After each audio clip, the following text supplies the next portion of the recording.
proudly show our battle scars, because they made us true.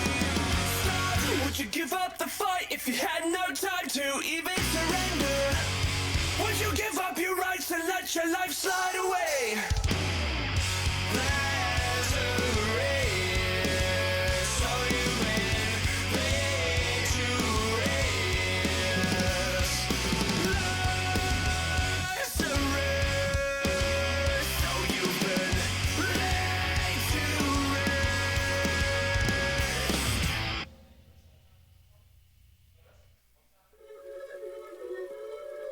Yeah.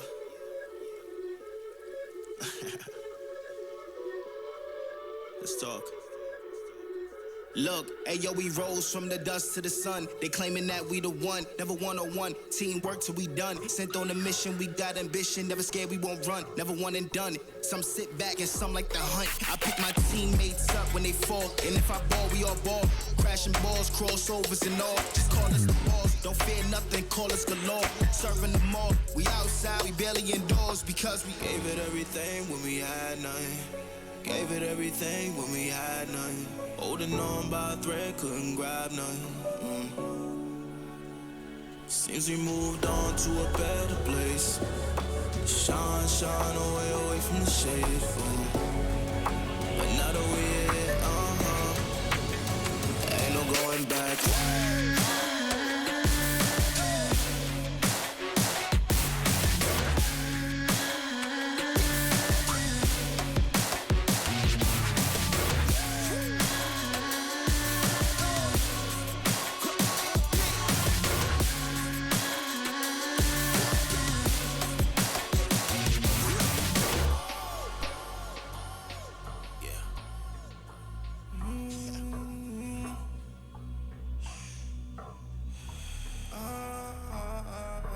This is the moment to go. This is the moment to shine. This is the moment to show. Show me the rocks you could climb. This is the moment to feel the path like you legally blind.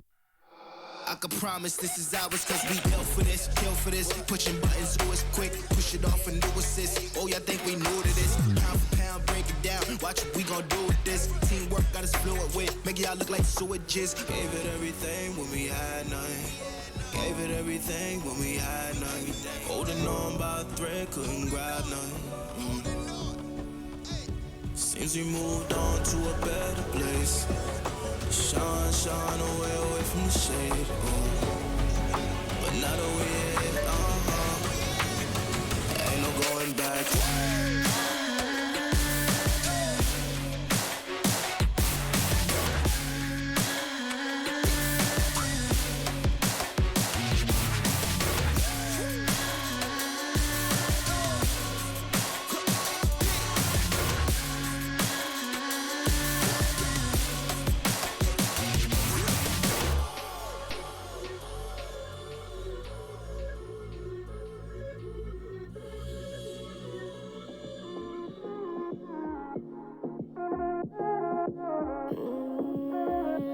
Chiqui, escucha loco, siéntate y relájate un poco, que en esta vida el tiempo es loco, puedes perder momentos preciosos y sepas que cuando pides ayuda yo me levanto, todo lo que tengo lo comparto, y aunque me sienta triste yo canto, ay canto, vive una vida llena de personas que te quieran, que te respeten de veras y que lloren cuando mueras. Deja de mirar la acera y levanta la cabeza, sigue pa'lante y no temas, resolverás los problemas. Ay mamá, si una cosa no te gusta, cámbiala, si la situación te asusta, enfréntala, si la vida es injusta, tú grita, deja de callar, escucha, si la alegría te abraza, acéptala, si la suerte no te roza, búscala, nunca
talk to me.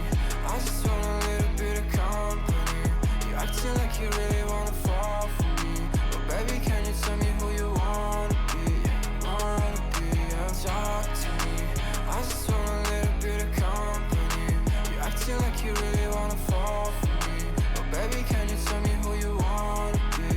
Wanna be, yeah.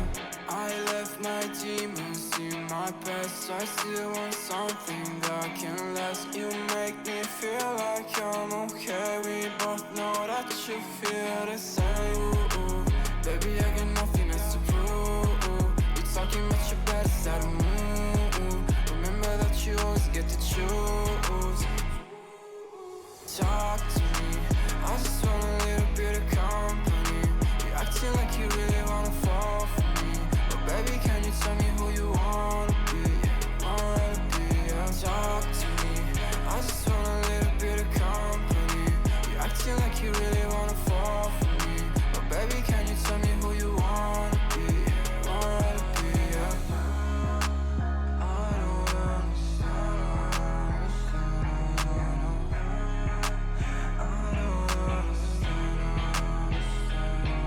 I don't wanna be friends, yeah, I guess you got my intention. Got no place I'd rather be, feel like another dimension. I don't wanna talk, baby, you should let it go. I don't wanna go, let me stay a little more. Talk to me. I just want a little bit of company. You acting like you really wanna fall for me, but baby, can you tell me who you wanna be? Wanna be, yeah. Talk to me. I just want a little bit of company. You acting like you really wanna fall for me, but baby, can you tell me who you wanna be? Wanna be, yeah.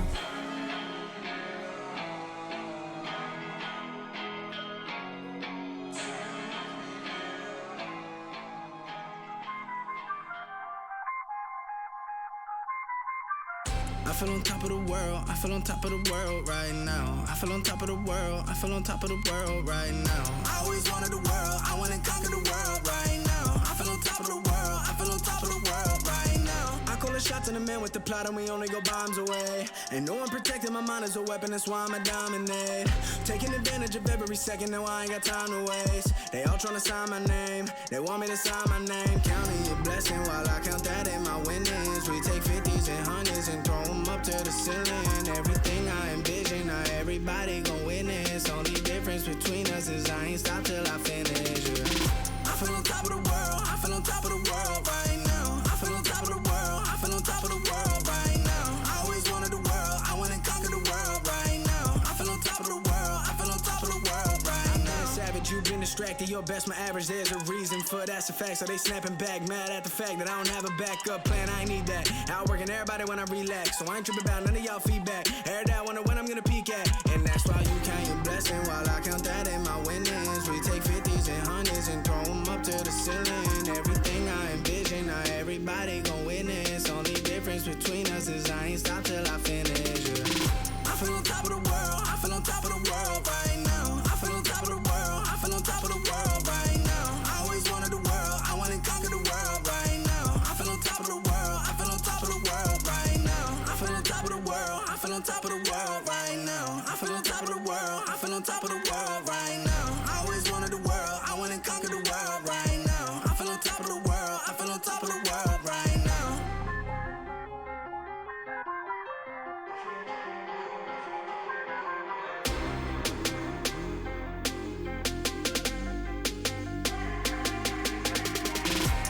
Shots in the man with the plot and we only go bombs away. Ain't no one protecting my mind as a weapon, that's why I'ma dominate. Taking advantage of every second, now I ain't got time to waste. They all tryna sign my name, they want me to sign my name. Counting the blessing while I count that in my winnings. We take 50s and 100s and throw them up to the ceiling. Everything I envision, now everybody gon' witness. Only difference between us is I ain't stop till I finish, yeah. I feel on top of the world, I feel on top of the world right now. I feel on top of the world, I feel on top of the world right now. I always wanted the world, I wanna conquer the world right now. I feel on top of the world, I feel on top of the world right now. You thought that I was blind, but to be honest, I don't mind. Cause I don't feel the same way I used to do. Every time I see you, I know the truth. Cause baby,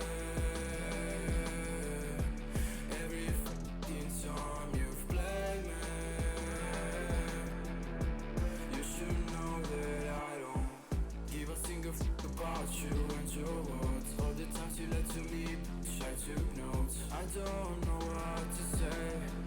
I thought you loved me, but you ran away.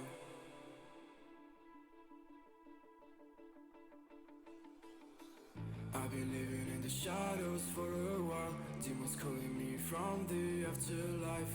Dark doesn't faze me anymore. I can see my tears into gold. Yeah, yeah. I don't care, no, I don't care. Yeah, yeah. I don't care, I said, 'cause baby, every fucking time you've played me, you should know that I don't give a single fuck about you and your words. All the times you lied to me, I took notes. I don't know what to say. I thought you loved me, but you don't. I know people come and go away. Sun is low, that's my time to shine again. 'Cause baby, every fucking time you play me,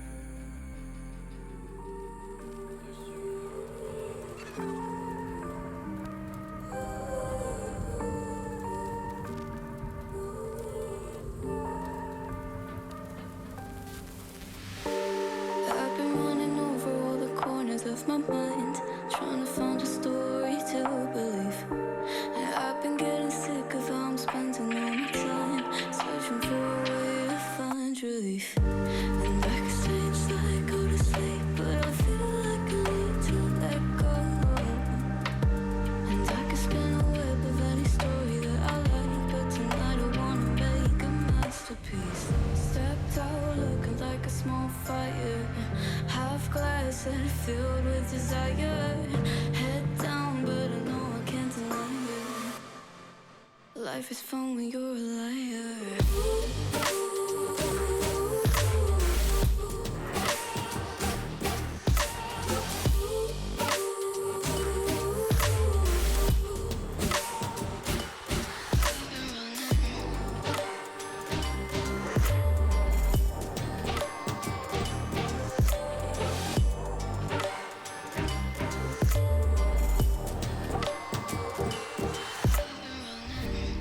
I'm just trying to learn from all the things that I've been told. I'm gonna paint a new reality.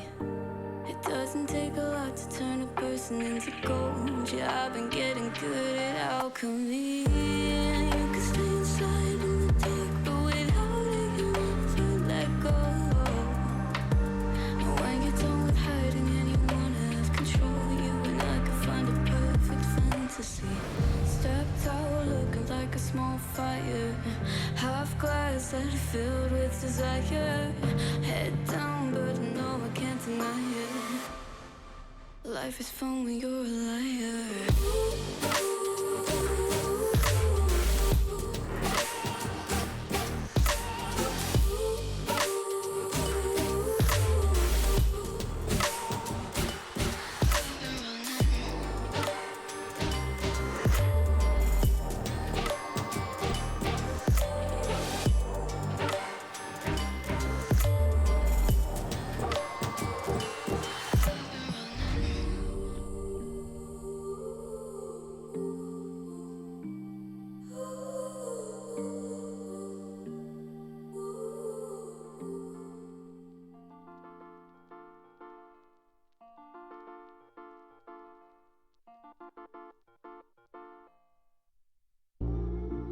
Wish we could learn how to love our mistakes, straight from the jump and not wait for an answer. Wish we could smile when shit's rough nowadays, change our reactions. Feelings don't die around this neighborhood. We used to sell a double pills, young and misunderstood. My homie, tell me what is changing from your point of view. A smaller circle, but the range is so some deja vu. I recognize my future, and there is nothing with you. Unless you turn your boat around, success might come recruit you. But unless you analyze in depth that we're steps away from death, 1,000 possibilities, act on it, Johnny Depp. For real. Cause we're lonesome travels, trying to know what part brought us down to here. I don't wanna be stuck in countless doubts. I just wanna smile and run away from here. I swear to God, man, I just wanna be a model for my brother. Hey, I just gotta work until I'm on the covers. Hey, I just gotta work until my songs are covered. Hey, I just wanna make it proud to be my mother. Wish we could learn how to love our mistakes. Straight from the jump and not wait for an answer. Wish we could smile when shit's rough nowadays. Change our reactions. You just gotta Love yourself. You just gotta Love yourself. You just gotta Love yourself. You just gotta Love yourself. Hope you learned your lesson, girl. I cannot teach anymore. Hope you show some faith in men. I am not like anyone. 'Cause I am over being sober with myself and I'm with you. I am over being something I am not. I'ma turn it to the man now. Hey, finna get my money, ain't no handout. Hey, finna be a legend like I'm playing now. Hey, I ain't gotta focus on my friends now. Huh? I'ma turn it to the man now. Hey, finna get my money, ain't no handout. Hey, finna be a legend like I'm playing now. Hey, I ain't gotta focus on my friends now. You just gotta love yourself. Yeah. You just gotta Love yourself. Yeah. You just gotta Love yourself. Yeah. You just gotta Love yourself.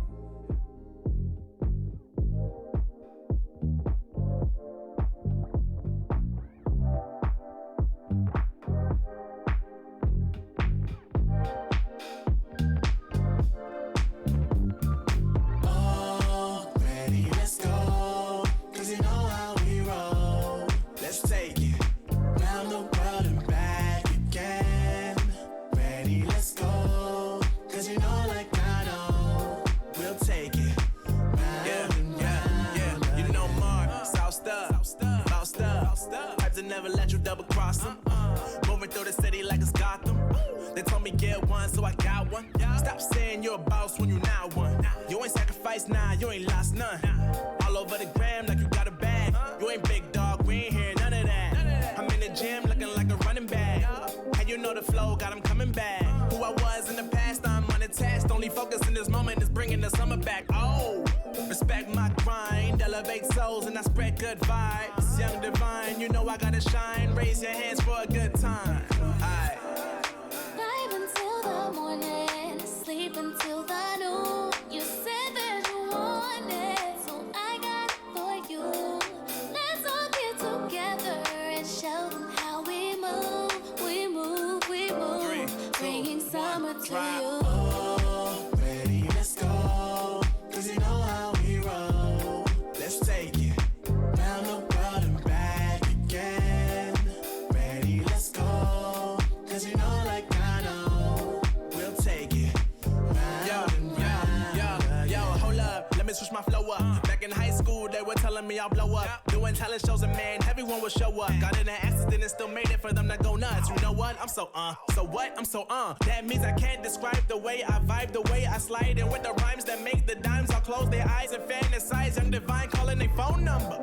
Yeah. No, you know I love it. What's up, babe? And you know me, I can't sleep without blazing beats on stages for their ones gracefully. And I got a smile that they hate to see. Young black successful, though life gets stressful. Though life gets stressful, go and vibe out with whoever you next to. Live until the morning, sleep until the noon. Yeah. You said that you want it, so I got it for Got you. Let's all get together and show them how we move. We move, we move. 3, 2, Bringing summer 1, to drop. you. Ready, let's go. 'Cause you know how we roll. Let's take it round the world and back again. Ready, let's go. 'Cause you know, like I know, we'll take it round and round again.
I'll show you how it's done.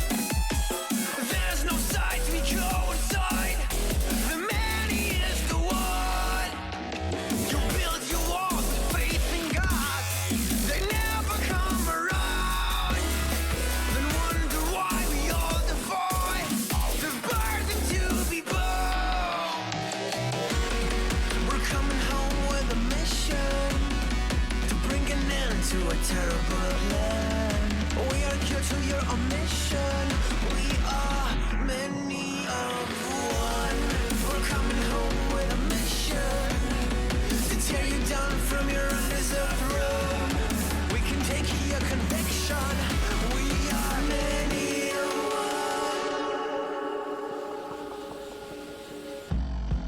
one. You may call it a virus, but we call it the antidote. to silence. The future is here to revolt.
anybody else going to forget.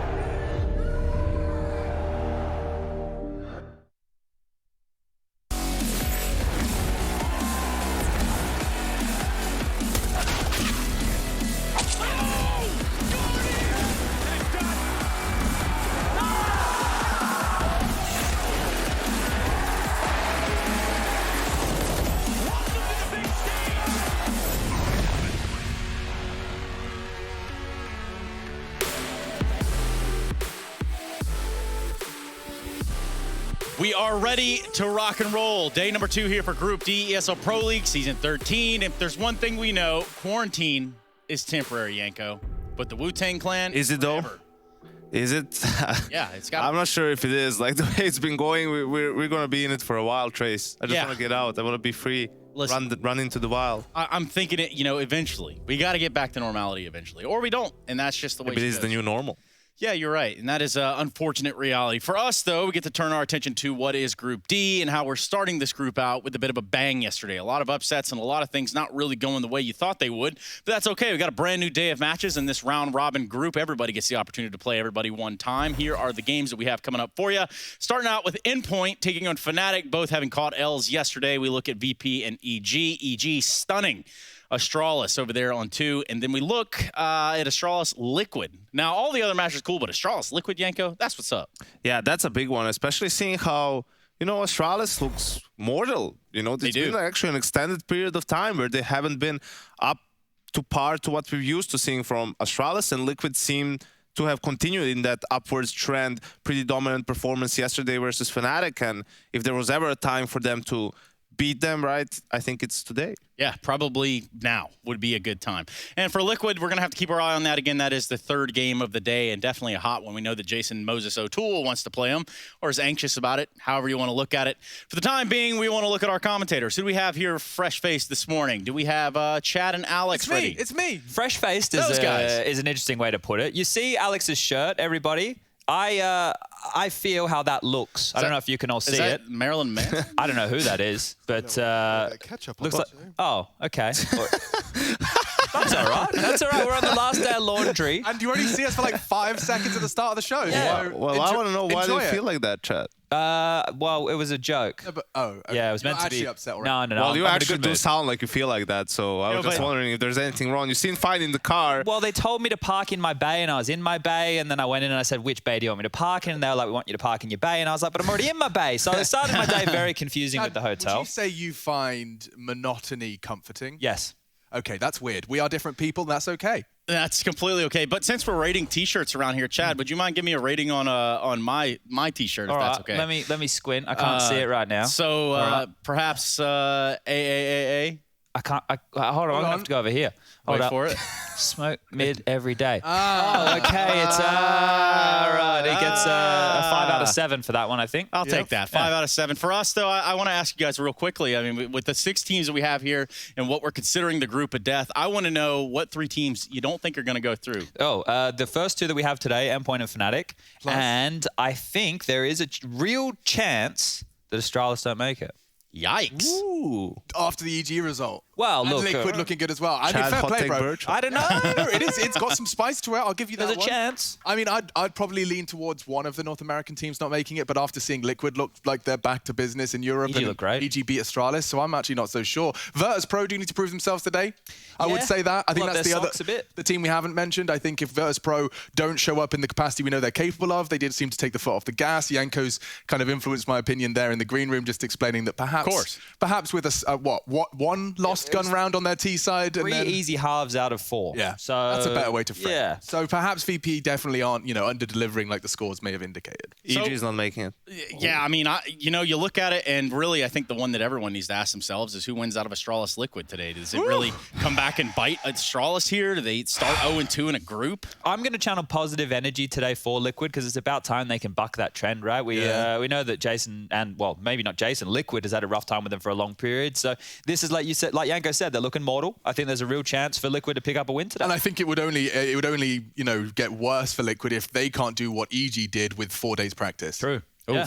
They've been practicing for months. Yeah. In that Amsterdam boot camp. So yeah, they've taken a bit of hiatus, but they've definitely had more time in the server. So if Liquid can't do what EG did, that's when I start ringing alarm bells. Yeah, but then ultimately we will get that EG Liquid showing of who's the best of the best within that side of the pond. Nice. For you guys, I got to get you out of here. We got to talk about group standings. Thank you very much. We'll be back to you shortly. Cheers. Yanko, a little bit to catch up on here. Yesterday, full of topsy-turvy results.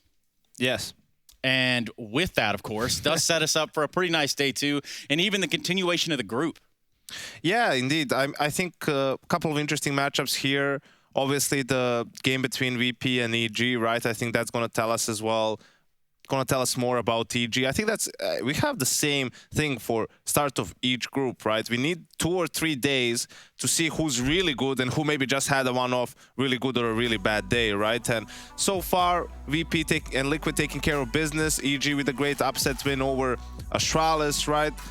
Two of Astralis' signature maps historically as well, Nuke and Inferno, that they managed to beat them on. But the reason why I said EG might not make it is because, you know, we have some teams in here that permaban Nuke, the Fnatic and Endpoint, right? So we'll see how EG squares up against them. I think they're going to lose one of those 2 games in this group. Yeah, it's possible. And I like to think that Endpoint might still have something to take. I mean, they're just getting started. They get their feet wet yesterday, albeit against a red-hot VP. Not really what you want, but it's what you get. For us, though, it's probably time to turn our attention to what happened with Fnatic yesterday. They actually did take an L, and we can begin to talk about how that all shaped up against Team Liquid. And if you're just joining us, now would be the appropriate time to really grab yourself by the bootstraps if you're a Fnatic fan. This one really falling apart. And up to this point, things were going pretty well. It was a good battle back and forth. Obviously, the scoreline indicative as to where it all stands, but there was a little bit of a gamble here in a stack by Fnatic. They had a weird buy. They go and hang out over at the A site. They find themselves just fully committed to the A site. And what did Liquid do? They leave a leash, and then they just walk into B. It's as simple as that, Yanko. Yeah, it was just, you know, Fnatic having to take some gambles considering the buy, Liquid just being patient, making a really good read, and winning an important round. But I think for Fnatic, for me, it comes down to it's really hard to replace a player like Flusha. Like, he's one of those guys who's, you don't see his impact, rarely do you see it in stats, but seeing what he does on the map, he has all the tough positions. You know, he's a guy who contributes a lot in terms of calling in the mid rounds and so forth, right? Gives a lot of good information to his team. So I think that's the problem, right? You bring in a rookie instead of him, which is not, you know, the worst thing in the world. You make the team younger, you still have experienced guys in there like Crims and JW. But I think just role-wise, I don't think they've managed to fill that gap just yet, or even to figure out how to compensate for it as much. I think that's why we're seeing them struggle in some of these games. And also the fact that, well, Jaquinho is a kind of primary opper and they didn't put it in his hands. They left it with JW, right, which is also an interesting dynamic so far. And I guess we'll just have to see how it goes. It could have been that they just had a rough day yesterday and they will step up and show, you know, some better Counter-Strike, but it's not looking good right now. Yeah, and truth be told, I look at it as there's the Fnatic that we got yesterday versus the Fnatic that'll just creep around with knives out and doing weird, unorthodox things, just flashy plays all around. But for us, we could actually look over at the Liquid side. Because, you know, with success in the opening game, that does go a long way for him. And I'm pretty sure that there was one man that we actually heard from in a post-match interview, had tons to say about his role within the team and what he's doing with the AWP. I have tried to be only focusing on my own game, but I think my strength comes from the fact that I can have a good understanding on overall how the round's being played, what are options, where should I be positioning myself, what should I do here and there. So giving me too much freedom means I still couldn't go for some of the crazy picks that all of those Alpers does and all those things, the plays they have. So I like to play on a more system base. That's why I think it fits well on this team, because they like to play on a system base as well, teams, right? So I kind of have my own objectives during the rounds, depends on where I am, which situation of the round we're in. And the hardest thing for me at the moment is that sometimes they have more things set from the past that I still didn't go through yet, or it's too fresh and I still don't understand it completely, and sometimes it might go wrong a little bit, but that's being developed round by round and game by game, and they have been doing a very great job of integrating me and have been very helpful on kind of teaching me and showing me what their style is. So as a game leader now, I'm trying to make sure that I don't change that. I want to add one thing here and there, but I want the team to play their strong game and involve in it. That's Fallen, and now he gets to drive the bus at his team Liquid while in game for most maps. Does a much better job when he's not playing with 100 ping as well.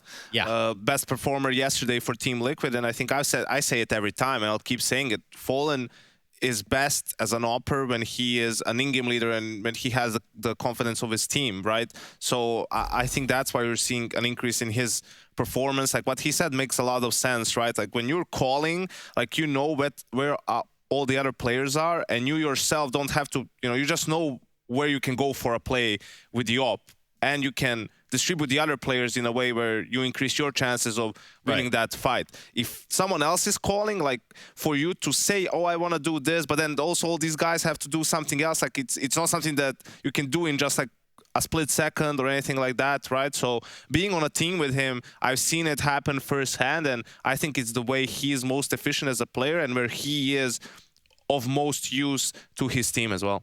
Yeah, and speaking of being of use, there was a useful stack, and it was yesterday. So if I say ICYMI, what does that mean to you, Yanko? Do you know? In case you missed it. Perfect. That's exactly what we're talking about here. I wasn't even listening to you, and I still caught that one. But yeah. Good job, man. The Exodia, the Forbidden One stack. We were talking about it yesterday, referencing Yu-Gi-Oh!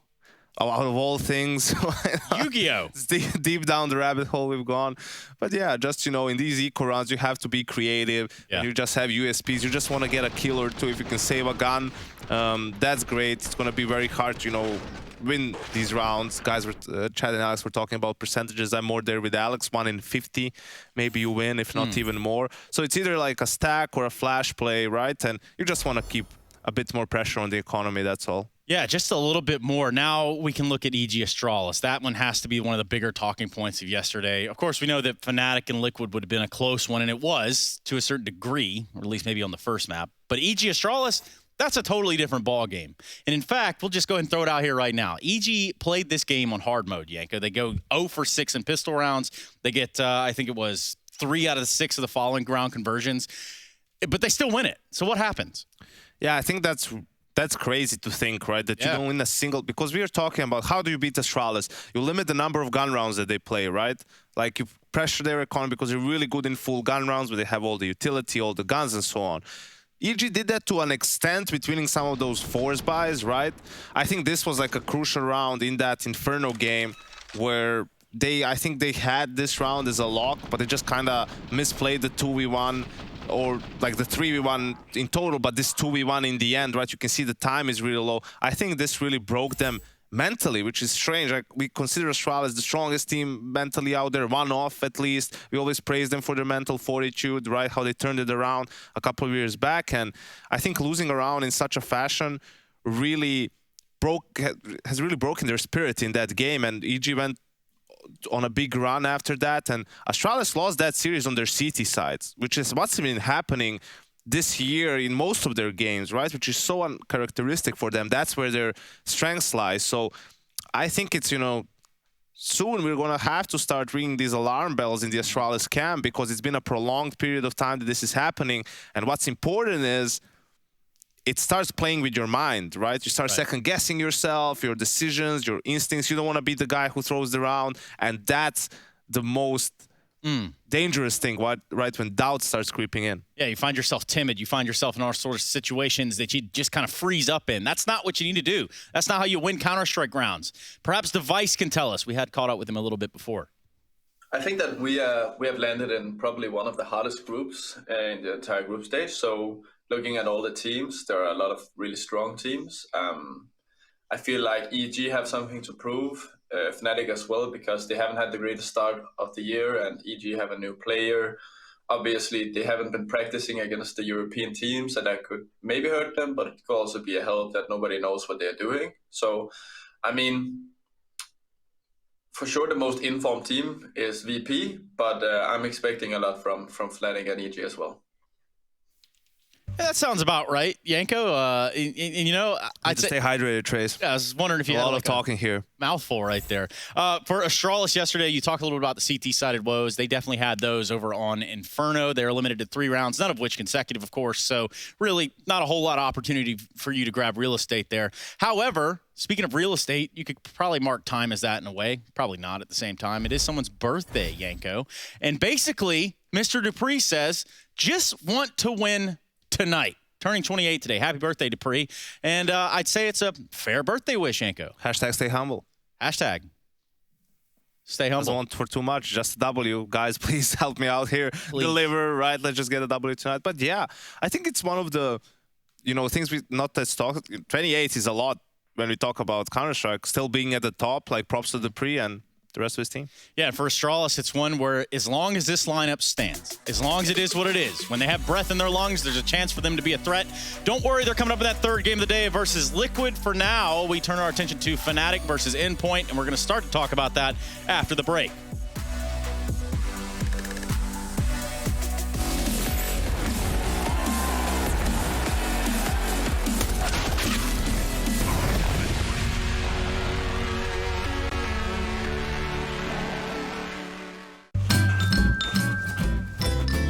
You ready? Huh? Hey, he's a good boy, huh? You ready? Huh?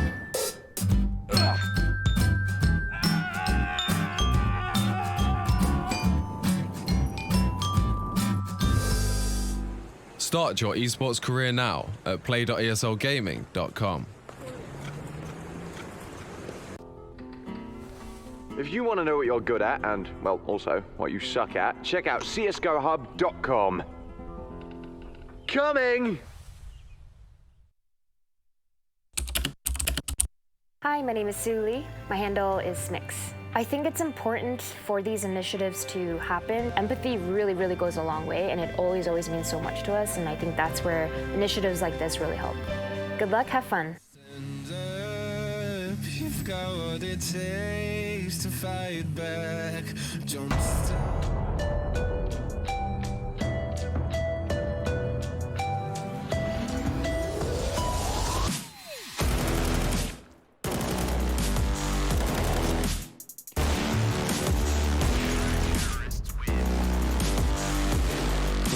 Readies himself for a massacre. 1, 2, 3, Twist is teaching it, that's all 4.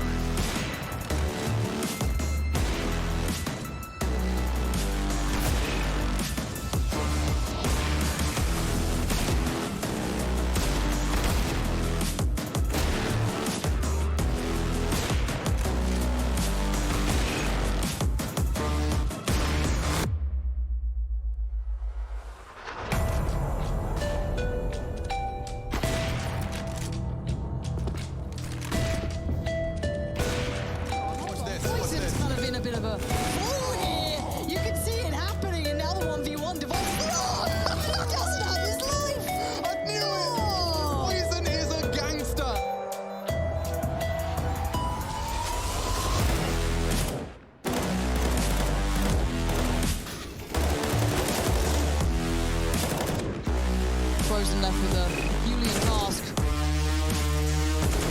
Masuta, how do you get him off of this one? He knows he's sticking it, he's got to go now! Frozen! That is insane play!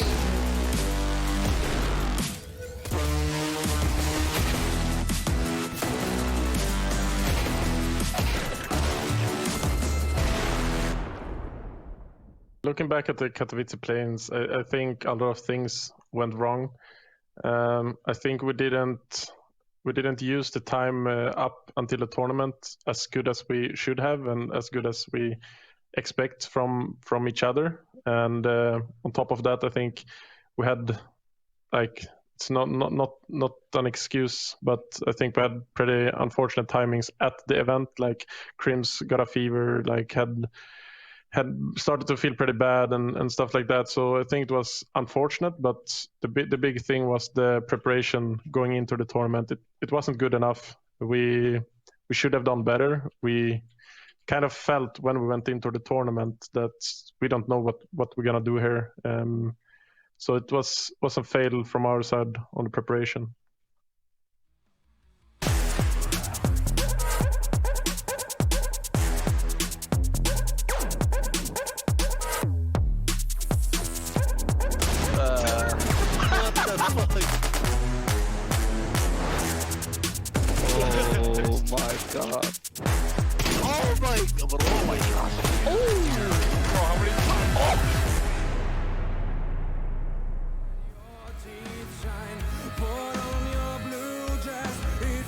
ESL Pro League is brought to you by Gaming Malta, Intel, US Air Force, 1xBet, and DHL.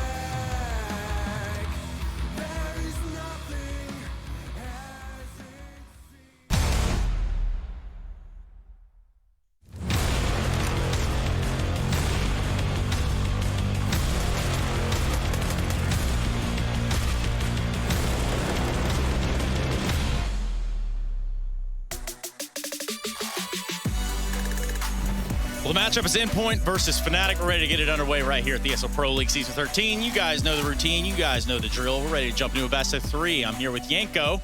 My name being Trace. We're ready to see what Fnatic have to offer after taking a big ol' L yesterday to Liquid.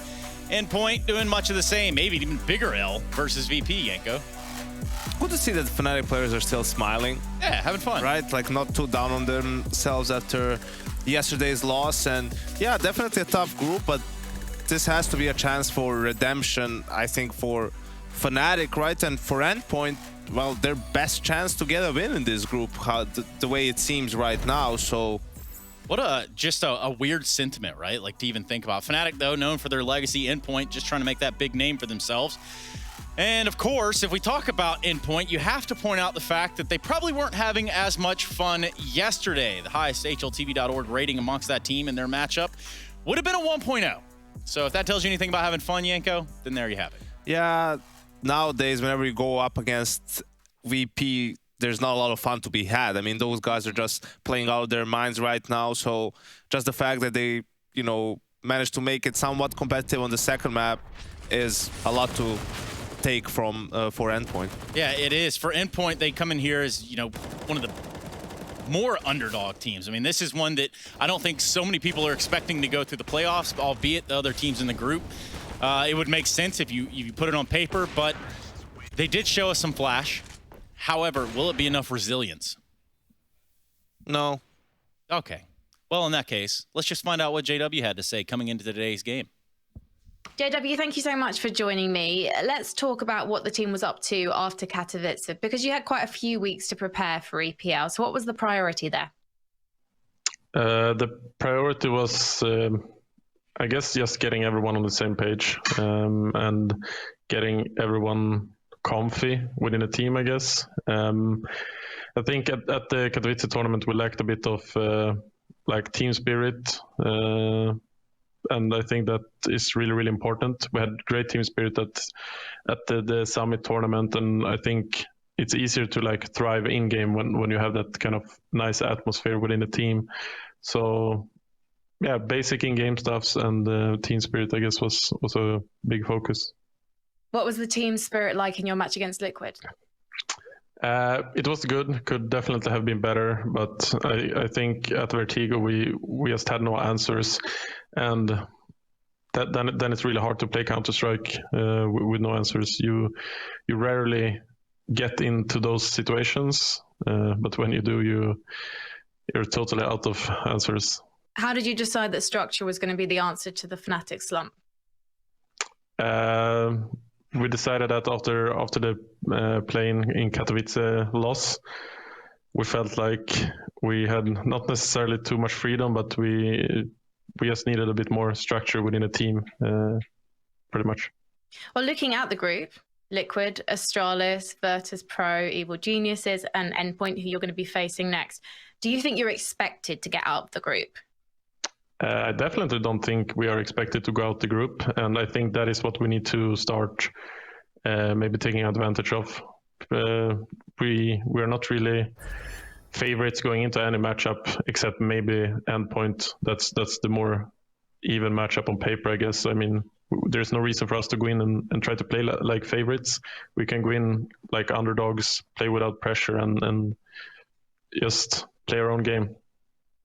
JW, it's not an even match on paper. You should be beating Endpoint and you should be enjoying yourselves. Are we going to get to see you do JW things against the Brits? I don't know. I guess you will see. I guess we will see. Because, yeah, for Endpoint, it's been a rough one, especially considering yesterday, Yanko, when they got done here after they took an L here, they had to go play some other maps. Yeah, exactly. They were playing this qualifier for Blast Showdown, right? So they played 2 series like late in the day, right? Props to them. They managed to win and qualify for the Blast Showdown, but that ended a bit before midnight, and now they have an early game. I don't think the coach had any sleep, so the players probably got a good night's rest, though. But they did get a 16-0 on Vertigo over MBK. Lucky. First MBK 16-0 loss of his career. Yikes. Now, no losses to be had just yet on our end. We could take a look at the vetoes and where we think this one will land. Well, another interesting thing is that we again have 2 teams that don't play Nuke. And this is what happens, Trace. Neither of them vetoes it, actually. Like, they're both gambled. Endpoint, Vito's trained, the most likely pick for Fnatic in this series. Fnatic gets rid of Vertigo after yesterday, and we see that Endpoint still confident in their Inferno. They did win it in those games yesterday at the last qualifier. Of course, lost it to VP, and Fnatic repeating the overpass pick from the Liquid series. It's obviously a different level of opposition, so probably confident they can win it against Endpoint, and Mirage as a decider, kind of a solid middle ground, as we like to say, for the very end. And so if you look at the veto, right, if you look at what Endpoint has put out there and kind of how you have to feel if you're Endpoint, speculation, of course, you know, you go with an Inferno pick, right? And you're thinking, well, what do we really have against the teams in this group? Is Inferno one of those maps for them? Well, it has to be. They were undefeated on it, you know, in the last 3 months coming into the VP game. So I think if you're Fnatic, you're just looking at what VP did. A good mix of early aggression and just passive play, you know, some good reads. You try to replicate that if you can, because it was a really comfortable Inferno for VP. Well, let's see what Fnatic have in store for Endpoint. Endpoint with a long one yesterday, a late night. But of course, for these next two gentlemen, they are well rested. They are ready to deliver it all for 2 BO3s today. It's Alex and Chad.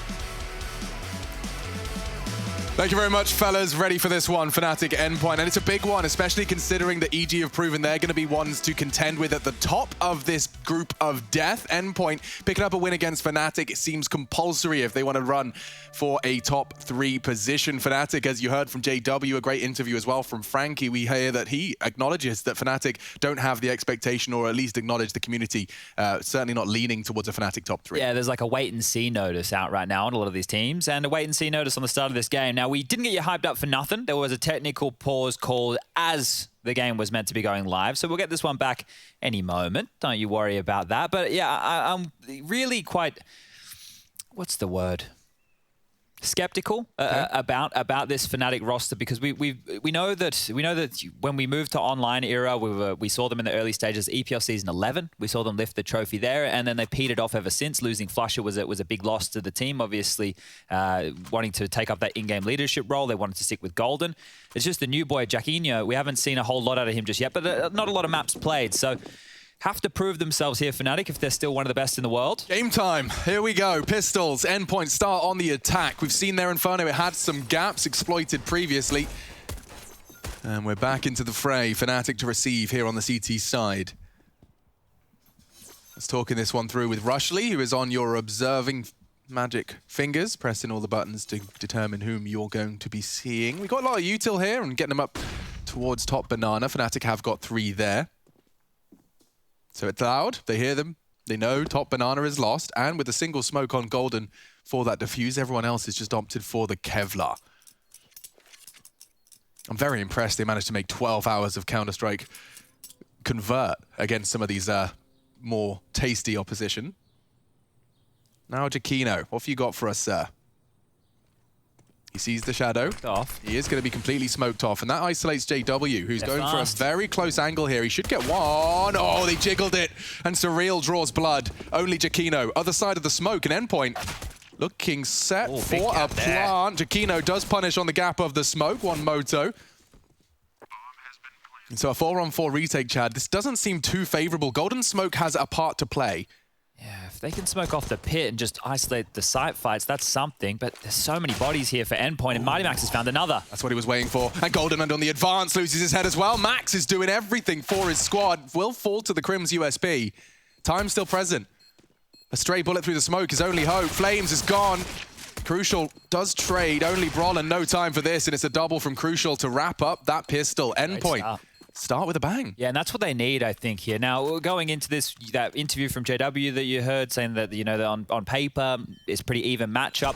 I think that's a fair summary of the situation at the moment. I think Counter-Strike in the online era, with all of the teams that we have, with all the different qualifiers that we're seeing, there are certain squads who just name value, and obviously being there when the LAN era is on towards the top of the charts, they get to compete in these tournaments. Endpoint are the ones who have had to grind up against a lot of other grimy names, like the teams they were fighting against yesterday. So going up against Fnatic now, I don't think like they should be too worried about the skill on the other side of the server. It's only Crims and Brolin who have positive ratings since Jacquinho's joined the team. Jacquinho, that's right, because he's a fan of Ronaldinho. Am I saying it right? No, yeah, you are. I hope so. I was just listening to the cast yesterday, and I was like, oh yeah, don't forget to call him Jacquinho, because he even told us.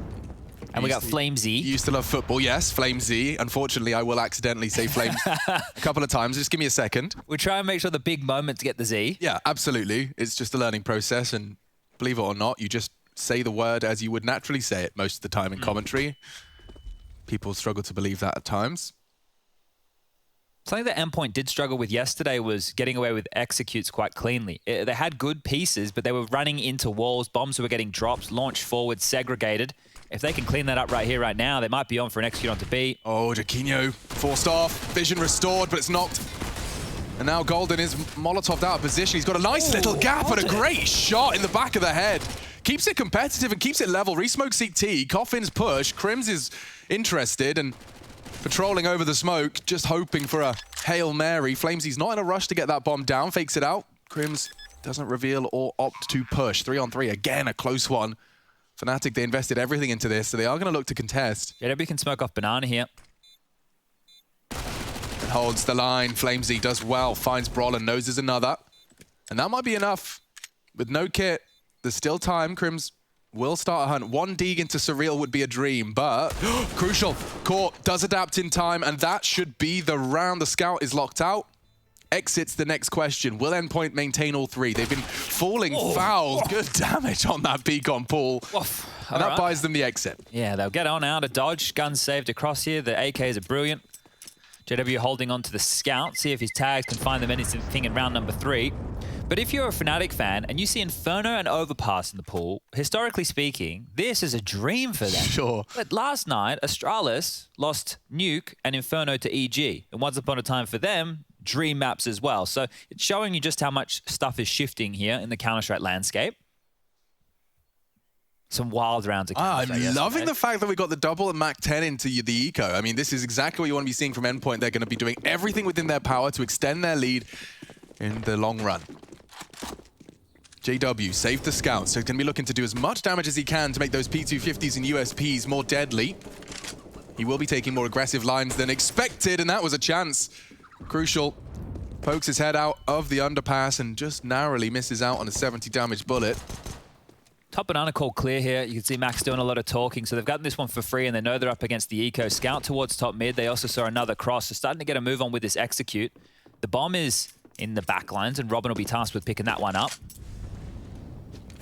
Looks like they're just going to walk in with a bit of contact here. Oh, spots them.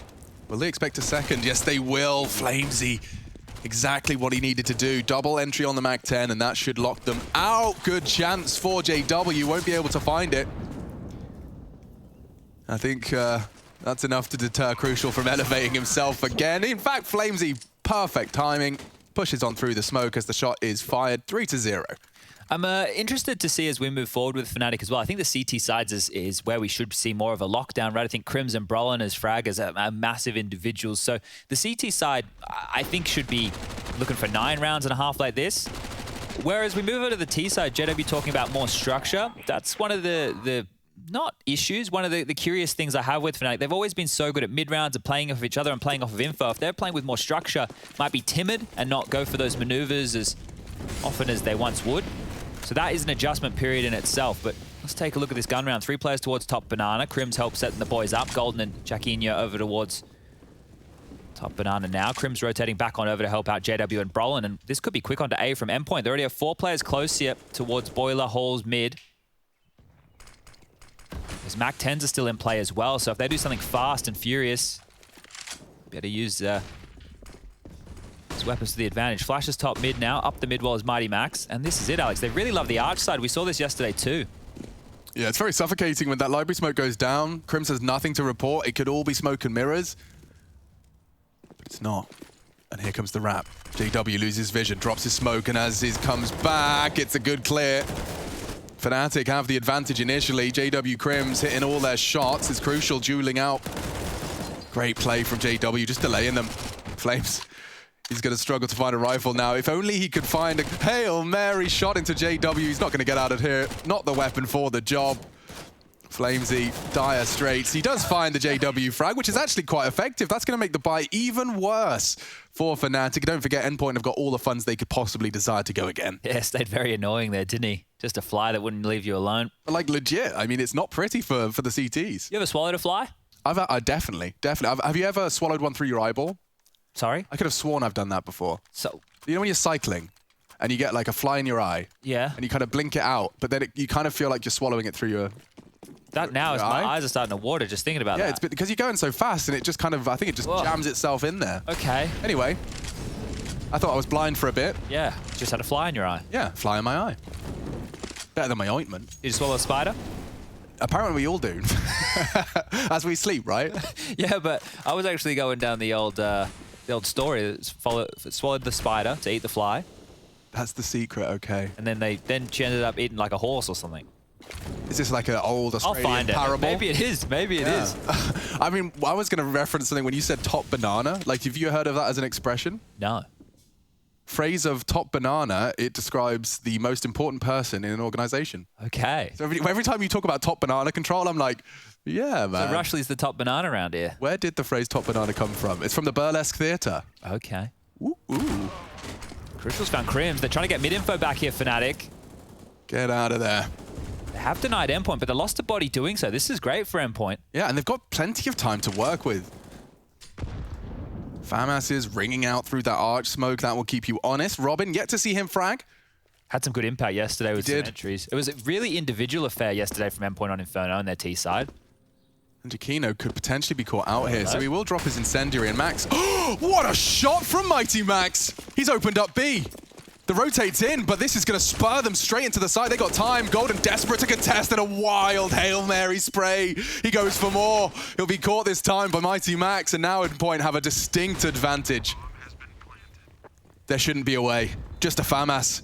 Give it all she's got, Captain. JW catching the nade a little bit will deter him further, and even the spray finds another. Brollan chipped away at enough to fully deter and try and send them back to spawn. Endpoint sees control again.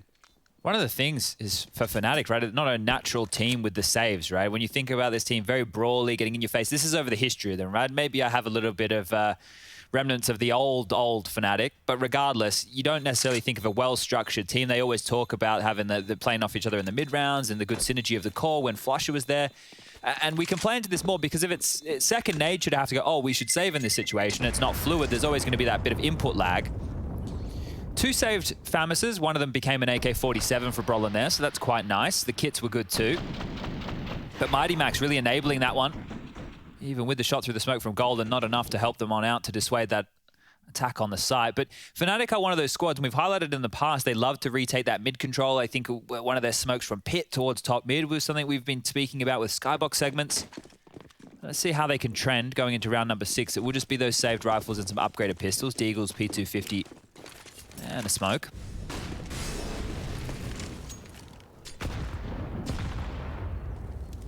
Golden avoids a lot of the flak damage for the nades. The molly will hold him at bay, and banana control again for Endpoint. This is something they were not getting against VP. And when VP gave them banana control as a 3-man stack, there's no Yakinda in the server to push on down and suffocate them this time round. Yeah, and this is looking a lot more regimented from Endpoint. They know their advantage, you know, much less deterred on this banana take. They'll just seize the advantage and run with it. The thing is, right, they basically played Counter-Strike for 12 hours yesterday. You go into this situation for a team who are grinders, I don't think they would even be fatigued. Like, I talked about the fatigue. It was something we spoke about in the car on the way in, but they're used to just gaming all day, every day. This is where they want to be. I mean, this is such a fantastic opportunity. You know, you're going to have, not scrims, officials against some of the world's best LAN teams and those that have risen through the ranks online.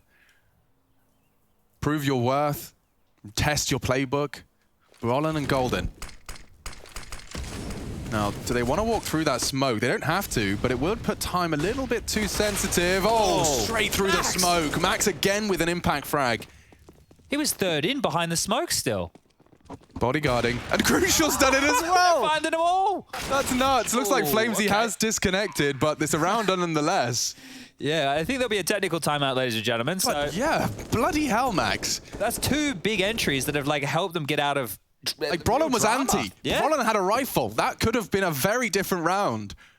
They're babysitting that gun that's been dropped by Flamesy towards Banana, so Crims won't be able to pick that up. Just lying in wait over towards this construction position. An upgrade would be fantastic. I think there's a bit of chit-chat going on right now. So it will be a tech called in the next. We'll get this one sorted. Crim's trying to do some last-second damage. And he gets one. Better than none. I have a question for you, Chad. Just a genuine one. Do you know how you say that old nougat? Nougat. Is that how you say it? I say nougat. Sugar and honey and almonds and all that stuff. Yeah. Yeah. Have you ever had it? I don't know if I've ever had proper nougat. Like proper fancy, decadent nougat. Have you? Yeah, ages ago, and I don't know if it's like an old person treat or if it's something I'd actually can still enjoy today. I think it probably would be considered an old person treat because it's not, you're not going around munching on a nougat bar, you're having a Mars bar. Yeah, I mean, I know that previous generations didn't dive into a bag of Tang Fastics. That's true. I imagine this was their version of it, but I mean, I'm just wondering if it, could they still keep up in the A game of sweet treats nowadays? But for you personally, I think that's your own ranking. Yeah, you're right. Do you want to know about the old lady who swallowed a fly? Tell me about her. So this is what is it? Let me make sure I read this correctly. It's a children's rhyme and a nonsense song known as a cumulative. Okay, there we go. You got it, bro. We got there in the end. So basically, for those who haven't heard it, this thing is. Can we have a live performance, a spoken word performance? It was an old lady who swallowed a fly. I don't know why she swallowed a fly. Perhaps she'll die. Do you want to leave it there? Yeah, I think that's it, actually. No, but it keeps going. It's a tragedy. It's a Greek we're back tragedy. in already. You guys are going to have to wait for that. Then we'll leave it on that cliffhanger. Chapter 2 will be coming up after the break, so do stay tuned. She swallowed something with 8 legs after that one, so everybody stay tuned. All right, JW, big green, looking mean. Giacchino leaning B. Max burning, forces out the smoke, continues to contest. Will he be able to get 3 for 3 on his opening fights on Banana? Oh, spotted there, I think. Yeah, definitely spotted Max on that jump. Yo, he's in so much trouble. Needs backup. Does. Oh, Max! He's pulled another one out of his arse. Perhaps, if Golden goes down, which is what they want, he does defend his honor. Needed that one from Golden. It keeps it back in Fnatic favor. The smoke denies Crucial's potential hunt. And so, now there were 3. Lots of util here, Chadney, and with Golden low, it's certainly not out of the realms of possibility, but how do you reforge a win out of this? Well, they don't have full mid control right now. If they throw an arch side smoke, they can at least lock off the AWP. But JW won't be able to see top mid. They're actually going for a short side, and that's straight into JW's hands. They need to push him back if they want to execute B. Flash missed. Surreal, though, does manage to bait the shot, keeps JW honest, 2 on B still. Well, they're going to get themselves a 2v3 over towards this B bomb site, which is favorable. JW's dropped on back. Here they go. We go. Molly Nubox not going to find anyone. Golden often a bit of a laser beam on this B site. Crims is boosted up. We've noted that it's often left unguarded. The flashes are enough to get them in. Bomb should go down here. This is good play. This is good play from Endpoint. Nade into the smoke, trying to stop the deny. Crucial's caught another one. Another nonsense AWP shot through the smoke. Normally, it's the rifle and the tracer fire that enables nonsense like that. And Crucial's on for his 10th if he's not too careful. 2 CTs left on that construction side. JW's just pulling in now.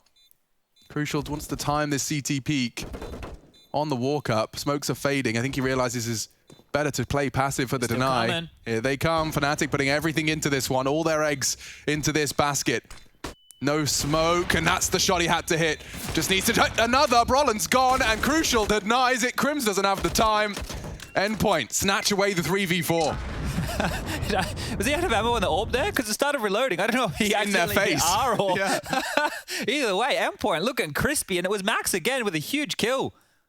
It really did look like everything was against him there. 28 HP just from nades and mollies, and Giacchino, understandably so, was not expecting that. His teammate unprepared for the trade.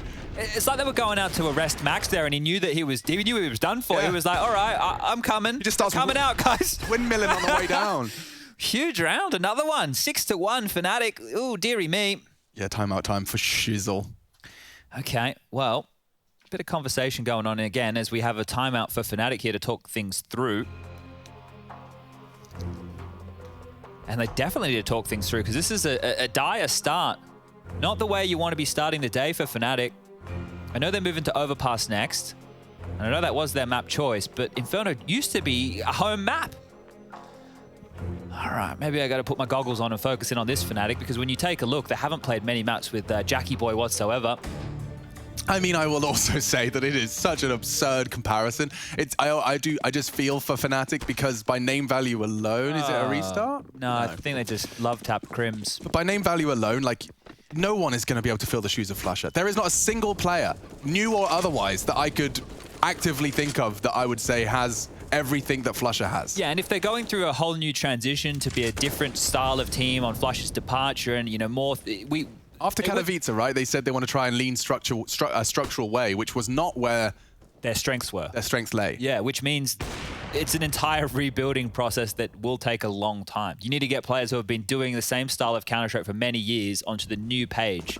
And I think if you look at the blueprint of the teams who are doing it the best in the online era, it's a lot of slow Counter-Strike, right? When you think of JW, you don't think of slow Counter-Strike. No. You think of running in your face with an AWP and a CZ and jumping around and knifing you like a madman. Or creating chaotic starts to rounds where you can be just smarter than your opponent in the mid-round. And I think a lot of the teams these days just give you that space now. If you want to go for those crazy plays, they can either stop you with great utility or give you the space and go, yeah, well, you still have to take the bomb site, right? No smokes left. Still 50 seconds. Endpoint are doing their fundamentals right.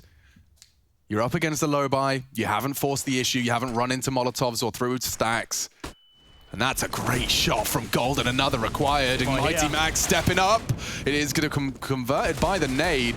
One more Deagle frag puts Fnatic in the driving seat. But with Surreal opening up onto Crims, they will pivot back to A. And would you have it? It's wide open. They can get some guns top banana, so consolation indeed. But do they want to force the issue here, Fnatic? This is a close-ish round, but retaking the A bomb site as soon as this goes down in about 2 to 3 seconds. It's not a retake that I fancy. No, but financial damage is still something they can keep on the docket. If they tuck into second mid, try and deny that AWP, this is all looking good.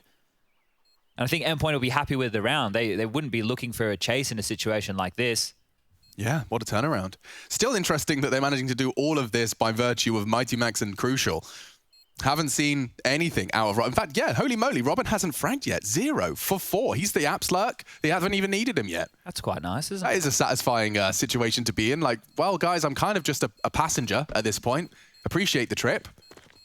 70 rounds posted in the first 8 of play. This does not bode well for Fnatic. It's a great start, isn't it? Do you think Mighty Max got his name from the animated series and the toy? I believe so. Okay. He's a bit young, though. He's only 23. Yeah, you know, it could be one of those older brother situations. Sure. You know, the hand-me-down toys. Plus, if his name was Max, you know, maybe gets the nickname as well. Like, it could be an actual childhood nickname that he got from that. That's true. Or if he's like me and he's just friends with baby boomers, you know, they'll be like, oh, Mighty Max, I actually had one of those. I did. I showed you yesterday which one I had. Yeah. It might even be the toy box still at home in the parents' shed. They don't throw anything out, my parents. A quick update on those first day results, by the way. Your teams that won, Team Liquid, VP, and EG. The EG game was nuts. 2-0. Yeah, the EG game was 2-1. Was it? Yeah. I was watching that Nuke game, and then I saw Vertigo. Yeah. Astralis won Vertigo. And then Inferno was the blowout with like a 12 that's right. They had half. Their comms, like, it sounded like they were really like proper LAN comms out of Astralis. We had a little replay of those. Touche. So no real. Go on. Go on, Surreal. He's quick. Oh, he doesn't expect it, but that's a necessary trade. Robin provides an opening.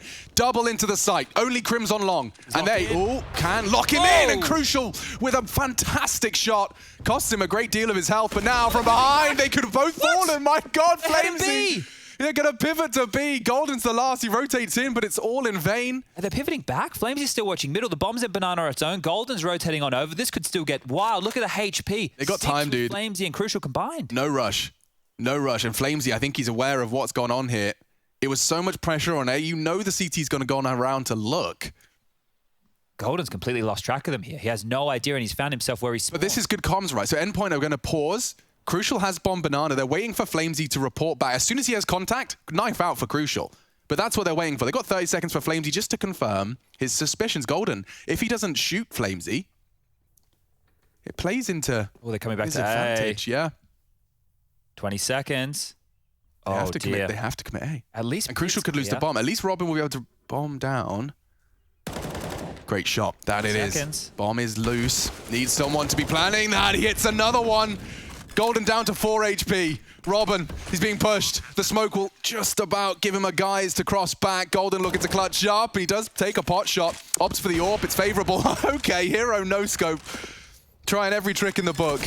And it should be all over there. Endpoint put an 8th on the board. Oh, Robin, you wanted something from him. That's his first 3 kills and 3 impact kills there to get them the lead in the half. That's 8 for Endpoint. 8-1. It is flying away from Fnatic here. These rounds have looked close. There's been a couple of retakes, but they never seem like they have the big advantage. That shot from Crucial, I don't want to say it. It was crucial, right? If Crims is able to stay alive there or get away with the damage done, maybe a whole different scenario here, but the 1v1, the pressure was on. Robin converts and good stuff there, even gets himself the AWP, smiles on Max's face, and the Makita radio in the background.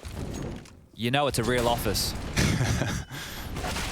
Oh, Max is just lighting them up. This is a completely different look at Max. You know, I don't consider myself someone that's like particularly like nationally proud. You know, like I'm not like, oh, I'm actually from Britain, you know. Not really big into that. I like the passport, I like the freedom of movement of labour initially. But, until we changed all that. Until we screwed all that. But other than that, anyway, Mighty Max is the closest I've come to starting to get a little bit, I can feel it in the pit of my stomach. I'm like, oh, Britannia. Marmalade and jam.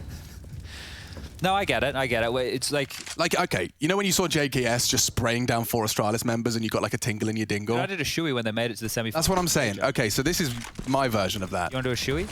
I'm down. I don't know what we're doing. Maybe wait for the major. Maybe have a crumpet, have a tea. It's another B, exact. And he has the AWP. What is he going to do close range? Everything that Endpoint are doing right now, Fnatic don't have the right answer. You heard JW saying yesterday on Vertigo they didn't have any answers for what was happening to them against Liquid. There's definitely no answers right now. The fact that he gets marooned close there with an AWP, this is really rough. And JW went for one of his plays to find an opening, right? Aggressive car, he's dead. We're not going to, maybe I will. I was going to say I'm not going to hamper on a lot of these things. These are clear issues, right? These are clear issues that Fnatic have had in recent times. JW is your X factor. He's that guy who's meant to go in and crowbar you an entry, crowbar you an advantage. And if he's having a rough go of it, then I don't know who they fall to for that. But Max just bopped it. I mean, that's a typical AWP favored duel. Through the Molotovs as well, like obscured vision for the AK. You really do have, it's practically just crosshair placement and muscle memory. Yeah, I think I've spoken about this several times throughout JW's career, because for those people who aren't familiar, JW won the first major all the way back in 2013. And then obviously had the AWP and the CZ75 when it first came out. It was quite overpowered, if we're being completely honest. Then as nerfs have happened, then those aggressive maneuvers couldn't be done the same. Then he reinvented the way he played. Then he reinvented the way he played again. And with the game continuing to evolve, if you're more of an aggressive member, at the moment, the ones who we see getting away with it are in-game leaders who are making info plays on flanks, or they're making the right gamble stack. For JW, it's like, all right, where do you feel like picking now, JW? That's the old school way of doing things, right? On the CT side, you might still do that. Even on the T side, you might still do that. But you need to have really good moves behind you, like what Art talks about with his stuff. It's like, yeah, I'm going to run up like a madman, but guess what? If I die, there's a plan. If I get a kill, there's a plan. There's always a plan, right? And I don't know if there is, because I'm not in the server, I'm not doing the theory. That's what they tell us. But can you speak to the way this feels? Like, you know, as a team, you've made a change. You're familiar with this. You've made a change and then you don't instantly start reaping the rewards. There's a lot of unspoken politics that can bleed into your server. Yeah, and I think the thing is, it's very easy for players to be like, well, can't we just do it like we used to when we were having success? I think when the game moves on to that point and you weren't having success with the old version and you're not having success with the new version, it's so hard to go, well, where's the problem? Because you feel like the new thing you're doing, it doesn't feel familiar. It's not working. You're second-guessing yourself and you're still losing. So you're like, well, at least we were doing something we liked. Yeah, you end up with a frustrated JW round, right? It just pops off, says, no, I'm going to go run apps. Like it's 2015. I think he needs to get the revolver back on. That's my thoughts. Yeah. 9-1 for Endpoint does not feel real. Let's go. You could say it feels surreal. They might even be thinking it's still a dream after how long they played for yesterday. Are we awake? Is this actually happening? No, it was all a dream. I used to read Word Up magazine. Good denial of mid control here. JW is pinned on, so if they want to flash Surreal through, he can have a fight. Baits out the shot. They know Brolin's close. Here comes the util. Chance for JW. Good spray. And Crims provides. That's the murder box. Through the smoke, into the spray. Surreal and Crucial trying to turn it around. Finds Brolin. Trade imminent. And so Crucial found on the flank. That's what Fnatic were looking for. A lockdown of the mid pincer. Crims taking contact, Brolin swinging around. Lovely jubbly. Warming up now. JW picked up the AWP. They're not content with staying with the rifle.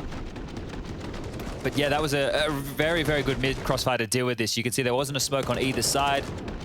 No vision obscured whatsoever. Easy as you like. And the claps in the background there. Let's get this party started. It's full util for both teams right here. Kits and everything. Optimal buys for both teams. Endpoint, if they don't let their foot off the gas, they're still in for a massive bag of rounds. 3 players over towards B again. Nades towards top banana, gonna soften them up a little bit. Yeesh. And they've actually avoided the CT ones in return, so this is good for Endpoint. Unconfirmed damage, sure. But damage nonetheless. Brave from Flamesy. We saw previously on Endpoint's Inferno, they kind of got locked out by deep smokes against VP. Yeah, Yakinda kept pushing. Oh dear, Flamesy. Gone down, Jakino. It's a bad opening frag pressure. to concede, and look how much space you've lost. The panic smoke has pulled out. Oh, Surreal. Lucky to get away with that one. An Orc bullet now in his head. Just limping away to contain those A defenders. Smokes are being deployed. That's going to be the Fnatic smoke against the team. Okay, it's forced Krims onto a safer line here. He could be isolated otherwise, and the rotation's also coming over from Brolin here. So Surreal's dink is enough to send them into a B execute where there is a 3-man stack. This is problems for Endpoint, unless they pivot late like last time. Yeah, ain't got time for that. Flash and 1 for 1. Robin's low and Brolin can change it. Oh, he rails them. Only Mighty Max left and he's had his head rocked as well. Good damage from Brolin. It should be enough to convert. Should be in the operative word. Max has been great. 15 seconds for the play. Yeah, they're not giving him anything here. Could be a plan. I don't know if JW can contest it now. Yeah, Max put in a box, double peeked. He'd love a plant.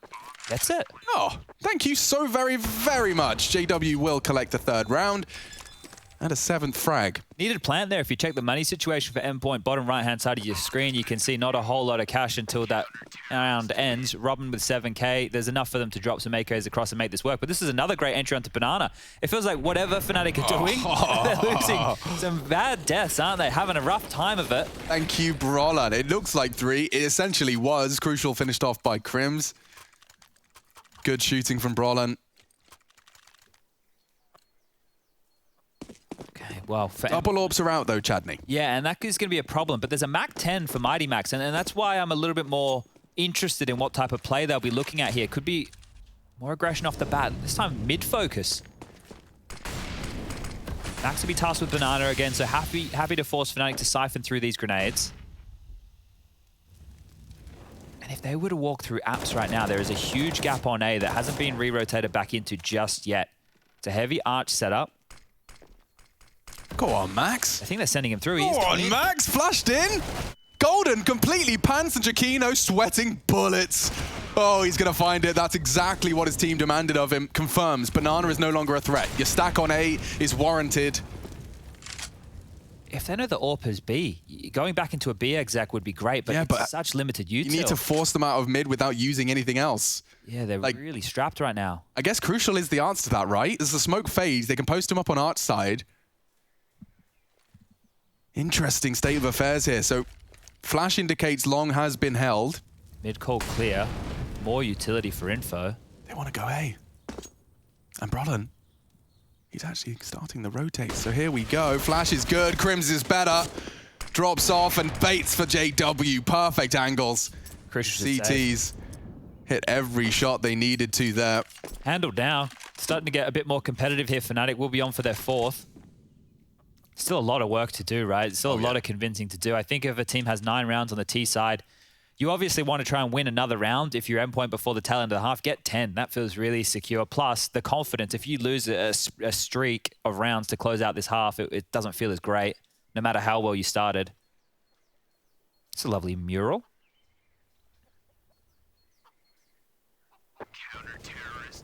Apparently Nuga is traditionally Turkish. Thank you, Pavlin. There you go. You're learning today. Yeah. Try and learn every day. Something. Tell you all more about the lady who swallowed the fly later. I'm sure we'll have some more interested. What comes after the spider? I mean, dude, you will lose your mind when you see how deep this rabbit hole goes. There's no rabbits, but she got it started with a fly.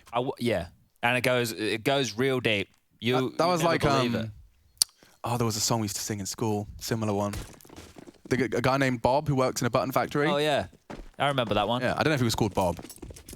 Hi, my name's Bob. Joe, thank you. Working. The button factory. Wow, you really lost it there for a second. Kids. That's it. Yeah. And I push the button with my left hand. Push, push.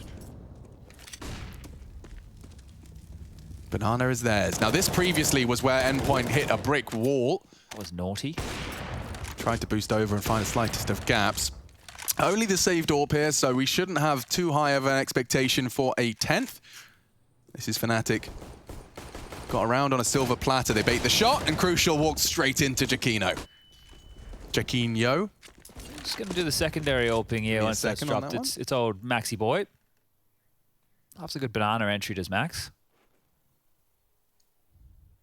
Boost on either side of things. It is so interesting to me that we spent 6 months with no one holding boost on B, and now straight back to the previous. Oh, Mighty Max has hit us banger.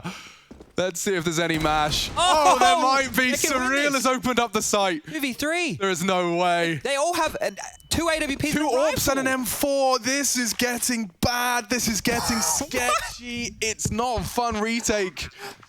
You got util. Yeah. Info confirms there's an AWP holding cough. Oh, he's front of the barrel. Max has got another. Not known to be an AWPer, Chad, but some style thrown into the server. Maybe Brolin. Molly's new box won't be expecting Flamesy's angle. He'll have to adjust and caught as he jumps, gets a chance. And that one's going to leave a mark. Red-faced. Fnatic sent back to spawn. Mighty Max with a circle strafe entry. Let me see this one again. Woof! Oh dear. And then Surreal, bang! With the check, yeah, he's been listening. Don't you worry about that. Mighty Max even with the wide swing here to deny. Some risks taken and converted. Great round from Endpoint. Brolin did well to get his crosser anywhere near him, to be honest. I'd be getting fired up with that one too. Yeah. That's a huge round. Double ops back out for the CT side. Nuts. 4 players over towards B. It's just JW holding on with the AWP. Doesn't look like we'll get any fast aggression on his position right now. And lucky for him, his rotation is coming back over to greet him. Still holding out top banana. And they've done that 4-man lean, so there's extra nades to limp on out. But Golden still could be in trouble here. Yeah, going for the reload.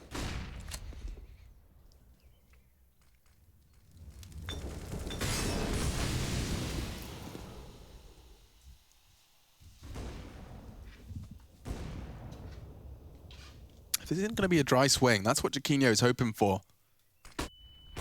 Certainly not. It's a boost to nearly find the frag. Golden, you've been spotted. Oh, no, you haven't. And still Max stabilizes. I can't believe it. Fully blind as well. It's like the stars are all aligning for him. He's got like, so many entries on banana this game. It's the same Max that was the top of the scoreboard in that Vertigo 16-0. He's got a flight to catch or something. Jeez, so much pressure here. 3 players over towards B for Fnatic now. Looks like Endpoint will push the issue.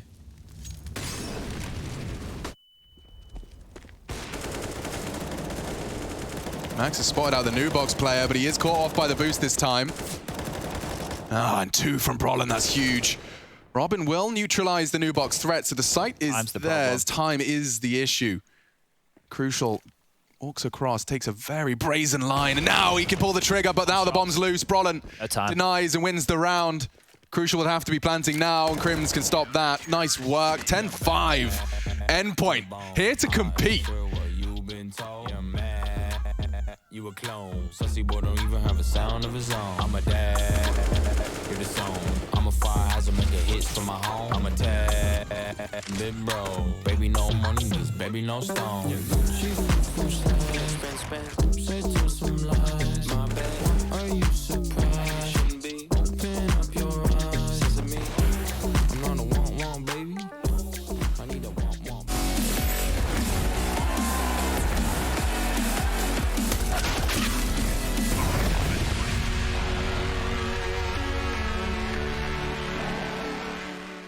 I think the reason we did so well at Summit is because, first of all, everything was new, you know, kind of a honeymoon tournament.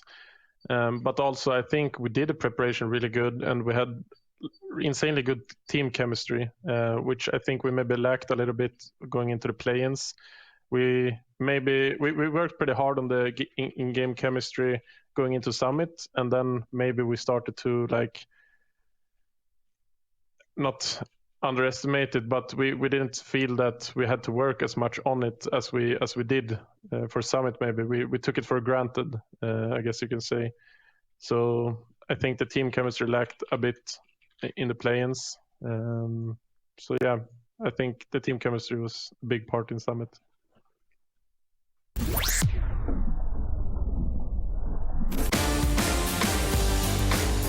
Hey Future Pros! Today we travel to Inferno to give you a hot smoke. This smoke will land in Arch. You are visible to mid when throwing this smoke, so make sure you already have mid control before lining it up.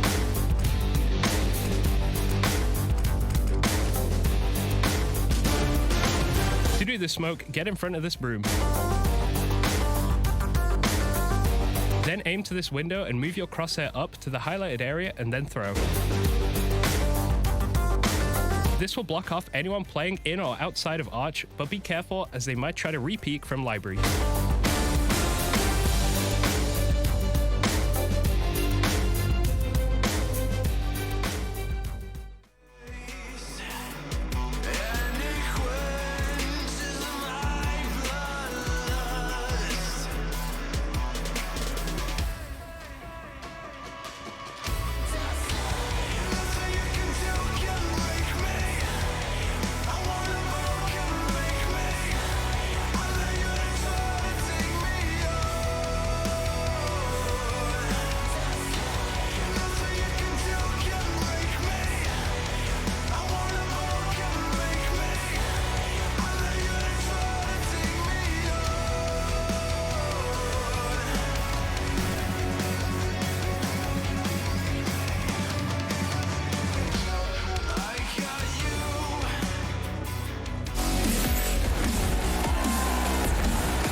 Endpoint keeping up the momentum they finished the evening with. It's been a busy few days for this squad. The international roster, 2 Union Jacks being flown by Surreal and Mighty Max. The Netherlands represented by Mr. Crucial. And then a Swede. And of course, Flamesy from Israel wrapping it up against Fnatic's Swedish 5-stack. Let's see, second half, first map, getting this day started with a bang. We still see Endpoint taking the odds for 1xBet. That's gonna be a conversation starter in itself. And now Robin was looking for early info, and it's interesting that they're actually opting to hide because so many people opt to go for early info into the apartments. Yeah. It's an interesting switch up from Fnatic, so hoping to go undetected and explode. This is going to be about juicy in middle. This is about to get real messy here. Robin's ready, and he'll take the fight. Robin! Holden tapped another. 2 heads from Robin. Flamesy, unchecked. Jakino responds. Good shots on the clock. Now an advantage. Fnatic into the site, and only Surreal. Just needs to hide. One would be great. Tucked into the cold box. And he can find the head. Oh, what a second into Jakino. Brilliant shooting from Surreal. Those were very highly mobile targets. Still finds the head. And now Endpoint given a gift. Oh, and look at this one. Eesh. This second one as well. We can see how much pressure he's under with X-Ray. He's got no idea how many are coming up behind him. This was great, and he's so ready for the second as well. Last bullet. Bam. And Robin converts. Let's go. Getting fired up. Understandably so. This probably means a little more to him as well. Let's not forget that Swedish flag's been flown. That's true. Actually, I didn't even click. An awfully long time. Endpoint have fallen into, I don't know if it's a trap, by the way, but they seem to like to buy a lot of SMGs on their second rounds. Now, it's not that it can't work. I'm sure that it can work. No, but it does get your feckles up a little. Just because a lot of teams are dropping AKs and Galils, and I know there wasn't a plan at this time, so not likely by any means. Some people would say impossible. Yo, Robin, this is a second round exclusive. This one, jiggling with the HE and just planning to nade ramp on the first jiggle. Go on. Seems an arm. Yeah. Double checks. Ooh. Considers his options and bang. That hurts. That'll leave a mark. Here they come. Smokes on their molly. Not running through that, are ya? Brutality for Fnatic so far. Now, they got 60 seconds, and these Armored Deagles do bang. You just have to find a one-on-one, a favorable crosshair-on-crosshair action. Top mid control being looked for now, but it is definitely a B finish. You can see 4 players from Fnatic staying stoic towards Banana. Brolin just trying to sell something over towards A. Flamesy and Robin have a setup towards spawn. They still have some smokes to deal with here, so Fnatic will be going through this. They have to go through this smoke. 30 seconds is the dream time to be dropping a smoke like that. Flamesy tucks into the Crucial's side. rotating. Yeah, he'll be there in time. Flashes the pull for the push. 20 seconds, still boosted up, and does squander his spray a little bit, but he'll stick around. And Flamesy so far has kept the wolf from the door. Good shooting.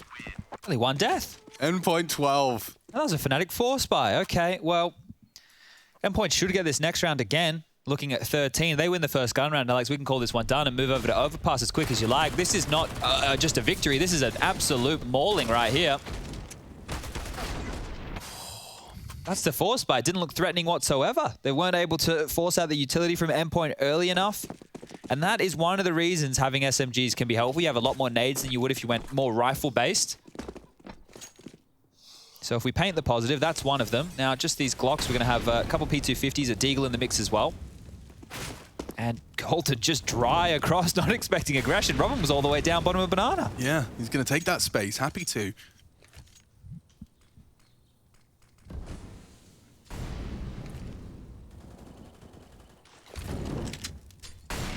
Oh, the timing Perfectly timed. Absolutely pinpoint perfection. Crucial just punishing him now. He'll just peek over the Molotov. This is such a perfectly coordinated anti-eco. So what you saw there from Crucial was, and I've just noted it for myself, I may as well say it out loud. He put himself next to that wall to hear steps second mid and mid fast. As soon as he had steps, he dropped a smoke. Then he just perfectly timed his incendiary as the smoke he threw faded and peeked over the top of it. It couldn't be a better anti-eco mid-hold strat. Yeah, definitely denying some of those nutmeg maneuvers. The only issue would have been apps, and that was controlled by his squad. So, well, we could be speedrunning this one. It's going to be a bonus round too. There's 3 SMGs carried across, and there's no reason Mighty Max, Crucial, and Robin would give those up. They'll be able to buy next round with everything they need. They've got all 4K plus other than Flamesy, so no dramas really. I would love to see an aggressive, well-coordinated maneuver. It doesn't have to be aggression off the bat, but something with these SMGs. It looks like a big share of them heading over towards Banana early for control. Just dissuading with early nades, and Robin's cleared the whole thing out. Yeah, and the deep molly has kept them pretty damn honest at the end of it. He's doing what Yakinder did to them yesterday. Yeah, this is exactly it. I'm sure they've watched the demo, probably learned a few things. All right, lineups. Surreal definitely wants to keep it suppressing nades, and Crucial's in the smoke. Surely, they'll spray him. JW catches it, but look at Robin, he pushes straight out of the Banana. That is taking a bit of a risk there. It's converted into a competitive round. Now, Surreal surely to be checked. Flamesy as well. If he comes through on the timing here, Surreal just has to live. Sitting in the smoke, and now the bomb's gone down. Now's Surreal's chance. He can flank. He could have. Confirms there's no 1A. The bomb retrieved. This gets uncomfortable. Golden solving the mystery, though. If he does head back towards Banana, Surreal hasn't checked mid in a while. Oh, spots him. Great control of the spray. Giacchino saves himself. I don't know where Surreal has been, though. 1v1. 1v1, and Golden knifes out as soon as he knows.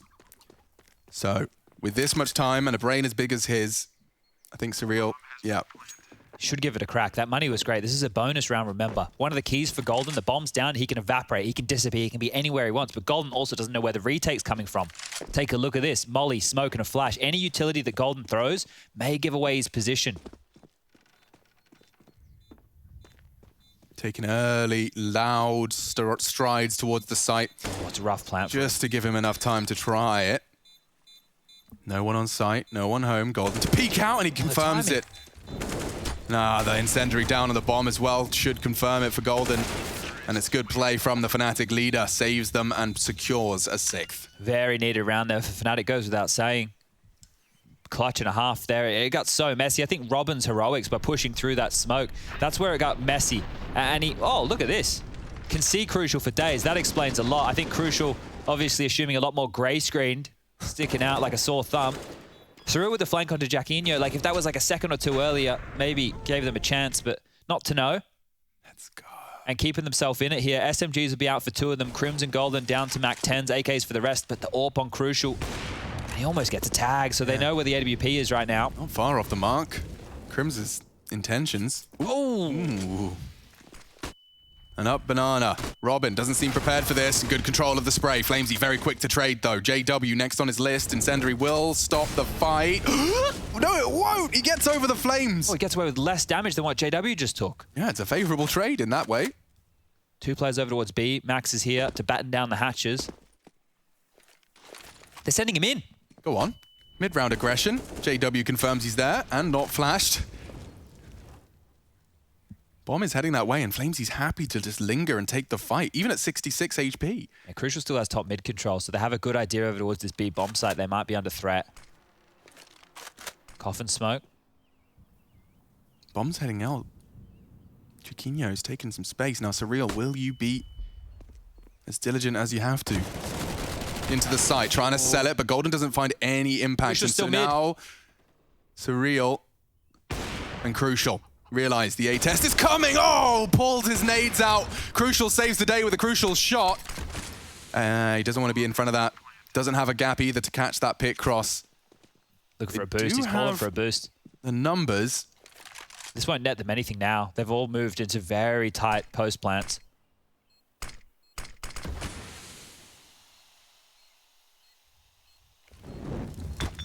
Ooh, he hit them with the molly. That's such good info. This is a risky retake. Yeah, it looks so good for Fnatic here. Very difficult. Flamesy has hit the crucial shot. He hits them both. And he has the kit for the defuse. Wow, that didn't look like it was going their way. Endpoint changed the odds. Shifted by Flamesy. He was the only real hero of their first defeat here at Pro League. Crucial, though, really did save things. Stops the balcony player from getting set up. It's Flamesy with both in quick succession. Look how tight that bomb was. Yeah, the Brolin kill was the most important, right? Because if he doesn't get that one, his teammate goes down, then there's a chance for that swing to come in from pit. It gets much more difficult. Still has the number advantage. A good start, 14-6. Plant facilitates another Fnatic buy here. It's getting desperate now. Endpoint's map choice, if they get it done single digits, they're going to be so happy with that. That might just spur them on with confidence going into overpass. Hell yeah. Robin deals with Golden's aggression. They're not afraid. They want to take these fights. Confidence in their own ability, integral. Now back towards A, and it seems like a changing of the guard. They're popping through this again. Chiquinho with the flash, yeah. And Surreal, ooh, he's in so much trouble. He's going to get swung on. Does well to take one with him. Brolin falls. Man advantage maintained. Max to fill the gap Power on position from Abs. But he's been parked here. Will they expect him close? Max has been caught out many times. This time is one of them. JW trying to duel with the AWPer. Crucial. How is he not dead? He's just avoiding all of the shots. Baits in nicely. Chiquinho with the backflip. Head over heels, and there you have it. Crucial locking down the A defense. He has been a pillar of consistency on our first map here. Yeah, he has been a big force. I think that ace clutch he had yesterday was like a 1-on-3 on an eco. Like we saw like glimpse. That's what I mean. Yeah, yesterday it was individuals winning the rounds. Flamesy had like a 4K round. He had that clutch round. Robin had a 3K A entry round. So we could almost account for them. It was like you were ticking the box of, you know, what you would need to get a handful of rounds, but not to consistently get 15, because that's where we sit right now. Endpoint on that T side, they look collected, they didn't look flustered, they weren't getting pushed, they were dealing with Fnatic. Now Fnatic, what are they going to do? I will, however, highlight here that the point you made, that if Endpoint can keep this, you know, single digits, it's going to be huge for their confidence. This may be the best chance they get in a while if they concede. You know, this is Scouts, MAC-10s, Tech-9s, Galils. A confidence boost is on the cards if Endpoint convert a round that favors them. 16-6 on your map pick, on a map that Fnatic used to pick all the time. It's their go-to map, their signature map. And they're on a 4-series losing streak, VP, OG, MIBR, Liquid, and that's without even including that best-of-1 loss to a team called Grond that none of you have ever heard of. Fnatic are in trouble. Grond sounds like a kind of orc clan. Nice shot from Crucial. Brolin going down. Seems only 4 frags separates Endpoint from this destructive result. Alarm bells sound for Fnatic. Yeah, and they're going for a mid to B wrap. I mean, at least putting Crims towards CT. Back turned. Robin catches him. as he tries to sneak behind. Where are they going to end? I don't think they know. It's just going to be hero plays at this point. Golden looking for impact. Got mid to be with the bomb. He's trying his luck. There's 30 seconds left. He's trying his luck. He's found the frag necessary. The bomb site's open. Max may be able to hit this shot. Oh, Golden that is going for the hero play. He's always got one in him. And now Crucial, yeah, I mean, shattered, absolutely battered.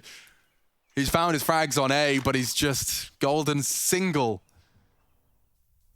mouse finds all the clicks. He's won them both rounds, Golden. Like, you think about the clutch round he had earlier. That's both T-side rounds. JW gets himself an AWP upgrade, easy as you like. Yeah, a bit of frustration spam there. It's understandable. It is JW. We know that he loves a bit of argy-barge. Yeah, but I mean, this is what I was saying. That's going to be the easiest chance you've had in the following 3. It's just so wild because nothing Fnatic did there made any sense. That Golden has done this single-handedly by taking the bomb into CD spawn and rotating to B. Like that's what happened. So that's why it's probably a bit jarring for Endpoint to even understand how that round unfolded. When they watch that one back, they're going to see it was just chaos. Yep. They got 2 opening kills, and then Golden decided he wasn't done. They're going to try see if they can close it here with some Deagle upgrades. It is a majority save. But they will have to take 2 of these, so fast is not the answer against Deagles. 3's close. Element of surprise. Brawler knocks his head clean off his shoulders. Max is going to be burnt out if he's not too careful. Uses the smoke to aid his escape. Might want to double up on the site here if he can. It would be dreamy. Max is considering it. He's held at the balcony now, though. Ooh, at least confirms. Okay, presence in the apps. A likely. Util thrown out by FlameZ. Resmokes long, enables them to focus their attention here on short. Max spots ahead. 2 pushing into the side. Crucial baited in, missing his shots. Does find one to the belt loops. Another could be it. JW and Jakino on the ones contesting. He hits the headshot. Jakino half health, can't find the bullet. A chance, but no cigar. We go again. Fnatic, though, tested every step of the way. It's never easy. Never. That was just Deagles, and it got sketchy. It will be just Deagles again, I assume. I don't think the Endpoint need to rush this. If they buy with the 3K, 3.5, just under 4 that they're looking at for their members right now, would be not the best maneuver, and that's why we see them just upgrading into pistols again. Next round, they'll be looking at the 2,400 loss bonus, so no problem with the weaponry, the utility, all that jazz next round. All that jazz. Wanna rouge my knees and put my stockings down. And all that jazz. Thank you. Start the car. I loved Chicago. Musicals are actually great. Did they ever tell you I did an actual performance of Mr. Cellophane in front of at least 100 parents? You didn't, but I know that Frankie would love to see that. Cellophane, shut up. That was just for Frankie. I know she wanted to hear a sample. I know she did.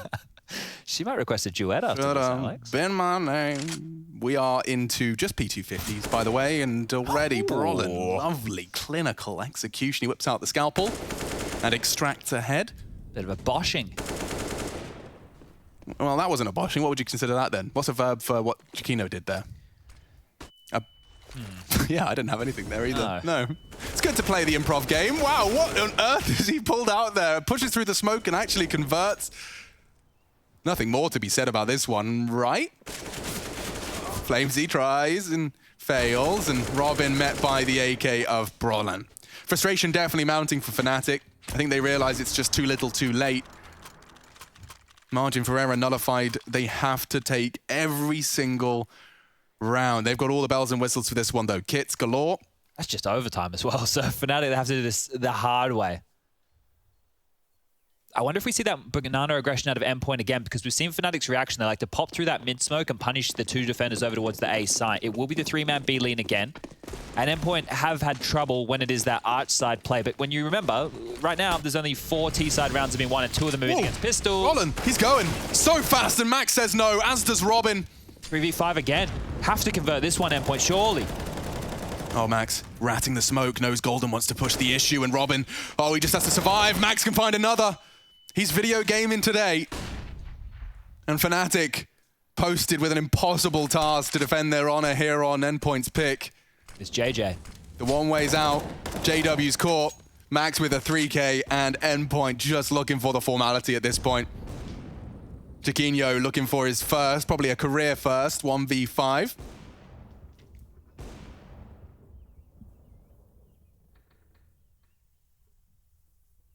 you know Floppy and Zywoo have the same amount of career 1v5?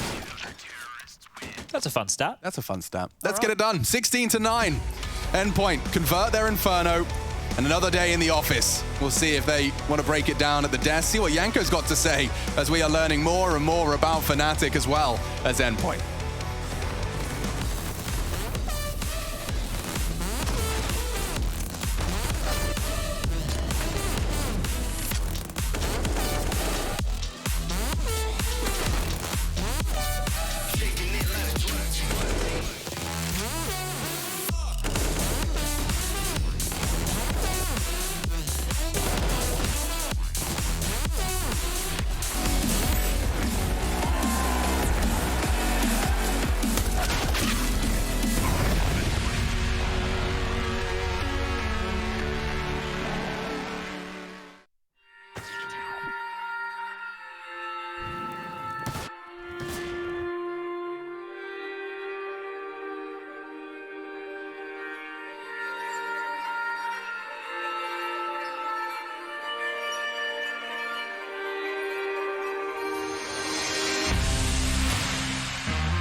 Hey Future Pros! Back on Danger Zone, and I wanted to show you the magic of double bumping. I use this to travel insanely far and get some pretty banging kills. One more.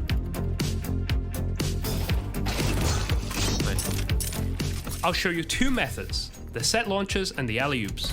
To do these double bumps, you'll need 2 bumps and an exo jump, and do not pick up the parachute. It may seem useful, but will interfere when trying to do doubles. For the set launchers, find a semi-steep ramp.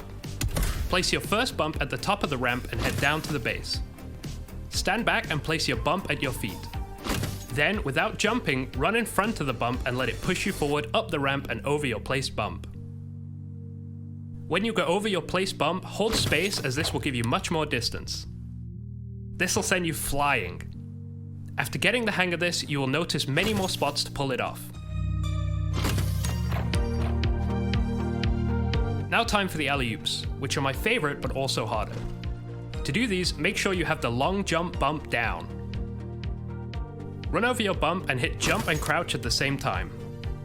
Then let go of crouch and hold space. This will give you much more distance from your bumps. You'll also need to understand surfing or ramp sliding to be more specific. This happens when you're traveling fast enough towards a ramp, and rather than stopping in your tracks, it will actually make you glide over the ramp. This alley-oop I'll show you is a good place to get the feeling of this down. Now you understand ramp sliding, let's use the boys alley-oop I learned from Sid and Cobra a long while back, as it's a great place to learn. Stand next to this boy and look towards the big hill. Place your bump down and long jump off it while holding jump throughout. While in the air, throw your second bump to the ramp around the apex of your jump. Then when you hit the ramp, you should slide and get bumped again by your thrown bump. If you don't see any enemies, you can use ramp sliding to mitigate any fall damage you might take.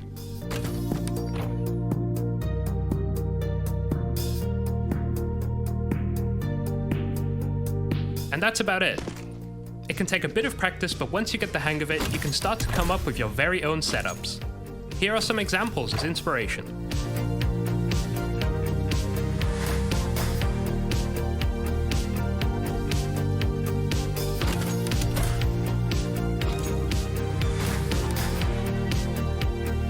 Good luck, and I hope to see you double bumping in my game soon.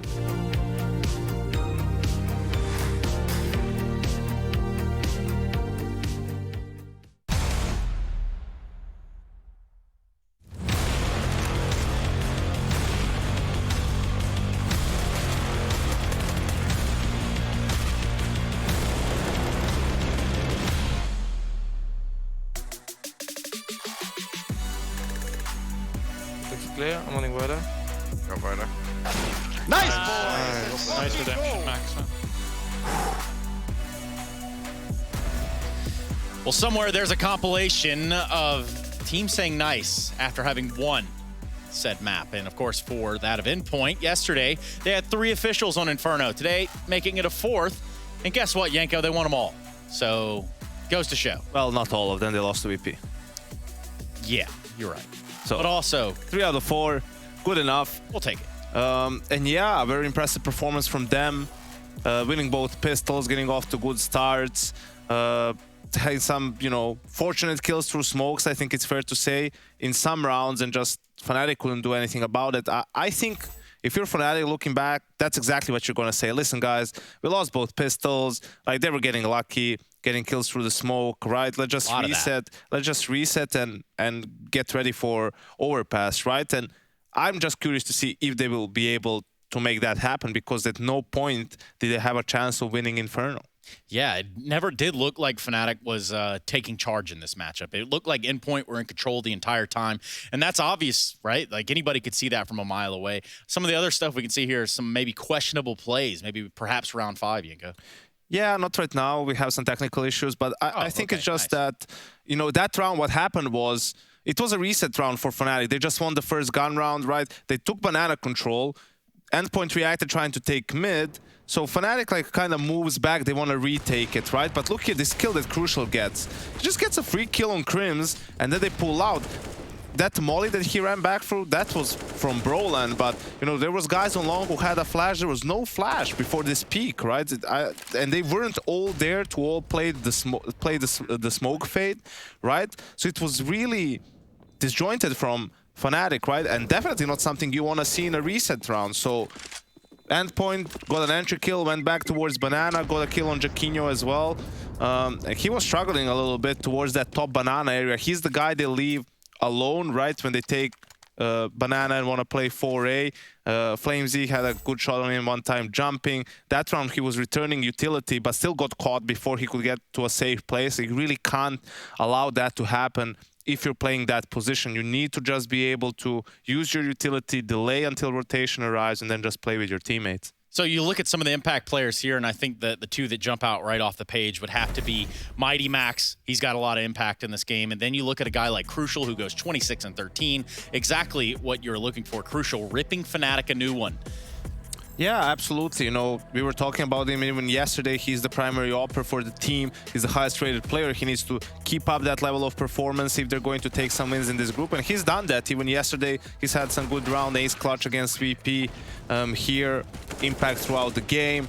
So, yeah, just a good job from them. I think the Mighty Max is the bigger one because it's a big contrast to yesterday. And there was a lot of entry kills involved. 17-8 in that department in favor of Endpoint in this map. So all those things really contributed a lot to them having what in reality is a very comfortable win against Fnatic. Now, speaking of comfortable wins, this would really throw things in a disarray if Fnatic start here 0-2, and there's a real chance for Endpoint to do that over on Overpass. Yeah, the bigger problem is, you know, we've talked about this throughout this tournament so far, is you win your own map pick, you're going into your opponent's map pick obviously with a 1-0 lead, and especially if it's a map you're not really comfortable on, you're gonna probably play with a bit more freedom, you know, take more risks, and if you get a little bit lucky taking, you know, the right risks at the right time, you can win some really crucial rounds, and that just adds even more frustration to your opponents, right? Fnatic in this situation. Imagine if in 2 important rounds at the start of the half, they get killed through a smoke again. Like, that's the kill that turns around. Like, at that point, you're just like, what the hell are we supposed to do, right? So that's one of those things that could help push you to win your opponent's map as well and make it 2-0. But I really want to see Fnatic come back and win this map for me to say, okay, like, they still have it. There's still something there. Because if they just, like, fall flat on the second map and lose to Endpoint here, it's like, what the hell's going on with this team? Yeah, something seriously wrong. But that's not to take any away or detract from Endpoint, who have shown up with a vengeance this morning. 27th. Fnatic is 27th. Creepy, isn't it? Jesus. Yeah, we're going to be finding out more about what Fnatic has to offer on Overpass when we return. Wow. Wow.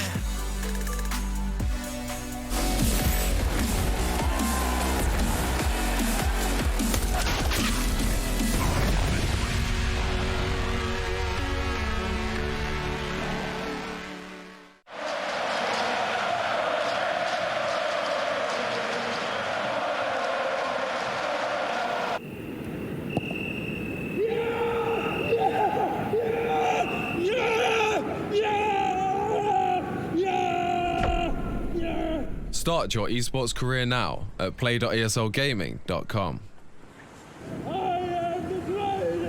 My name is Jordan Gilbert, aka Nothing. Hi, my name is Suli. My handle is Smix. I think it's important for these initiatives to happen. Empathy really, really goes a long way, and it always means so much to us, and I think that's where initiatives like this really help. I encourage everyone in the community, anytime they see bullying, anytime they see someone getting called names, I encourage you to step up and say something. Good luck, have fun. Good luck, have fun.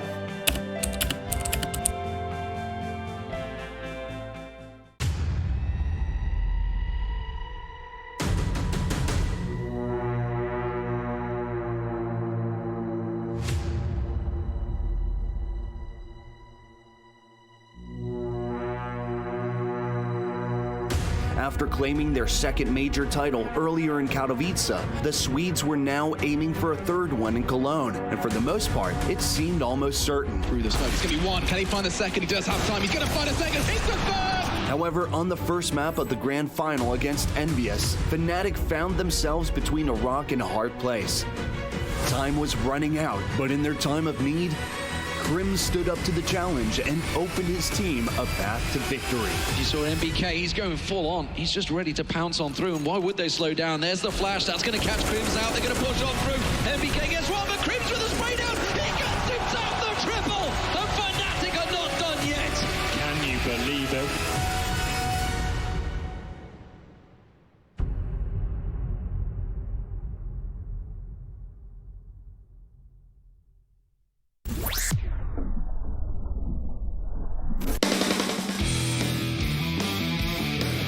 Hey Future Pros! Retaking the B site on Inferno can be pretty tough. However, the Molly or Incendiary I'll show you all today will help clear out one of the little hidey holes a T could be in. To throw this Molly, secure runes first. Then get into the corner next to the sandbags. Aim up and place your crosshair in the midsection of the ruined roof between these 2 points. Get your crosshair in line with this kink in the scaffolding, then simply running jump throw the Molly. As you can see here, this T did smoke the Molly, but from this angle you can see that the Molly does in fact completely coat the area in flames. Good luck and happy retaking.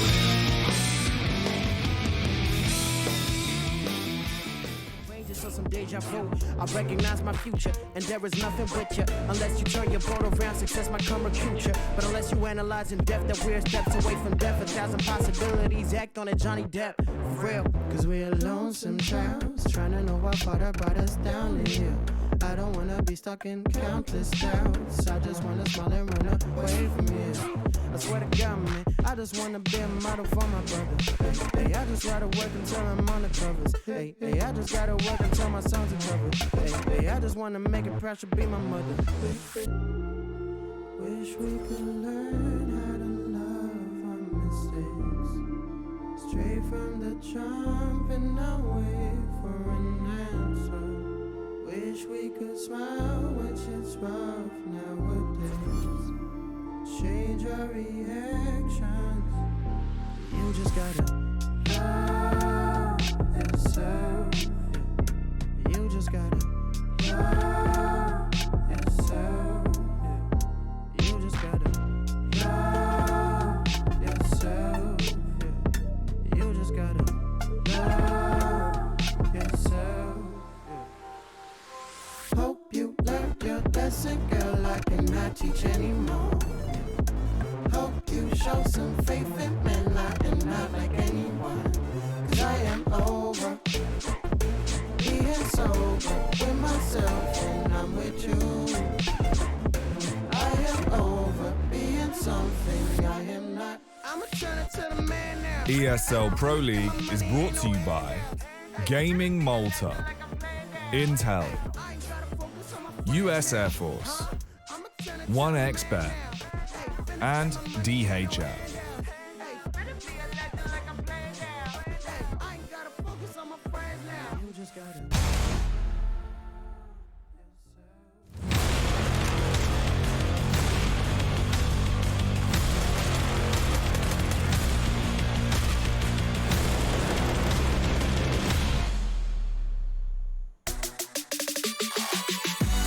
Endpoint taking on Fnatic, map number 2 of Overpass. It'll be the Swedes' pick, and map number 1, if you missed it, didn't go as expected. Endpoint picked that one up in style and looking to continue the same here as we move on in. Machine and Sponge to bring you all the action. G'day. How the bloody hell you going, mate? No. What's poppin'? Brand new map just hopped. Endpoint. Biggest fanboy on the mic here. Converted by the Mighty Max. Orping prowess as alongside other things. Flamezeek as well. Some of his first opportunities to really just show the world what he's got, you know? These are big scalps you want to be taking, and Fnatic, they were rocked on Endpoint's pick. Now overpass. Surreal gets early info, so sending him out on a scouting mission. The fact that he's sticking around could cost him a great deal. Crucial, caught on long push. That wasn't even a P250. I think that was just a double goosh exchange. Two of them clicked, both found the mark. And now, I'll be honest, Endpoint are going to have to gamble towards this one. Yeah, well, what are they going to do? Surreal's going to take a little look out here, and he'll go down as soon as he does. Yeah, that is brave. What a tap. He's hanging around as well. He's so lucky to be alive still. Yeah, he's realized his fortune. If they execute straight in towards A right now, the rotation is just headed back down the stairs over towards B. So Endpoint realizing they're between both sites in this juncture. There's no They're indication. on time though, dude. This is actually a very proactive Endpoint in comparison to what we've seen previously out of them. The problem is if they tuck on in here, they don't have info towards short or monster. They have to take that back quite quickly. And, well, Surreal's low HP, it is such a problem.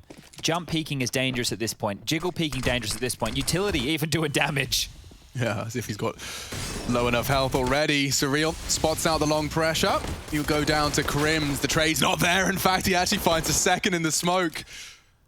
Fnatic sees control of the site. Flamesy, Robin in pursuit of more. It's Golden that knocks another. Taps the head off of Robin. Flamesy tries to stabilize the aim and does find the perfect tap. That's the kid. We need to find 3 more Fnatic members. Trying to create the chaos. Brollan's holding the angle on the push. Lovely stuff. Fnatic overcome it. Good shot from Surreal, but losing Crucial early, eventually spiraling into that ace site finish. Yeah, if we carry across the sentiment from the desk from Yanko there in the tail end, you know, wanting to see Fnatic come back in map number 2 and show that they can win this, take us the distance, show that they still have something. Because for Fnatic, it has just been a downward spiral. Now, we are giving them the graces of things have been changing, but still Endpoint coming into this group, it's the group of death. They were the odd man out. Everybody else at one point in history, as far as name value goes, has been one of the best teams in the world. So for Endpoint, it was not going to be a walk in the park by any means. Speaking of... Okay, that is not how I thought that was going to go. That's nade damage straight through the wall. Robin, with the Deagle bullet, finishes him off, and they're going to get themselves a free SMG. Flamesy picks that up. This is a great start here to the force buy. Holy moly, red beans and ravioli. There's not even a lick of damage done on the other side, right? Like, Flamesy's down to 89, but you don't want to write home about that one. They get away with a, like, clean, free opening kill. And an SMG. They haven't been pushed. They haven't lost territory. They can still rotate around. Things couldn't look better for Endpoint in a round like this. They are very passive on toilets. Now, I imagine that will change. Obviously, Fnatic don't know that, so don't have the luxury of that minimap. It would be a very different game if they did. So they will check all of those corners, and interestingly enough, Crucial's being spurred forward here. With the presence of Mighty Max has given him the confidence to take a more aggressive line. He often does this with an AWP. I don't know how well it will favor him with the Mac 10. Jiggles confirms his presence. He's in now. He is entirely locked in. And it's down to his spray, who does well. 1.5 on a Mac 10. They're spurred forward off of that. Brollan's having a look, so is Golden. They hear the steps. Util to be dropped. Rotate coming in. Flamesy will have to fill the gap of Max. Oh, a chance. Robin missed it. JW very quick to the trigger on his AK, and so now turning the advantage into Fnatic favor. Surreal very late on this rotate. Deagle could certainly do damage, and if he comes from toilets, at least he can confirm that that toilet side plant isn't a threat. He'll be able to gather some ground. JW's just called it clear as well, so this is down to timing for Surreal. May have found a gap to work with here. Oh, JW peeks out. Surreal. Cautious of Optimus. Here's the retreat. It is planted actually bankside. Look at that plant spot. It's not the default. Okay, yeah, he's had enough of this. Doesn't want to have a look whatsoever. Nade dropping on back. The 2 rifles will be saved from Fnatic, and it started very, very well. The nades, the shot through the boards, great work, and then Will down over towards the front of the A bomb site there. So Fnatic Shaky, but it's another round. Golden will drop with the bomb. So only one AK gets carried across. Even better for Endpoint. I doubt we see another force bow out of them here. So you see the nades. Robin lining up, the split screen action, and oof. Wow, okay. You're not going to be... Yeah, I'd be frustrated too. Crims are taking the headset off there. What are you meant to do about that one? So Surreal has dropped the Deagle over towards Robin, who's purchased in with some Kevlar. There's one onto Crucial that's just been purchased on in as well. This Mac-10 with a smoke. Oh, Deagle for Flamesy as well. So continuing to be threatening here, Endpoint. Fnatic have invested, but his SMG's heavy. A B focus this time around, and Robin trying his luck again. Crims, fancy it. Oh, I got scared. The headset would have been snapped that time. Well, Surreal's used the Mac-10 to great success. He's actually cleared underpass as well, so that's a boatload of information. This gets awkward for JW. Even pre-aiming the booze, Robin would have to hit they're just walking in. Shots. Yeah, what's going on? I don't know. Flamesy. They're both so low. He's got them both down to 13 points of health combined. Surreal's flanking the bomb. They know it's B. This is the frag he needed. A second on the cards as well. It's going to be Mighty Max to pepper him. Crims in the water, trying to push up short now. He can get caught, and Surreal at a time here gives him the fight he was looking for. JW's dipping. They're out. Yeah, Max is quick to the rotate. He's aware it's a possibility. He only has a USP, though. It'd be great if he could get his hands on something else, but he's left the B bomb site. That's where all the dropped guns are. Max is just going to be operating with this USP. He's going to hear it. Crims hits walk. No info. No Q. Robin's already starting to float. Oh, Max is dead here. No way. Oh, what? Wow, he hits the head, finishes what Surreal started. Won't get away. And that's indicative that there may be a late push from Robin. He is closing the gap. JW. Not sure if he's pushing in, and that's the chance. Robin seizes it. They convert. That's going to feel good. Yeah, a little bit of extra testosterone flowing through Robin's veins after that one. Everyone jacked up because Endpoint, that was a save. That was only a couple of upgraded pistols. One Deagle was pulled across. A Mac-10 was pulled across. And Mighty Max gets 2 kills with a USP. He didn't invest in anything. How did they get away with this one? I thought there was no way. Had to be the first bullet. Had to be the first bullet. And JW's looking back. You can see this is why Robin catching him a little off guard. Couldn't get his crosshair in the right place. And oof, frustration.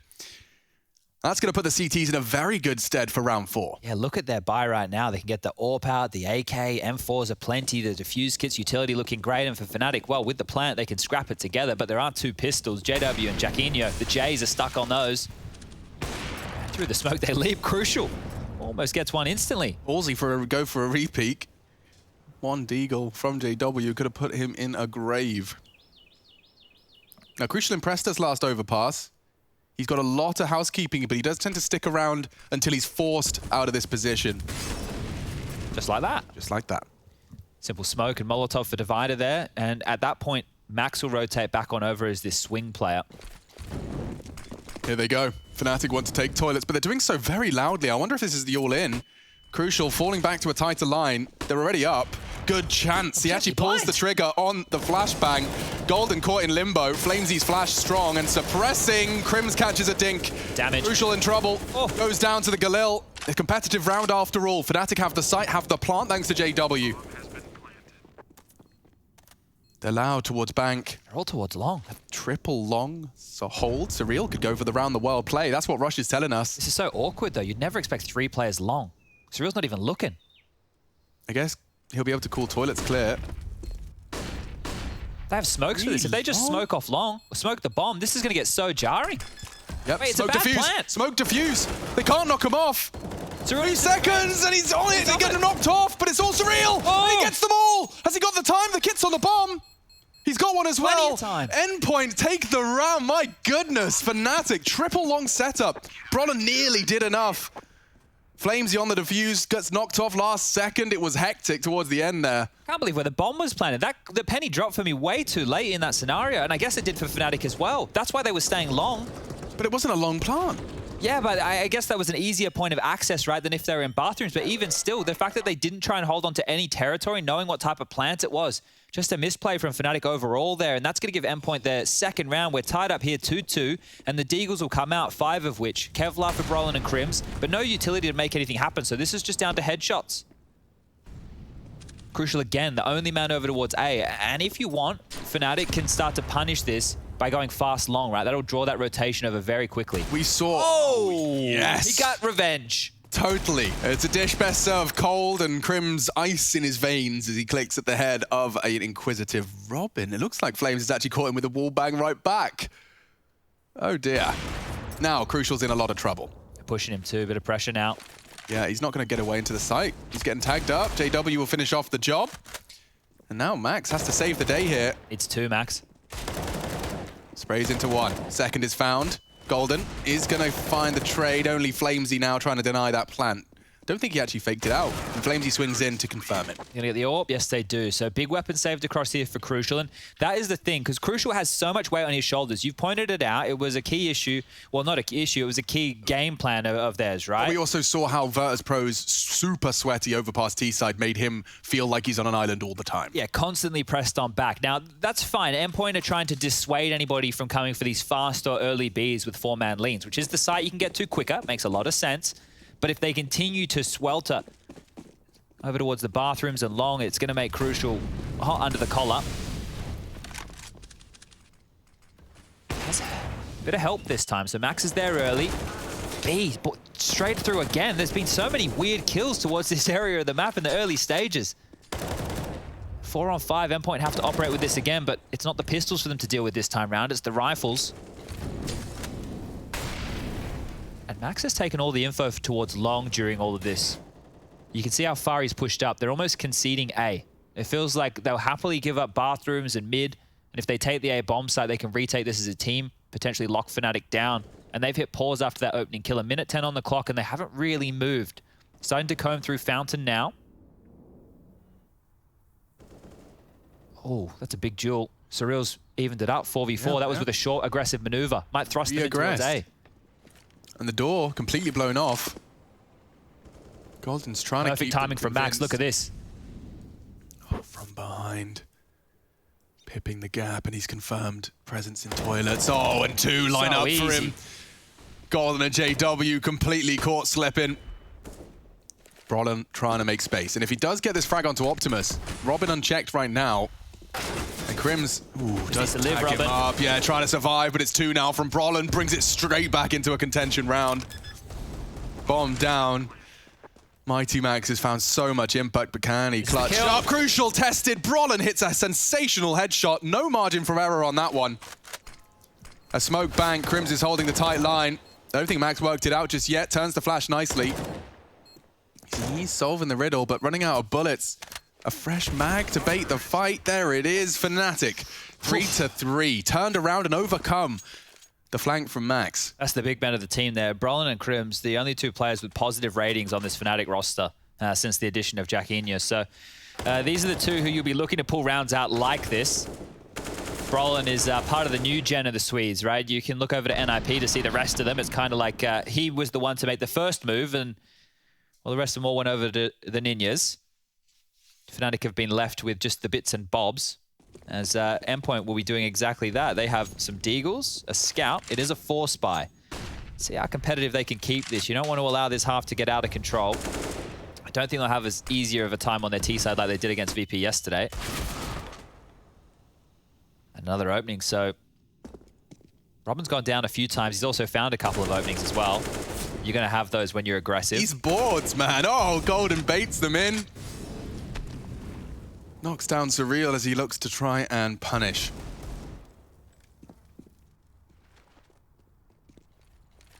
It's going to be a slow one here.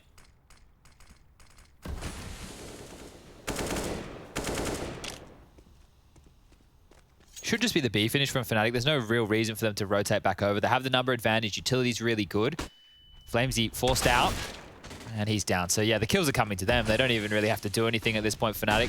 Utility coming in here to the B site. It's just Max, overwhelmed. And Crucial. Wrong place. Cannot help. We'll save that Scout. Should be an eco from Endpoint in the next. And Fnatic have an opportunity to get up to 5. So we'll continue talking about there was an old lady who swallowed a fly for everybody at home. So if you missed out on the first map, we were talking about, I guess it's a song or it's a tale. I remember it was a book of some variety or something like that as I was a kid. So we got up to the fact that she swallowed a fly and perhaps she'll die.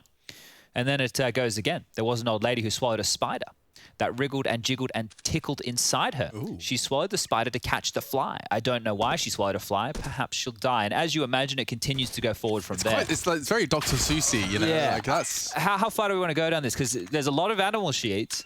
I mean, swallows. Give me a couple more. Okay, I'll give you a few more because this will be an eco. There was an old lady who swallowed a bird. How absurd to swallow a bird. It is absurd to swallow a bird. She swallowed the bird to catch the spider that wriggled and jiggled and tickled inside her. She swallowed the spider to catch the fly. I don't know why she swallowed a fly. Perhaps she'll die. Brilliant. And we just got a timeout, so... we can keep going. We can keep going.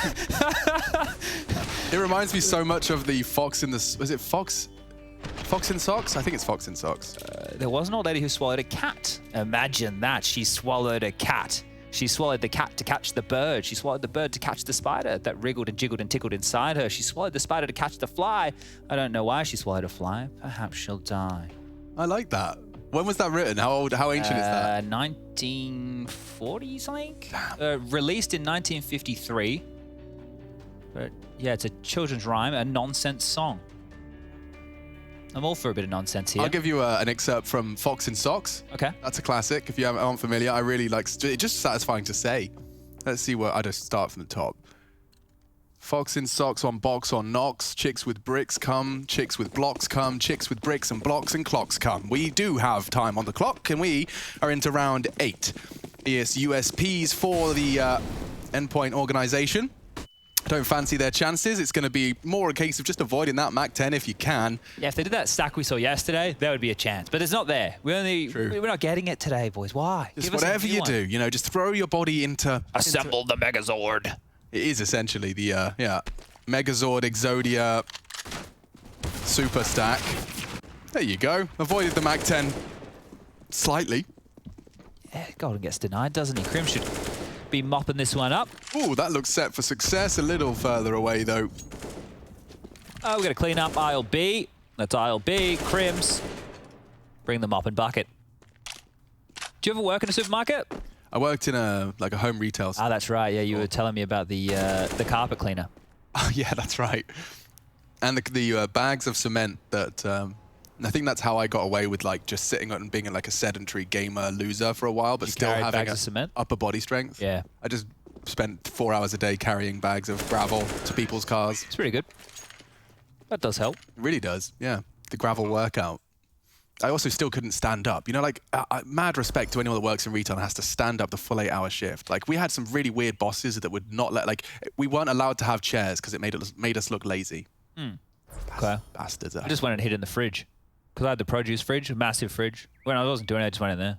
Anything fun happen in there? No, Anything crazy? No, nothing. It was pretty... In Christmas time, it got crazy, Alex. Just stacking crates up to the roof, mate. You would never see anything like it. So much lettuce. Never seen so much lettuce. It's in Australia, it's summertime when Christmas is on, so we like a good salad, It's fresh peculiar. salad. You haven't, like fresh fruits and stuff for Christmas. Yeah. Barbecues. And they're onto another partial buy here, endpoint. So it's not the USPs, it's Deagles this time. So we'll see what they have to offer here. Nades would be early if they lob them out now.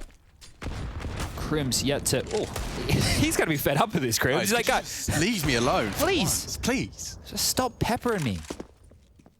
Oh, JW spotted the long aggression, so he's going to calm that one out. And this time, Fnatic, nice and slow as you like. Yeah, but this is actually going to really rot the clock nicely. But the fact that you've at least said, we could be... They're going to have to do all of this. These flight paths, clear it out, take your time. Mighty Max is long gone from long, but that's not to say it won't keep them out of it. Oh, nice work from Crucial. He's switched on this kid. Yeah, he doesn't want to be in that line of sight because of the shadow, but this push... Whoa, that was ballsy. He had a chance onto JW, and with his back and knife away, he has gotten away. They're rotating up to A silently here, endpoint. Might be the right call. Frag they wanted, though. JW catching and finishing off the job. Mighty Max is communicating up a storm. There's minimal util here, but pushed in on Optimus. They spot one. Through the smokes. The smoke could get hectic now. He's got an AK. Robin knocks off the head of Roland. Surely not. 20 seconds. Golden's catching flak as well. Crim's low. Need another from Robin. He's providing them all. There's only one more left. Only JW in 15 seconds. He needs either both of the frags. One of them surely wants to play passive. In fact, both. They'll slip away, ready to re-aggress for a rainy day. Peeks out, finds the first. Will he fake again? RV1, Robin looking to do damage. He needs to finish the job. 3 frags so far from the Swede.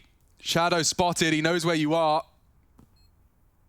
Time is... Oh, he's actually slipped long, and that's the duel. JW down to a single point of health. Robin tries for the one tap. He finds it on the repeat. What a round. Hit him again. What a round. That's 2 against JW. Just Deagles, but it's Robin. Has a complete and total hero moment. He is the protagonist of the 4th on the board now for Endpoint. Those late smokes towards front sight make things so awkward. We might catch it here on the replay, but you can just see when they throw those smokes out front sight, the T's are doing their execute, but they're still having to push through. So there's a gray screen. There's no trade potential because the teammates are behiund this, and they're getting to isolate fights. Look at them limping in one at a time, all because of that smoke. Good points.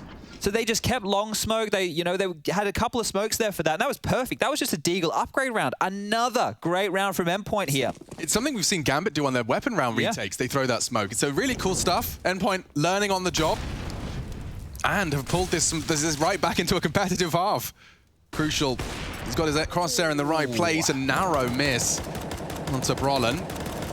So Brolin's job was just to bait that shot out, right? It's the classic. It's Crims versus Flames E and Surreal. This is going to be a B finish with no A presence. They can stay in this 4-man B lane setup right now. Max doesn't have any reason to rotate over other than time. They pulled Crim smoke out of him again. And they naded him. Ouch. This time, however, they've won their duel. Flamesy, what wasn't ready. Crosshair not perfect. Instead, Mighty Max will find one alongside. The ride is a double. JW and Crims to clutch up. It's suddenly a 2v2. Endpoint can do this. Crims is shadow spotted. They know one's short. The other hunting JW. Oh, and he's found him. Huge over for the Max. smoke. Max finds another, and they close it out. 2 versus 4. Great turnaround. Mighty Max and Crucial combine to put another on the board for the CT squad. Max was just rotating away as that hit came on in, so luckily he was there because as he rotates back, you can see they get those entries, Fnatic, but they're still coming on in and all the eyes are on them. So Max has just got back to this position, right? Him and Robin are great to combine, and that just allows Crucial to rotate in for an easy one onto Crims.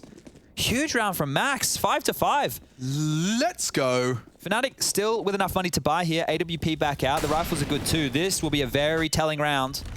I'm interested to see what Fnatic's T side brings now. You've been doing the default. You've pincered B. You've hit A. I think the late A's are great. They looked great. I know they lost to that Deagle round, but that won't happen again. He gets another one. Crims is like, yeah, I know about that. I know.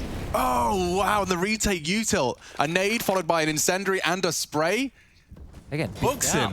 Books him. The thing with the spam kills, right? You think about Inferno. How many did Endpoint get through the smoke on those B executes, right? Oh, dude, he's re-aggressing into a very wide line. He's set for one hit. Flicks passively, knows he's getting hunted down by the potential toilet line, and JW does once again convert. He's definitely winning the head-to-head. Max, he hears this. He calls for the rotate. Robin trying to delay. That's the CT smoke to segregate, but caught through it this time. Mantles up. Robin does well to find another. Brolin keeps it competitive. We've seen this before. A 2-on-2. And where's that plant being opted for? Okay, so Optimus. They can plant and take bankside. They just smoked CT. Has smoked off the CT bin, so you'll have to play in front of that. Flashes aren't bad, but Golden's tucked in, and the Flamesy will go down to the element of surprise. Surreal, looking to come clutch. Brolin lurking in the smoke. Surreal, I'll check it.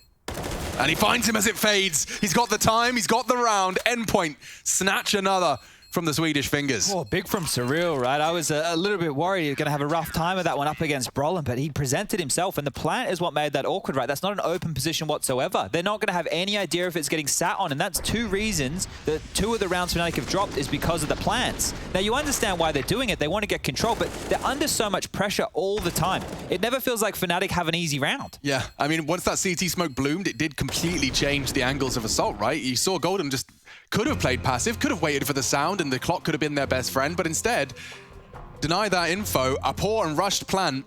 Yeah, and you are going to start feeling the frustration boiling over for Fnatic. Yeah, head shakes, face palms, all of it right now.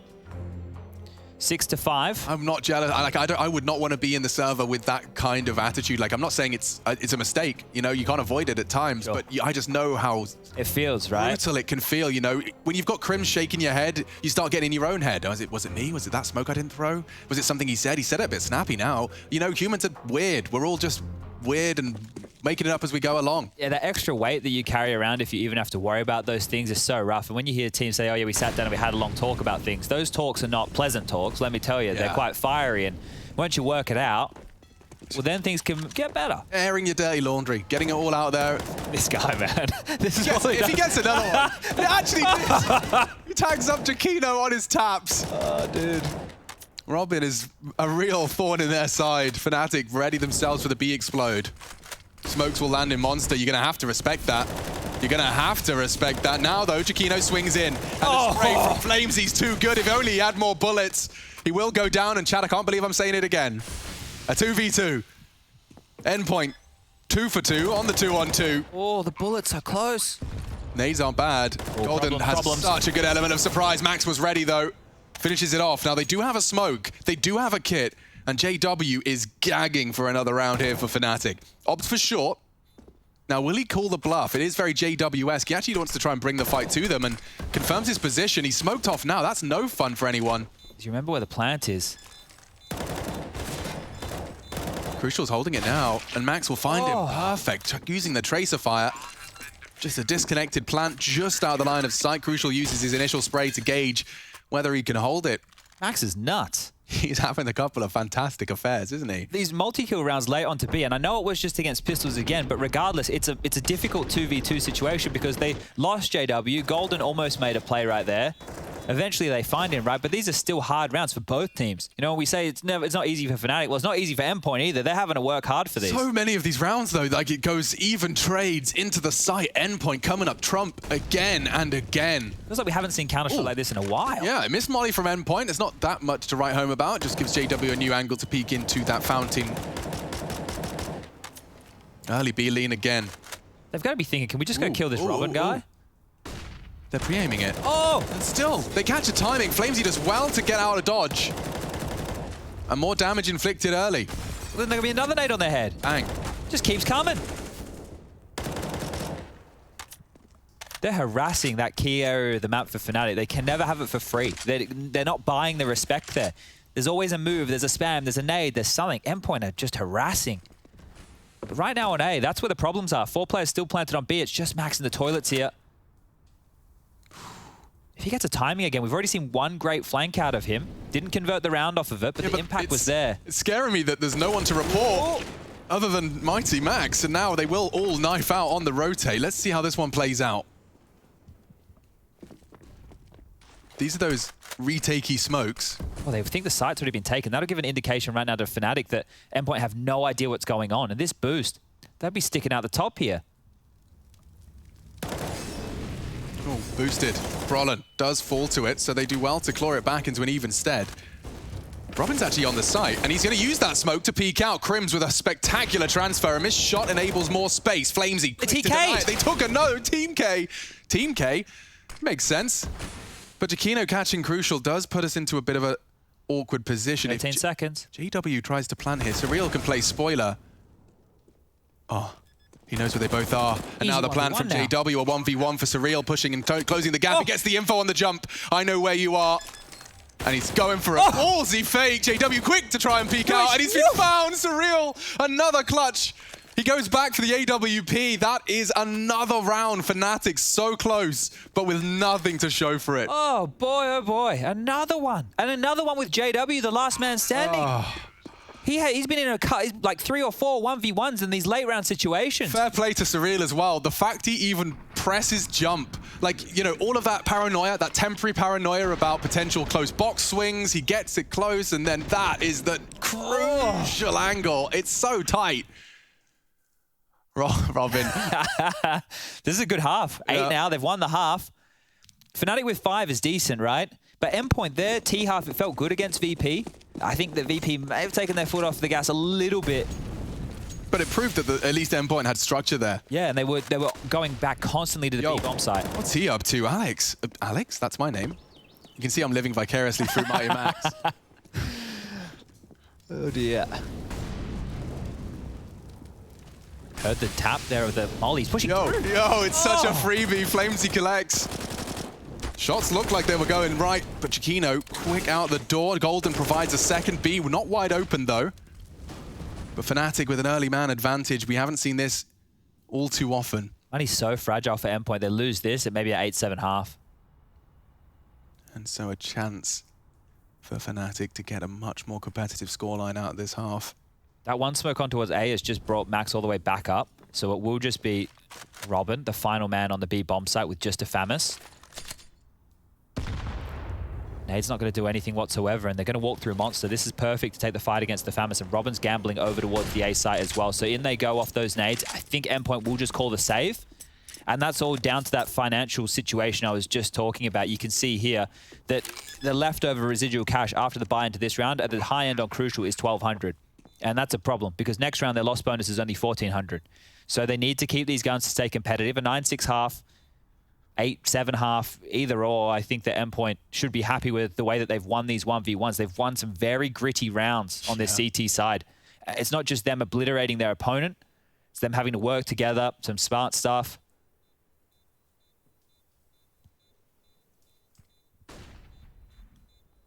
So we've got about 15 seconds left before this bomb goes off, and we'll have their 6th round posted on the board. And competitive, this one feels like it has a couple more moments in it than what we had on Inferno. That one was almost one-way traffic. There was some Fnatic resistance, but mainly an Endpoint game. And now with these saved guns, we'll be able to see a couple of drops, right? Crucial could drop a Famus across if he's feeling generous. Get something cheap out for Flamesy as well, or maybe even just a Deagle for him. Utility will be the problem. So for a round like this, Endpoint might want to do something outside of the box, maybe an aggressive maneuver that they've been keeping in their back pocket. It's the 4-man B lane out the gate as well. Will just be Max to deal with this.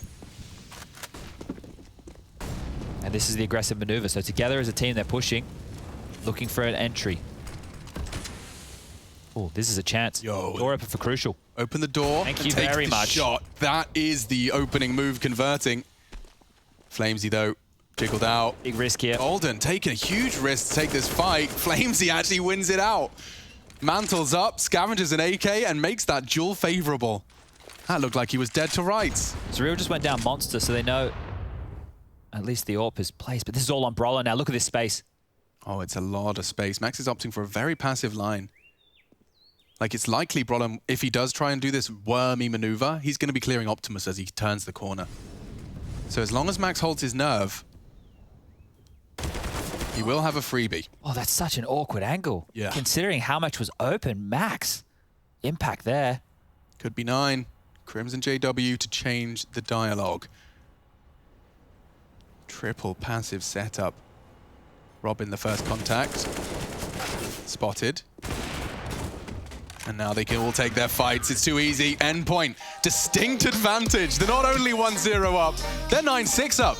Let's see if they can wrap up their map pick and take a leap towards top 3.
Endpoint 9, Fnatic 6, Overpass, our second map of today's Counter-Strike treats.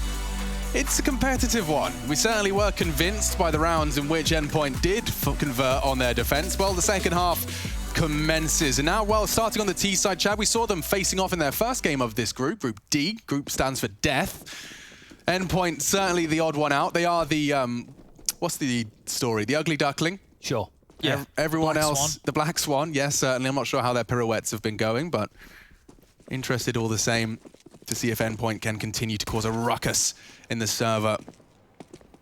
VP proved too tall of an order, but Fnatic, after a lot of jeopardized results, are looking for something, a W in the column. Crims can rotate over now.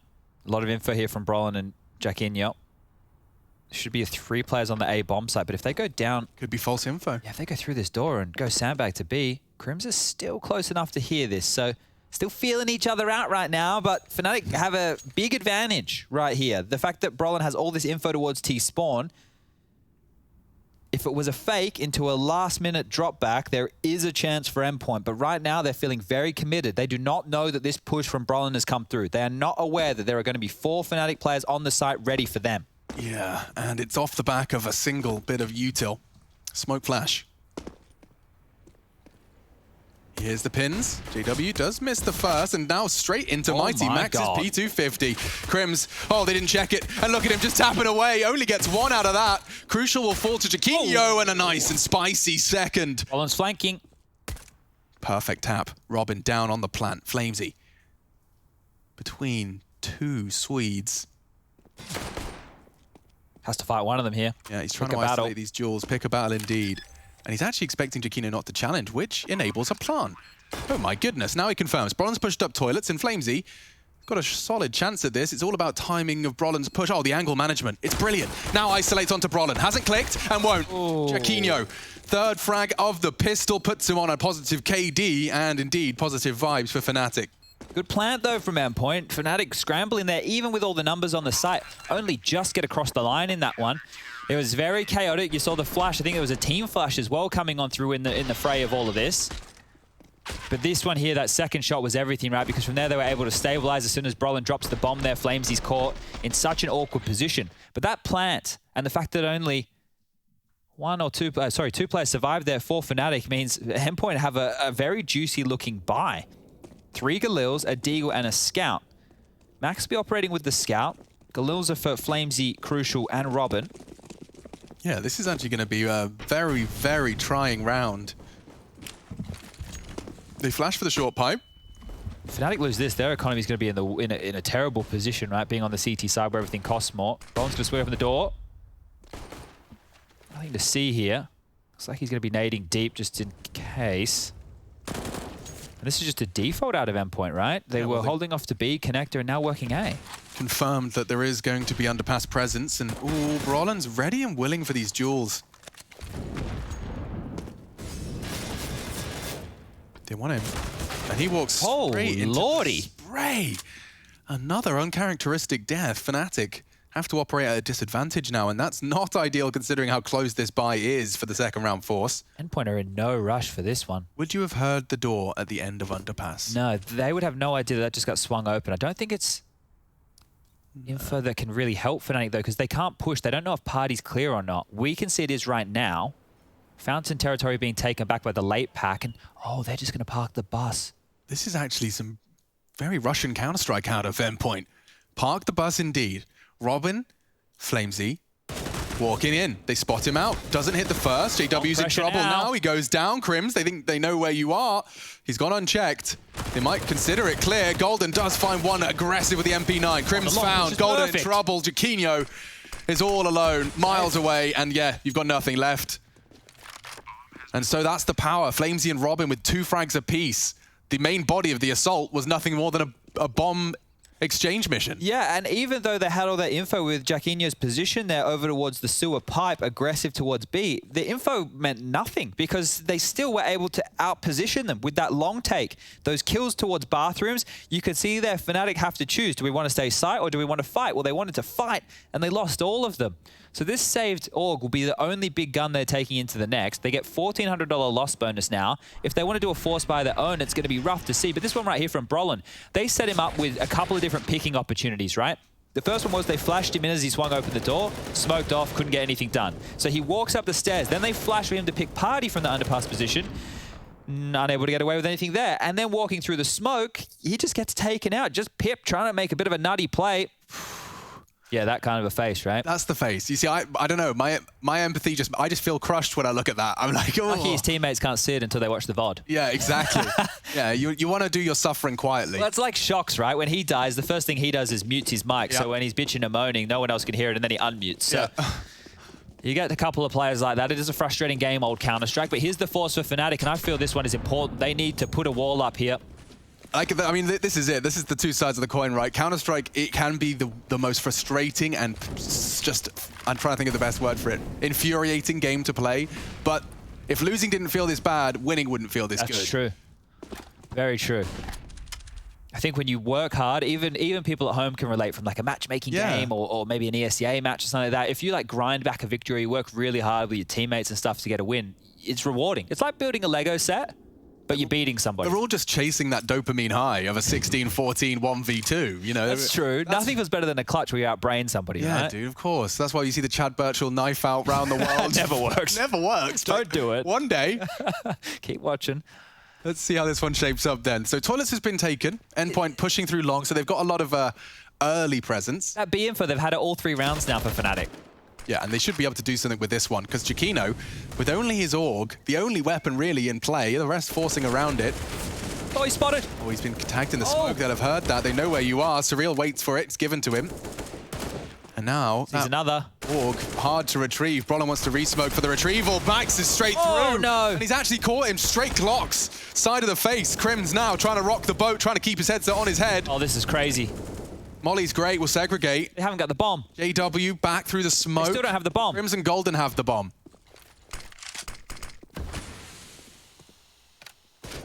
And Crims found by Flamesy, at least the angle. Golden provides another. This is Fnatic's nice tap on the final bullet. But Fnatic starts with Jaquino, ends with JW. It's only enough to put the 8th on the board, 3.3 on the low end for the rest of them. Should be juggling a couple. Well, this is the problem right now for Endpoint. I don't know if they will be able to identify how much B aggression there has been from Fnatic. If you can have one player on his own clearing out the entire backyard of B in all 3 rounds, which is what's happened. Yep. It was Brolin on the pistol, it was Jaquino last round, and then the round that we just saw, it was Golden. If they can do that consistently, and Endpoint don't know, they're going to always be walking into a stack. Yeah, well, they've got Flamesy dispatched now towards this role of housekeeping that B info push.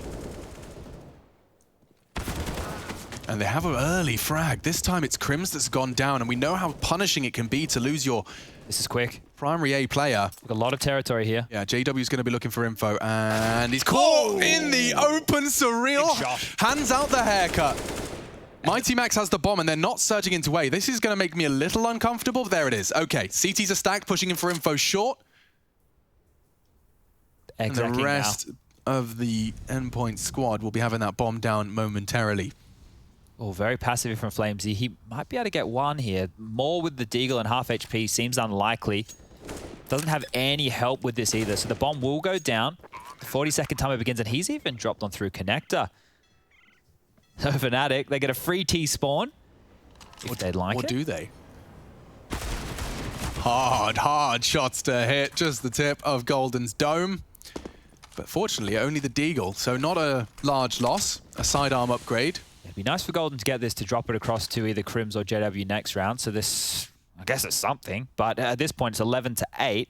These 3 guns are really important, right? Because now it means we can get a faux gun round coming out of Fnatic. And I'm so much more become, you know, these last few overpasses, I've become so much more hyper aware of the fact that sometimes it's as easy as just not being visible when they jump peek. You know, like JW, the reason he died there was because on his first look... Didn't see anything. So he's operating under the assumption that, okay, I'll just quickly find a new line, and Surreal knocks his head off in that transition. Just hugging these walls and then peeking out just as he is in that false sense of security. Yeah, when you're that player as JW, right, and the guy's already gone down, you almost want to take space back because you need to have somebody jarring over towards bathrooms to destabilize that execute. So I can understand what he was going for, but the timing was not there, and Endpoint punished the space after opening off of Crims. A gun round will come out. It is interesting. This scout could do some damage if he swings wide, JW. Yeah, but it's on a timer. He's hurt. He's hurt. Walking in, and on the retreat, Surreal will accelerate. Great spray. Doesn't mess around. Now Crims to fill the gap. Golden as well, rotating in a 2-2 split of the remaining Fnatic resources. He wants this fight, and he's found it cleanly. Nice. Crucial's gone. Here's the retreat. Surreal trying to silently dismount for the hunt, and he's done so successfully. So Crims, no cues that this hunt is on, or nor that this close angle's being held. He is in limbo, floating between the long threat and that of Surreal. Oh, Surreal! He hits another one. He's coming alive on now this map. I mean, if ever there was a time to come alive for Surreal, this is a perfect opportunity. And he's selling this. He's keeping Golden's feet planted. Up and over. Oh. You know, trying to play spoiler. Oh. Flamesy spots him. Giacchino did not react, and so it's just Golden's half health. What little remains of A. And Brolin to defend his site. Another flash for the peak. Looking for anything. Nades on his nose, not what he was hoping for. And they double. Robin will get the trade, and bomb will be planted. It's unlikely he denies, and confirmed by Robin. Oh, Here we go. Endpoint posting a 12th and sending Fnatic back into the doldrums. 2K, 3.5 for Golden with a couple of more SMG frags. And even a special treat for Flamesy. He's been the one that's been ready and willing to punish on these SMGs. Surreal with a big frag there.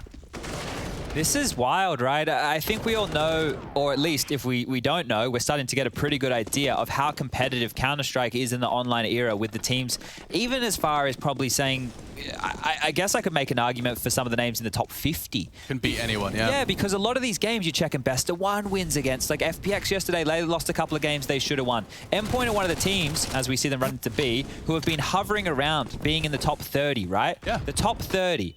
And then they come into this matchup right here after playing 12 hours of Counter-Strike yesterday. And if they win this, which is looking a little bit awkward right now, they're set up to be winning a 2-0 with single digits against Fnatic.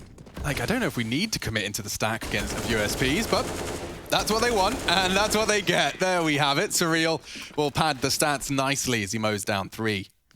I won't lie, I thought Surreal was looking pretty rough as the pit anchor on Inferno. He got caught out of position a few times. He was heavily rotating, making a lot of steps and stuff and being found out. But here, on the T side, the amount of space that he has taken and just these heads-up fights, he knows where he can go, the timings. Sure, sometimes it's a risk. You know, a lot of the time it is a risk. There might be somebody standing on the other side ready for your aggressive maneuver. But the impact he's had in this half has been instrumental to these 13 rounds for Endpoint. Guns back out, no kit. Ooh. Ugly scenes. Utility very light on as well here. Handful of smokes left over. Molly's already used as stop nades. A lot of hang time on that jump. There's a chance for Flamesy. And Brolin, he actually wants to fight this. He's probably going to get flashed in, and a freebie. Surreal hitting with the 1-2 punch. Well, he's been going so well, he's going to get stopped eventually. 4v5 now. Everybody... Oh, another one. Yes. Nice maneuvers. Mid boost. These are the type of rounds where I struggle to see how Endpoint get back in, right? When it's chaotic and we found ourselves in a lot of those 2v2s like the first half, yeah, that's anybody's round. But these ones right here, how are they going to get back into 3-on-5 without any space? Well, it would have to be a Fnatic miss. JW is actually posted up on long, so unless he's taken cursory glances to toilets, which is highly likely, you can see how quick and easy he can take those fights. That's on the back of Mighty Max. Now, they're throwing out some util for this. Crucial has the full exec on his back. T-Smoke for progress. Crims wants info over the top of this. They're going back to B. He's going to see this as clear, Crims, if he continues to be aggressive. Yeah, they're getting a move on back. 3 players will be here for Fnatic. Oh, Flamesy very quick to react. He didn't have his crosshair there. Max has found another. 3v3. No, they've got space. Oh, not another one. The spray nearly finds them both, and Golden still can. Crucial's pushed down. Flamesy's the last man left, and JW will snatch it away. This is getting sketchy. That was so close to another throw from Fnatic, losing Jaquinho. They didn't have the players on the site. The bomb could very well have gone down. Golden bails them out of trouble. He got there just in time as well, because he was rotating back. We could hear those steps coming down the stairs as the hit was making its way on in. That was the round winner. And actually, the smoke that he threw out really helped things. Enabled that push from Golden onto Crucial. All right, they keep their head above water here. 13-9, guns back out. Both teams with AWPs. There's kits in play now, so I don't have to be too concerned about that one. Setting up some chunk nades onto this jump. This is looking good. This could be it. Oh, get on out of here. Golden nuked out of town, drops a nade of his own. Martyrdom perk.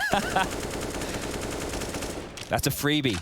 At this juncture for Endpoint, all they have to do now is not give away a kill. Like, you are going to start the next, however many, 70 rounds dreaming of an opening frag like that. A completely untraded, everyone full health. Oh, they opening frag. Oh. Yeah, let's not talk about that one. Surreal almost killed him. Yeah, he did. Or was it a dink through the spam? I'm not sure. It sounded like a team dink, because I was hearing AK spraying. Yeah, it got very messy. It was a team dink. Thank you, Rushley. Oopsie doopsie. Good to hear from you. Did you have banana bread? Chad, buy I didn't bring in banana bread, no. Did you guys see the little, I laid a little egg? We did the cream egg. I haven't had it yet, but I'm very excited to have one. Thank you so much. No worries. Okay, well, there was the kill we didn't want them to give away. Max has just gone down to Crims here, forward in the toilets again. It's going to be the B here. They're going through Monster. Plenty of time to deal with this Fnatic. Rotation will be here. Yeah, they got the players in the right place, but can they fend off Endpoint? 30 seconds as they advance. Flamesy found. Surreal added to Jaquinho's list. This is great shooting from the M4. Only one remains, and Fnatic will make double digits and make it look easy. Recover whatever goodies they desire. And Endpoint unable to convert off the freebie, the gimme. This is where this gets very difficult, right? For Mighty Max to call up against this now with the type of lead which they did have quickly disappearing. Money is there to get another buy if they want to force the issue. If you have a pocket strat. Yeah, if you can get into something now with Mac 10s or Tech 9s, that type of a buy, you could get an AK or two. This is great here. They're just not in time to deny the plan there from Brolin and throw it out. Now, it's really hard to see how they're going to get into B. This B bomb site, I think, with Brolin is a difficult one. I'm surprised Brolin is over towards B, really. He used to be the A player, going very hyper-aggressive. They haven't completely invested here. Endpoint are keeping their buy honest. Max has got one of these hero AKs. There's Deagles behind it. You just saw the one-way smoke limped out to Monster there. He's through. Whoa, they may not be expecting this. Yeah, he's through, but it's short-lived. Jaquinho does his role, plays his part. Oof, another nade there. That's a kill. They're boosting again. Oh, so risky. Robin actually hits it. Adjusts his crosshair in time, knocks the head off of the booster. Okay. Well, don't forget that the only real investment is now lying idle at the end of Monster Tunnel. It's just the Deagles now. Silently gathering their resources. A is passive, and the more they cut noise, the more seeds of doubt start to be sown. That was just called clear. But on the repeat, he confirms. Lots of company. Robin found on the advance, and they'd unload their mags. Pump Endpoint full of lead, and post an 11th. Yeah, I'm not going to lie. The CT economy at this stage in the game is starting to get very, very satisfying. Getting Crims on an AK, getting Jaquinho on an AK, none of those -80s and losing the sight. You got JW on his signature AWP, yet to really be singing the praises of the Wonder Child. Things are looking very good for Fnatic, I think, now as Endpoint are struggling with a lot of these situations late. Crucial, he was fantastic on Inferno. His AWP, if it comes alive here, he doesn't have an AWP. What am I talking about? Any impact from Crucial would be good here on this T side. Endpoint are heading very quickly over towards A, right? We can see there's 2 players connector and 3 playground. There's nobody babysitting the backyard of B anymore. Three players of Fnatic who looked very awkwardly stuck together there. I think they wanted to just have a little bit more confirmation that there's presence. Flash is good. Forces JW off of the line and will deny a lot.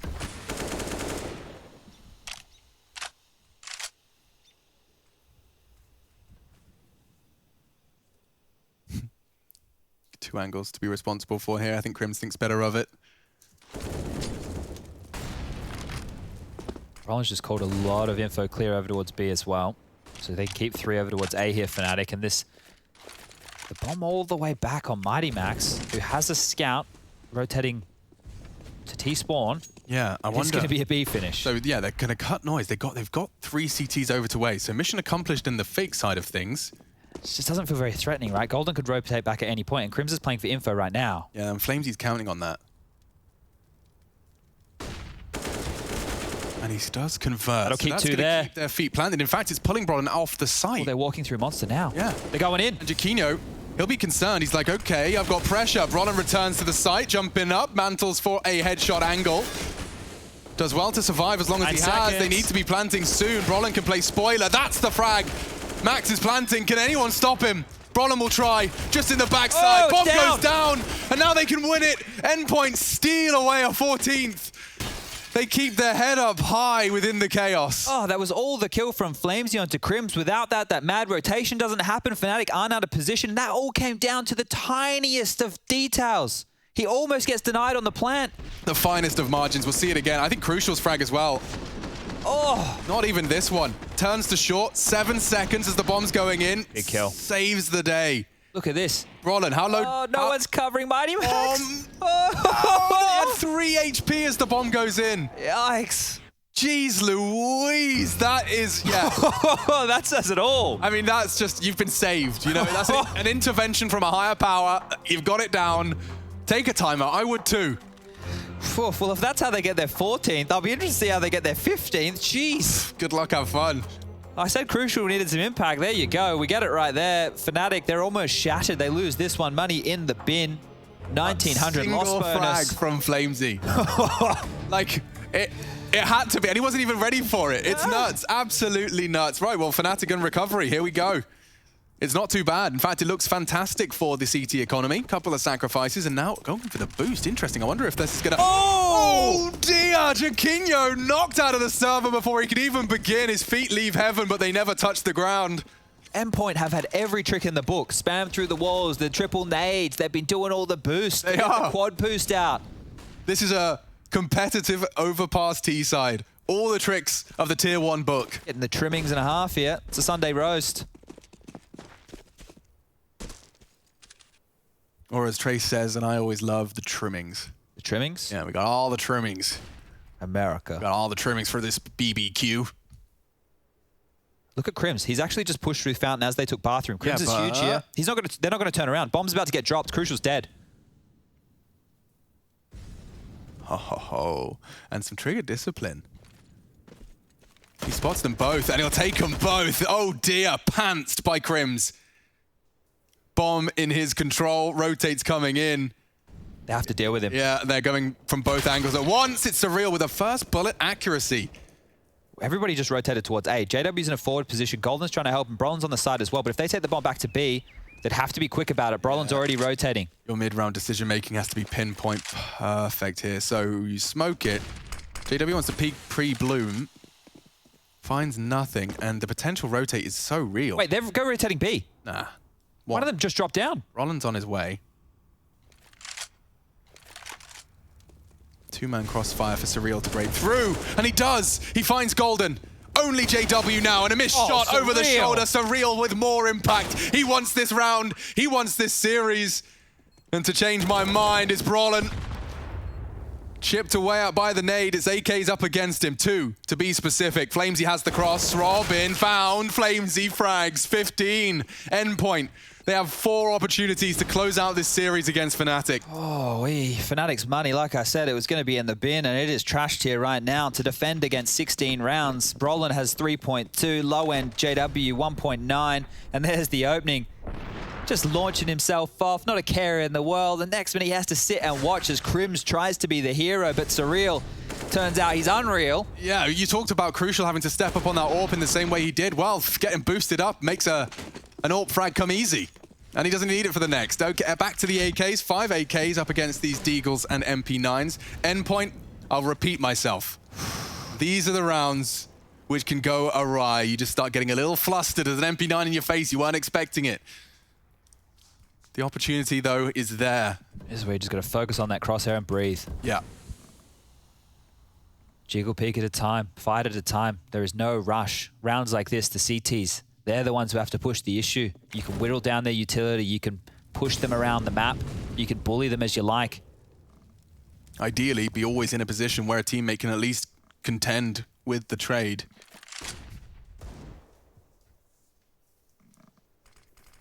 Surreal has been insane in these entries. He's a threat. And Flamesy will find the first. Push monster. Mighty Max is ready. He is. He's been holding this the whole time. Finds another. Doesn't expect a second, but that's information. Jaquinho on B, and he doesn't get allowed to retreat. He's open. Robin's caught him. Fnatic potentially conceding another loss here. They're on a losing spree. Oh!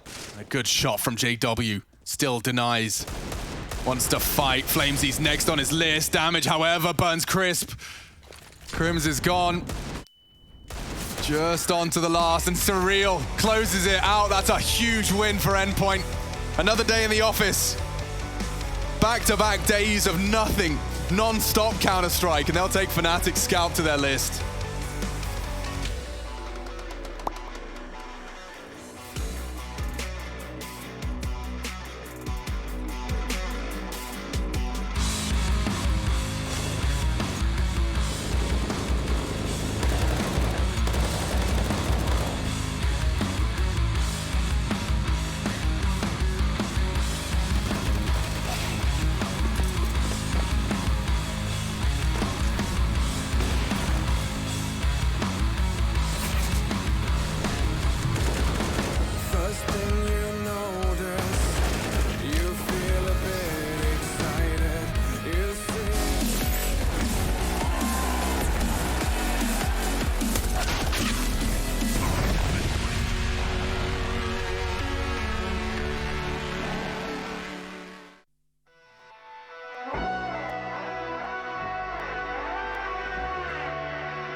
you awake? Are you with us? Well, maybe not any longer in this series. It's going to be a 2-0 in the way of Endpoint. You couldn't have predicted it. You couldn't have seen it coming, and I'm pretty sure that odds will tell some people that they're going to have a good day today. Welcome back to the Season 13 Pro League. My name's Trace. I'm here with Yanko, and we want to look at Endpoint, what they did right, or better yet, some of the stuff that Fnatic did wrong. I think one word is the answer to both. Clutches. I think on Overpass, it was just a lot of close rounds, especially in the first half, that Endpoint just managed to clutch time and time again. We saw Surreal in those situations a number of times, Robin as well, right? And unfortunately, on the side of Fnatic, it was mostly, in a lot of them, it was JW, right? Who was one of the guys being alive, and he just couldn't deliver in those moments. Yeah, and it didn't have the same oomph about it for the Fnatic side. It just didn't feel like it when we were watching it. And of course, that kind of translates into the scoreline that we were given. Yeah, I think a lot of obviously things go into it, and I hate singling out players, but JW just had an abysmal 2021. I mean, in the 19 maps that Fnatic has played, he's only had really one map where he had significant impact, a Mirage against Heroic in the Summit tournament, right, with over 1.2 rating. He's only had two other positive maps in terms of rating, and those are like 1-0 and 101. So, you know, not by a significant margin either. This is a guy who's supposed to be the primary opera. Yes, like Fnatic doesn't use it as much as some of the other teams, but still, I think it's been just very difficult for Fnatic to overcome that. And I think they ought to, you know, a role change would do them a lot of good. Just put Jaquinho on the op and let JW do JW things. Why he was most annoying is, you know, he played like on T side, A to on Overpass, Ivy on Train, right? So it's positions where he can utilize, you know, his skill set to sneak through smokes, to be annoying, to catch you off guard, right? And that was one of the most difficult things playing Fnatic. You couldn't really read what he was going to do and kind of try to predict it, right? It seems like they have lost an element of that and not gained really too much with him doing the opping. Yeah, and it's kind of a scary time here for Fnatic, you know, starting 0-2 in their group, and then we take a look at the highlights here we have from the other side for Endpoint. Yeah, they'll take that. 1-1, they find themselves after a loss yesterday to VP. Some Mighty Max highlights, and rightfully so. This guy was all over the place. Yeah, he had a great series, even more so on Inferno, it feels like. But I just think that I was saying that I want to see Fnatic bounce back on Overpass, right? It was a difficult Inferno in terms of like not having a great start, getting killed through smokes a lot and so forth. And their responses, just losing a bunch of clutches, which comes down to just like good communication and composure, right? More than anything else. It's not like they were at the disadvantageous situation when it came to those clutches. You know, they were pretty even, if not in favor of Fnatic, right? And just not great communication in some 2vx situations, not the best decision making, some whiffed shots. It just wasn't pretty at all. Yeah, it just starts to stack up. It starts to mount up. And props to Endpoint. Like they took full advantage of that. You know, individually and as a team, they were doing solid stuff. I think they're a team. You're not gonna see anything crazy from them, like next level or something along those lines. They're doing all the standard stuff, but so far they're executing it pretty well. Yeah, they're doing it right. And let's go ahead and ask Robin what he thinks about it. Let's go ahead and bring him in right over there. Robin, are you with us? I am with you. What's up, guys? Outstanding. First of all, big W today, my friend. Congratulations. Thank you. There was a question about fatigue coming into this best of three, and you guys played two more after your EPL match yesterday. Did you feel a little tired at all? Are you tired of playing Inferno? Not today. Feel fresh today, sharp. Yesterday was a bit rough, but we ended the night with a 60-0, and I think that gave us a bit of energy as well. So it's all good. All right, seeing as how you played Fnatic, right? Was there anything a little bit extra for yourself coming into this game? Were you motivated a bit more to try and get a win? Oh yeah, definitely. Like this means a lot to me personally. Like considering my ban and stuff, and like being here in the big leagues and like beating a name like Fnatic just means a lot to me, and for us as well. Like as a team, of course. Like we want to be here, we want to compete. So a great win. Cool. Yesterday against VP, obviously a bit rougher game, right? Inferno has been a great map for you. You guys have been undefeated coming into that game, and you showed it today again. Great performance against Fnatic. Would you say that the loss yesterday was affected a little bit by the fact that it was the first game of Pro League for you, or was VP just better? I think we just came into the game like we had a really bad start, and our game plan wasn't really working out, and I think that played a lot into that game. I think if we maybe like get a pistol, get a few more rounds on T side to begin with, I think we could have gone on a win there. But yeah, we live and we learn, and next time we'll beat them on that map. Yeah, and next time, there will be plenty of times for that. This is round robin group stage, no pun intended. Hey, Robin, you've got more wins than Astralis and Fnatic in this group. Kind of weird to think about and say, but you got Liquid next. So what do you think? It's hard. It's gonna be fun. We haven't played them in an official game ever, so it's gonna be a new experience for us. And yeah, I think if we play like we did today and have been recently, I think we can definitely win a map or two against them. So we just have to come in there, play our game, and don't be afraid of them. And I think we can upset them as well. Well, good stuff, man. Is there anything you want to say to the Endpoint fans at home? Thanks a lot, guys, for supporting us. We love you. Awesome. Thank you very much. Thank you. Adios. Sweet and simple, right? Like short, sweet, and simple, straight to the point. Thankful to the fans. We love you. This is funny. We love you. Hearts all around. But it makes sense, if you're an Endpoint fan, you probably looked at a lot of these games and a lot of these matchups. You're like, man, we don't have a chance in hell. Look at this group is rough, blah blah blah. But now, they put Fnatic away. They've got a loss, but we're just getting started. Hey man, I was a bit. Joking a bit about it, saying we think we can make the group. I still don't think they can do it. But I said they're going to beat someone here, and it turns out that someone is Fnatic as of right now. Could be another win under their belt. We saw it happen with Dance, right? Like, no one believed in them. They won their first game against Mouse. That probably gave them a boost of confidence, and they made it out of the groups. Bit more difficult situation here for Endpoint, obviously, but I think they can still make some of these other games competitive, take a map here and there, right? And who knows, with a little bit of luck, like today, maybe even take another series and mess up someone else's plans. Yeah, and I think that's the cool part about Endpoint, is if they can continue that trajectory, they are going to upset somebody. They are going to potentially ruin a playoff chance or even a play-in chance for a team. But yeah, and teams like Astralis, Liquid, EG, all strong on Nuke, which is Endpoint's permaban, so they have that going for them a little bit as well.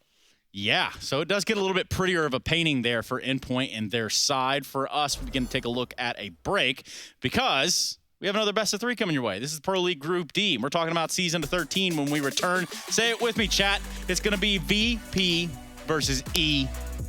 We'll be right back in quite some time.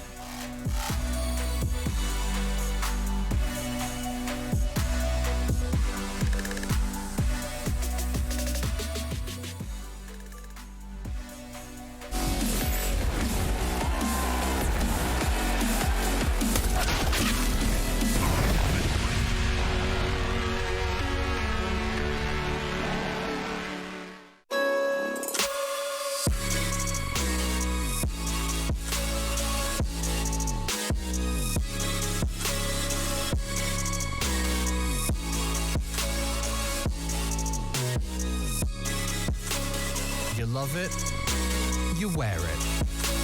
What's your style? Get your merch at shop.eslgaming.com.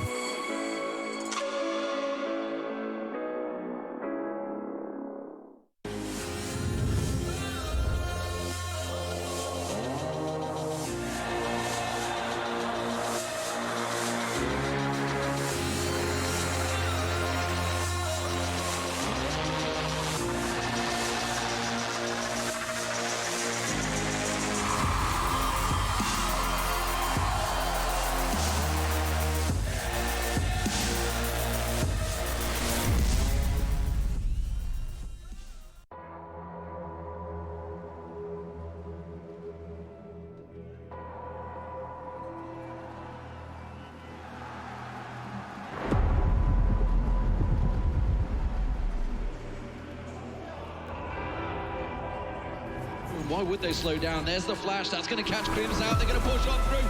MBK gets one, but Crims with a spray down. He gets himself the triple. And Fnatic are not done yet. Can you believe it? What a spray down that was. Apex is trying to stop them, but it's not going to happen. happen. It will be overtime in the first map of the Grand Finals.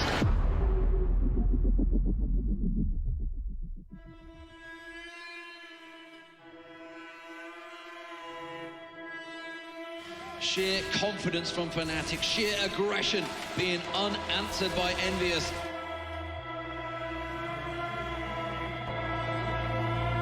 And look at the guns, 4 AWPs.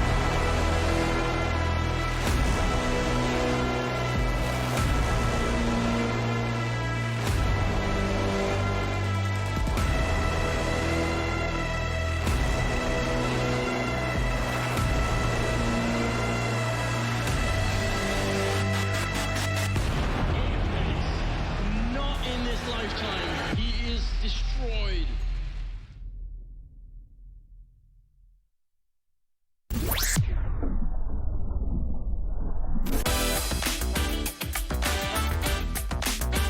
Hey Future Pros! Today we are on Overpass, and the smoke we have for you today will block off the stairs on the A site. Combine this with a bank smoke and you can take the A site like a breeze. Line yourself up along this bench. Aim just below the top right corner of this sign, then with all your strength throw the smoke. Stairs will now be perfectly covered.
Tell me about the map that you're surfing right now.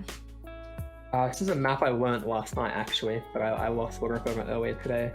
It's called Surf Crimson. It's tier 6, which, for those who don't know, it is basically the map pool ranges from tier 1 up to around about, I want to say, it goes from tier 1 to tier 8.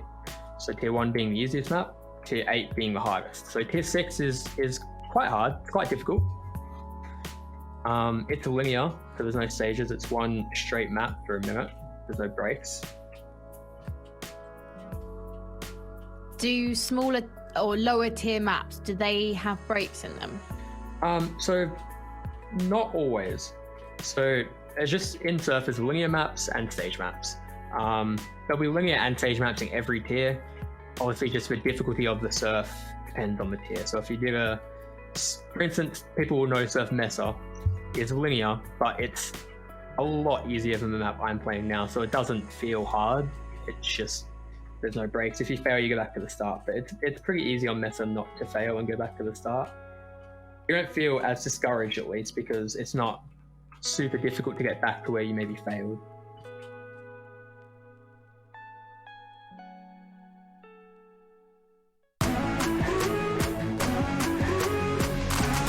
I'm Chad Sponge Birchall, and this is my Prime 6.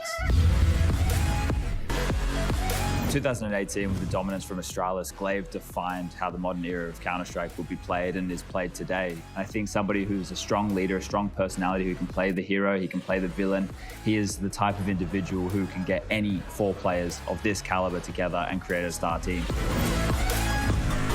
Every in-game leader needs a strong right-hand man, and I think there's no one better than Mr. Consistent himself, Device, the all-pro of the team. Most people would be expecting there to be a rifler as that individual in that role, but I think Device, in the way that he approaches the game inside and out, probably the best player to ever touch the game and not get a first within HLTV.org's world rankings. He does it by the book, and he makes it look good. Somebody who is a safe pair of hands on a bomb site, who can also, under pressure, bring out those clutch rounds, those magic moments that nobody's seen before. Coldzera in 2016 and 2017, back-to-back years, the best player in the world. He's won 2 times major MVPs. He's just an absolute legend of the game, and to have him on this role, in this position where he needs to lock things down, he's a great player for the job. There are a lot of good entry fraggers to pick from all the years who are blunt objects and you can send them in first, but I wanted something a little bit sharper. Now, Nico is the one I've gone with here for the entry fragger role. Not too many people would be expecting that. He's normally a 2nd or 3rd man in, with an in-game leader and a foundation and a team behind him, like Glaive, like Device, using that aim, using that aggression to his advantage, knowing that he has people behind him who are as equal skill and can trade out. I think unleashing Nico, he would be an absolute beast knowing that.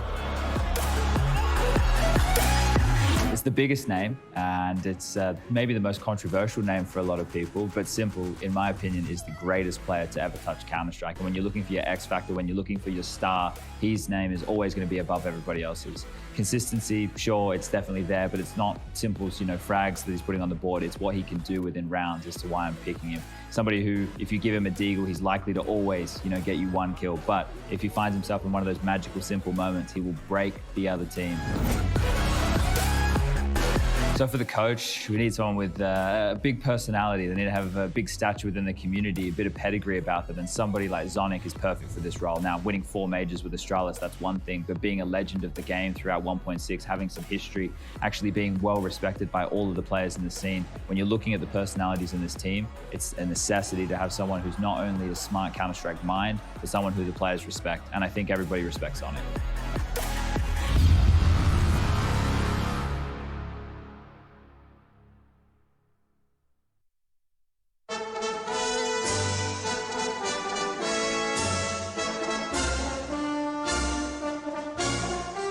Running across the tiller, I'm going.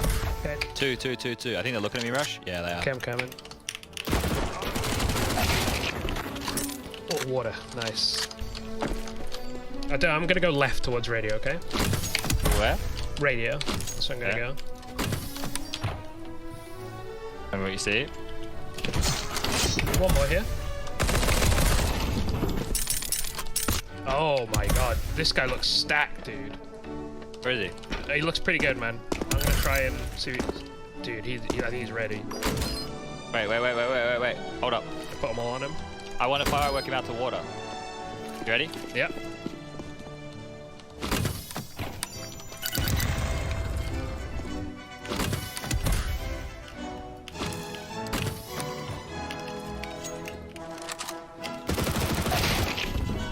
Oh, there's 2 people on me. They're probably dead here. Backup system if you got it. Okay. Oh, okay. You got it. Shifting around on the coast.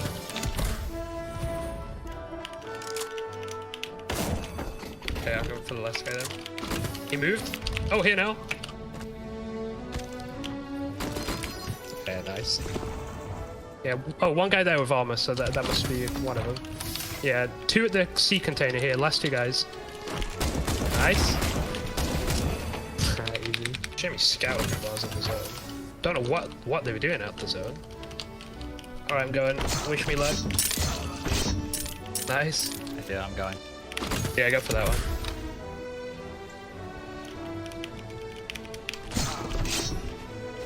Alright, I'm doubling now. He's down there on it. Behind the tree. Yeah, I got him.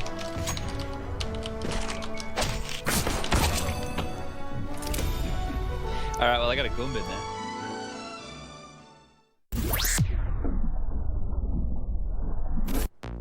Hey Future Pros! Today I'm traveling to the wonderful world of Sirocco to teach you all how to use the mobility package to its fullest potential in Danger Zone.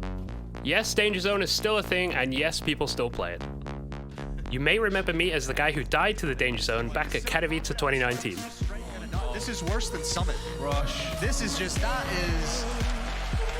What a blunder!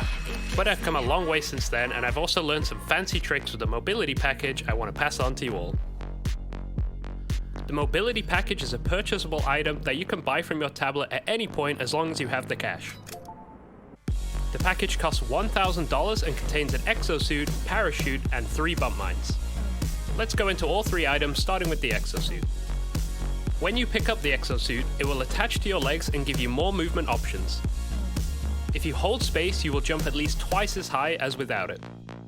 Pressing crouch and jump at the same time will launch you forward and allow you to cover more distance with a bit extra speed. The exosuit also affects fall damage. You take around 40% less damage with the exo equipped than you would do otherwise. If you find yourself falling from a high area and land on an enemy player, you will transfer some of the fall damage to the player and also mitigate some damage from yourself. The height you fall from correlates to the damage you can do.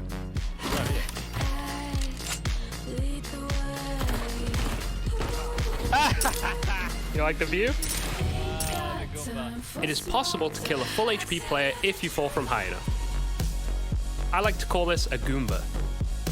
The second item in the package is a parachute. This does exactly what you think it would. However, I highly recommend not using the parachute. There are tricks to avoid some fall damage without it, and there's nothing worse than hitting a perfect jump only for your parachute to deploy, giving your enemy the easiest kill of their lives. Last but not least is the bump mines. This is where the fun begins. You will receive 3 of these in the package. Bump mines are a throwable object that stick to any surface and launch you into the air. When thrown, they take a small amount of time to activate, which will help you position yourself correctly over them. Your position over the bump mine heavily correlates to where you'll be propelled. Standing directly over the mine will launch you straight up into the air. If you stand in front of the mine, it will launch you forward, but with less height. When using a bump mine, try to always have your knife or your fist out. This will give you the most distance compared to having a weapon out. Now you understand what each item does, let's start combining them. When using the bump mines with the exosuit, holding space will give you an extra boost to your bump launch. This is also the case with the crouch jump too. Crouch jumping with your fists or knife out will give you the most distance from your bump mine. And that is how to bump. Now you have bumping down, let's talk about mitigating fall damage. The easiest way is to jump from a lower position to a higher one. Landing in water will also negate any fall damage you might take. On the advanced side, depending on your speed and trajectory, you can actually surf on slanted ground, which will cause you to take no fall damage. This is hard to do, so I suggest practicing this offline. If you start getting good at surfing, you can do ungodly things. For example, placing a bump mine at your surf spot ahead of time to allow you to cover practically the whole map. I enlisted the help of Sid and Cobra, a legendary duo in the Danger Zone scene, to show you this triple bump on Black Site. You can find their info below. I hope this helped you all, and I look forward to seeing you in the skies of Danger Zone.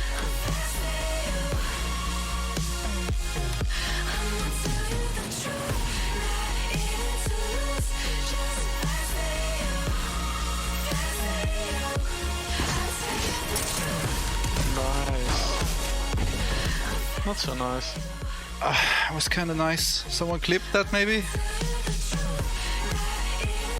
seconds away to the beginning of this match. Just to recap, Fnatic are going to be starting the first map on the CT side. I wonder if they're going to opt for double ults or if they'll even have the economy to do so. Or Fnatic shut them down as they did Gambit.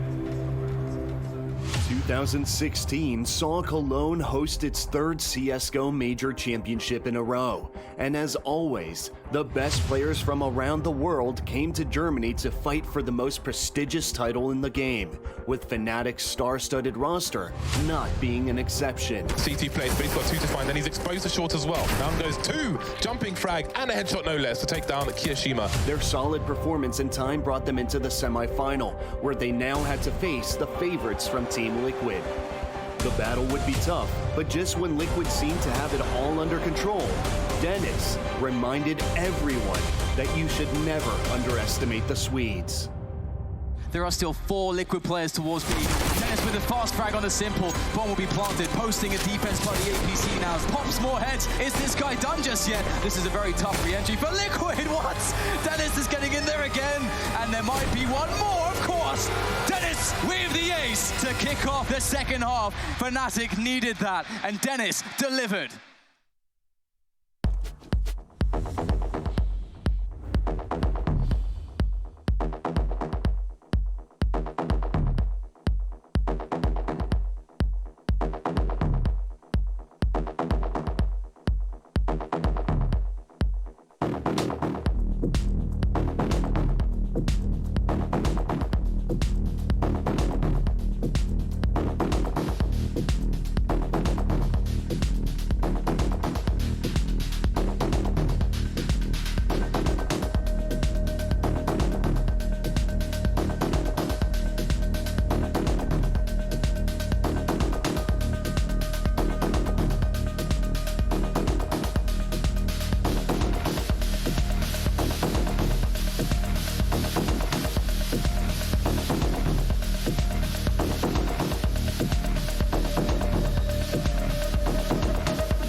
Seems so tight. He has got a real opportunity here, a golden opportunity. The shotgun. Oh my god! A massacre onto Mouse.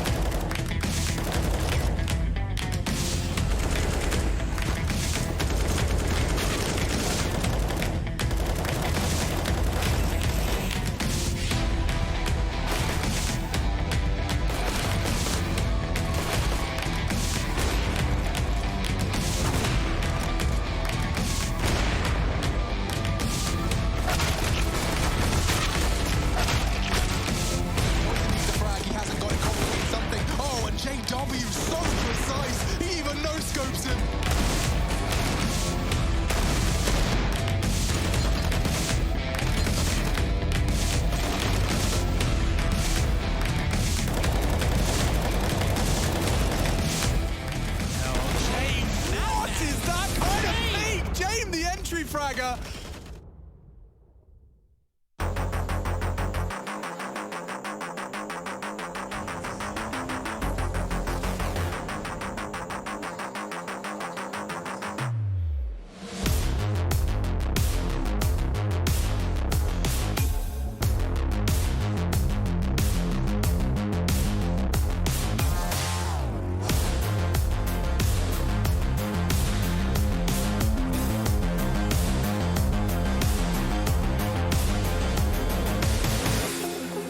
In one of the most legendary arenas that esports has ever created, delegates from around the world have met on this stage, on this common ground, with one goal and one mission.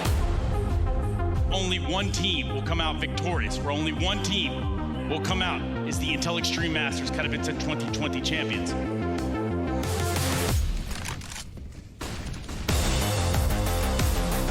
JW gonna go for more, and he's got it.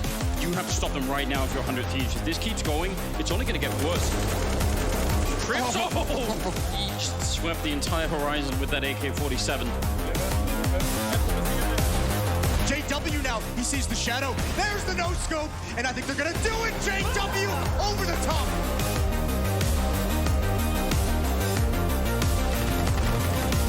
Lusher low on health, JKS. He's got the creek. He needs a bullet. There's a headshot to take him down. Nice triple for JKS. This should not be a winnable round for him. He's so low already.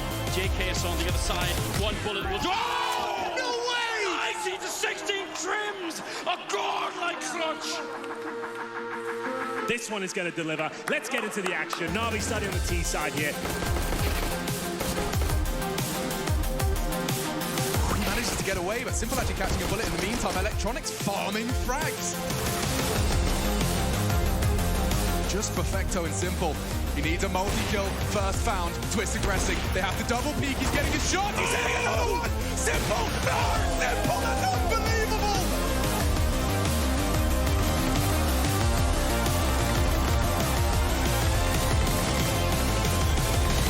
Na'Vi are up to the semi-finals and they smash the curse. Na'Vi have had the best player in the world for some time now, but they haven't had a team that he can believe, and that has definitely changed. This is their biggest test so far. Astralis are waiting.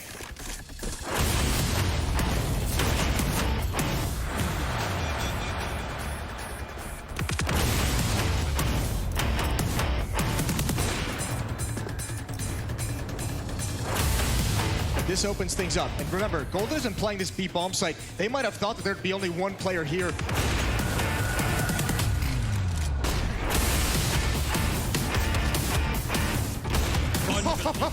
And it just continues.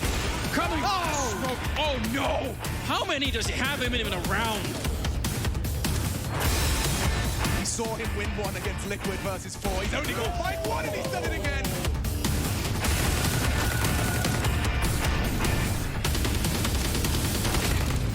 Now, can he get the bomb plant? Kenny's on the one side there. That Krieg, I don't know if it's enough to buy them this round. He's so low on health. If they knew how low he was, they'd just be using the pistols.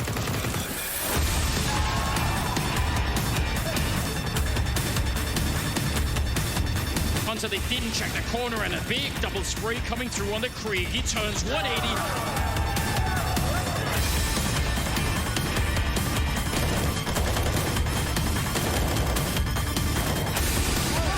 Kriegs pulled out by the Astralis squad.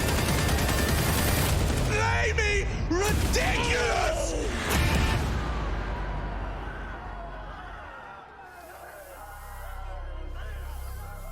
Welcome to the Intel Extreme Masters 2020 Katowice Grand Finals. It's time to see the two teams still standing tear each other apart for the first ESL Pro Tour Masters Championship. Na'Vi has never won an IM Katowice. Simple has never won an IM Katowice. Today, they take that stage to change that fact.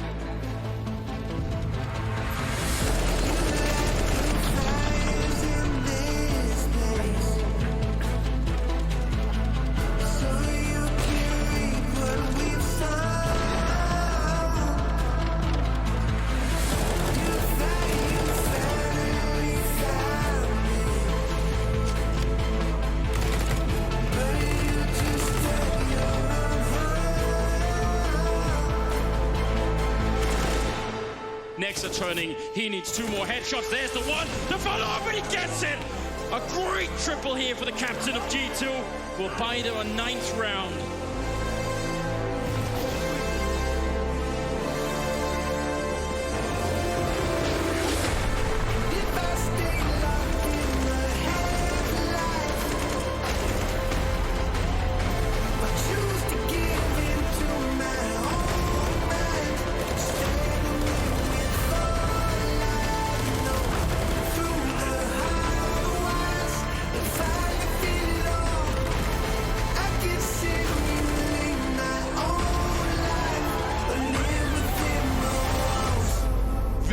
Unlike anything the Spodek has seen before. What a beautiful story of young talent from the CIS region finally finding the right home in Na'Vi.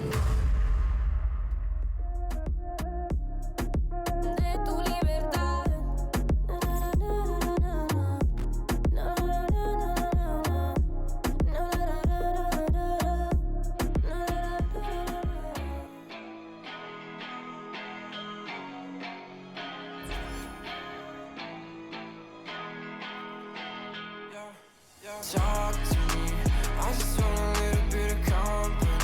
You acting like you really wanna fall for me, but baby, can you tell me who you wanna be?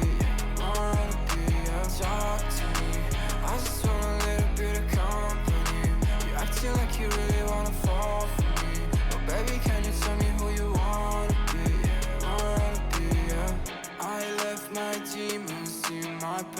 I still want something that can last. You make me feel like I'm okay. We both know that you feel the same. Ooh, baby, I got nothing else to prove. You're talking about your bad side of me. Remember that you always get to choose. Talk to me, I just want a little bit of company. You're acting like you really wanna fall for me, but baby, can you tell me who you wanna be? Talk to me, I just want a little bit of company. You're acting like you really wanna fall for me, but baby, can you tell me who you wanna be? Yeah.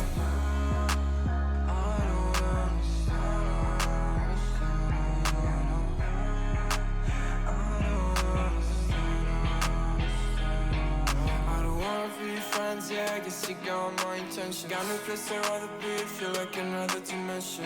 I don't wanna talk, baby, you should let it go. I don't wanna go, let me stay a little more. Talk to me, I just want a little bit of company.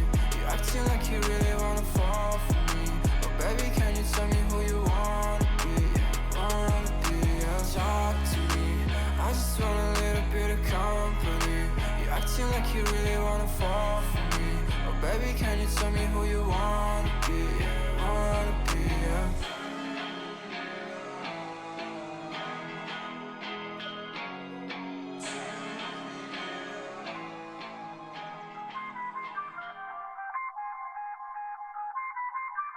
I feel on top of the world, I feel on top of the world right now. I feel on top of the world, I feel on top of the world right now. I always wanted the world, I wanna conquer the world right now. I feel on top of the world, I feel on top of the world right now. I call the shots in the man with the plot and we only go bombs away. Ain't no one protecting my mind as a weapon, that's why I'ma dominate. Taking advantage of every second, now I ain't got time to waste. They all tryna sign my name, they want me to sign my name. Counting your blessing while I count that in my winnings. We take 50s and 100s and throw them up to the ceiling. Everything I envision, now everybody gon' witness. Only difference between us is I ain't stop till I finish. Yeah. I feel on top of the world, I feel on top of the world right now. I feel on top of the world, I feel on top of the world right now. I always wanted the world, I wanna conquer the world right now. I feel on top of the world, I feel on top of the world right now. Savage, you've been distracted, your best my average, there's a reason for that's a fact. So they snapping back, mad at the fact that I don't have a backup plan, I ain't need that. Outworking everybody when I relax, so I ain't tripping about none of y'all feedback. Heard that, wonder when I'm gonna peak at. And that's why you count your blessing while I count that in my winnings. We take 50s and 100s and throw them up to the ceiling. Everything I envision, now everybody gon' witness. Only difference between us is I ain't stop till I finish. Yeah. I feel on top of the world, I feel on top of the world right now. I feel on top of the world, I feel on top of the world right now. I always wanted the world, I wanna conquer the world right now. I feel on top of the world, I feel on top of the world right now. I feel on top of the world, I feel on top of the world right now. I feel on top of the world, I feel on top of the world right now. I always wanted the world, I wanna conquer the world right now. I feel on top of the world, I feel on top of the world right now.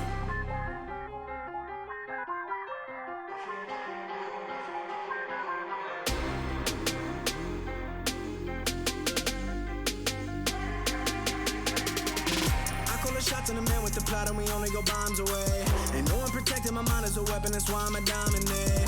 Taking advantage of every second, now I ain't got time to waste. They all tryna sign my name, they want me to sign my name. Counting your blessing while I count that in my winnings. We take 50s and 100s and throw them up to the ceiling. Everything I envision, now everybody gon' witness. Only difference between us is I ain't stop till I finish. Yeah.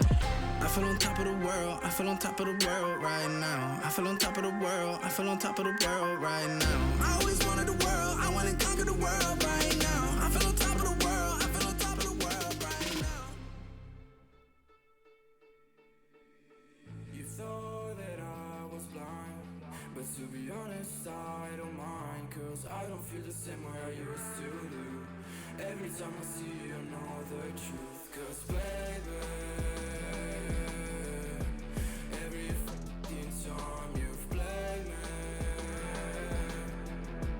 you should know that I don't give a single fuck about you and your words. All the times you lied to me, I took notes. I don't know what to say. I thought you loved me, but you ran away.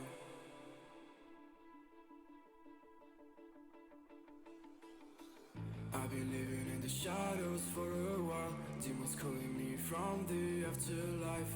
Dark doesn't faze me anymore. I can see my tears change to gold. Yeah, yeah. I don't care, no, I don't care. Yeah, yeah. I don't care as if, 'cause baby,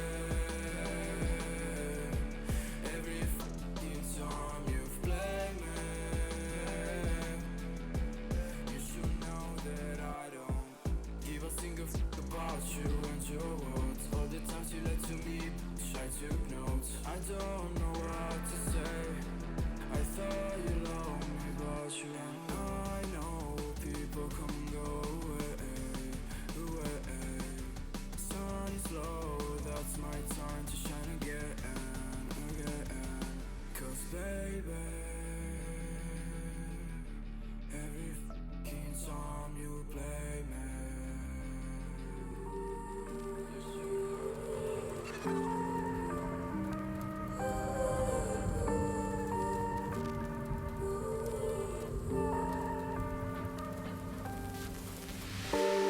I've been running over all the corners of my mind, trying to find a story to believe. And I've been getting sick of how I'm spending all my time, searching for a way to find relief. And I can stay inside, go to sleep, but I feel like I need to let go. And I can spin a web of any story that I like, but tonight I wanna make a masterpiece. Stepped out looking like a small fire, half glass and filled with desire. Head down, but I know I can't deny it. Life is fun when you're a liar.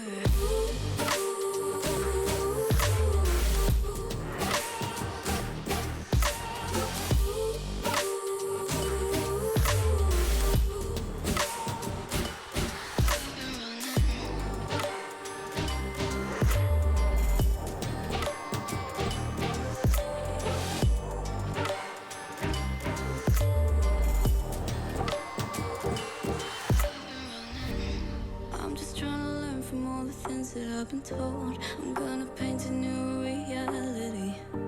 It doesn't take a lot to turn a person into gold. Yeah, I've been getting good at alchemy. And you can stay inside in the dark, but without it you never let go. And when you're done with hiding and you wanna have control, you and I can find a perfect fantasy. Stepped out looking like a small fire, half glass that filled with desire. Head down, but I know I can't deny it. Life is fun when you're a liar.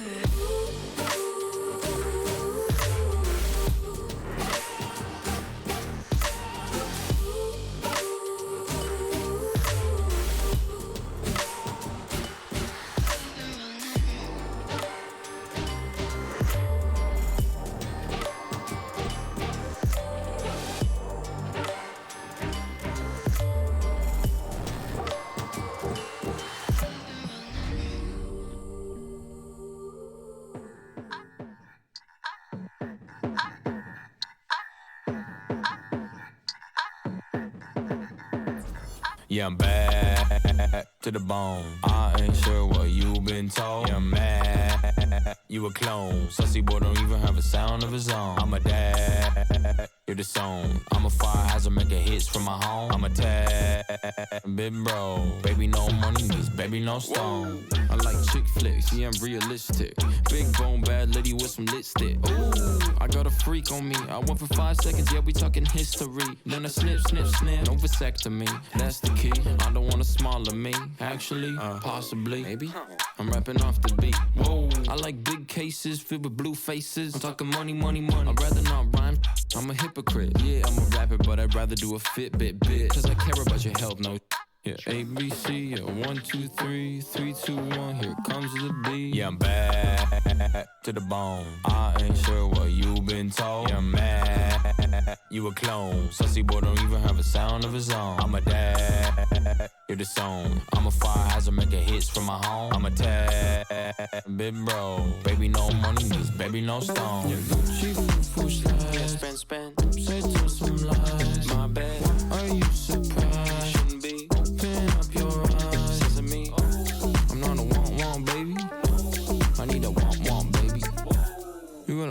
me crazy? Baby, can you get low? I don't wanna do no chit chat when I'm in the club. Can't you see I'm on a tic tac? I took it down. I'm dancing with your like a clown. Have to pay respects. Follow along now. ABC, yeah, 1, 2, 3, 3, 2, 1. Here comes the beat. Yeah, I'm back to the bone. I ain't sure what you been told. Yeah, I'm mad. You a clone. Sussy boy don't even have a sound of his own. I'm a dad. You're the song. I'm a fire hazard making hits from my home. I'm a tad big bro. Baby, no money needs baby, no stones.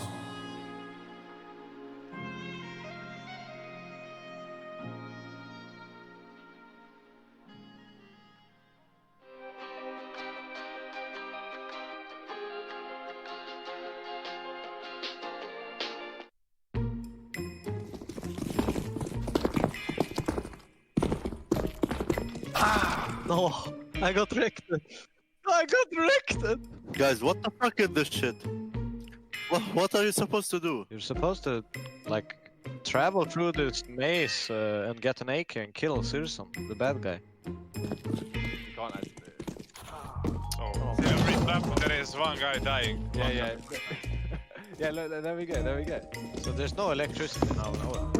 Now there is. I can go. Okay, now you go. So I will sacrifice for the great. Oh, we cannot run boost actually. This one is active already. Dude, Pablo, if you win this, you get free pizza. How can I win this? What the fuck is going on? Go, Pablo! No, you piece of shit! No! What are you doing? Wait! No! Oh, this is the last one?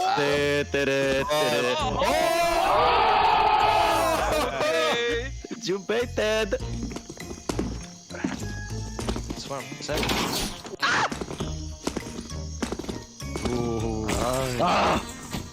Too fast! Oh shit! Oh, you made it! Go! I'm sorry! Go!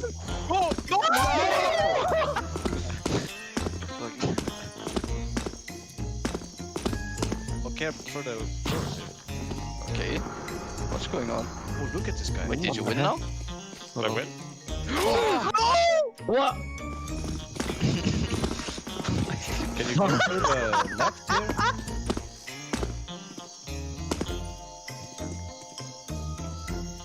Can he see me? Yeah. Yeah, he sees you through the top right. Oh! Okay! Go. Just fly up here, you can fly up it. And I hope. What, really? Okay. Yeah. Like just a jump fan. on it and it flies Here? up. Yeah, it's a fan, yeah. No, like go on top of it. Yeah, exactly. No, bro. He stopped. Oh, he disabled it. Oh.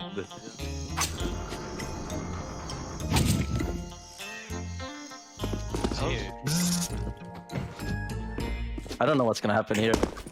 Oh my god. I think it's over. Wait, is it over? No. Yeah, it is. We never went this far, so you better go find a hiding spot.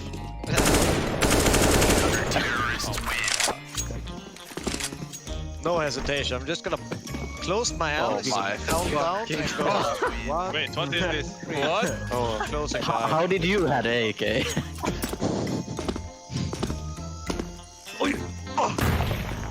No.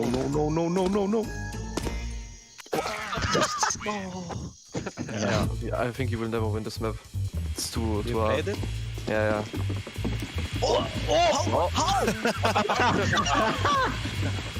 Yeah, one. Oh my god! Oh no!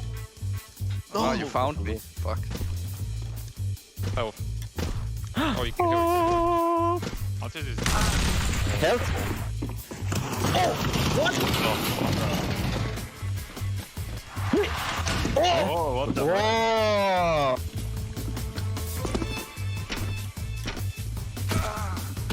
Wait, what? Oh my god. Crazy people.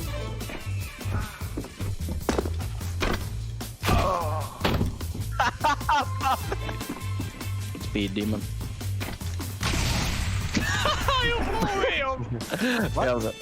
What? How did you die, Oscar? I have no idea. I sacrificed for the greater good. So close. Okay.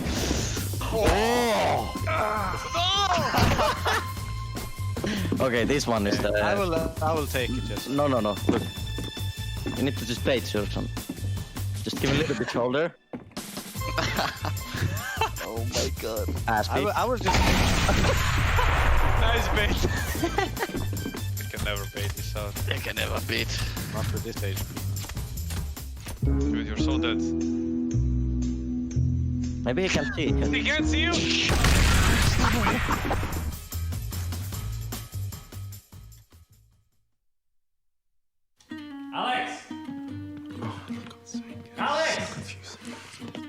Alex, did you... Alex, you're right. No, clearly not, Chad.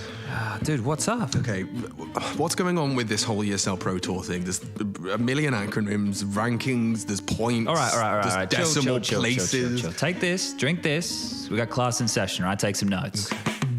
First things first, mate. Do you know what the EPT stands for? I'm leaning towards early pregnancy. Not quite.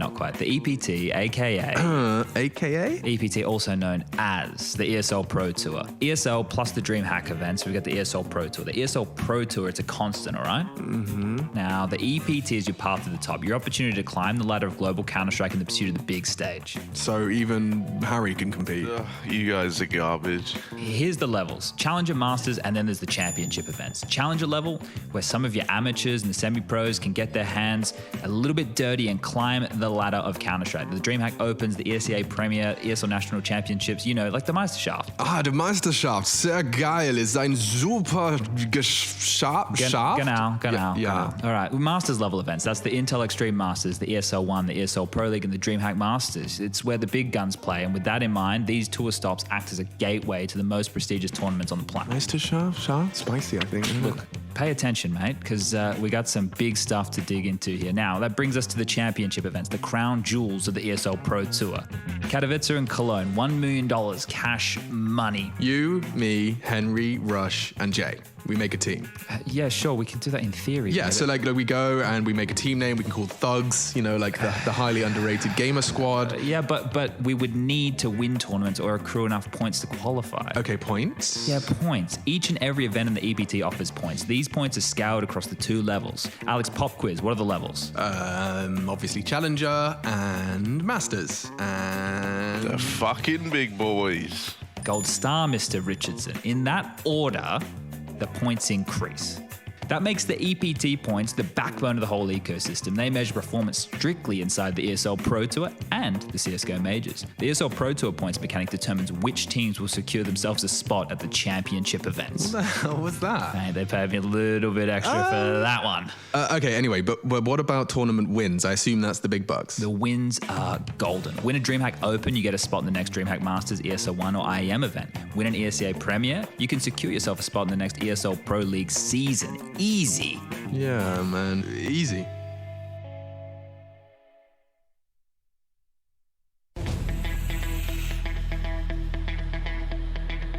He's in so tight. He has got a real opportunity here, a golden opportunity.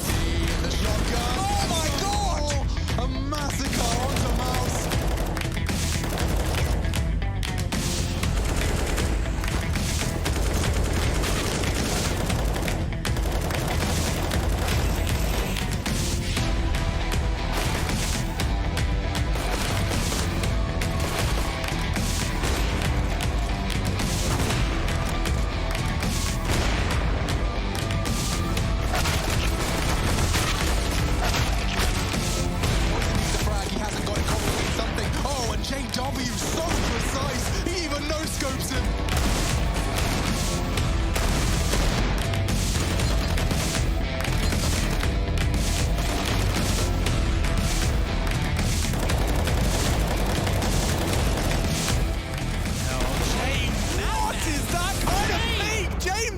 Fragger.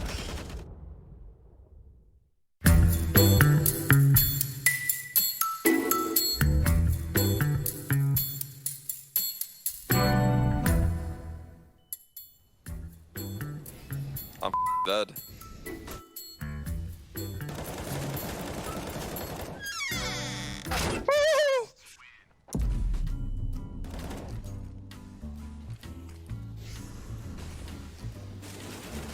What?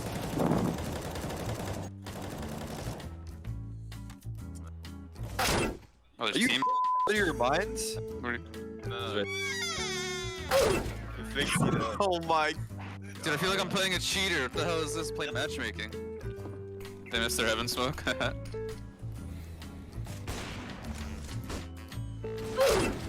Good job, this dude. God damn, is this guy again? He's a blue player.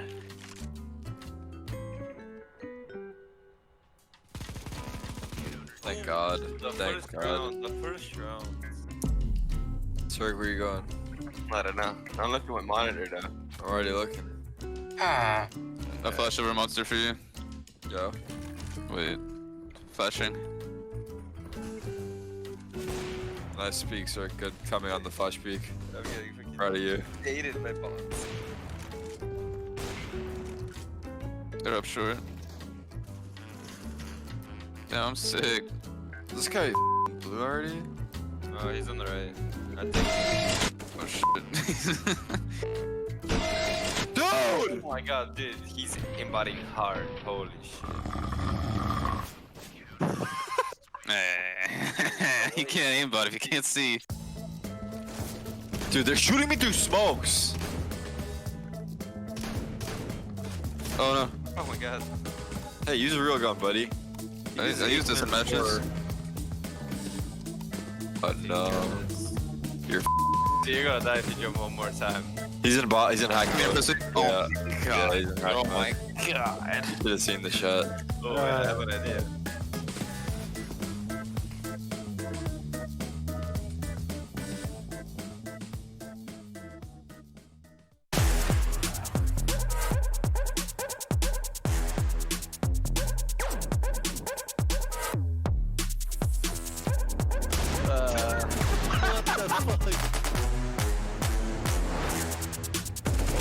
Oh my god. Oh my god. Oh my god. Oh, how many times?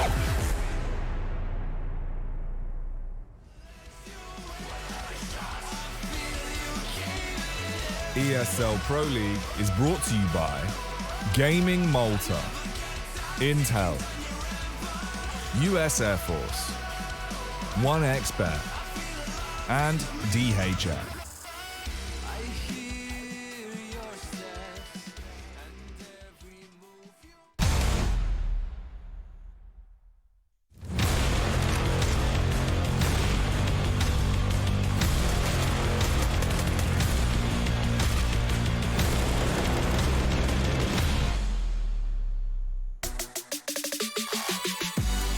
And a matchup that's hotter than a tamale at the local restaurant. We're taking a look at VP versus the Evil Geniuses, a best of 3 right here. And we're going to be taking a look at this one in the deep dive. VP and EG finding success in that first day. And you got to love it if you're a fan of either camp. My name is Trace, and alongside of me is Yanko.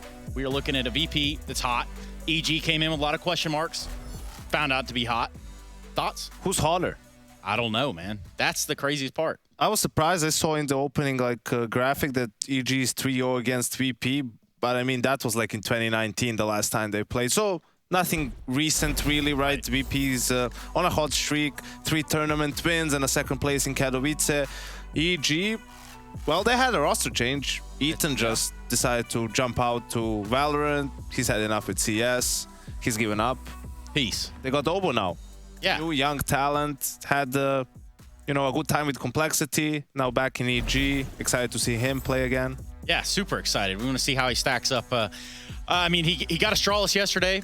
And then for VP side, well, they had Endpoint. They 2-0'd him. They pretty much commanded that lead. And that's that. You thought the Astralis game was easy. Well, now you have to play against the team that beat Astralis recently. So let's see how you do that. Super. And then we're going to bring Gambit over from Group C. You're going to play them if you beat VP. Yeah, and VP probably looking forward to a matchup there. A little bit of revenge from Katowice, at least. For that, though, we're not quite there. VP would have to go through and storm this group, take the whole thing unquestioned. And for Virtus Pro, we've got James, we've got the whole company here. But, you know, truth be told, I don't think that we saw them get tested by Endpoint. I think a game like today with EG, that'll happen. We definitely didn't see them tested yesterday. It was a super comfortable game for them. 11-4 T-side here on overpass, despite losing the pistol round and an anti-eco in the middle of that half. So against EG, we'll have to see. The one thing we'll get into a bit later is VP just has an enormous advantage coming into this Vito, right? Even through the rough patches of EG recently, their standout map has been Nuke, 70% win rate on that, and that's just VP's permaban, right? So straight off the bat, you're in a difficult situation. EG beat Astralis on Nuke and on Inferno. Well, guess what? Inferno is also the best map for VP. So the maps you usually would go for if you're EG, you can't really do it in this particular matchup. They will have to go out of their comfort zone, and seeing how Obo just joined the team, I'm not really sure how out of their comfort zone they're going to look. I don't think it's going to be pretty, Trace. Yeah, and for the Evil Geniuses, that's a good talking point. We saw a little glimpse of what Obo had to offer. What did you think about his series yesterday?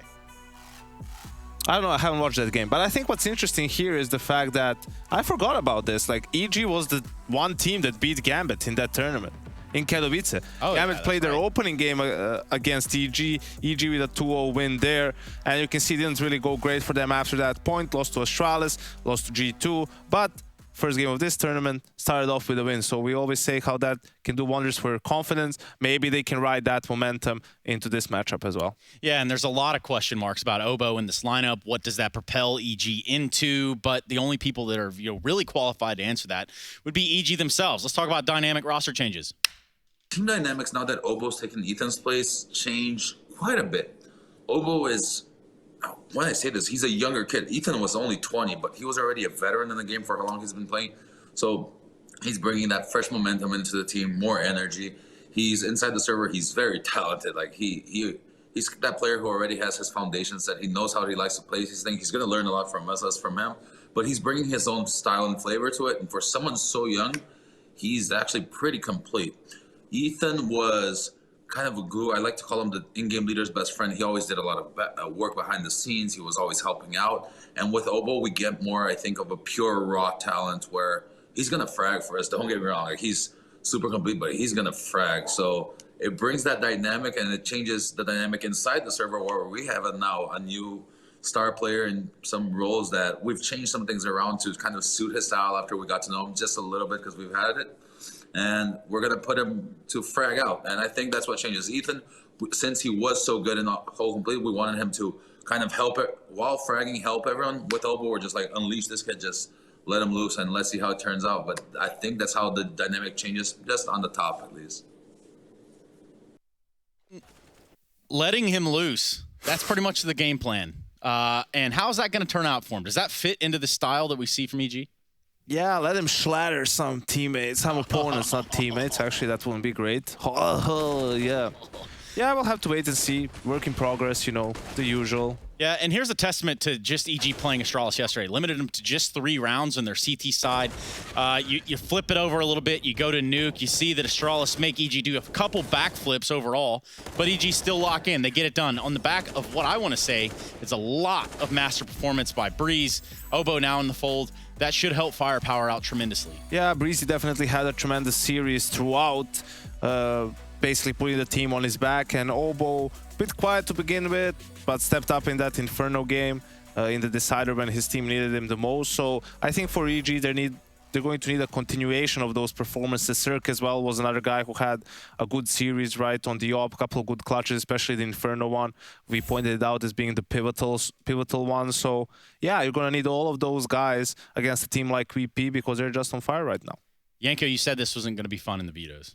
Yeah, like for EG especially. For VP, it's pretty straightforward. Get rid of Nuke. And then for EG, you know, whatever you get rid of, there's still a clear pick for a team like VP. So it's just going to come down to, yeah, they just get rid of Dust 2, which is a map that VP has been picking a lot alongside Inferno, especially coming into Katowice.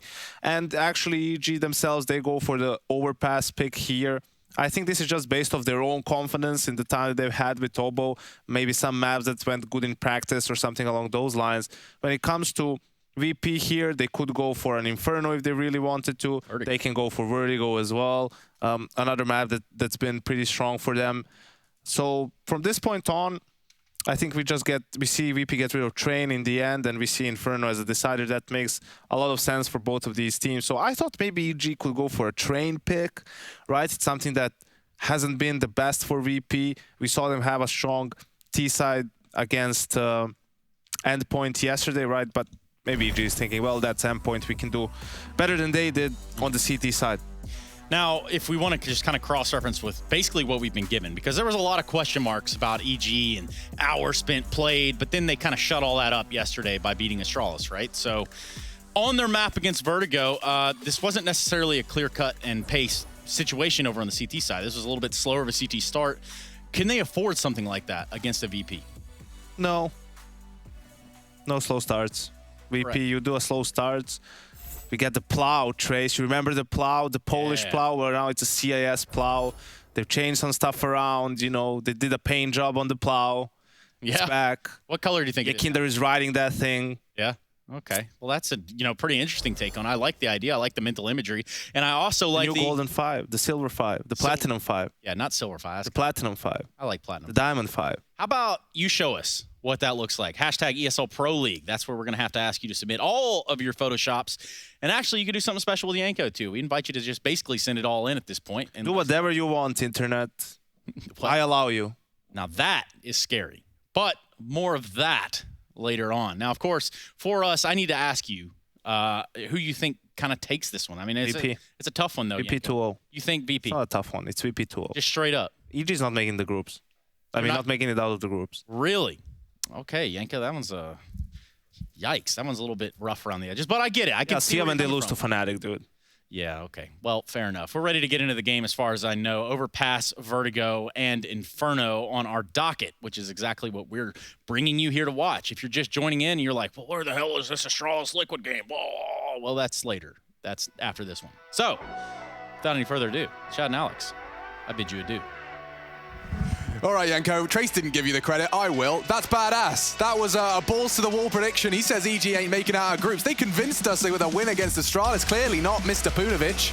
Punovic? He hates me for that one. You gave him the credit. You just took it all the way right there. He's coming into this room right now. He's going to hurt me. That is Paunovic. Oh, dearie me. VP, EG, I'm with Chatty B. Let's get into it. I hope you're having a fun Friday evening. Grab your snacks, your beverages. That's how it's pronounced, I believe. It's close. Yeah, I'm close. Now, this pace for EG. Now, yesterday when I watched them play, they had their aggression early and then they tapered on back. You know, it wasn't just that balls-to-the-wall counter-strike. There is a bit of a run boost coming out where we get 4 aggressive CTs here.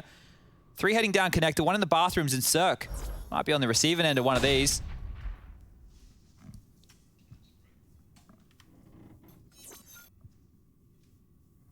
It's going to get messy quickly. Sanji spotted. Oh, and the first bullet out of his USP is a connection. Look at Buster biding time. Now he swings in. It's a massacre.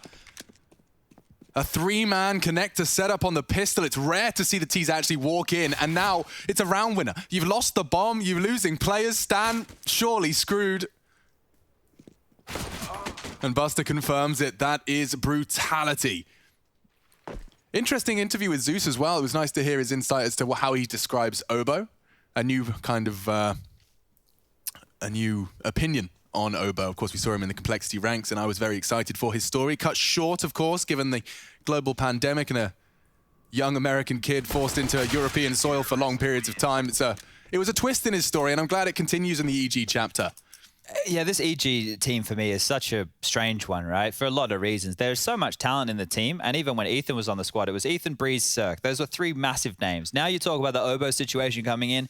You heard from Zeus in that segment just there, talking about him as they're just going to use him and let him roam free. Well, yeah, he's kind of backed up the idea that they believe in the star power of Obo, which, I mean, is a lot of pressure to be putting on when you've got Breezy, Tarek, Cirque. I mean, you've got stars to be all looking towards this young gun. These are the first officials for this kid since he left Europe. That's mad. That is mad. And I will admit that, you know, I could back up Yanko's statement if I wanted to, just by saying that this is a different brand of Counter-Strike that EG are about to be playing against. They haven't, I don't know if they have had too much time to scrim this CIS brutality. And that's a great way to call and claw it back. Tarek's opened up and they flood Pressure into the here. site. There is a lot of pressure. Sanji's got hard shots to hit. He'll be deterred. Yakinda, though, provided one elsewhere. Bomb as well, coming in thick and fast. The frags fall in favor of VP. No, knocked by the wayside. Two from Breezy's Deagle. In quick succession, he even tags another. Doesn't go down, loses vision temporarily. But my God, where has their health gone? A single bullet from the FAMAS or the Scout will seal the fate and secure the second here for VP, and James does pull the trigger onto Breezy. Hard for Cirque here. Well, it wouldn't have been competitive if it wasn't for Breezy. Now, I'm afraid it starts to go the same way. Smoke or fade. Yakinda knows he can't afford to give anything away. Cirque hunting.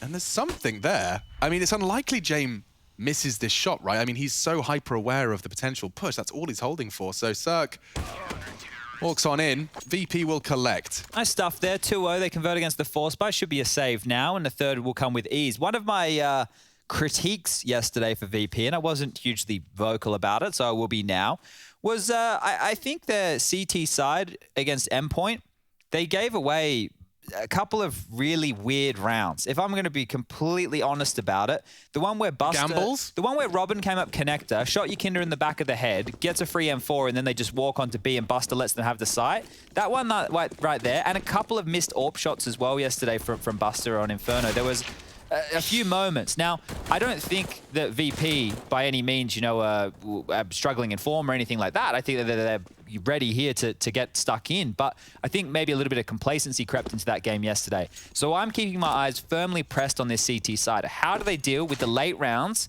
if teams are heading back to B? Because that was a huge problem yesterday.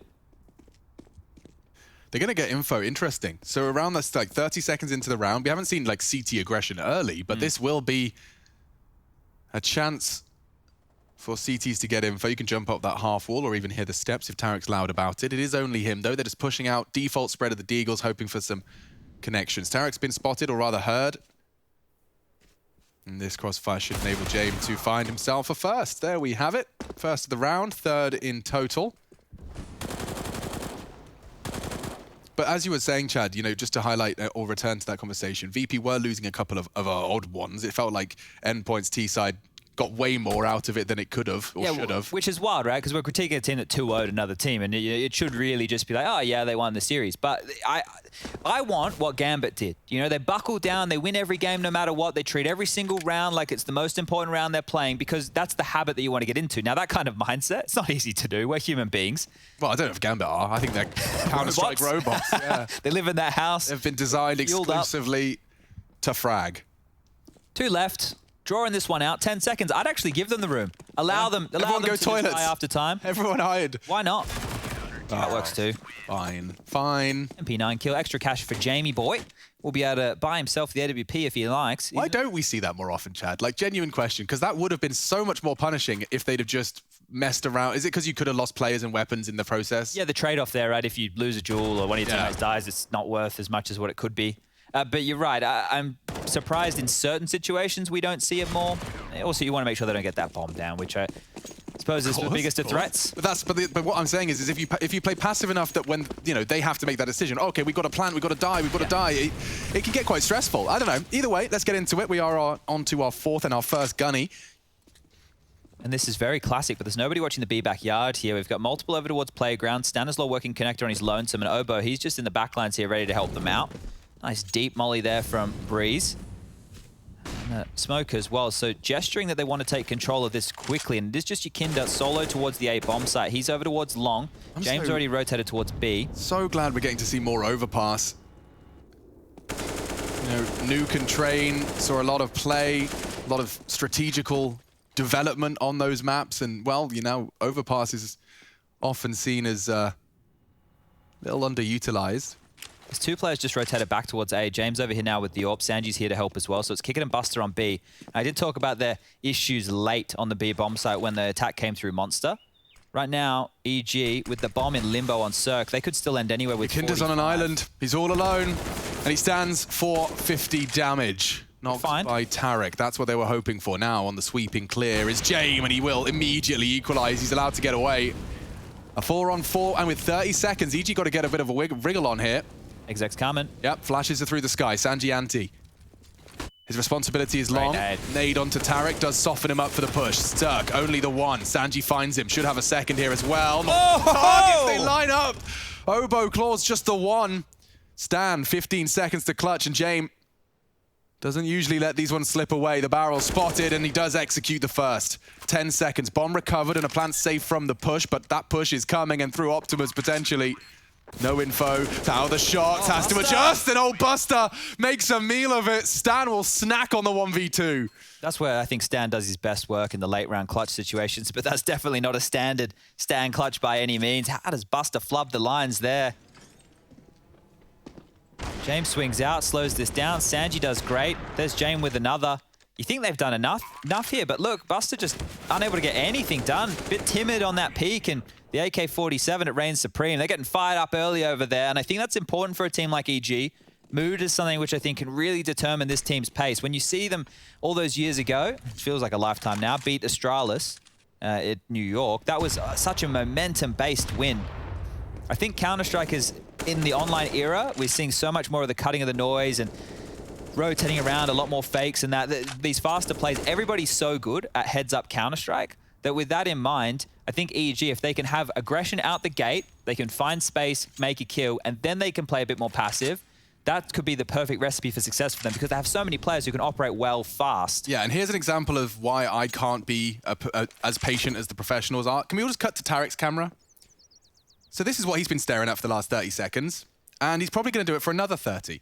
And it is the right play. It is just so mind-numbing. It is crazy, right? And you have to stay focused on your crosshair that entire time. You're listening to your teammates' communications. You have to be ready to rotate no matter what the call is.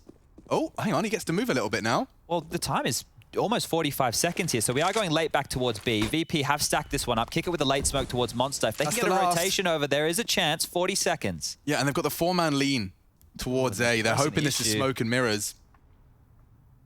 You'll surely want to push the issue here, yeah. So towards short, if they find Kick It clean... Smoke's fading now. Impossible round for VP.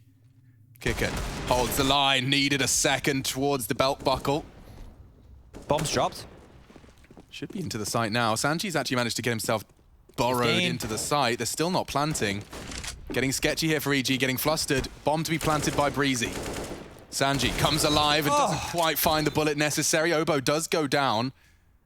Buster's Deeg from Graffiti, and now looking to make more of a mess is James. Progressing in. Nice angle held by Breezy. Keeps Buster honest, but James progressing.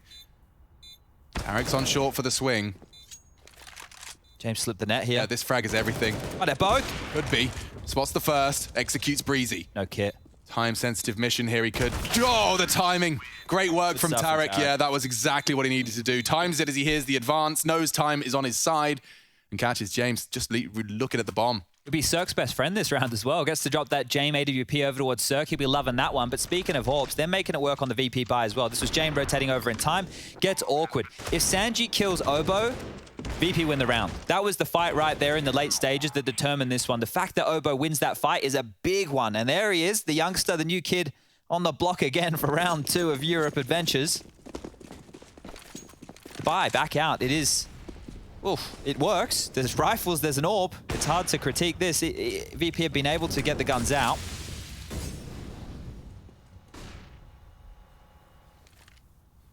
Previously been very impressed by Buster's ability to hold short. Those bursts of aggression, threading those gaps, getting info when it's required. He's had some great games on this very map in that particular position. Now, underpass is theirs. The nade, however, has blown the door clean off, so Buster can jiggle that for info. Oh, Obo. How did neither of those hit? No, but he suspected it. He still does, and he unloads the mag into both. Sanji and Kicker try and throw some aggression into the mix. Eventually, Obo is silenced, but the damage is done. Buster's ears still ringing. The B site wide open. And they look to pivot back to the A stack. James has his AWP, and Yakinda's on the angle as well. Tarek does well to force James off the line, and Breezy runs straight into the laser beam of Yakinda. Problems now. Very much so. Overthinking just a little bit now. Cut noise is powerful. Just don't give him anything to work with. James' angles are so well considered, and he doesn't miss. Successful defense so far, and Stan plucked out of the air as he tried to bait the shot. Cirque was behind him. Hoped Jane would pull the trigger too soon. Now he comes in for the no-scope. A chance. Cut short by Yakinda. This is where Cirque can really be an explosive force, right? Yesterday, some of his highlights with the AWP, he was back to that Cirque form that we know and love, where he's just around, he's doing the combat orbing, he's brawling, flicking left, right, and center. Well, James doing some of his own here. Yeah, I mean, Cirque was doing it long before Poison was a part of the conversation. I think if you took a little bit of a look at that round right there, after the 2 kills on B, EG were assuming a massive rotation over towards that site. VP did not move the A defenders whatsoever after Buster found that trade. So back down to the pistols or EG, and you spoke about the power of cut noise. That would have been the difference. 2 kills, and then most of the teams playing in the upper echelons right now would have completely waited another 20 seconds to see at least what maneuver was coming out. EG ran into that wall and forced himself into a bit of a janky scenario. This should be 5 for VP. You can note this deagle, beautiful deagle there on Lil Lobo. Give me a print stream M4. I think there is a silenced one. Is there? Yeah, I'm pretty sure. But that means I have to learn how to use the Don't worry, yeah, okay. Give me a functional M4. All right. Well, maybe it'll swing back. You never know what changes. Warning shots to the deagle are out. First few bullets of Obo fired, so they know what they're up against to VP. Yeah, but he's so far ahead of the pack, they want to try and convince the CTs that there could be a threat elsewhere. James posted up perfectly for this, though. Yeah, mincemeat. There's 3 players here on I reckon we got a collapse. Oh, they try and swing through the flames as well. That's the bomb. James confirms there's more to come, and oh, it's textbook. I need to watch me some James demos. Always has the perfect passive line. Doesn't even get too stressed. And another body hits the deck. There it is. 4 kills on the AWP. James demands a 5th. And an interesting conversation, Chad, was about leadership, right? Because Virtus Pro, as far as I know, James considered as the in-game leader. It's changed so many times. You would be forgiven if you weren't sure what the bloody hell was going on with the leadership of VP, mate. Because I think for the longest time, even back around the major, you know, when they made it all the way to the grand final against Astralis, there was always a question, is it Buster? Dren was doing it for a little while, or Kick It, or James. And I think they've settled on James. Now, I'm saying that from the chance that anything could have changed, but James... Oh my lord, Yakinda just makes it look like matchmaking. That was just 3 bullets. That was. Straight to the dome, Tarek's gone, and already, and man, a disadvantage to overcome. James, previously passive by the way, is now pushed up in toilets on Stan's lazy clear. You can't even fault him. Wasn't expecting to see a big zoom banger around the corner, and now Obo, as he mantles up, a very nice adjustment, but will be caught on the reswing. Oh. Sanji finds him, stuck. Oh, that's awkward. Caught by the off angle. Yakinda's winning this round. And James seems... What has he seen? He's hyper aware that it's a possibility. No, something's going on. He's just fishing for a sound cue. And now he's even scoped on one non-connector. So Breeze, this does not get easy.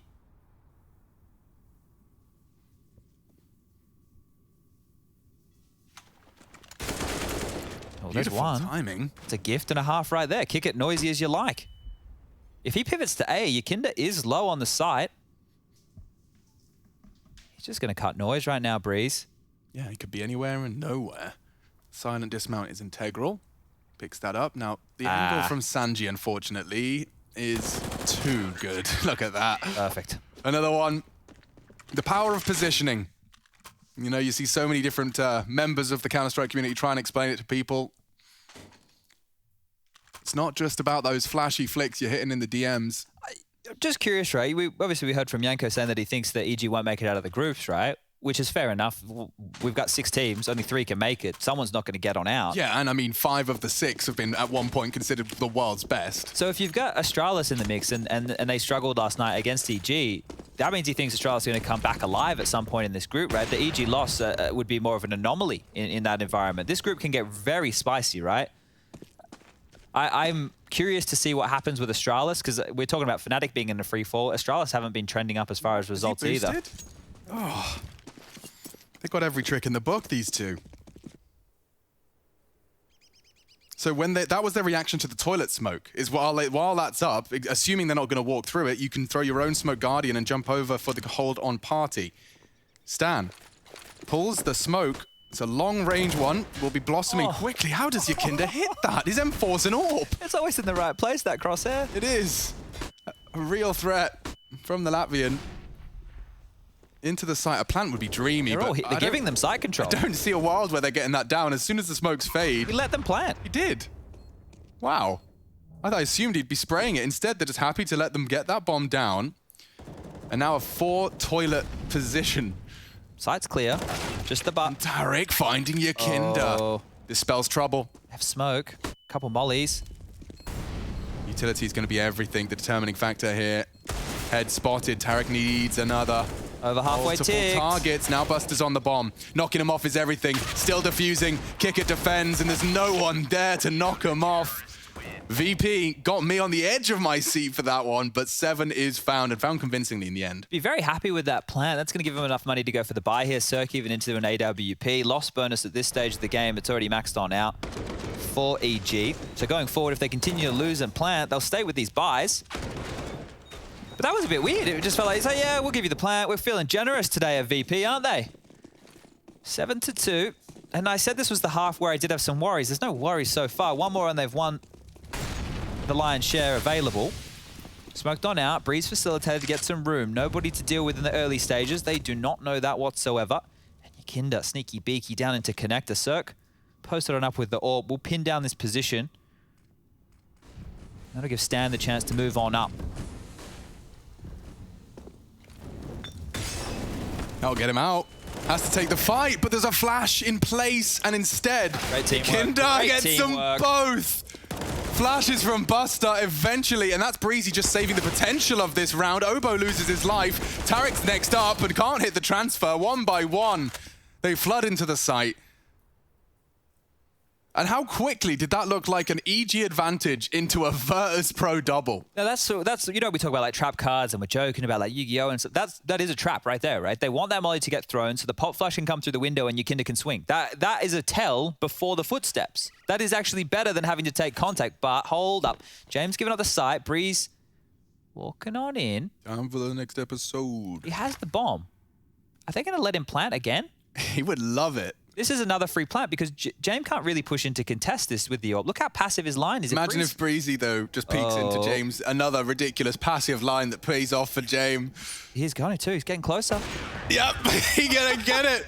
What a nuisance. He just knows his lines, man. Like he has a read on his opponent far greater than most. That right there is the deepest line that he can take to cover off half of the bomb site to make sure there's no flank. This is what we were talking about as well. Getting 2 out of this position as well. Not many players are ready for the second so consistently. Yakinda's up there at the top of the list. Oh, dearie me. And yeah, that's going to start getting the desk slams in. It just feels like VP, they can make the tiniest advantage. And he's having a sip of the tea. Easy as you like there from James. Just another day in the office. I'll just grab that one. 16 and 3. Presses the button. Hello, assistant. Bring the coffee. Why is James a god? I don't know, man, but this is a pleasure to watch right now. And these results, it's going to get so confusing because later tonight we have Liquid versus Astralis. If EG get blown out of the water here, what does that say about Astralis? Well, that Counter-Strike Mouth, Alex. You know I love it. But then there's also that question of, you know, we just saw how Fnatic fell to endpoint. What does that tell us about Liquid? Fnatic are down, don't worry about them. Liquid were convincing against Fnatic, but... That's true. You know what I'm saying? That is true. Grain of salt for that one then, isn't it? Yeah. Like, am I allowed to be excited about Liquid, or was that just Fnatic? Yeah, all right. Getting my sentence there. Yeah, no, you're right. You are right. That game can go on all day. Yeah, we could keep playing that game, but I'd rather talk about this one. Round 11. I'm ready to make a wish. I wish my Friday evening is as entertaining as yours. Well, if we're doing the same thing, I guess. We're all watching Counter-Strike. Yeah, we're all going to be entertained equally. One can only assume. Or hope. Yeah, that's the word. This is a late B. This is what I was talking about. They had issues with this last time because they weren't locking down Monster. This time, they are locking down Monster. So up through short, through the same crossfire, Gambit have been rocking to supreme success. Yeah, here they come.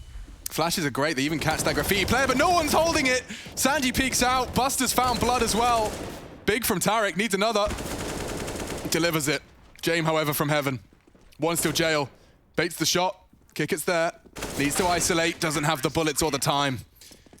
And down he goes to a 9th defensive round. VP definitely looking a lot more rigid here than they did in their defense against Endpoint. Yeah, and that's curious again. So we're going to have to wait for this group to play out to really see where the dust settles, but this is fantastic on the defense. You see Sanji swings out late. They're all looking the wrong way. Are they paired? Are they over towards barrels? Nah, we're tucked in towards Monster and then kick it. Laser beam with that AK-47. boshes him, and away we go. 9-2. It's a quick one here. This is the thing. Like, there was obviously a delay. The viewers who've been watching all day, you know that, because we don't accelerate the schedule. Oh, we're going to accelerate B. Let me talk about this later. Through Monster. Buster spamming on down 3. Easy kills and a bomb delivery. No, the bomb as well. Oh, it's just agonizing, especially when you're trying to change up the pace in the face of adversity. You want to try and hit them with something new, a bit of a confidence booster. I'll take a timeout. Yeah. Especially because you know the comms just have fallen dead silent now. It went from, right, lads, I'm throwing flashes. Yeah, we go fast B, fast B. All right. One monster. Yeah, I got him. Nice. He could be flanked, could he? Could he flank? Maybe. It doesn't matter. Unlucky, man, It doesn't matter. Kicker takes the 2. Buster sprays down 3, and with their powers combined, they tell EG that the Monster Rush is probably off limits. Please take a pause. This is your map choice. Especially considering that a 10-2 sounds a whole lot scarier as you start seeing 11 and 12 converted. The bigger... 10-5 is competitive. That was not. Yeah, 10-5 would be competitive. The problem is they haven't really hampered the money of VP whatsoever. Kick it after buying 11k, Jame 11k, Yakinda 7, Sanji 6, and Buster with 3. So the money's really good for VP. And he's going to try and really twist the knife here. Yakinda, please. He is the barbed arrowhead of this match, and I think he's been spotted. He shouldn't be able to get anything out of this one, and EG do deal with the aggressor. What's Jame up to? How is he still sticking around? This is so brave. They could be playground party. He still manages to find the equalizer. How does he get away with that? He's not scared of anything. He's got the read. And now he disappears. Look at this. He's gone all the way back to the front of the A bomb site. Even selling flashes to make that clear exactly what's happened. He has a player down in towards connector. Will be Sanji, everybody's favorite support player. And now it's interesting as well that Sanji's not even considered the potential for the connector. There's still potential for Jame, right? So EG are going to be very quiet about this one. Sanji's just going to clamp in behind them. This is going to be death by flank. Yeah, but how interesting how he basically doesn't have to fret too much. Like, he's in a position. Jame will call for support now, saying, yeah, here comes the commitment. They're all looking at me. Sanji, you can ruin their day. Here he is. And, oh, that's a sick idea. I think I'll do just that. Breezy's taken down the AWPer as well. So we do have an aggressive 2v2. It's short-lived. Only one. Breezy sprayed in the smoke and low. And a great shot into the head of Kickert. So this one's still competitive. Bomb on his back, can go all the way to B. Buster's preempted this. Oh, and the bomb will be on the A site. So Breeze will completely lose Buster during all of this. He won't know if he's coming long, if he's coming bathrooms, or if the flank's a possibility. His head will have to be on an absolute swivel. Problem for Buster is this is quite a long rotation he's on right now. The bomb will be over halfway ticked by the time he gets there, unless he lets go of that shift key. He's been committed to the surprise factor here. So yeah, he's just going to hope and pray that Breezy's going to be completely negligent. Oh, the step.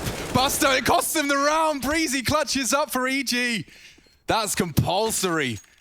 Needed that one just to keep VP honest. That's a yikes from me, dog. 2 of the rounds that EG have won have been 1v1 situations against Buster. Stan won the one where he really shouldn't have towards Truck. Buster had the element of surprise. That step, dude, I don't want to speak too soon, but it felt like, you know, Breezy wasn't ready for it until he heard the step. Yeah, going that way, it was a risk. He didn't follow through with that risk right there, and unfortunately, lost him the round. Oh. VP bounced back. The buy is in. They should have enough money for the majority of their players for the final round of play as well. EG, like you said, if they put the hurt on here, ooh, Sanji burning. 10-5 is great, with all things considered. The way this half has looked, if they get 10-5, very happy with that. But 12-3,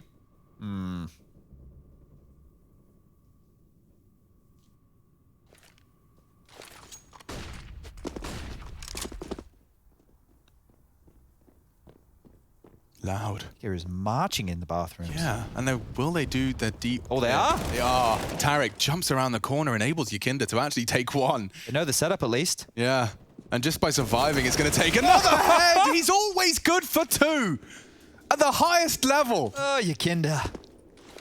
Unbelievable. I mean, seeing how Kickert spoke about Yakinda when we were doing those first interviews, like, we've never had a player like Yakinda. You know, these were really loaded compliments about this player's arrival and what he's contributed to VP's new power level. But seeing it manifest in the server, you can understand, like a couple of scrims with this guy, hitting shots like that, you start going, yo, we've got some gold here. Oh, 3v3 now. Cirque's found James. Still what's pressure on Cirque this A cooking side. up? Kick, it's pushing. And straight into Obo's head is a dear, bullet. Sanji keeps it honest. Needs another. It's going to go down to Breezy. Enables Buster. Another clutch scenario for Buster. He's 0 for 2 on them.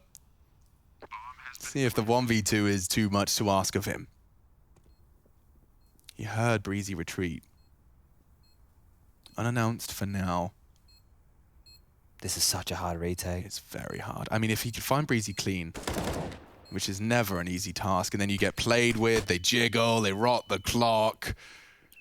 Yeah, this is so frustrating as a CT. You have to remain calm. Cirque rotates in to secure it. And this is what we were talking about. 10-2 was the scoreline as we saw the 1vX. Now, 10-4. As we talked about keeping the CT economy honest, I'm afraid this is the final round of play and they've got just about the bells and whistles to compete. Obo did well to catch 2 here for EG. It was Breezy's 3rd though that opened up the site.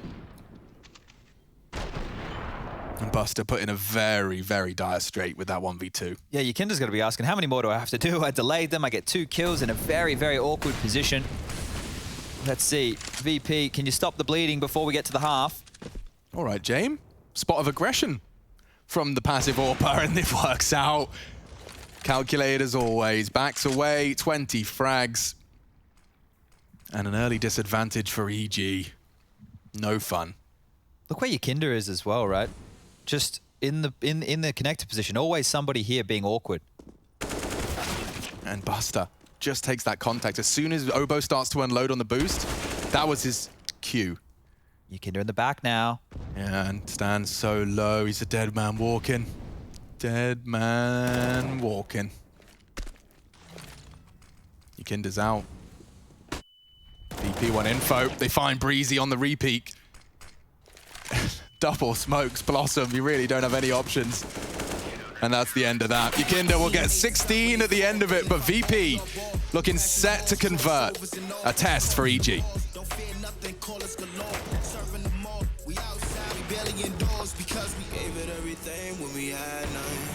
Gave it everything when we had none. Holding on by a thread, couldn't grab none. Seems we moved on to a better place. Shine, shine away from the shade. But now that we're here,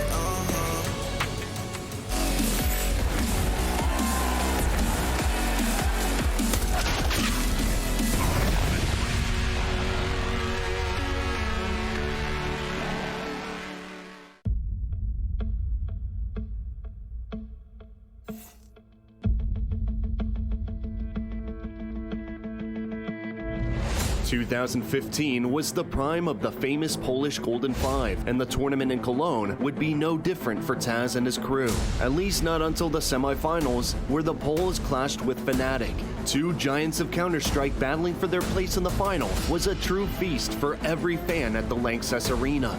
And at first it would seem that Virtus Pro had the upper hand. However, on the second map, Inferno, the Swedes took the initiative. But even then, Pasha Biceps sent a clear message that you do not mess with the Bears. As Pronax finds Snack. Oh, Pasha! Oh, my God! 4 frags in 4 seconds! You blink and you miss it. Jesus Christ, Pasha. Insane spray down.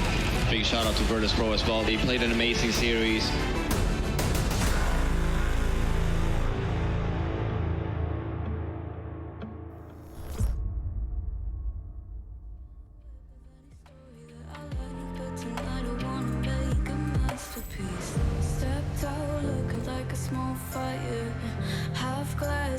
Filled with desire, head down, but I know I can't deny it. Life is fun when you're a liar.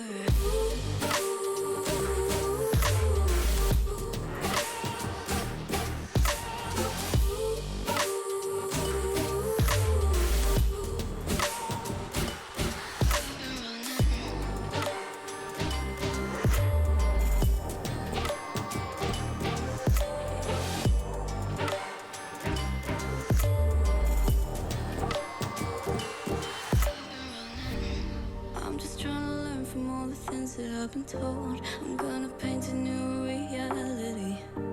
It doesn't take a lot to turn a person into gold. Yeah, I've been getting good at alchemy. And you can stay inside in the dark, but without it, you never let go. And when you're done with hiding and you wanna have control, you and I can find a perfect fantasy. Stepped out looking like a small fire, half glass that are filled with desire.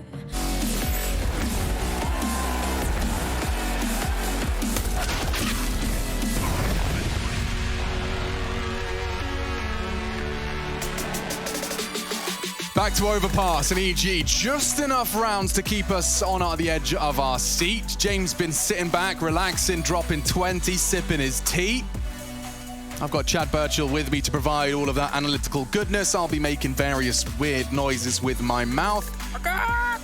So will Chad. Second half underway. I'm starting to become more and more convinced that VP were just taking their foot off the gas in that closer affair versus Endpoint on Overpass because they look rigid. And this T side, I'm interested to see what they opt for the start. Sanji lining up for the fast smoke. And here they go. Breezy. What is that smoke? That's it's a classic, that one. Brutal. It smokes the door. I'll talk you through it later. Yeah, because Yakinda's straight up. And he's hit every headshot nuts from Yakinda. We catch the tail end of it. And, I mean, that's round winning. He's just walked into short. He's hit every shot that he had to. And already Breezy just staring at a crack, hoping for a freebie. And if you're Breeze and if you're Stan, what are you going to do in this situation? You want to hold on to your Kevlar and get a couple of extra kills. That's all. You're not going to win this one. They will not present you any extra frags.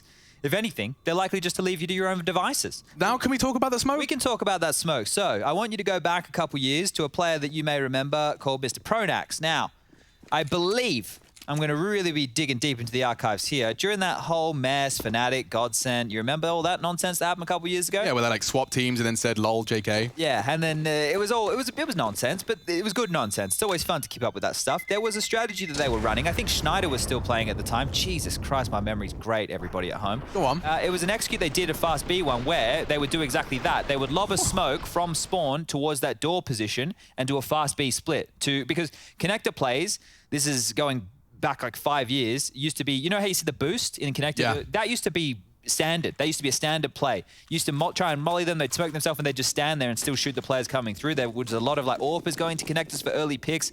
So that was a strategy that one of Pronax's rosters used to do a fast B split out the gate. I need to send Sanji a knife, dude. Maybe he's like Flusher. Maybe he only uses one if he opens it. He's so hipster. He hasn't got a single skin on him. He's not hipster. He just uses his money for other things. I think he's been investing, Sanji. I don't know in what. Where have you got that insight from? I just made it up. Oh, that was cool, man. Yeah, we're doing improv. Yeah, well, I'm sorry. Yes, and... Yeah, no, he's actually an investment banker. Yeah, he takes time out of his busy he days. does it on the weekends. Yeah. You should hear his take on VK about the GameStop. Oh, he's glued in on those NFTs, Alex. Don't let me tell you about that. You wouldn't believe the investment Sanji's been making. That's why he knows to drop Jam and AWP all the time. He knows where the safe money is. Oh, I see. He's got his abacus out on the desk. He's crunching the numbers, the ones and zeros.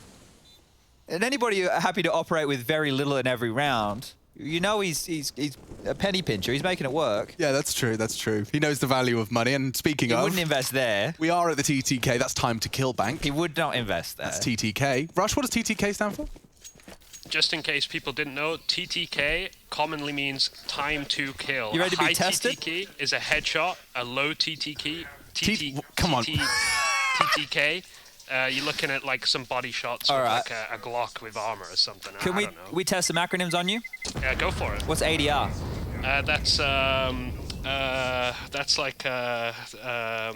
That's like Anyway, into round number 18. Let's get this one underway. EG there, they didn't get stuck into that B retake. They held on to their upgraded weaponry to have another crack at it. And yeah, we didn't talk much about that round because nothing happened. They executed B, they got the bomb down, they got 13. Can we give everyone the monster smoke from spawn? They gave them that tutorial rush. I think Breezy who... Wait, he needs to VO it too. All right. Future Pros, which one is it? This one. Oh, he didn't even do it. Oh. Maybe you'll do the sandbags one instead? Next round. Yeah, we'll see what happens. Hey, Future Pros. Thank you. That is Rushley 1, 2, 3, 4, 5, 6. He'll be here all week. Yeah. Him and Hugo are having a competition for the hardest to pronounce Twitter handle. Oh, I thought they were having a competition for the least amount of followers. Yeet! Yeah, that's Hugo with 3 O's. This time, stacking B. Lots of bodies on the site. Oh boy, Obo over towards the bathroom position on his lonesome, but this has been heard. So when you've got 2 smoke grenades and deagles, you are going to be caught out. This time it's, the boost. And White, Breezy's trying to do the jump one. With an MP9, yeah, maybe, but the FAMAS, come on now. Jumping and accuracy of the FAMAS, notoriously not great. Worth a shot, I suppose. Sure. Okay, well, Obo front bathrooms mean that Cirque is able to cheat over towards B. There's good utility right now for VP in terms of getting a smoke towards Heaven, but it's just flashes. There's no mollies to really get them going here, and you can see these smokes being held onto. Stan has one, Obo with another. Oh, and Stan, he might want to drop that one soon. 40 seconds. Very resistant to hold it. Well, VP, you kind of don't have any other part of the map, so this will have to be the B finish, which is exactly where the entire EG squad is. So let's see what you got, Yakinda. Nice trades. Buster's tagged by Cirque Scout, and he actually lands 2 Scout bullets. Maybe Stan can finish the job. Sanji says no, denies the chance. Tags up Obo, just Obo left, looking to hand out a couple more 50 caliber rounds, but the bomb is down. Begging for a peek. Somebody. Kicker gives it to him. Couple of bullets from the Galil. Seal the deal. 14 for Virtus Pro. We are running towards the second map. Yeah, brimming with cash, though, for EG. On virtue of staying alive and then obviously not having to reinvest in anything, they get a lot of cash money. AWP for Cirque. We got an AUG for Obo. And 4s of the A4 variety for Breeze and Tarek. And then Silenced M4 for Stan. There's a kit in play. We only have 2 Molotovs, though, so the stop nades in the early stages won't be there. There's the smoke towards Monster. See how easy it is? And immediately just locks out any of that potential fast beat. Bob's your uncle. Breezy, what are you up to? This should be 2. He does line them up. Yakinda and Buster, down and out. EG given a gift here in 19. Okay, well, this is where we really need to see how EG get tested. This is a mid-rounded situation at the start of the round. You can still see a minute 20 on the clock, but this is where VP do their best work, right? Cutting noise, just waiting for your aggression, seeing what maneuver you want to make. Currently on the map, the only one really searching for anything is Sanji. James slow all the way back up through T-spawn. He's going to be clearing on out and then heading on down. That's how he doesn't get caught out, because he's constantly clearing. Yeah, look at all these angles. This is a case of any aggressive CT plays. Obo's all the way back towards long, even tucked in further than the flower pot. Cirque over towards CT, drop down as well. So these passive lines mean that VP won't find a single kill in their search towards A, unless they get a move on. The bomb is still over towards T-spawn/B.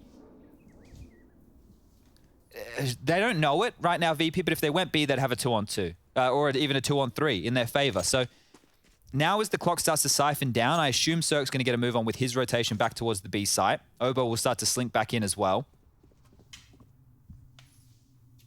But it will be on Stan and Tarek. Yeah, bit of util on Sanji. Tarek and Stan stand back to back. First found by Stan. He actually converts the spray real easy. In between him and Breezy, that's 2 doubles. Does convert the round. Sanji looking to maintain. Should get away with the save here, Sanji. They shouldn't push this, EG. Oh, so lucky to stay alive there on Tarek. If they lost Tarek and they lost another frag there, then dropping guns becomes difficult. So they get it done. They keep it clean. No need to get too nervy about it. 14-5. A massive mountain to climb here. So James goes, and he will have just enough to say thank you for the AWP and hand a Galil back to Sanji. So he's got about a $7,000 Galil. Yeah, one of the more expensive ones. This one's a collector's edition, I believe. Quick boost, very quick boost. Tucks himself in. Hello. And caught sleeping. Stan just throwing nades out for the early info. Gets more than he bargained for. Nice execution from Virtus Pro, but of course the reaction and the potential for CT aggression will slow them down from here. The thing is, with teams who get that kill and then thrust themselves forward, it's the obvious response. VP, with so much time on the clock, don't want the obvious response. They want you to be in the wrong place. And right now, EG are all of them clustered now towards sewer, connector, the B bomb site. There is an open A. Right now, the flags are getting waved. And was Obo pushes through. I mean, we haven't seen this before. At least it's as a team as well. Yeah, and this is going to be a lot of information. If he considers going up that ladder, even if he just locks it down for a sound cue, he's still going to be faster on a flank than I think they'll be ready for. Okay, and he's just about pipped the gap as Kickett leaves it. He'll get 2 not facing him here. And that's some information for Obo. We'll unload into the first. Cautious of the potential flank. That will slow Sanji. And they can gamble the rest of their resources. Buster loves this corner as well here. VP feel like they have to go A now because of that push. Starting to get a move on towards it. Smokes will bloom. 25. Just on the edge of the smoke. They'll eat the flashes. Space now. More flashes. Tarek, huge frag, and they take all the contact at the same time. From nothing to everything. That was great from EG. Sanji has to save again, or at least try to. He'll get away with it this time. And that was all Obo's flank, but I loved it because Cirque was the overwatch there as he pushed on up, so they facilitated that as a team. It wasn't just done Obo walking around hoping he gets something. There was an idea, and that idea pays off. So much needed 6th. VP should be down to a partial investment or even an eco here. Just this Sanji AK. And they even managed to kick off with this opening, right? So that aggressive maneuver of Obo is huge. I don't think Stan will get caught out by this maneuver yet again. Do you think it's soup or tea? I don't know. I always would leave the spoon in my tea. It just pisses me off. It just whacks the side of your mouth every time. I would hold it with one finger as I drunk. Then it's a bit finicky, you know? I like to take a big mega gulp in between. Mega gulp? Yeah. Like once Mug's not known for mega gulping. Once it's past that like boiling, singeing the insides of your body kind of temperature, you can just take a nice mega gulp of tea. Well, this is quick by Sanji. He's actually pushed through the smoking connector here. Could catch a timing, but it feels like EG are already posted, ready for this.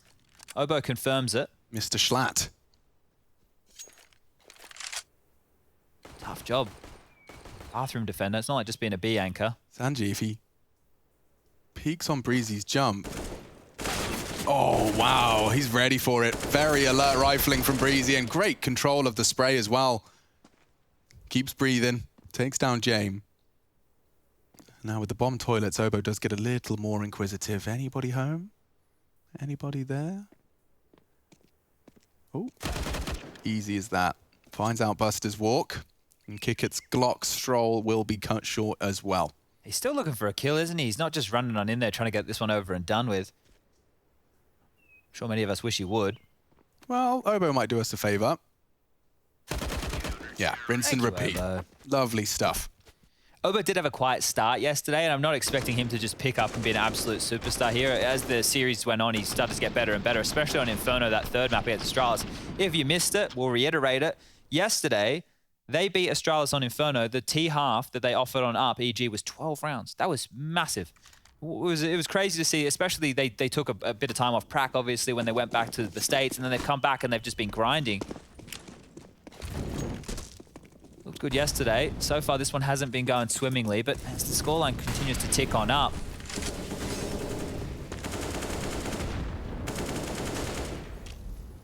It's another very heavy B presence from VP here. Nothing over towards A whatsoever. And EG look ready for this. Multiple members here. Oh, they've actually tucked on out of the site. This is a more of a retake setup. Tarek is the only one forward. You don't want to be caught in this kind of limbo. The spray from Breeze. 20 kills.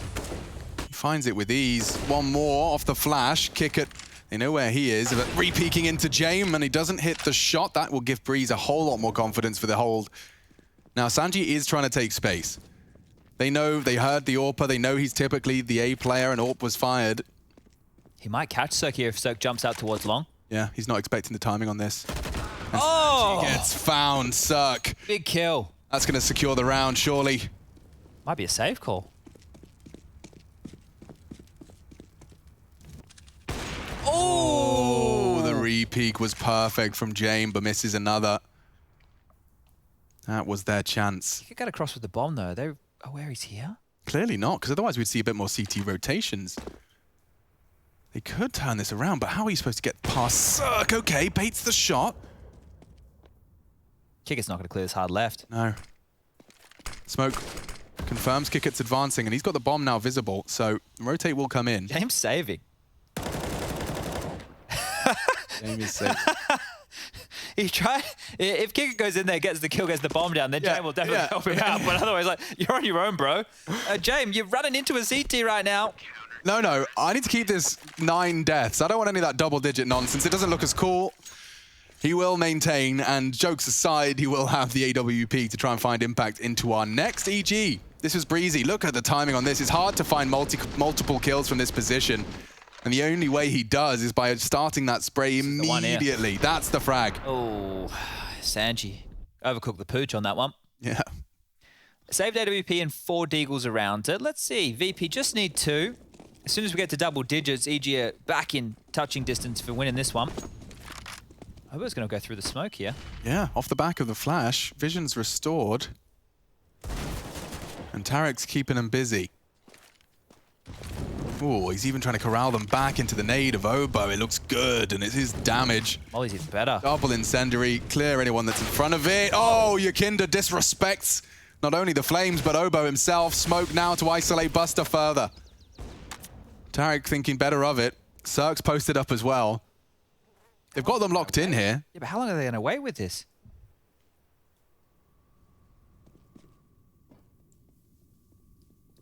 Stan's conceding. Oh, okay. It was about time, right?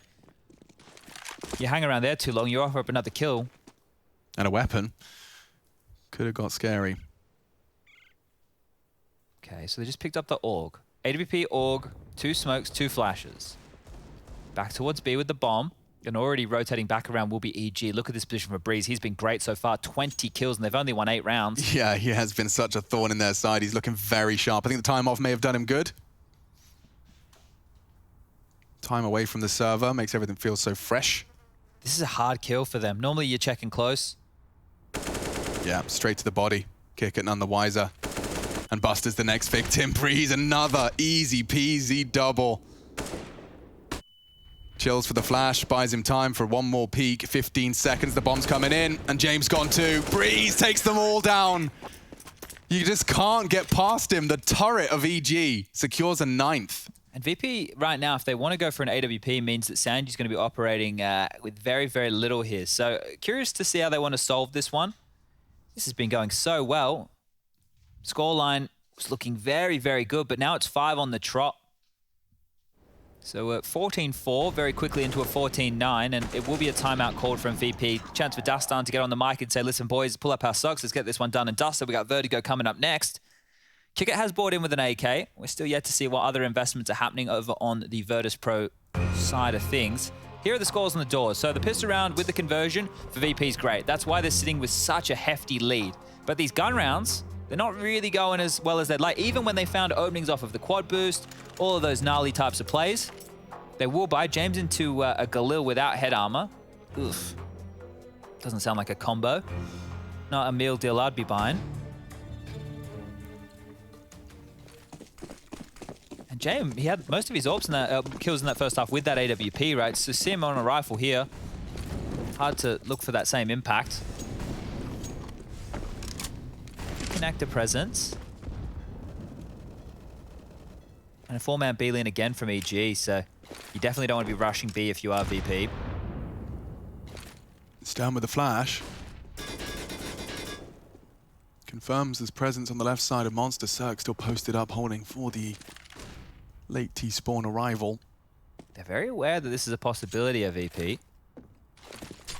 Oh, great. Oh, couldn't have been better timed. It's just certainly could have been better placed. A little too much.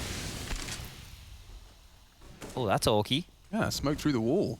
Kind of counter boost being established here. They're ready for it. They're pre-aiming it off the flash though. No one goes down. Damn, this is high-level play. VP were prepared for the counter boost, but EG were too. Flash before they peek. You'll never guess what Buster's up to. Yeah, once he gets into this long corner, oh, he's not going to do it silently this time. He actually wants to sell a bit of this. Loves the late flanks, does Buster. They have to be aware that's a possibility, but poised and ready to explode. Yeah, and it's perfect. 2 to defend, and Breeze this time only good for damage. It's Tarek's turn. Dynamic, seems alert. Smoke isolating the angles. Doesn't get caught by the spray. Stands and doesn't deliver. Kicker denies. Cirque arrives. Into the site is Stan. He won't be able to stop the plant, but maybe he can catch them with an element of surprise. Sanji's on the pillar and he knows it. He knows all too well with the smoke bloom. Sanji will have to step up to the plate, and that is a great frag. Sanji somehow prepared for it. Buster trying to pull them into this one. Hasn't been great in clutches. Now they know exactly where you are, Buster. What are you supposed to do? 17 bullets, another fake. Obo low, peeks out. Oh, they're so low. He can win this. And with the USP, no less, saves the day. Obo closing the gap. He found the compulsory frag. Close, so close. Buster, if he gets a repeat, if he starts to unload his mag again, it's a different round. But there we have it. Bomb down. VP will go again, but EG, that's a run. They're 6 now. Buster's had a rough go of some of these clutch situations. It's never easy being the last man. No one's saying clutching's easy by any means, but this is 3 or 4 rounds now. He's been left as the final man. And it has to be mounting that frustration, knowing that you're the man who could have just brought 15. Now comes the AKs. EG, not strapped for cash just yet. Ooh. Obo. He's seen something. Aggressive, and with an AK no less, but they are pushing up fast. He's so blind, he's sitting dark. Vision restores, they don't check him. He takes down Yakinda and Sanji added to the list. EG defending their honor here on their map pick. Only posting 4 on their T side, but keeping VP to 3. Shot from Jane, but it is a 2-on-5 situation. This one here looks very, very unlikely.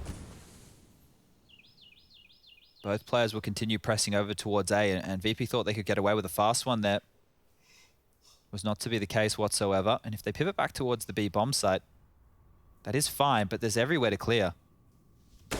No real estate for VP to work with whatsoever, and every sound cue they make is information for the geniuses to start clamming down on this one. That was a bit of a misnade off the top of the doorway there for James, continuing to make a distraction. And that gap is what Kickert is working with here. But there's still 2 players on A.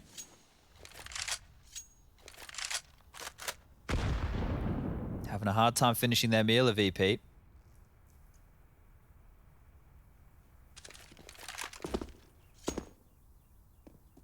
Oh, he hears him.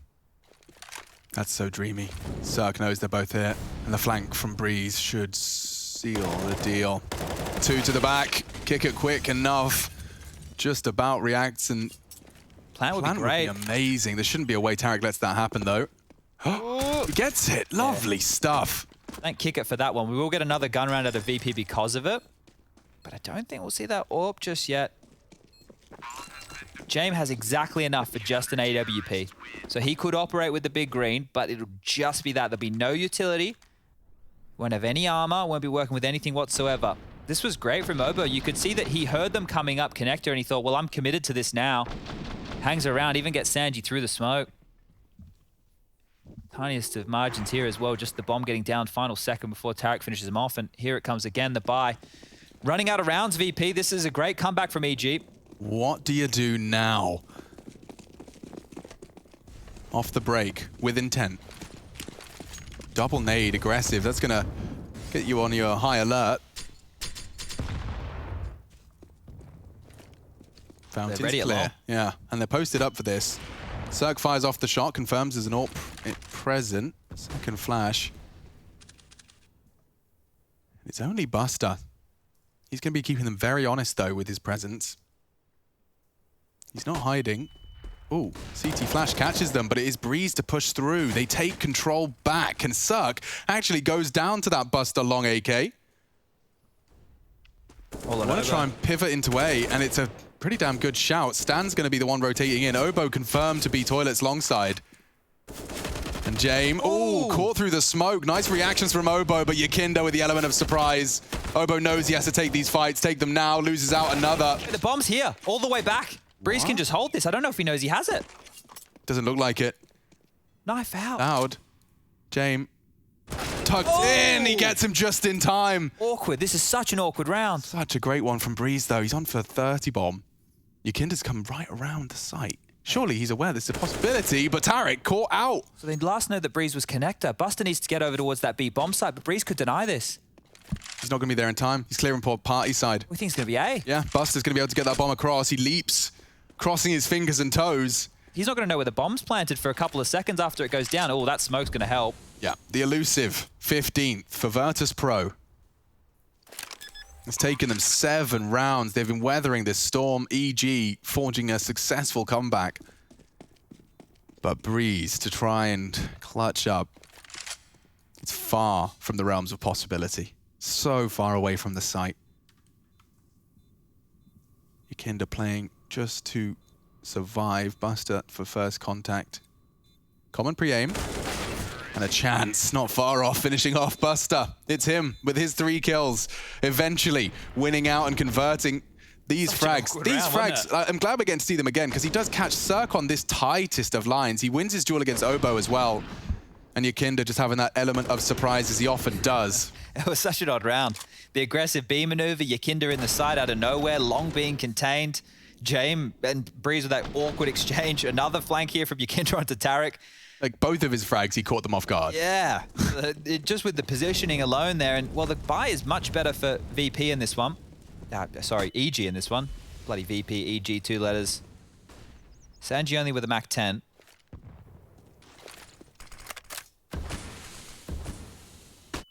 Smoke's an exchange, so that divider smoke, you normally think that a player is one-waying around it. Well, they're just going through Monster. Okay, Yikinda. He's got a good idea as to where he's going to get this frag, and he does control the spray. Breeze found on barrels. Tarek unchecked. Good timing, great aim, finds the head, nearly 2. Yikinda down to a scrap of health. Heads are coming in. The flashes, though, will deter and delay. A nade could be the end of Yikinda, and it is. The molly spreads, takes him down. Bomb loose, and an even keel. They will boost. Good flash. Just straight into their face, twice no less, as the bomb goes down. Missed the nade. Kick it lives on, healthy as can be. Now boosting, though. James could be caught if they go forward. Cirque has good utility. He does go down. Great clear from Stan. Cirque tags up another. Burnt again. 2 molly kills in this one, and Buster. Groundhog Day for him. He's been here before. Smoked off with a lineup for the bomb. They're loud about it. Time ticking away. Cirque holding it. Buster doesn't call the bluff this time, and so the round is stolen from under his nose. Smoked off. Had to take a gamble somehow, some way. And another round for EG. We go again.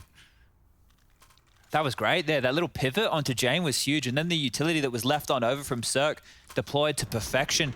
They played for retake legitimately. Yeah, this one here onto Yikinda, right? He was so low.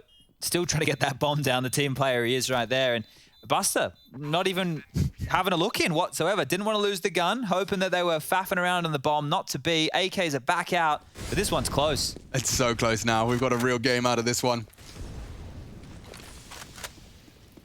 Virtus Pro are just struggling to find an answer.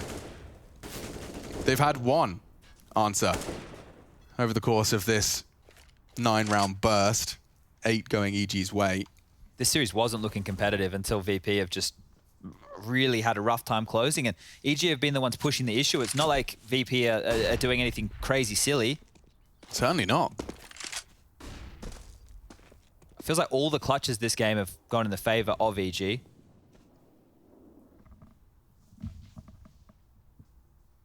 Contact long.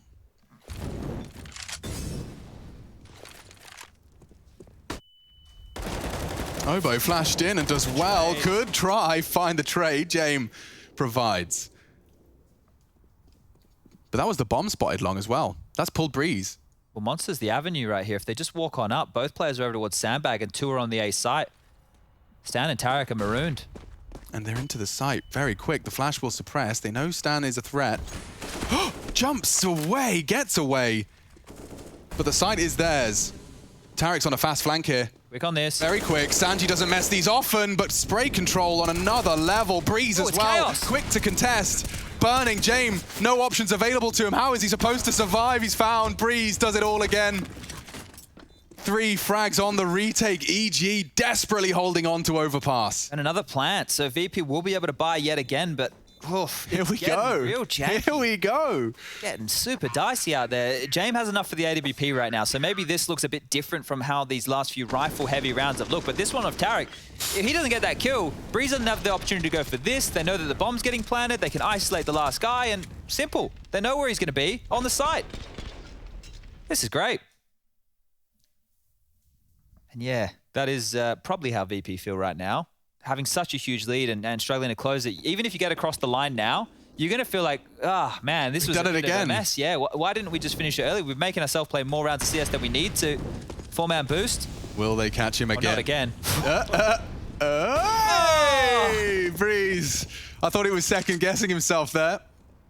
But James holds his nerve, holds his line, and an early man advantage for Virtus Pro. This elusive 31 kills. 16th round. They let slip an advantage that they found in a similar setup before. And they want some CT aggression. That's what they're waiting for. And Yakinda just looks away as CTs cast their gaze. Okay.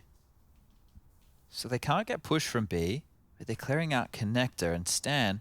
No one's boosted, so hesitant for it, but... Back's turned. Obo, surely aware this is a possibility. Oh, Stan. What? He goes down. Obo's reaction is everything, though. That's the bomb. A double spray down to keep us in contention. Huge from the young gun. Forces Util out of VP. Bomb retrieval integral. Kickert's laying his life on the line in pursuit of it. That's a great molly, and that should secure the bomb. 30 seconds they need to plant. Rotates in, though. Obviously, the rotates in. So is the Util. They drop everything, and it will slow them down. They have to deny straight through the flames. Here we go. Looking for fights. Tarek finds one. Yakinda as well. Only Yakinda, and he knows where Cirque is. Confirms he's on the ramp. Kill him now. Has to kill him now. Strafes the shot. Hits the spray. Yakinda coming up clutch. It's only Obo. Comes in for the punish, and he does it. Saves EG. 3 kills in the round. And that's going to get the hype flowing once again. EG's weighing for the first time ever, Chad. The bomb was denied. VP, Peanuts and Pocket Lint. That's the difference maker. Look at this kid right here. Nobody watching Connector. Stan dies for free. He gets a double kill and then comes in this and just denies Yakinda. Huge play, a massive comeback here. One more for OT. And the buy, it's in the bin. What a bloody comeback. 11-4 on the half.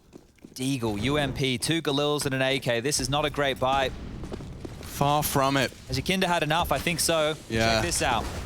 Here he comes. Straight in and draws blood. Stan claws it back with a silent spray. It's an arm wrestle. It really is. Just throwing punches. Not sure if that's in the rule book of arm wrestling, but... Should be. Might be more interesting. Yakinda's been denied a couple of these aggressive plays. He is ahead of this boost. He's ready for the boost! Oh, he was looking! Breeze still catches him. He's down, and so are VP. Down bad. Jump confirms it. Buster's been spotted. All of this hard work, overcoming the 11-4 with an 11-4 of your own. 1 round is all that determines it. 3 frags is all that separates EG from wiping this slate clean. Keeping VP so honest. It certainly does, Chad. That's a CT smoke. You want to walk through that, or you want to wait it out and let the rotate come in? I think they have to wait. Buster, you've been nutmegging into 2 CTs. And here they come. And it's too easy for them. Cirque and Obo, wrap this one up, put a bow on it, because we go again. OT, 2 letters VP, never thought they'd hear. Overpass isn't done yet. Stick around.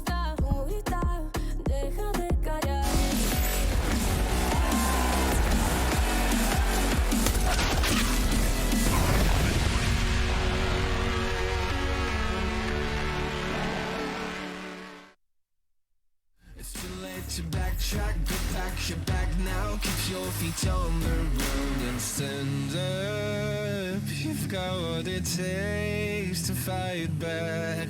Don't stop until you black out, out, out. Stand up, up. You've got what it takes to fight back, back. Don't stop until you black out, out. Give all you got, show them.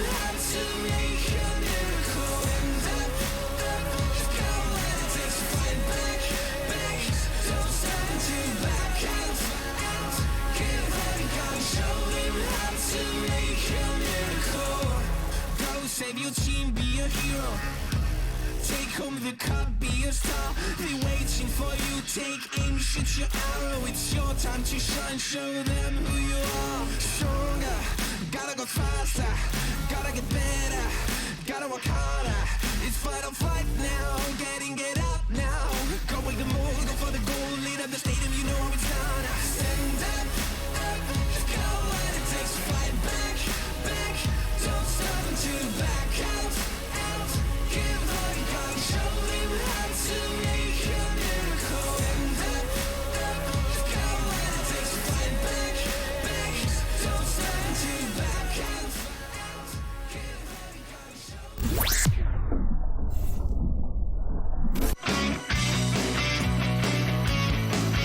Hey Future Pros! Passing on another Overpass smoke for you gamers today. This is an easy heaven smoke for T-side to help you get out of B.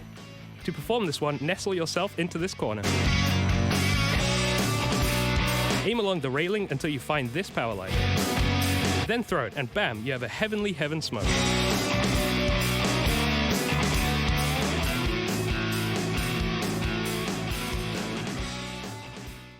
I feel that a lot of CIS teams are rising at the moment because of individual players and the mentality of CIS people. Because I feel like CIS people, they actually don't have the opportunities that they could be having in Europe, for example. If we talk about esports in my country, for example, there's not a lot of opportunities to somewhere to actually like.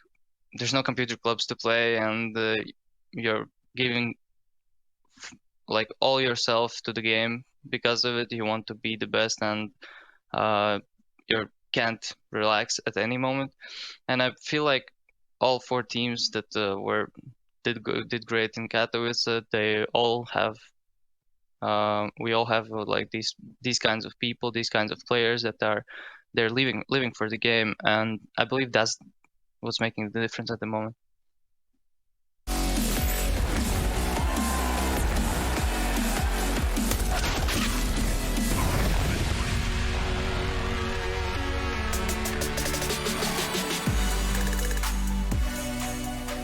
Overtime.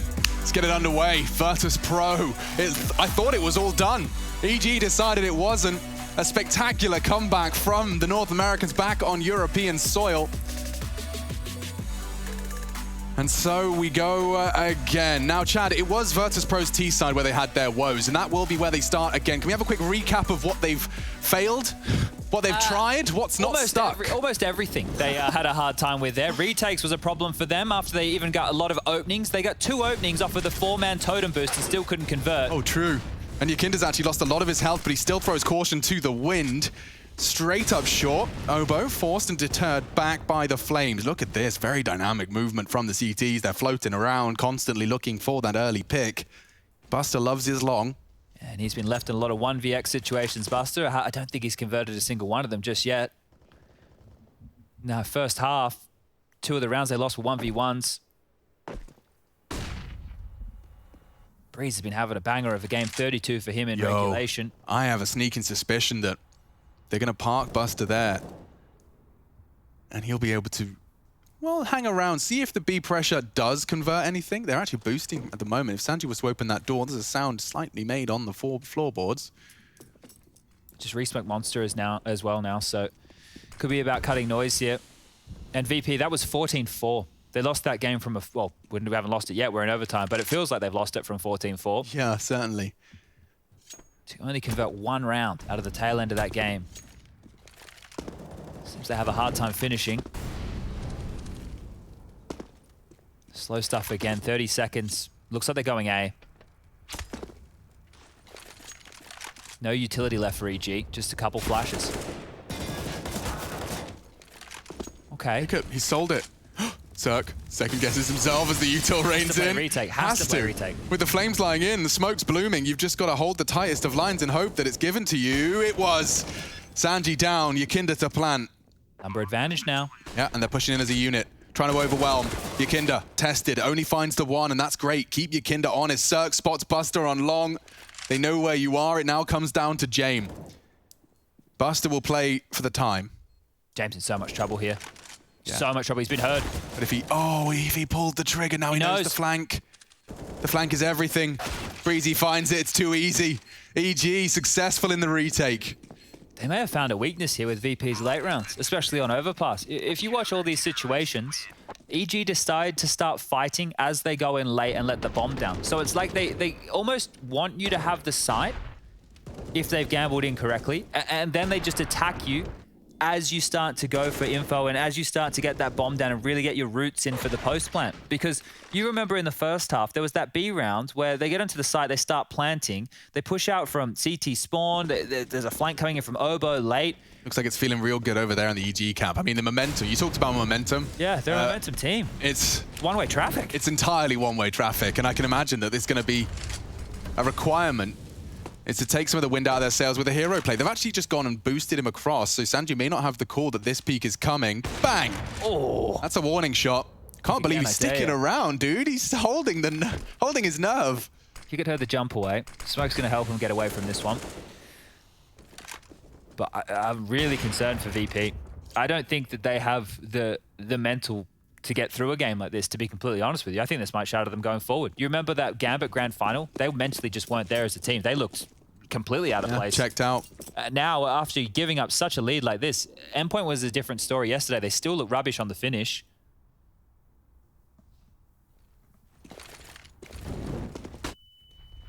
They hold water control and let them into B. Yeah, they've done this so many times, right? And then as soon as they start planting... That's a change. James actually hit that shot. It was supposed to be Tarek's any day of the week. The molly will delay. This is when they go. Now they push as the bomb's going down. VP caught again, and Buster's the next victim. Oh, Breeze massacres too.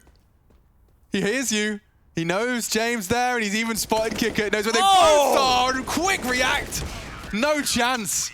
None at all. EG continue to string them together. You see that reaction? But this is what's happening. It's the same thing again, right? Bomb starts getting planted. They go. It's almost every time. It's by design. It has to be. This doesn't feel like it should be a weakness for VP, but they're always in these odd positions. Look at this. From this last one for Breeze was nutty. Yeah, he spots him and he's like, actually, never mind.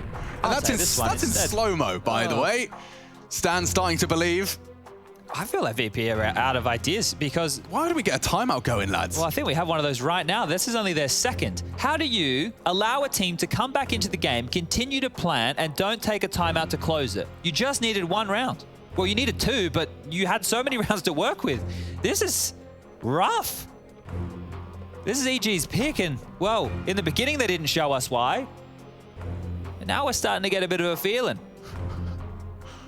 Let's get this one started.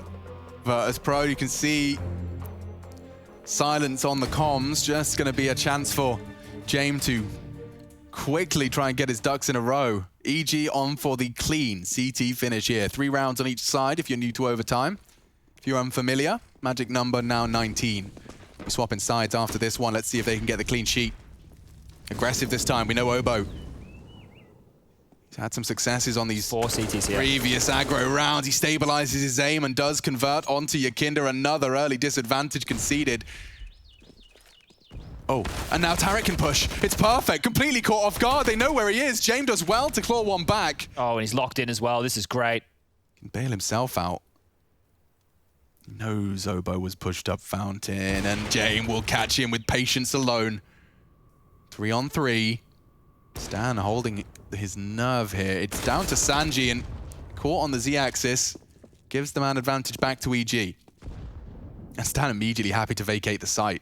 Well, now with this number advantage, a minute on the clock, with how far forward the EG players were, there will be a lot of time bled off this clock as Kickett and James, who we've seen left in a lot of 2vx situations late, they always just look for room. Now, James isn't in a situation where he's going to save this time. So he can't just leave Kickett out to do all the work. They need to operate as a team.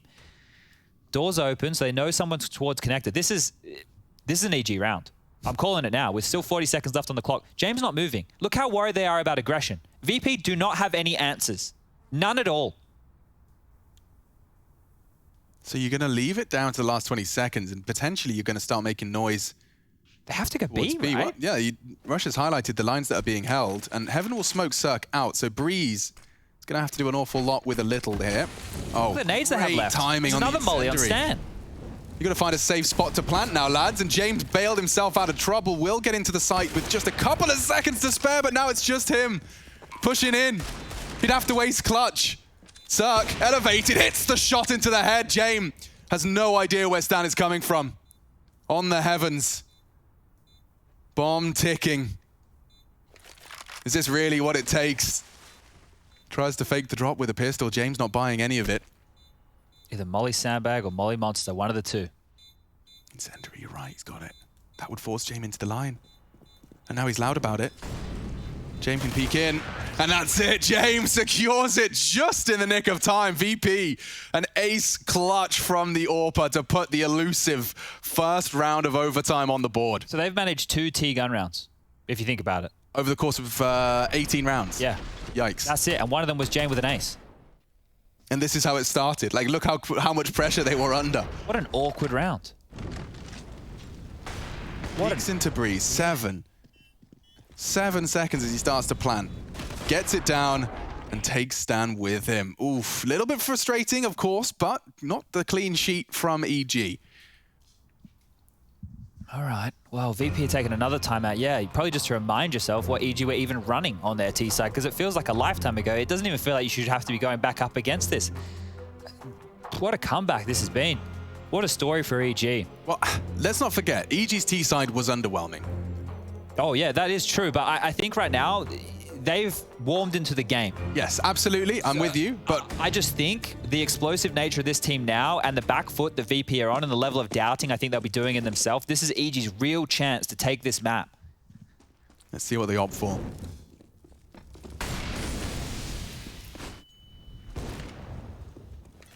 Bombs going Monster side.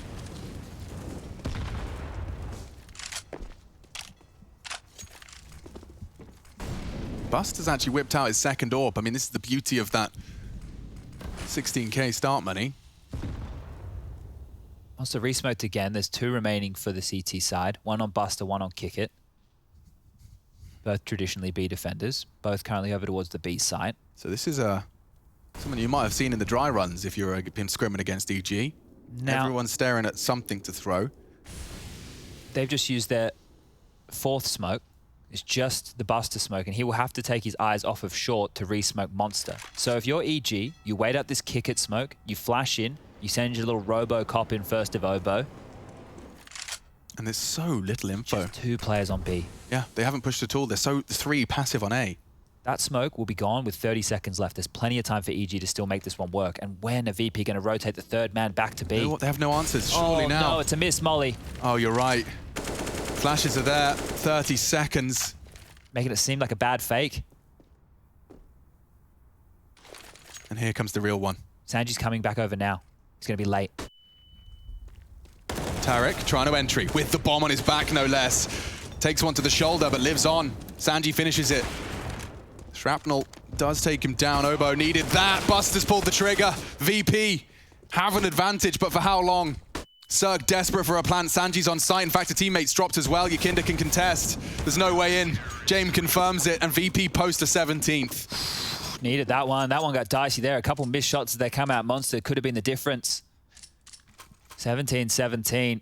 And you're right, EG did have a very strugglesome time. That is their first timeout of this game. How insane is it that we've had 3 timeouts used and we're in OT? Those 3 timeouts have been used in the OT. There was only 1 in regulation. Textbook stuff. Good AWPing. First Heaven falls back to Graffiti to catch that short cross. It's good. Concern creeps onto the face of EG. That 1 T round. That singular 2 in 18 of play has given VP the chance for the clean sweep. If you defend perfectly, this overpass can be forgotten about. Put it in your top pocket, take it to your next practice session and look over that demo and work out why that felt so awkward. If not, we go again. Let's see. EG, 2 attempts to equal up VP's haul on the T side. Regular programming here. It looks, it's not a default spread by any means, but they're still spreading across the map. 1 connector, 1 over towards playground. That's Breeze taking so much liberty towards long. And It looks like they're going to put Breeze in a bit of a Buster situation. He's already thrown out a very aggressive long smoke. That would make it so there's not 4 players on the site here for VP. Yeah, Buster wants something, gets it as well. Consistent AWPing presence on short really does completely remove Obo. Oh, they've just cancelled B. Look at this, evacuating, pulling the plug down the gurgler all the way back through T-spawn. Is that driven by Breeze's position? I think so. That AWP setup, they knew it was going to be over to B, right? Because Buster has already pulled it out once. And if they all just go through long, they can maybe make some contact on the long wall. Nobody's spotting all the way down. So they can't bait for Breeze in the way that maybe they'd like to, but he can walk up contact without them having to peek just yet. If he finds Yakinda. Oh, gets the info. Little accelerated by the nade. Coming Pushing in now. Yeah, Sanji's tagged him up, but he needs more. And James been caught in the back. This is a problem now for Sanji. He's so alone, and he's gone down as well. EG are into the site. They have the advantage. Yakinda trying to spoil. Hard spray. Needs Tarek. Does pluck the head off of him as well. 2v2. He's making it competitive here. Buster's got a smoke and a kit. Rifle just within his grasp. And jumps, confirms, Cirque long with the AWP. But now it's all onto him. Yakinda snatching this one back into control of VP. Cirque trying to jump through the smoke. Trying to knock him off the bomb. He's actually hit it. Can save EG right here, right now. Needs a quickie. Through the smoke to save time. And Buster will hit it just in time. Virtus Pro. Another hectic one. But 18 is found. Chad, catch your breath.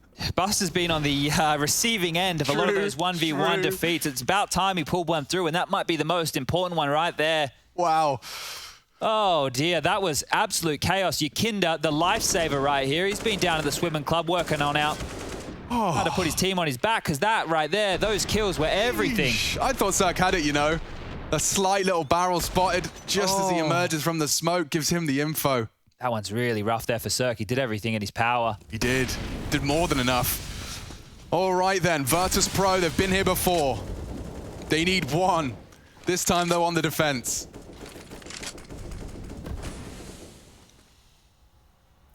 Can EG match what Virtus Pro posted in their T side of this OT kick? It's caught a lot of flack from those early nades. Softened up, indeed. Buster's even been forced back off of this short position. Back and forth. Look at the harassment of nades. Both teams are just throwing everything. Stan nuked. Yeah, they went for a boost as well. This is madness. Flashes, boosts, pushes. Everyone knows the 5D chess is definitely being played out here on water. Look what nades are left for EG, though, with a minute on the clock. 1 smoke, 2 flashes, a molly, and a HE. So Stan's trying to sell that they're battling for B. And, yeah. Tiny gap, tiny gap. They've walked up past. James, he's operating under the assumption that it's possible. Look how close they are. Yeah, he's going to get one here. Can't believe his luck. Anticipating a second. Trying to... Oh, we get away! Oh, has he? No way! James gets the no-scope, he gets a third! He's ending it right here, right now! James pops off! And Obo wondering where it all went wrong. And James will fall. Gets schlattered, 14 seconds, no hope. He's hitting some great shots. Oh my God, what is going on? Virtus Pro giving it on a silver platter. James snatches overpass from the North American representatives. We need another map to separate them. This series has only just got going.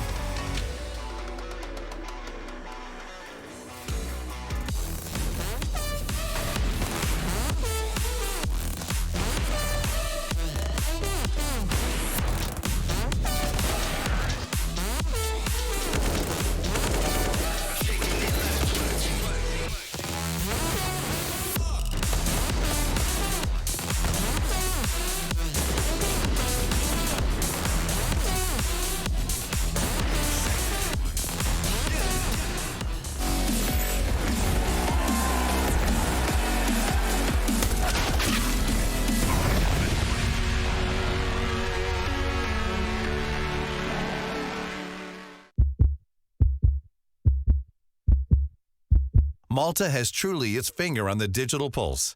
Malta, game on.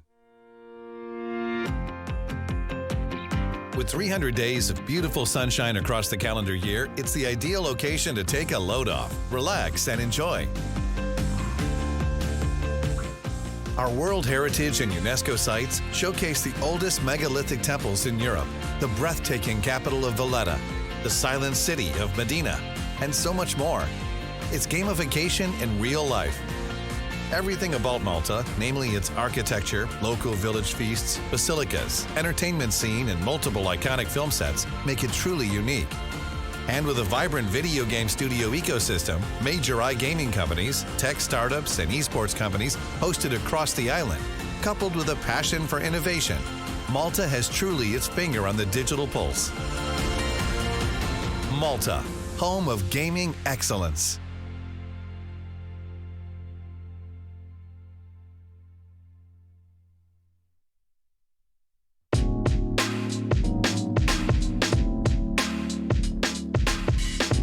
So when we are looking to fill an open position on our roster, besides obviously monitoring like the scene constantly, we also often talk to our players and ask them, who did you encounter in the last few months in your matchmaking games, who you think has like a lot of potential and could fit into the team.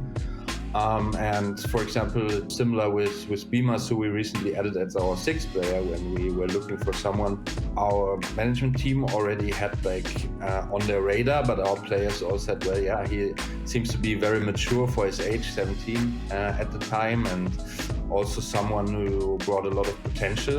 And then we got in contact with him, talked to him, and saw how he fitted into the team character-wise. And we came to the conclusion that he was someone that had the skill potential and also had like the mental strength to fit into the roster. And so we slowly integrated him into the team. And it was a similar process with a lot of other players that we have in the team, like Robs or like Frozen, for example. I feel like I was playing good CS for a long time already, but there was just no options organization-wise. There were no like big tournaments and stuff like that. So even though you maybe kind of were a pro, it's not like a pro in the sense that you get paid to play and stuff. People also quit playing CS earlier at that time, because obviously you cannot just play for fun or just for the competition your whole life, right? That was a really, really long road, and there's tons of stories of things going wrong there. But in the end, it's been a fun period, and it also makes you value what you have now. Some of the most important parts of being a pro player, in my opinion, actually have not so much to do with the game itself. You know, a lot of it comes down to being hardworking. A lot of it comes down to being self-starting. A lot of it comes down to mostly, I mean, most of what I deal with on this level is communication stuff. And I mean, that kind of becomes the focal point of being a pro player, is your ability to communicate ideas, your ability to communicate in the game, and your idea to really just be able to work together, you know, as a member of a team, which is in short supply, surprisingly enough.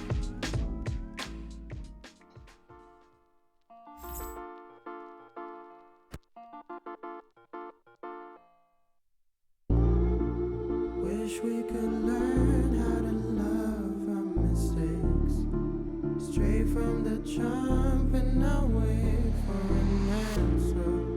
Wish we could smile when shit's rough nowadays, change our reactions. Feelings don't die around this neighborhood. We used to sell a double pills, young and misunderstood.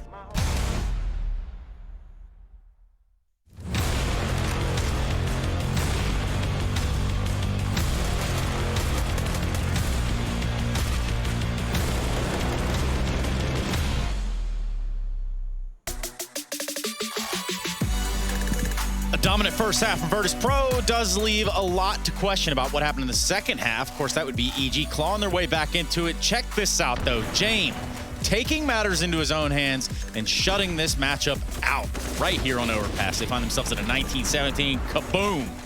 See you later, Tarek. And he just keeps on going. This was a round-winning play right here from Jamie. Gets 4. Obo finds the last one. But overall, he did plenty. Yank. That was a crazy round, wasn't it? And not only that, he had a big clutch in the last round of the first overtime, right on the T side. That was, in the end, you know, win deciding basically, and for Jane to have a great game. I thought that round was gonna go EG's way. Yekinder just stopped spotting Banana, or starting to creep up towards zone. I was like, oh, they timed VP here, but James says no. Yeah, James says no. Yekinder says no. Definitely Yekinder. We talk about Yekinder in this series so far. Between him and James, there really ain't much left to pick up for the side of EVP.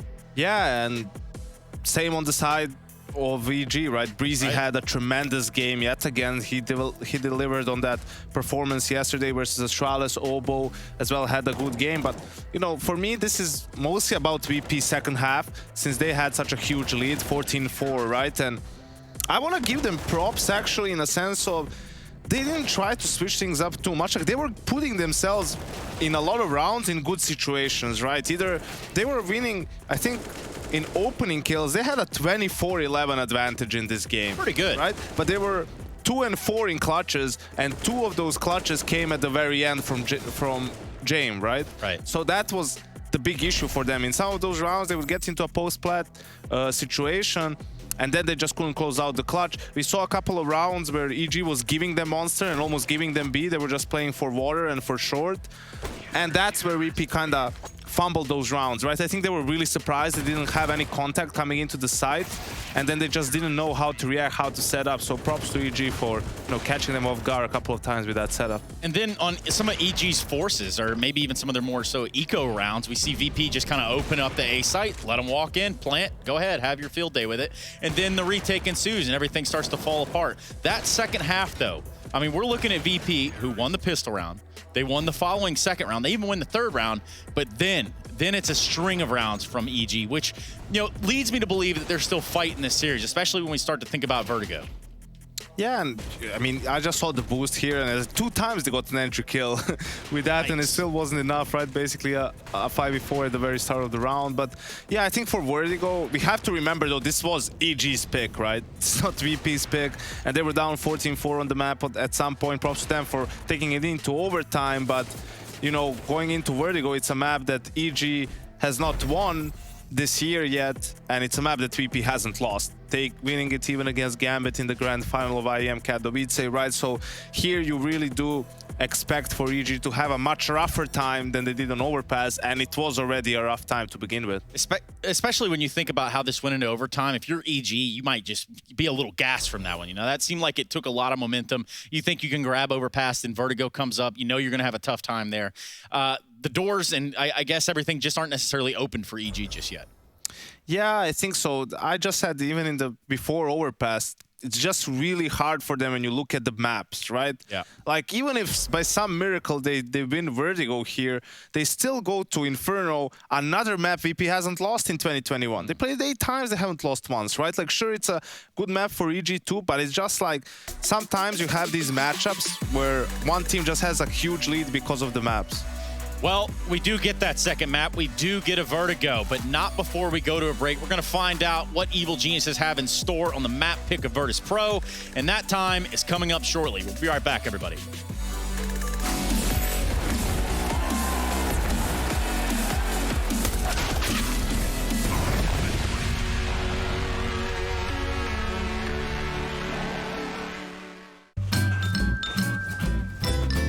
You ready? Huh? Hey, he's a good boy, huh? You ready? Huh?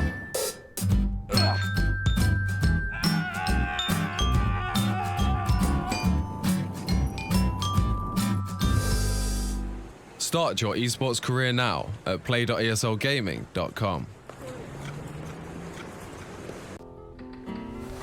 If you want to know what you're good at and, well, also what you suck at, check out csgohub.com. Coming!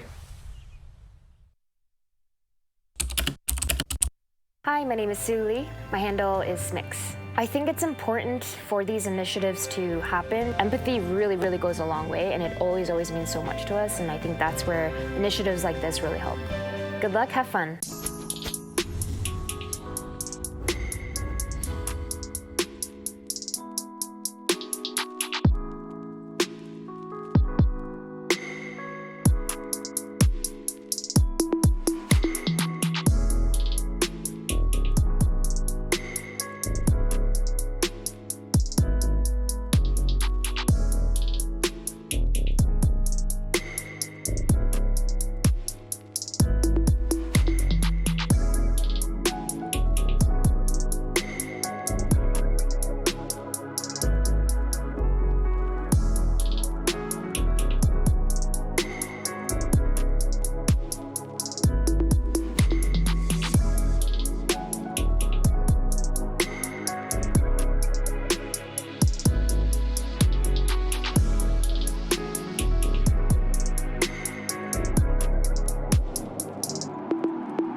ESL Pro League is brought to you by Gaming Malta, Intel, US Air Force, 1xBet, and DHL.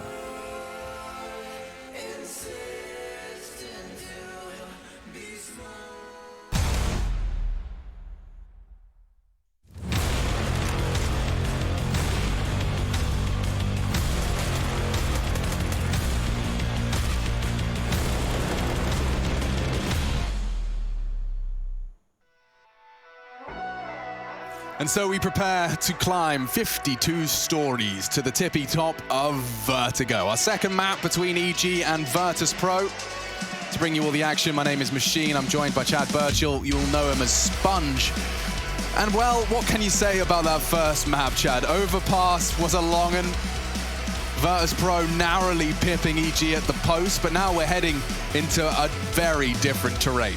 Yeah, this one right here is going to be rough for EG. Went down yesterday against Astralis on the map.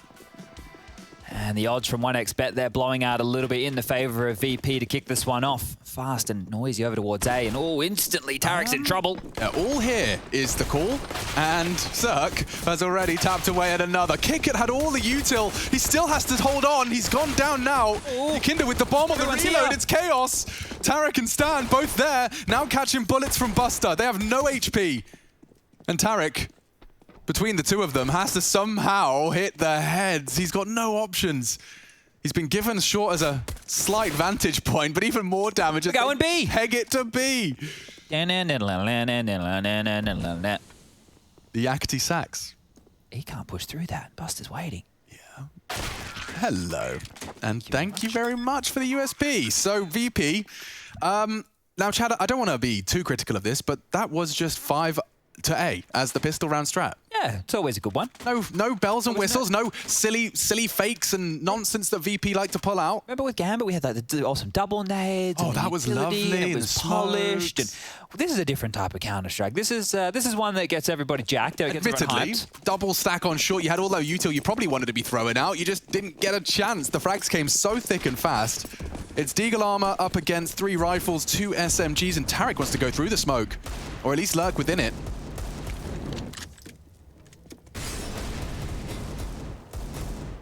As it fades, though, he will be on notice. The Molotov will hinder his escape. Still in the smoke, though. Yeah. Kinder has to be so careful. Oh, great shot from Yakinder. He adjusts in time. Never mind. Between the two of them. Dead careful. Always ready. You may even find some more. Just more harassment utility now in the back of the site. And if you're EG, you might be considering hold on onto these Deagles and armor. Nades don't give you much. Unconfirmed damage at best onto Jaime and Sanji. Bomb goes down. And yeah, they will be holding on to these. Obo's close. He's having a good time of it, but we saw in map number 1 when EG, they weren't able to get anything done with the force buy. They carried all 5 across. They can't do that this time around. But 3 is better than none. And one of the problems yesterday, if you do take a look at that series, we can just recap it for you quickly here. The Astralis series yesterday, where EG got a massive upset victory to kick off their campaign here at ESL Pro League Season 13. Nuke victory, that was a nice one. 16-12, back and forth affair, good game to watch. Moved into Vertigo. It was a 16-10 scoreline in favor of Astralis, but that's with winning both pistols for Astralis. Yeah. So if EG... Clearly, they didn't win the CT side of pistol here, but once we get onto that second half, if they keep this close, they win the pistol. They've already shown that they can go toe-to-toe with VP. Breezy with a monstrous performance. You know, you had some good ideas coming out of VP, out of EG. They were striking when VP was planting a lot of these post plants. Harder to do on this map, if I'm going to be fair. Not as... Damn, he was sharp. He's quick, isn't he? His pre-aim, it's... I think it's the best I've ever seen. He's got, yeah, wow. I think so. Yeah. I think it is high praise, dude. Like, it reminds me of Rops when he came in very diligent with the clears, but Yakinder, when he steps out, he's ready for you. Ready to click, every time. It's not just clearing, it's like he's ready. Yeah, and actually, I saw Maniac take to Twitter with a statement about exactly that. Let's see if he articulated it better than we did. Yeah, Maniac's much better with the words, and he's not even a native English speaker. I think it's because he speaks about 17 different languages, old Maniac. Yeah, well, it's easy to be poetic when you know every word in every language. An unspoken trait of the extremely good players is the ability to be always ready to fight. Yakinder has those Rops-esque, oh my god, literally a more articulate version of what you said. Yeah, I just sound like a baboon smashing my face into the mic. Rarely caught off guard is a perfect summary, and that's what Yakinder just demonstrated there. So big shout outs to Mathieu Kikre You nailed that. Thank you. Every time I go in his stream and ask if he wants to play a pug, I have to copy and paste his name because I always spell it wrong. So I just... Just remember it as Matthew. Yeah, but there's like the H and the I and the E and the U in the end there. Is there a U? I think so. Oh, poop. Well, I definitely don't have it spelled right in my head. Because in my head, it's M-A-T-T-H-E-U. I think it's like M-A-T-H-I-E-U. You're pretty close. Something there. He's got me sketched out with a U. Now, let's get this back underway because the bomb plant is imminent. They're all here. The Deagles are here, but I imagine they won't be able to post too much resistance. Short is where they need to... Oh, they don't check it. Jay caught with a bomb in his hand. He doesn't even have bullets. It's a little hectic. Fortunately for Virtus Pro fans around the world, they're not going to be caught off guard too much. In fact, they maintain all 5 alive. And Virtus Pro have converted not only that second round force, but the third as well. So pistol conversions, 3-0, time for a bit more of an exciting round. We're going to be seeing Cirque pick up the AWP. Yeah, that's 2 rounds in a row where VP kept it clean. And when I say keeping it clean, nobody died. So that's great for their bank balance. 3 kills in total for EG, so there you go. That's where the absence of deaths has come from. Now, I love watching Cirque on this AWP early. He's really good at going and finding a kill, and lately he's been very good at evaporating after doing so. So here he is, top of crane, having an old peek on down. Smoke dissuading anymore, and the boost up and over the smoke here from Yakinda is a fantastic way to deal with A ramp aggression. You can see ramp is clear, and Scaffy can pivot to as well. Dismounts. Now just makes his journey. Yakinda is a very sharp spear. You just let him go, wind him up. I'll find you an entry or two. Obo played this position in complexity, so familiar with this. That's a good point.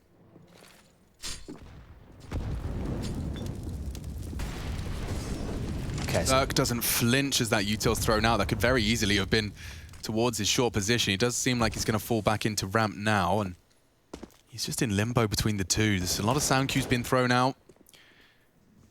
Yakinda will once again start his search. Now, he successfully found it initially, but this, I imagine, will be a little more coordinated. Sanji's about to get a bit of a party in middle here. Yeah, but Sanji... He's tucked in. Can't believe he's tucked in that far. Oh, Tarek's crosshair was in the right place. They're 2 middle. 35 seconds. VP, what's the plan? Oh, they do find Cirque. He's hit his bullet. Breezy, however, swings out to extend their lead. And they want to run B. It's wide open. I can't believe it. They can't surely turn a 3v5 on its head. Buster's calling it clear. Hasn't fully cleared the site. He'll have to push up though, Buster. Yeah. Can't just sit here on default. He's going to try to. And Obo's been found. If he gets Tarek, this could be huge impact. Tarek sitting dark, and he does find 2. Jame handed a winnable clutch by his teammate. If only Breezy goes down quick. There was a chance for the transfer. Let's kick it. Coming around the world. It's not planted for him. But will they be ready for this? They don't have a kit between them. They're going to run boost. They're faffing around with this. Kick it's already on the flank. And they're both there. Oh, Suck. Checks his corners, checks his flank. And that will be EG's first.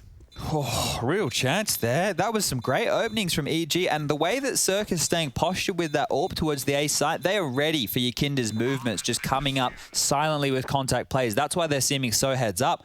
But you're right on this. Straight into a free bomb site. Buster gets 2, and it was a must onto Tarek there, and still an awkward round. I want to see Cirque. Does he just react, or is it, yeah? Oh, I guess turning back to look at the bomb, right? Just thinking about it. A tap on it. So if Kick It wasn't in the win, either way, they would have been tapping that bomb. Still would have been awkward. Very, very awkward. A costly round, though. Look what it's done here. It's a Famous for Breeze. They've got kits out now. 3 silenced M4s in the AWP, so a buy. Touché.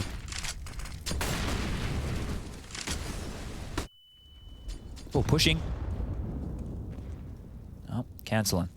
Thought they were going to get a bit more aggressive on the top of the ramp there with those flashes. Yakinda's the one with the aggressive maneuver. And Obo. The silenced M4 tucked on in. He'll be cleared out. Thrust forward, or is he going to fall back? Just going to smoke himself off. Okay, utility. It's been bled out. Buster's done a good job there. Jame versus Cirque. The head-to-head. Oh, Cirque clicks first. Peeking into Jame, no less. In the open, Yakinda, highly alert. Waiting for a frag to be given his way. Peeks into Cirque. Catches one into the elbow. But an early disadvantage found again, this time by the AWPer. EG.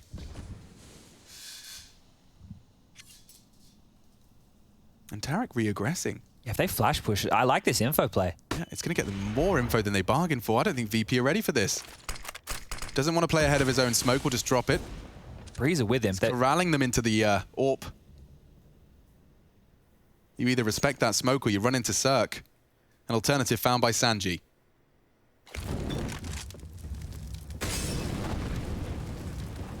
$25 here, Alex. They're really cutting it fine. A flash and go. Yakinda forces them to turn. He will be met by Cirque, but quickly found. Sanji needs another, and Breeze says no. Buster, too many targets. He will... Oh! Wow, he's pulled it out, and now they can plant. He's covering fire. Yeah, he's being hunted. But the bomb's gone down, and they don't know where Kickit is. It should enable a chance, and now it's squandered. Nice shooting. Stan recovers, and EG closed the gap. Wow, okay, that really could have gone so many different ways. Yeah, well handled there. I think teams are starting to get a better grasp on holding on to that short or Ivy position, whatever you want to call it. I think that is the most important part of that A bomb site. Because if you watched a chunk of Vertigo games, you might just think it's that A execute simulator. I think that we have seen in recent times teams with a lot more variation in their plays, cool mid moves, these boost ups on B. And the CTs, if they play retake every time, it is just spamming through those smokes. You have to make sure you keep control of one of those 2 points. And it is easier if you keep short smoked. You can get spammed, you can get mollied. It's how you can stay transitional. And that's with constant harassment. You either need to harass top or crane, keep that short position, one of the two. I mean, because we know what it looks like if you don't. Yeah. We know that you get smoked off and we just sit there and go, well, probably a save in the 3v5. And nobody wants that, right? Yeah. So Tarek's aggro again. Yo, way more aggressive than I anticipated. Yakinda did, though. He was hyper prepared for that one. Didn't catch him off guard with this, but Breeze might. Certainly possible. What's the go? Yakinda not known to be caught off guard. He's hugging the sandbags at this point in time. Breezy's completely alone. He has got Cirque arriving now to support him. If he's brave enough, if they push up, Cirque will take the first shot and Breeze can swing. But they have to go up Scaff. If they go up the ramp, this gets awkward. James left short. Everyone's here. James left short. EG have gambled this. And they're in the right place. This is huge. There's going to be so much contact. Yakinda's the first to fall, and it's looking good from Obo. Swings out, knocks him for 6. Even Molotoving him out of position. That is punish. That is great. What a round. How European. What a round that is. Taking control of that again as a team is a huge gamble. They completely left mid. They completely left B. But look what it's done. This is going to be the third for EG. Throw it on the board. We're all tied up. I love that. And do you know what that's going to do as well? That's going to, every time you're doing a ramp default and you're sitting there in that limbo moment, that limbo 4 players all committed to A but not making any noise, you're going to start getting hyper paranoid of the punish. Great stuff. Obo swings out, gets the contact. That's Breeze's cue. Well. And yeah, everything they threw down there just to make sure that those trades weren't going to be coming in easy or favorable. Stan's flash assist, I think it had at least 2 or 3 players caught by that one, so great stuff. Now the thing is for VP, they have to move away from these A finishes, or at least these A attempts. You need to go into something more mid-heavy, more A-heavy, sorry, B-heavy. Oh my god, they've actually got an even trade. Just throwing Tech-9s and Glocks up the ramp, and it puts 2 rifles in the hands of Yakinda, and he's even got a Kevlar vest. Okay, interesting now. Molotov 2 flashes as well. Yikes. And Cirque has no information. They could be doing exactly what we just discussed. Setting up on ramp. Wrapping into short. Seems like Stan has been given the task of B. Obo preoccupied in middle. And if they're loud about this, if they're up the stairs, Obo will hear it. So many boosts they can opt for here. Looks like they're just going for peak, so... Oh, just as Yakinda mantled up, and he's caught him, Stan, just as he tried to tuck into quad. As he does his gymnastics down 52 floors. Oh, he didn't land. Yeah, and they're into the site. Sanji wants the plan. Oh, what a shot from Obo, pushing in now. Bodyguarded by Kickit. A chance for Cirque's AWP to once again fill the feed. It is only Tech-9 v AWP. And he's found him. Sanji will clutch up and scavenge away. VP steal away the 4th. All right. And that was with Glocks and Tech-9s, Chad. Got some biff going on here in this one. Absolute brawl fest right now. I want to see how this one started. Because Obo, this is how he tried to finish it. Great shot, just over the tip of the box. This is Sanji's reaction. Oh, every day of the week. Look at that. Beautiful stuff. Moved closer, gets the AWP. Oh, they're both hyped up, dude.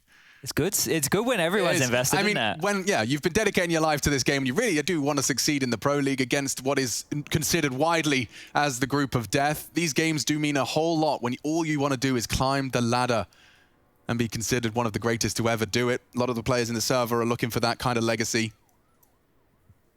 It's a lot less awkward in TeamSpeak as well when you win the game. It's like, oh, yeah, unlucky, guys. Yeah, anyway. Anyway, we watch the demo in an hour. Yeah. All right, see you back in a Get some bit. dinner. Yeah, user is disconnected.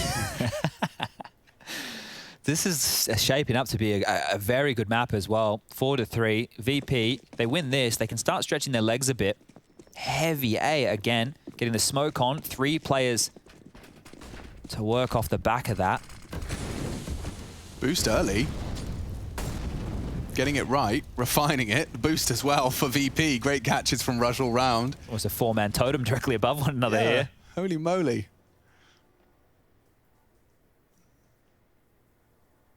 Look at Yakinda just given so much responsibility. Just go kill. And he rarely has those awkward solo deaths, which comes with a role like this. But, I mean, off the boost, Cirque is hiding, just biding his time. When's he going to stand up? They are pre-aiming it. Maybe when the nades get thrown, he might pivot for a multi. 2 HP. Oh, Breeze. Lucky to be alive on sandbags, but this is what we talk about. This is why you molly it. Not going to clear it. They consider it clear now? They spotted off the boost, but they're assuming it's clear. This is why you don't throw the molly. James finds him, and he will hit the shots. 2 on 2. And the bomb's loose on site with 40 seconds to play with. That smoke is a blessing from James. And he's got one for Elevator. And he's even caught Obo.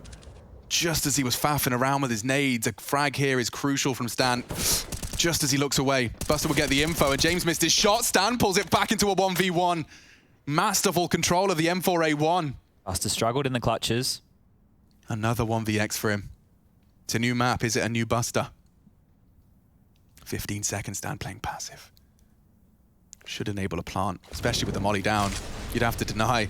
Push through the flames to deny. That's brave. He's actually planting on the right side. Stan is pushing in, and he clutches up again.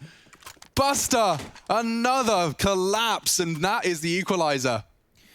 Oh, I don't know what to make of that one right there. This has just been rough for Buster in these 1vx situations. I mean, we just saw VP win with Tech 9s and nonsense. This is the revenge. Look at how close Jane was there with that kill. Was actually barrel right next to him. And this is awkward way right there. What influenced the elevator open for elevator plant? Because he mollied it. He's not expecting him to push through, right? He's more worried about if he picks up heaven and goes for the wide peak on the boost box. So that's what he was trying to play against. But with 4-4 again, more aggression. Yep, holding W. And Yakinda's always prepared. Anyone else want to feed the beast? Thought not. Buster gets to play his own little video game, doesn't he, on this team?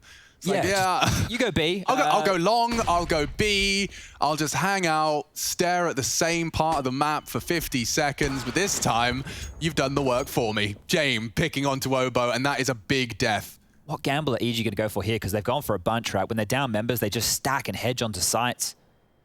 There's a push coming through in the lower section, but the rotation is far away from Cirque. Surely he's going to get incendiaried out. No, they're just going to run in, and it's a freebie. Bomb. Oh, and a second from Stanislaw. Laying down the law. Eventually, James. Now the rotates in. Breezy on the flank, trying to punish. Kick it very quick to the trigger. Puts him into dire situation now for Cirque. They can go back to A, and that's exactly what they'll do. Buster once again playing his own video game. Yeah, send kick it noisy, see what he finds, any resistance, and then you can pivot the bomb between the sites. Cirque has to pick one of them. Looks like he's kind of worked it out. He's going to hedge his bets. And now that fast. They're both in. James, they're both taking site control here. James going back to B. They're literally on both bomb sites. This is so hard for the poor guy to clutch. Like, they're making it impossible to clutch. Using their numbers. This is the number advantage right here. Yeah. Take a snapshot of this. This is the power of the numbers. Wow. It's so, like, it's colossally unfun and unstylish. Well, this one's done. So it's going to try and hold on to this. But I want someone in the previous round number 8, to clip Breeze, getting double netted at Sandbag, go to that thread on Reddit, talking about the change in meta, and show that guy that made the thread the reason you molly it instead of double HEing. Yeah. Someone do that, because I like proving people wrong. Well, then, Cirque. Oh, pantsed. Yeah.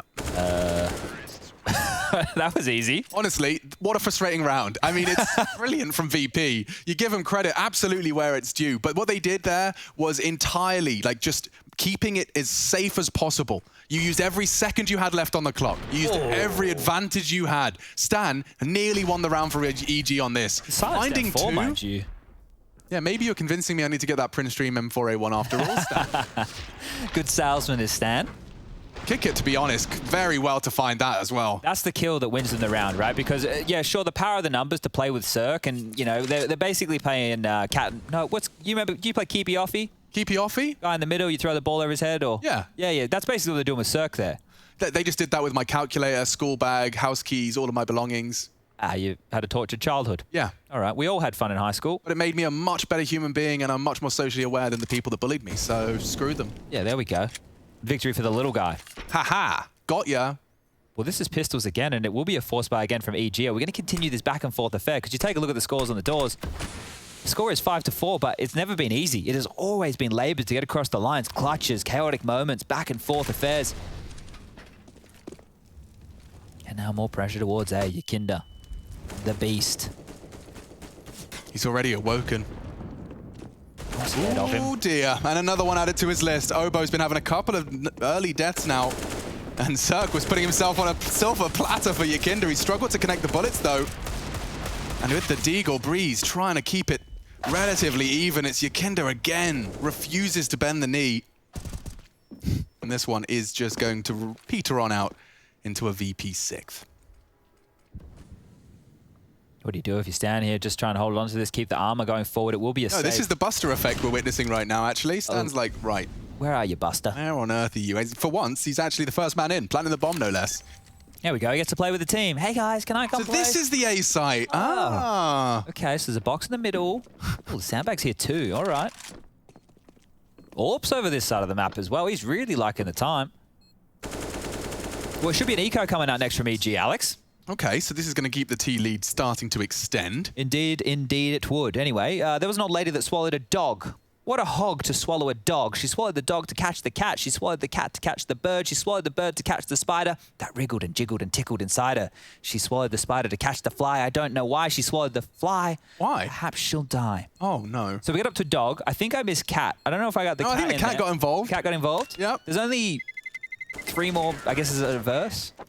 Rhymes? I don't know. Yeah, anyway. verse. We could probably get one more in. Go on. If you've been with us all day, you'll know what I'm talking about. If you don't, I'm sorry.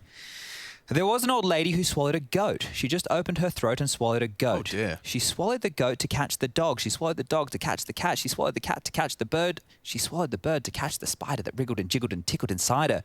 She swallowed the spider to catch the fly. I don't know why. She swallowed the fly. Perhaps she'll die. Thank you for tuning in to Spoken Words with Chad Birchall, our Australian guest poet tonight. Let's get into it, though, as we round into round 11 here at your Spoken Word Counter-Strike Collaborative. Thank you all and for your respectful silence during the performance. If I did that, I'd hope someone would heckle me in real life. Yeah? What's James cooking up here? Stage. Like, you got nothing to put your back on. You've just got to stare at a spot, then another spot, and it's a perfect molly. Great, Nate. Absolutely flawless. The floor laden with flame. Jumping off the building to get away. Honestly, I think, yeah, suicide was a quicker and more efficient option. Leaps off the building. There goes another. And only one. Just like that, Virtus Pro find a clean 7th. Okay, well, money is not fantastic by any means for EG. On the high end, I think it was maybe 4.6, something like that. So I don't know if Cirque's going to have an AWP unless he wants to go glass cannon, and he does not. So opting for that utility. But across the team, we have all smoke, so 5 of which, but only 1 Molotov. If VP opt to go for something fast here, they won't be punished. Couple nades, couple flashes. And now we're leaning over towards B again. Boost in mid. Nobody holding B in the early stages. Nobody at all for EG. How are they to find? How are they to know? Obo has to rotate in late, which means B lobby's been given up for free, and they're already setting up an execute. They like the way that felt. Let's just do that again, lads, with weapons. And so Obo, tested, drops his smoke. Will hopefully be able to play around it, and so many nades and bullets thrown his way. Swung on. Yakinda and Buster bust in. Nice from Tarek, needed another. Jame overseeing. Looks good on the swing as well. Buster pushed up Jens. Jame misses his shots, and Cirque is there to punish. He's so low, though. Will look to Breeze to find more impact. Locked off on CT. Elevated for now. A smoke will bloom. And a flash, as Cirque's does, is the signal for the go. Oh, damn, Yakinda. High-speed Pokeball to the face. Well, this is the big man on campus. He doesn't even want to look into a 1-on-3. Breeze backing off. Signals the round. That's 8. No, thank you. Yeah, how far can you get away from them right now? Because VP starting to evacuate themselves. Yakinda's already in spawn. Breeze has made it down into 4 Kroom. I think that might be it. Round 12 comes to a close. And EG, they don't even have the max loss bonus going into next round. Because of the back and forth affair and how forced by it was for the first 5-6 rounds, their loss bonus is only accumulated to max now. So next round they get the 3,400. Here they're only operating with just over 3K. And at this point, you want a half buy behind that M4, right? So get yourself some Deagles, maybe a Scout. The most suffocating part of when VP's T-side is looking good is when they have clearly, deliberately, when they get to, you know, fully execute, they clearly have a complete player residual utility for the after plan. Like, it's so suffocating when you take that space without forcing the util. You saw Yakinda just had so much to play with there once he got into the site. B again is the same thing. Molotov them out, wild sprays. Seems like that's enough to at least send a couple members of VP packing. Close nade. Great nade. Just gonna land on the head. And Yakinda's working his magic solo. Now, it's not easy on Headshot Box to take that info. Cirque is the one to get it, though. I know he's short now. It's quite a quick pivot into the site. Tarek does mantle up on that box for a frag. A chance for Yakinda. He knows they've got forward positions on the side. Bit of a team flash. Miscommunication a second, though, as they push in. And Tarek, he's hitting the shots just over the top of the box. Buster can spoil everything here. He's distracted. Catches one. Pulls back around. And no, they don't know. Breeze with the element of surprise. Puts them once again into a 1v1. And there's so much time. Where is Kicker? There he is. Breeze. Called him the big man on campus. Smashing through the competition now. VP. Sent back to spawn, EG posting a 5th. That right there was just with upgraded. That was the saved M4. He got so much out of that saved M4 there. This is the reason you save, ladies and gents. It was a great start. It was everything they wanted. Then the chaos around the smoke. This is it. Tarek's kill enabled that. Yakinda going down was the door opener, and Breeze with this one here, just pivoting between the two. Lightning fast on to kick it. Super quick. That was on a jiggle. To find their head on a quick info peek. Yeah, that seems to have impressed him. 8-5. Chance to get back in this one. EG had taken their second timeout here in the first half. Yeah, quick recap. Like, I mean, this is where it's interesting because you also know VP have just proven that they will punish your B. EG have proven if you want to do a late A, we can stack and get that info. A huge gamble that did convert one of the 5 that now posted by the CT squad. Yeah, they're quick to rotate, aren't they, EG? Well, almost, I can tell you a little bit about what's going on considering Yakinda's position. He's off to smoke short fast. Hey, future pros. More of a mid focus this time. Oh, fast on mid. Yeah, and completely silent so far. After all that B kerfuffle, maybe, yeah. Catch Tarek off guard. He's in the open. Swings in. Cirque is there, though, to pick up the pieces and to tidy up his teammates' mess. Obo elevated, spots one, and that should be a conversion. It is. Closing the gap now. EG looking threatening. They're looking good for a 7 on the half here. Yeah, we've seen James do impossible things alongside Yakinda. Not ready to write them out of this round just yet. And just the tip of Yakinda's head. He's making this M4A1 convince me. And there it is, another one, closing the gap to within just 2 rounds to separate them and a single more for our first half of our second series today. Yeah, this is good out of EG. Talking about them having no success in pistols against Astralis yesterday. We're so close to the half. If they pick up this next round, 7 on the nose, win the pistol round, no reason they can't take the map and take us the distance. We saw how VP really choked that lead. I know they got the win in overtime, but they didn't do it easy. They made themselves work for it. And the final round of play underway with kick it only on a Deagle. So the AKs for the rest. Ult for Jane one more time. What's the difference maker here for VP? Oh, Yakinda. Look at all that damage. Molly's nades, everything. He's still going. Yeah, Cirque should have him. Undeterred.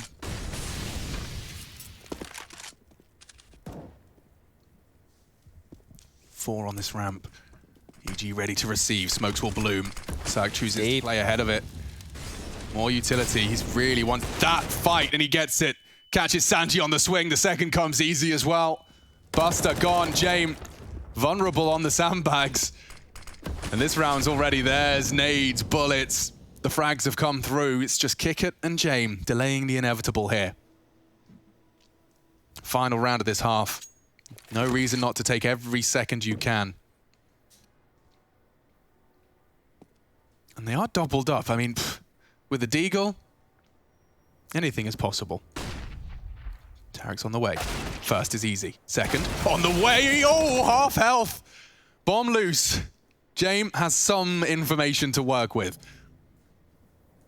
Obo's been working on a very slow, very silent flank. Timer on this for Jame. Would love another frag. It's not being given to him. And Obo, as soon as he comes around from Fork Room, he'll have the call. Another shot hit from Jame. Needs to get that bomb. Knife out. That's the flank from Obo. Nicely done. Very competitive. Still need to separate them. EG VP, second half, just around the corner.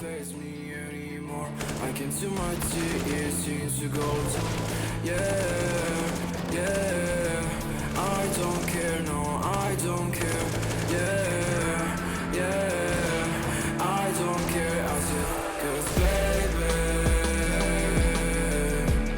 every fucking time you've played me, you should know.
This is the moment to go. This is the moment to shine. This is the moment to show. Show me the rocks you could climb. This is the moment to feel the path like you legally blind. I can promise this is ours cause we built for this, kill for this. Pushing buttons, do it quick, push it off and do assist. Oh, y'all think we new to this? Pound for pound, break it down. Watch what we gon' do with this. Teamwork got us fluent with. Make y'all look like sewages. Gave it everything when we had nothing. Gave it everything when we had nothing. Holding on by a thread, couldn't grab nothing. Seems we moved on.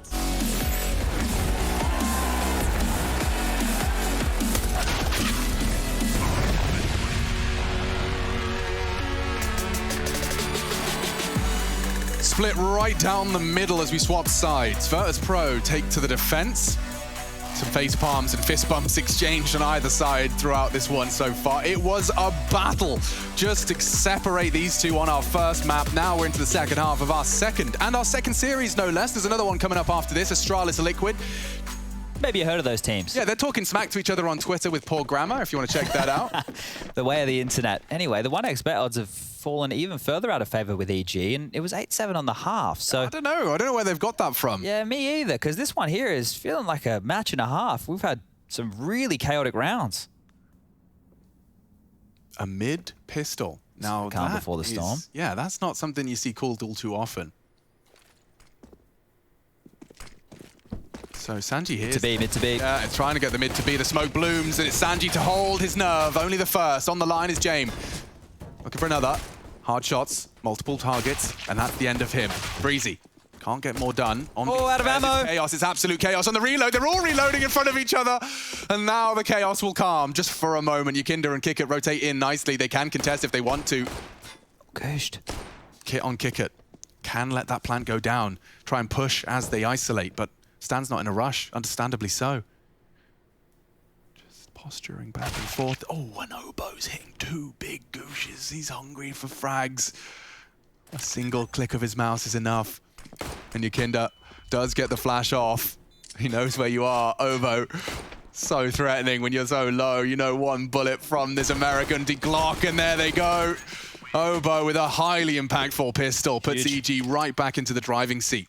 That was huge. That's traded pistols, right? VP won first? Yeah. Cool. So now this is good to see, right? This is could be the difference maker for EG. Last night versus Australis couldn't get a pistol. Still took the series on Inferno as a third, but now that they've been able to grab this one, it's on. Like, they have played some good Counter-Strike. They are forcing VP to play more chaotic, more clustered CS because the fight is coming to them constantly, and not just one at a time, with lots of bodies. Where are we off to? CTs have put all of their pennies into this one.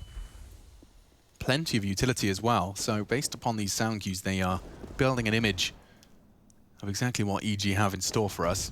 They went more Kevlar than they did head armor. Not so worried about the SMGs. Okay, Yukinda. Well, you're threatening. I'll give you that.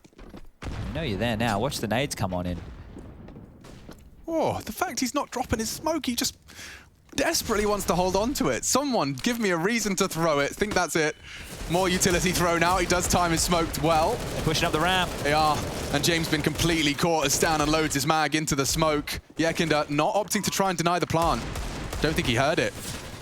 And that is a dream for EG. Bomb ticking away. 3 smokes for the retake here and a kit. And Tarek just bides his time alongside Breeze. Short is theirs, and that's the dream. You're right.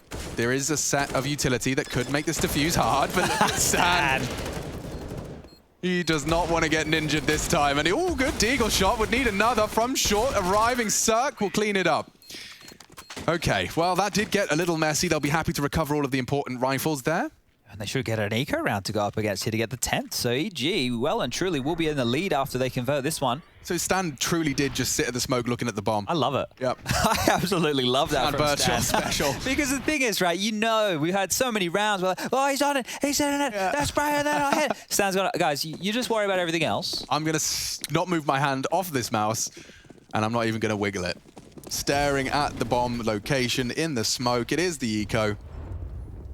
And they've gone aggressive middle. Stan gonna have a shooting gallery here. And they even check for Buster. Fair play. Good stuff. Bomb will go down. Round to be on the board.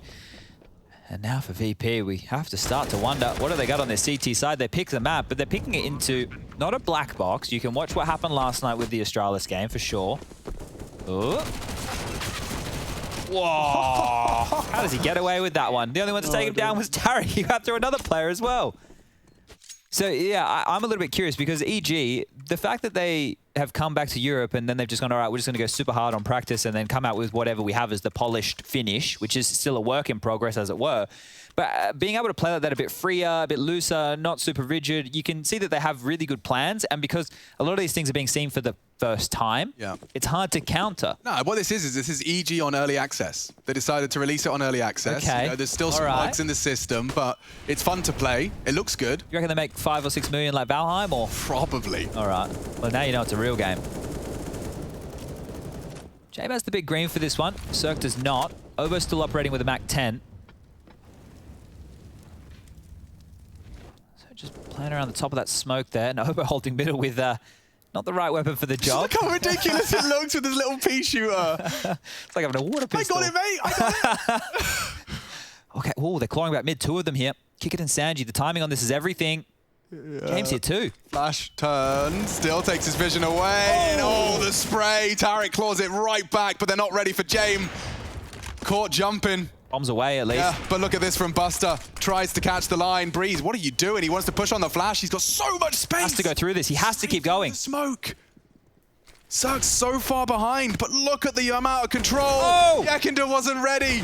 Breeze has taken matters into his own hands and he's made it winnable for his squad mate. Double up retake, not easy. Far from it. And Cirque, he wants to push up, take space. And now tucked in, if they do the strafe, maybe. And they come on in, one at a time. It's Cirque to clutch up. And he extends the lead for EG. Doesn't even want Set up by Breeze. Oh, what a play. VP on a 3K. That really was some miraculous stuff from Breeze. He actually catches an AWP bullet and still pushes forward. Like, it looked silly, but he knew what he had to do. He knew the role he had to play. Look at this. This was the mauling in mid that they copped, right? The fact that they get away with the bomb there is crazy. And as you said, Yakinder had no idea. That was just simple stuff, right? Breeze through the smoke. It felt like the only play that was possible there to take back territory. And Cirque with the power position against the double AWP. He didn't even pick the AWP up. He don't want it. Was feeling too good on the AK. Some nades up top ramp, some spray as well. Might be going to a third here, Alex. This is it's looking promising. Looking real good for EG. He knows you're there. Hunting Kickert. And he is their next victim, the first of round 20.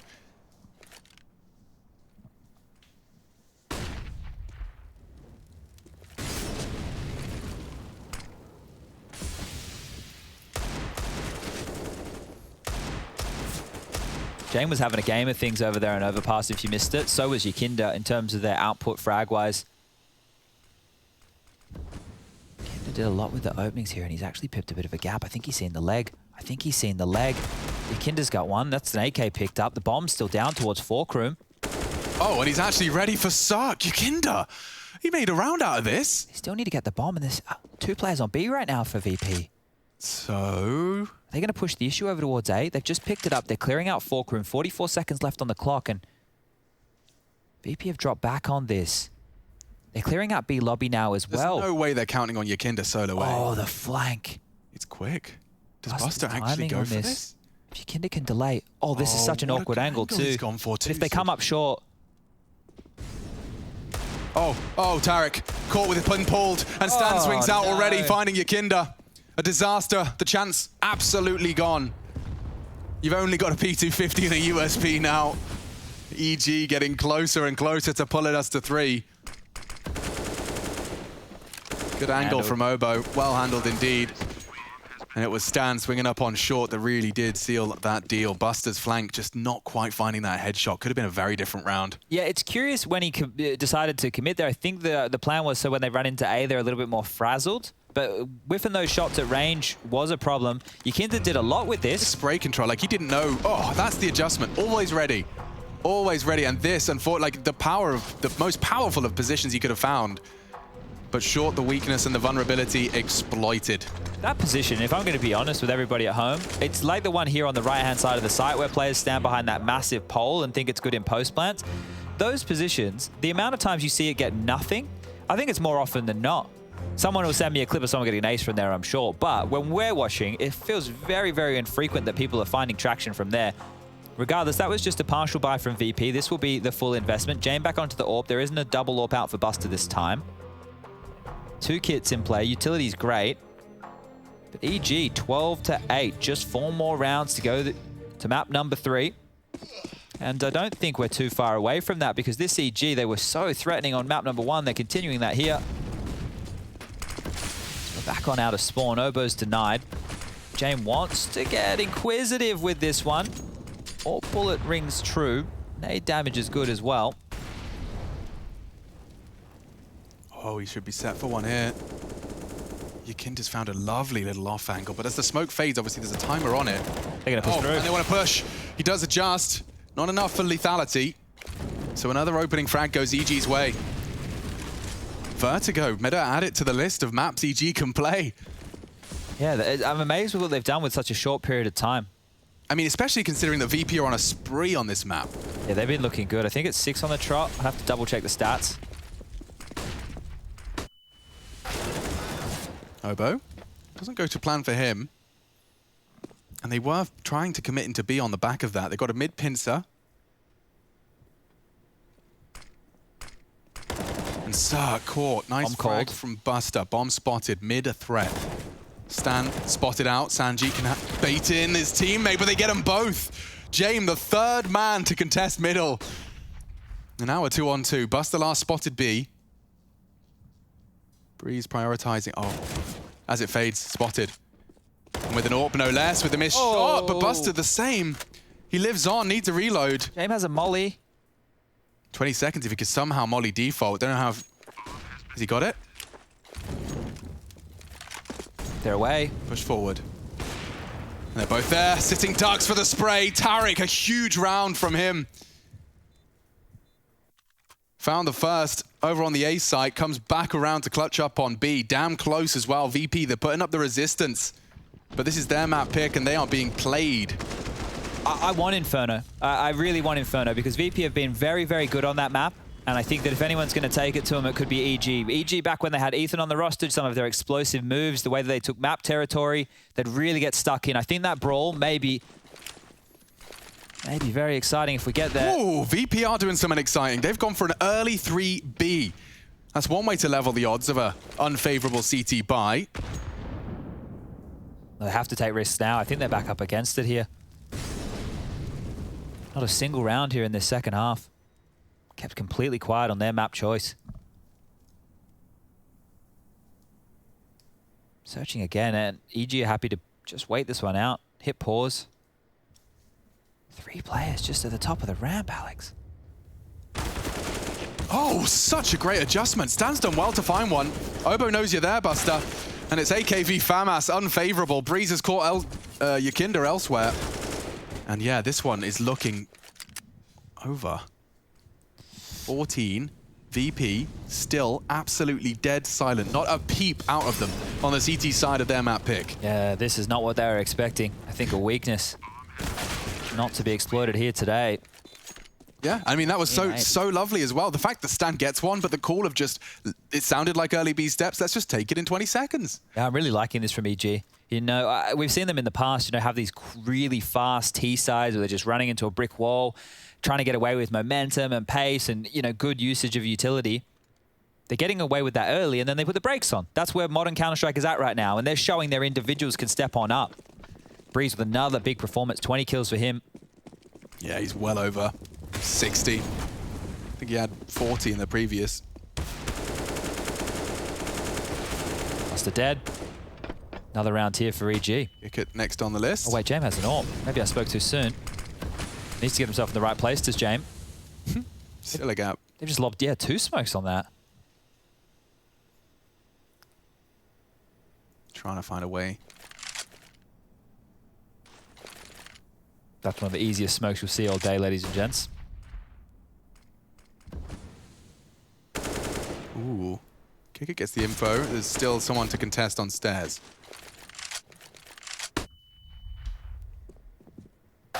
And that's the headshot he was hoping for.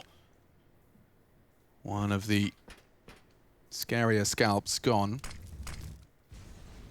James responsible for A, calls it clear, enables the stack. Yakinda's still floating CT though. Now Sanji will hear some steps. Will call for further backup. The flashes are good, they do suppress. Still got a cross. And EG set to impress. It's only Deagles. 40 seconds, they ain't in a rush. They're letting the fight come for them again. I love this. Another smoke. More flashes. Just progressing up, crawling into the site. And Cirque has found another. They are low, and it's definitely a vulnerable round. You'd need another one out of that Deagle. And it's a hard shot to hit, not for Tariq. James has to save on this one, so this is 15. This is done. He's not going to look in for this. He invested into the AWP while everybody else was just on Deagles. He will hold on to it. You can see the loss bonus is built. It's maxed on out. Will be a gun round in the next for VP to fight against it, but they might walk away from map number 2, their choice, without a single side CT round. That right there is not something I thought I'd be saying coming into this one today. I mean, you got to assume that there was a lot of research coming in from EG, given the fact that you knew VP might want to try and test you on an unwinnable terrain. Bearing in mind, if you have a quick look, last 3 months, EG 0% straight in the Vertigo column. Yeah. 100% in the VP column. You know, it's not hard to put two and two together. He's going to lose the AWP. Oh. That is another twist of the knife. Oh. That's going to hurt. If Sanji bows him out with an AWP drop here, I'll be more than impressed in Sanji's belief in the religion. He really believes in the Jame religion. Yeah, great shot, but still they find it. I want to see EG close this one down because map number 1, they did such a great job to bring that back into OT. If they can close this out convincingly, even though they lost map 1, you could make a pretty decent argument that over the 2 maps, EG have been the better team. Yeah, fair enough. Yukinda's last attempt towards top ramp didn't work out this time. Strikes immediately. Sanji chimes in and more damage through. Okay. Okay. Well, this is the first time that EG actually ran and pushed. Yeah. I think we'll go back to regular programming. Okay, guys, so I know I said let's try something fast, but we've tried it. It didn't work now. We're going to be doing that again. Let's just do what was working to get us to 15. Yeah, all right, that works. Thanks, boss. Well, that's a lifeline for VP if I've ever seen one. It certainly is. And now, well, after losing your AWP and feeling punished, it's not that scary when you can whip out the double. Yeah, everybody should be buying head armor over there on that VP camp if they can afford it. Get kits in there too. May as well fully invest. Buster flashed off the line. Presence on B early. And Jame losing vision on Ace. This is very suffocating from EG so far. Yukinda, he's caught Breeze on this flank many times. There isn't a gap so easy this time for him to punish. Jame. Ramp steps and Stan has actually caught one off the boost. That's a B defender gone. They know Breeze is through. Oh, and he's won the fight. Actually got the fight. This one's done. Yeah, 3 left. They don't even have to go and plant that bomb, but they'll just get the frags. It's just deathmatch at this point. Every member of VP losing their duel, and Jame. Damn, EG's Vertigo is legit. We learn it, we accept it, there we go. They have to see Inferno controlled in closing an overpass all the way to overtime. Well, this time it goes to 3, EG, VP.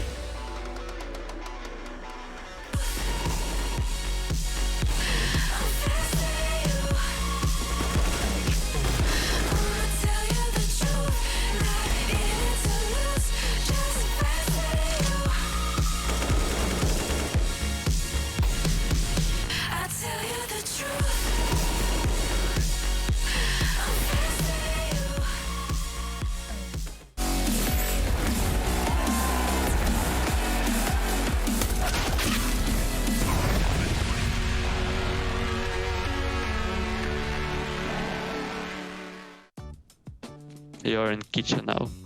Bots on T-spawn, you have time to plant the bomb. More to the left if you want to jump out of window. More to the left. Left. I'm jumping out. Nice, you jumped out. I'm landing for short? Yeah. Yes. One bot is... Yes, you have smoke, you have flash, you have molotov. Okay. One bot coming from Catwall towards short. This is smoke? Yeah, this is smoke. I'm watching bomb, yeah? Like this? No. More to the left bomb. Yes. Bot comes from shot already close. You have to throw smoke. You'll hear him. He's inside smoke. He is but. Oh no! He's not. No! He has P90! You killed him with nade, no? No, you didn't kill him. You didn't hit him. And now he's P90, 50 bullets. Unlucky, man. What is this? Bison. Oh, no time! Yes! Let's go. I want to be in the corner bomb site, you know? I'm there. No. A little bit. Yeah, forward.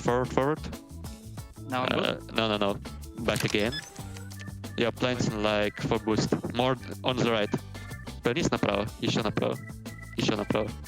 Еще чуть-чуть направо. И вперед. Exactly. Russian communication, best communication. I have smoke? Yeah, you have smoke. Right now you have smoke. Yeah, the smoke, but watch down. He's coming. You have to throw smoke. He's coming, throw smoke. Perfect. One bomb, one bot is on bomb site. inside smoke. 2 bots. How he knows I'm there? I guess we are playing against Xipnex. Now you are going towards apps. You are close to Okay. old window smoke. Yeah, now you are in Tetris. What I'm watching, I'm good? Yeah, you're good. I'll tell you when to shoot. Shoot.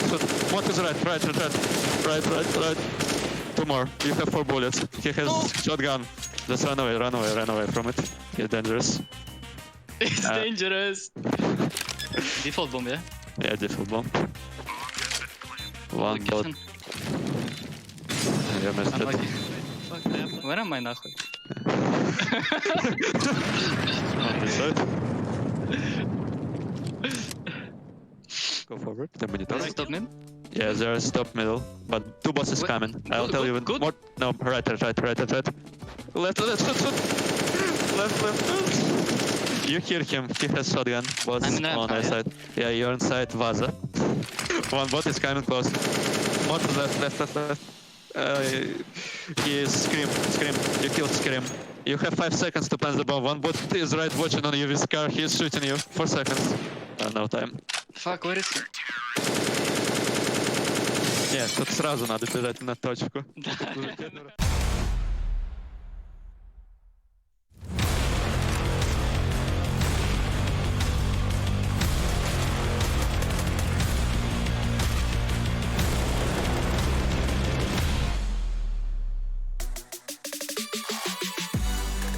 Tank area, yeah.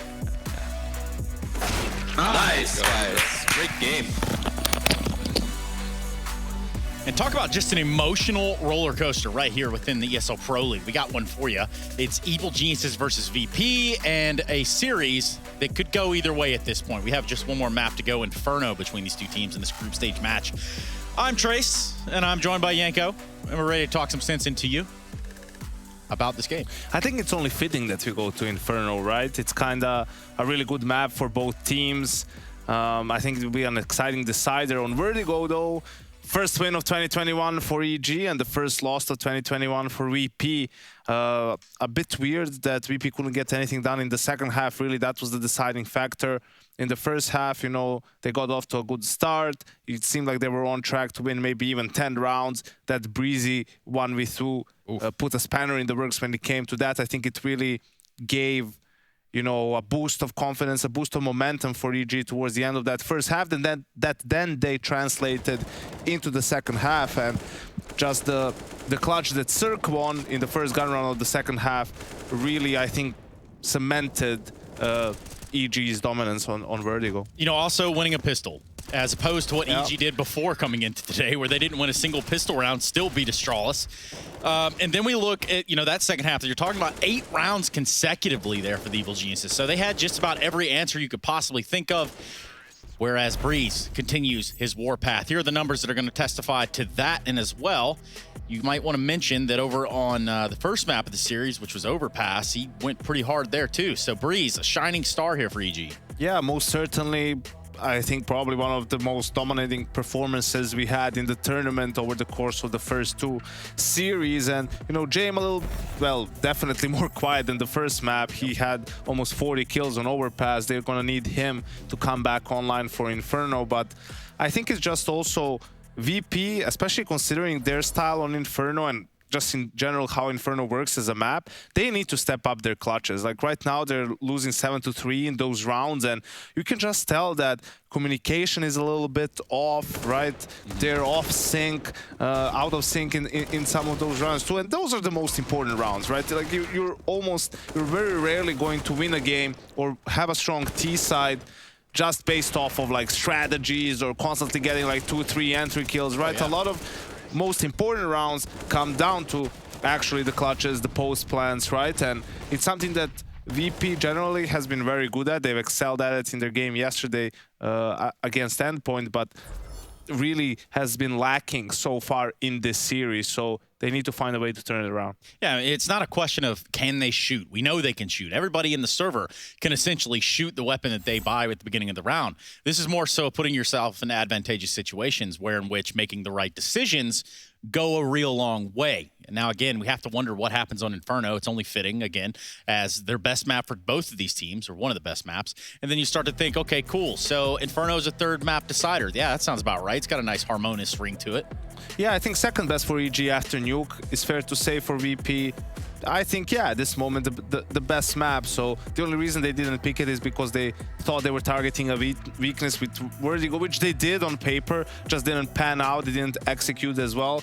So they're not going to, you know, be nervous going into this decider, or the fact that it went into a third map, because they are on another map. They've been undefeated so far this year. So I think it's just important to not really reflect too much on those clutches. Their style is really good on this map. They have a really good balance of aggression on the CT side, and then also pulling back, right? Because what happens is with early aggression, if it works, you kind of force the other team in the future rounds to use more utility early on, right? So they're not punished by the same aggression.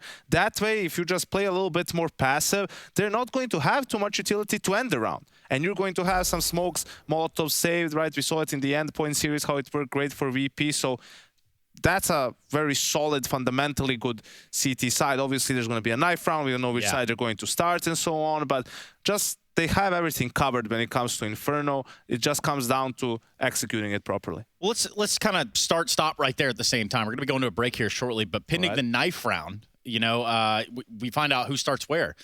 Is that going to play into a strength here? We don't often talk about it having so much of a weight and a girth, but do you see it happening? I don't think it matters because, you know, yes, you want to start CT, but we saw EG against Astralis, right? They started on the T side, won a couple of crucial rounds early on, which gave them a lot of momentum, and then they ran away with the whole game in the first half. So it's mostly down to not letting your opponent have too good of a start no matter which side you're on. Yeah, that freedom of movement, something that both teams are looking to deny here as we look at Inferno for the third and final map of this series. Quick break, we come back, more Counter-Strike coming your way. I can assure you that you're watching the ESL Pro League Season 13.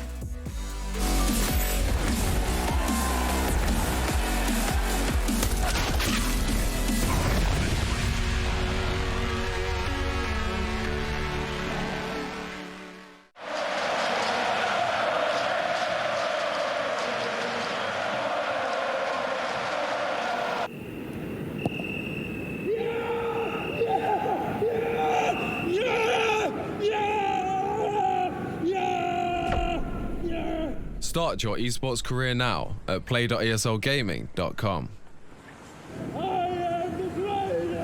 My name is Jordan Gilbert, aka Nothing. Hi, my name is Sue Lee. My handle is Smix. I think it's important for these initiatives to happen. Empathy really, really goes a long way, and it always means so much to us, and I think that's where initiatives like this really help.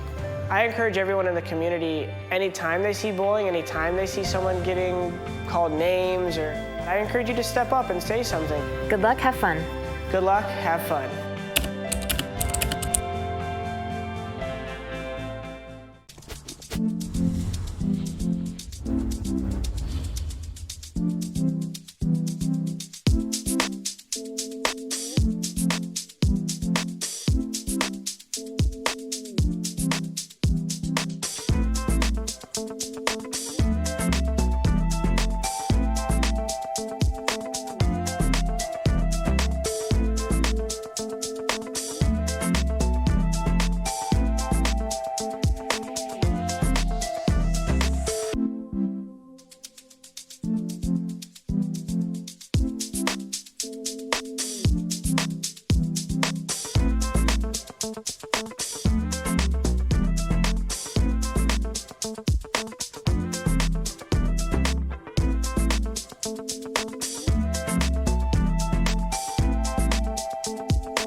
just faster than you.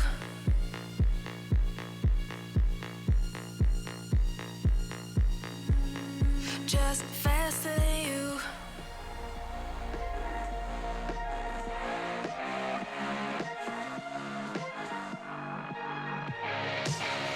Glasses on, my hoodie's right. Break the door, give me side eyes. I ain't feeling yours, cause I'm feeling mine. Slide back to the future, got my own time. ESL Pro League is brought to you by Gaming Malta, Intel, US Air Force, 1xBet, and DHL.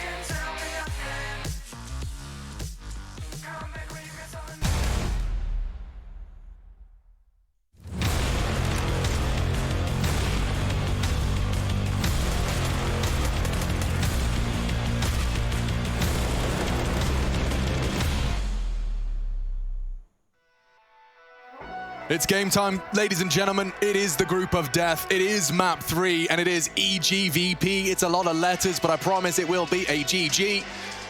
Chad Birchall joining me in the studio, and we have to separate these two behemoths. Both have looked great. EG, in fact, Chad, out of your mouth, you're suggesting that after these two maps, split down the middle, EG might just have your favor coming into map 3. I'm liking the brand of Counter-Strike they're bringing to the table here today. Let's see if they can keep it chaotic. 1xBet odds still leaning in the favor of VP, but now only just as we kick off map number 3.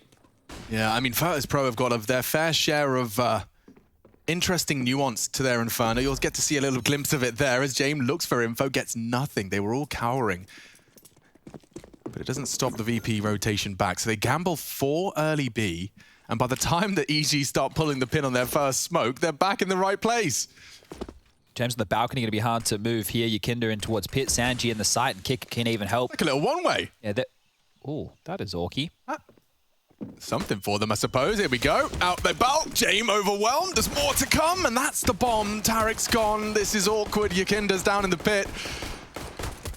And elevated. A great angle found. Stan from short needs another precise shot. He can't find it. Obo and Stan overwhelm. And now with Kickert's frag, the bomb loose, and Stan forced to clutch up real quick. So we'll pick it up and... Oh my God, the first bullet out of his USP. He's expecting company, but Kickert peeks in. He can't believe it. He was right there, and what a spectacular shot from Stan across the board, though, right down to the wire again. They got back in time, and then there was chaos above them, below them. They're looking up for James. Yakinda's around the smoke. Everyone's moving, ducking, dodging, and diving. Well, we're going to find ourselves into the second round, and of course, there's a 4 spy. And of course, it's 4 SMGs. We call this the endpoint. Yeah, well, yeah. I'm joking. Yeah, the endpoint, I think we'll call it 5, actually. I don't settle right. for that one right here. But Kickert's the only one who's gone into the FAMAS.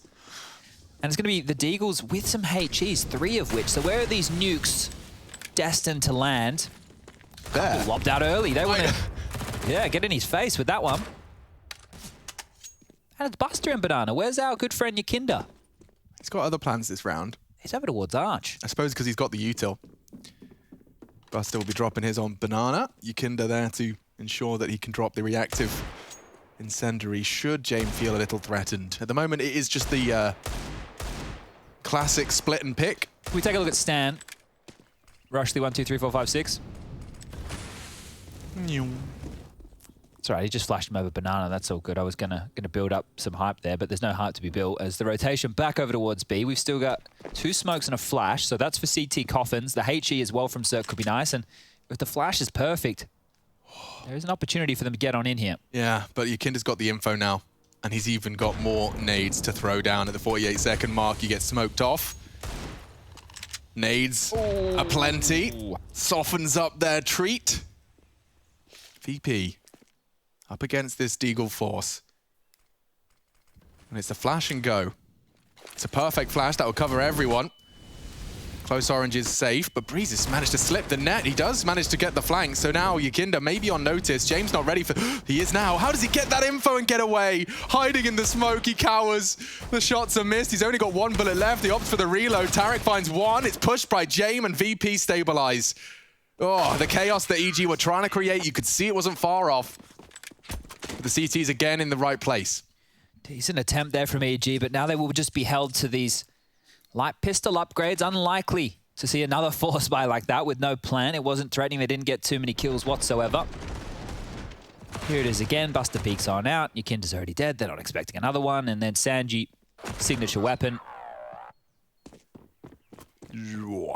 So we are seeing 2 Deagles of P250 and a little bit of util on Stan. So if he can help set these Deagles up for a pick, might be able to find a scalp or two. James, very aggressive scenes down towards the T side of the apartments. Yeah, he wants AWP money. He's going shopping for AWP money right now. This isn't a defensive round from James. This is a farming round. He's got them MP9, and we know how much he values his funds. There were very audible Deagles in play. And what really did suffocate, you know, I'm joking about Endpoint, but the VP Endpoint game, in contrast to how Endpoint's Inferno typically goes. Oh, wow. Yakinda's actually bought one blind through the smoke. Yeah. But he does this all the time. You know, this was what was working so well and actually really did neuter the Endpoint T side, which is one of their strengths. Yeah, and one of the things that I was highlighting in that game was Endpoint didn't feel like they had the safety net in case they got denied on their execute, right? Yeah. So the bomb kept getting thrust forward. I think EG will have that covered. That's fair. And the crossfire is successful in middle for now. Yeah, I'm going to be interested to see how EG respond to, in the gunnies, losing top banana early. Like, it happened repeatedly in that previous series. VP are very effective at taking a lot with a little. Now, Yakinda using his MP9 to great success. I don't think they're interested in losing an M4. Buster will tuck in and leave Yakinda to farm on up. There it is. All right, ends it. 3-0. Guns will come out now. Money for Cirque's AWP, but he's gone into a rifle again. See what that means for the game plan is 2 SMGs are currently retained, as well as a FAMAS. Jam onto the AWP and 4 for Buster. This is the kind of bonus round where I expect some of that aggression to be lathered on thick. They've got the util, of course, to slow them down. I'm intrigued to see what EG have got for us here. Ethan used to be great at taking banana control with util behind him, so let's see if they try and do the same with Obo.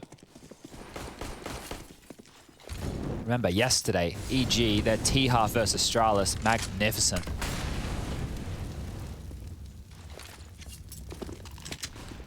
Nate, right onto the 3 of them. And again, banana is theirs, and even with a gap. Is he going to push this? He is. There's no way. They just assume it's clear. Yakinda's caught another ridiculous flank, and he bides his time. He unloads his mag and finds Obo. And he gets out of there. That is just a push. This is what they were getting away with. It's just, it's based entirely about Yakinda's read of the game. And not only that, I wonder if that deliberate gap so as to see the info and start that flank fast. Oh. Jump peak won't come out again, but that nade. Stan is down to 3. That's just from nades. So even if Buster gives up banana control right now, which he has done, EG don't know that. Stan can't re-peak on that low Look where Yakinda is. Do you remember that guy that just got a kill on push banana? Yeah, you're right. He's in apps. And they're rotating 2 players over towards B now. What is this constant animorph of a CT defense? Wait, they're rotating everybody to B. Yakinda is pushed second mid now. This is baffling. This is going to have EG scratching their heads. Wait, they get smoked off again. Does that mean they run into Yakinda, the guy that got him first? Gets him again? Hello, boys. Middle's mine. Get out of my server. Oh, dearie me. Yakinda's such a rascal. Reese is having a look now. Oh, on Yakinda. He's going to get the ace if he's not careful. He's worried about Cirque up in apartments. He ain't there. You might even hear him. Okay. What on earth? Have I ever told you the old fable of Yakinda always in the right position? This round, if I'm EG, looks like they let Yakinda leave spawn and the rest of them just said, yeah, go do whatever you want, mate. Because the rest of the team weren't involved in anything. You couldn't find a single member of VP. They just threw defensive smokes. 1 minute 24. 1 minute 24. And then at 28, he's here in second mid solo, catching the rotate. They might be scratching their head going, wait, how did he get there? Yeah. Did he push down T stairs? Was he there the whole time? That's what happened. Well, what went wrong? Well, EG will buy again. You're kidding, bro. Now, to be fair, with how I've seen VP capitulate after some good leads, I'm going to wait until they've got 16 before I start getting excited. But that play right there is great. Yeah, I mean, VP are no strangers to strong starts. Like, they convince you, you go, oh, here we go. This is the VP. This is the VP. Revolution. Berlin Major. Eat your heart out. Not quite. Jame, however, and Sanji holding them at bay for the early mid-crunch. They've got a lot of space here. Cirque loads a full mag, flashes nades into Sanji's position. He is gonna just about evade. And now with the nade, chunks Oboe down to 50. That molly ain't going to work. The smoke was super deep, and they put another one on top of it, so the only way through would be a bit of a gimmicky play right here, and James doesn't miss those. Immediately, Yakinda's responded to this, of course. He's in the site. Going to be in pit before they even start contact. The B player, by the way. Banana aggressor, pit anchor. Yeah. Quite the contrast. I'll just do both. I'll play both. Yeah, I'll just... Hey guys, what positions do we need filled? All of them? Okay, cool. Yeah, NP. Oh, here he comes. Tarek moonwalking into the site. And that's the end of that. This is wild. Like, so just to highlight what they're doing there is when Yakinda's got a feeling and once they've got the control, they park Buster. James becomes the flex rotator when Buster needs help, and Yakinda can basically play both sides. So, okay, he is the sharpest tool in their shed in terms of aggression, right? So with him going so aggressive Banana, if it's B, he's going to win a fight or two. If it's not, he's going to be anchoring pit.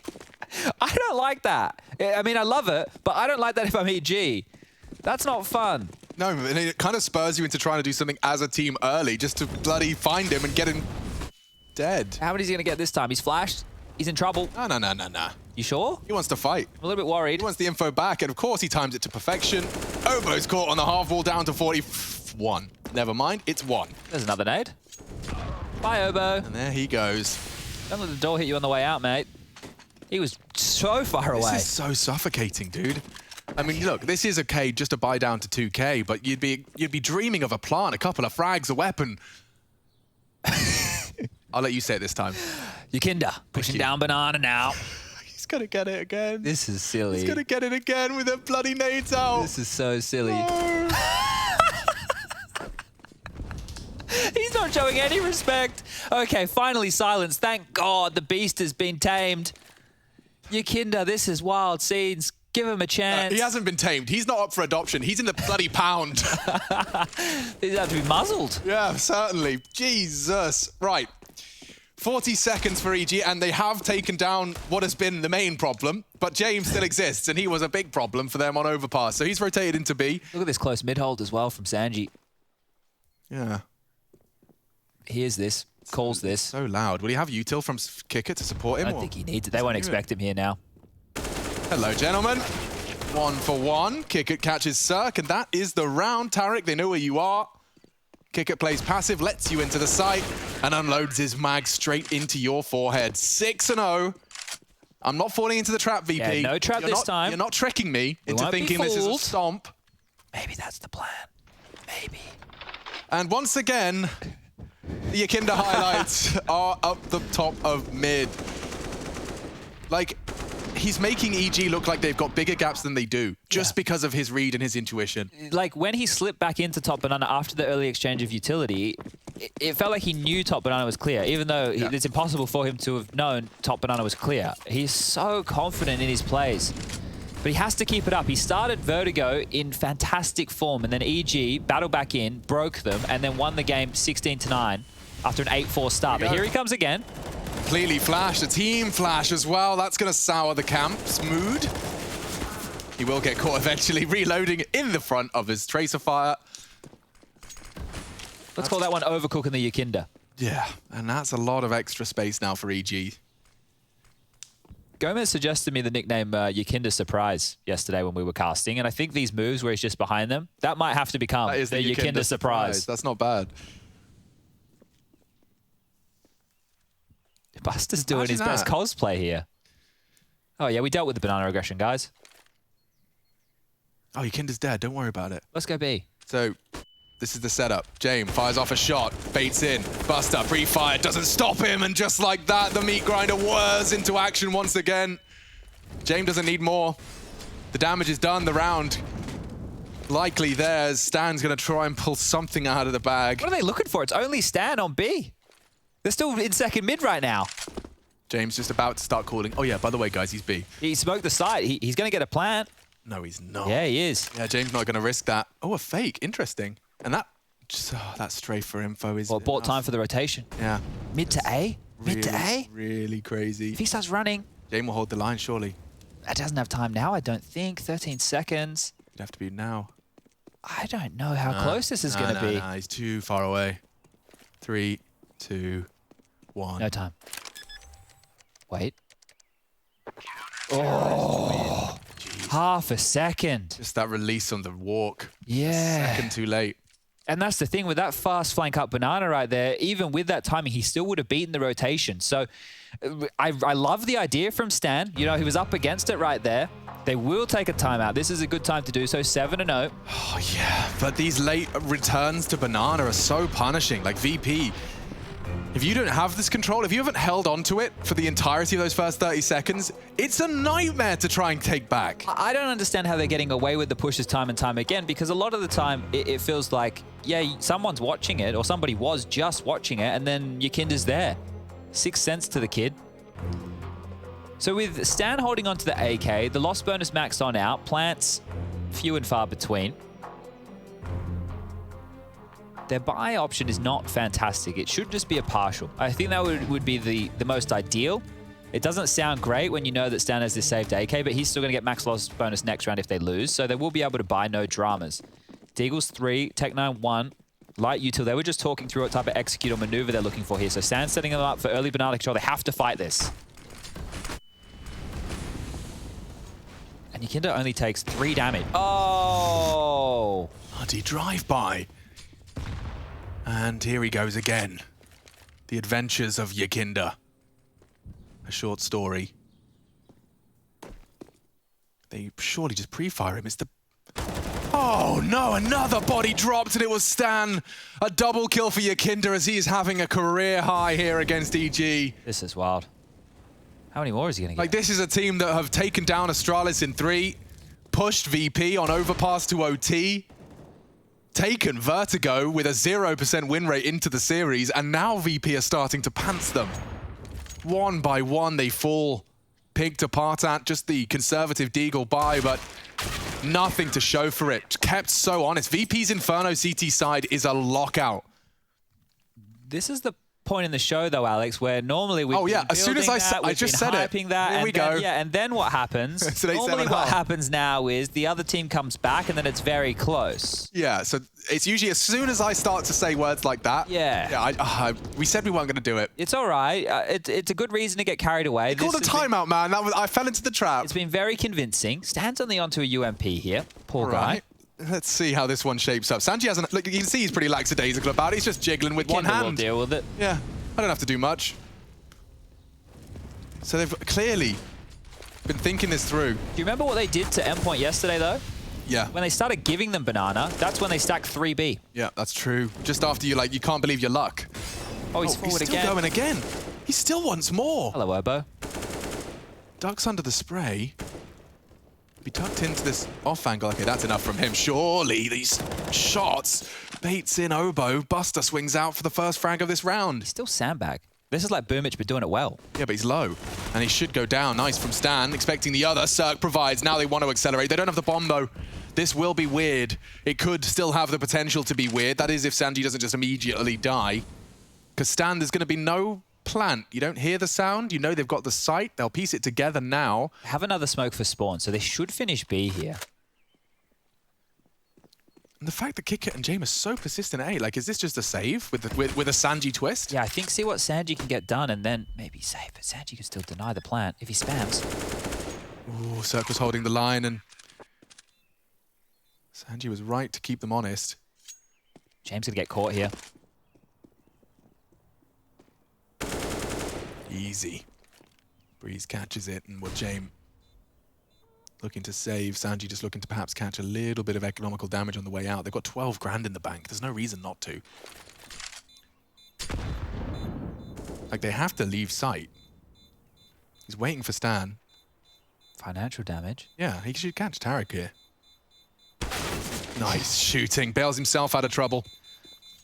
Okay. Well, we don't actually have any power with the words that we say over the outcome of the game. The players can't hear us. There's no way that they could possibly know what Alex has just said, and it still falls that way. So let's see, did you start an avalanche, or did you merely start just a little bit of a light snowfall? Oh, I would kill to go skiing. I was thinking about rollerblading, like to fill that kind of... Was that because we saw the kid at the coffee shop today on the rollerblades? Did we? Oh, maybe you were in getting a coffee, me and Yanko in the car. But I don't know. I imagine that the technology's, you know, only improved over these years. I'm sure I could get some real sweet skates. Yeah, there's a lot of empty car parks around at the moment because everyone's staying home. And all the bike lanes, like they're all just like super smooth, rollerblade friendly, an excuse to get outside, camera on the back. Cirque, bang! He's been found. Tarek immediately keeps it leveled, and taking down Yakinda is quite the achievement. Nade still suppressing, and Tarek burning. That's a double molly. It just burns in a second. See how quick his health went down? This is a bit more difficult to operate with here. They still got the kill they were looking for in Banana, but they found themselves with the number disadvantage off the back of it. With a minute 20 on the clock, this is where the screws can really get turned by VP. James continues to hold mid control with this AWP from Trash. They'd have to force him back to get the info. And there's 2 players still tucked in on the B site. Buster with a secondary AWP. So 2 big greens. Will make it hard to retake if they can get past Buster here and plant that bomb. Yeah, I mean, this is it. The separating factor is Buster. How good are you, Obo? Oh! That's how good he is. What a delivery. Maybe a second. Oh, Obo turns it on. And EG surely forced the save out of Kicker. And James, yeah, you got funds, but what are you going to do? You're not going to find anything fun over on B. Yeah, save call immediately here. So this is all it took. Just that one round, and it turns out it is the floodgates. Cast the curse. Yeah, I never thought that was real. Turns out maybe it is. Maybe I need to start believing in that stuff a bit more. Yeah. I walk under ladders for fun. Yeah, man. And there's all those other ones like breaking mirrors. That's always a good one. Someone as clumsy as me, I just can't be superstitious. That's true, actually. You'd be cursed for life. Yeah, drop a salsa jar, 10 years bad luck. Well, did you break a mirror or something as a kid? I've definitely broken a couple of mirrors in my time. Well, then maybe that's it. Maybe you're not clumsy. Maybe you're just cursed. Ah, that would make sense. What a lovely excuse. Yeah, I'm not clumsy. Just cursed. Nah, just cursed, actually. Yeah. Got a weird brain. That was a great shot from Obo, wasn't it? Yeah, it was such a tight line from Buster as well.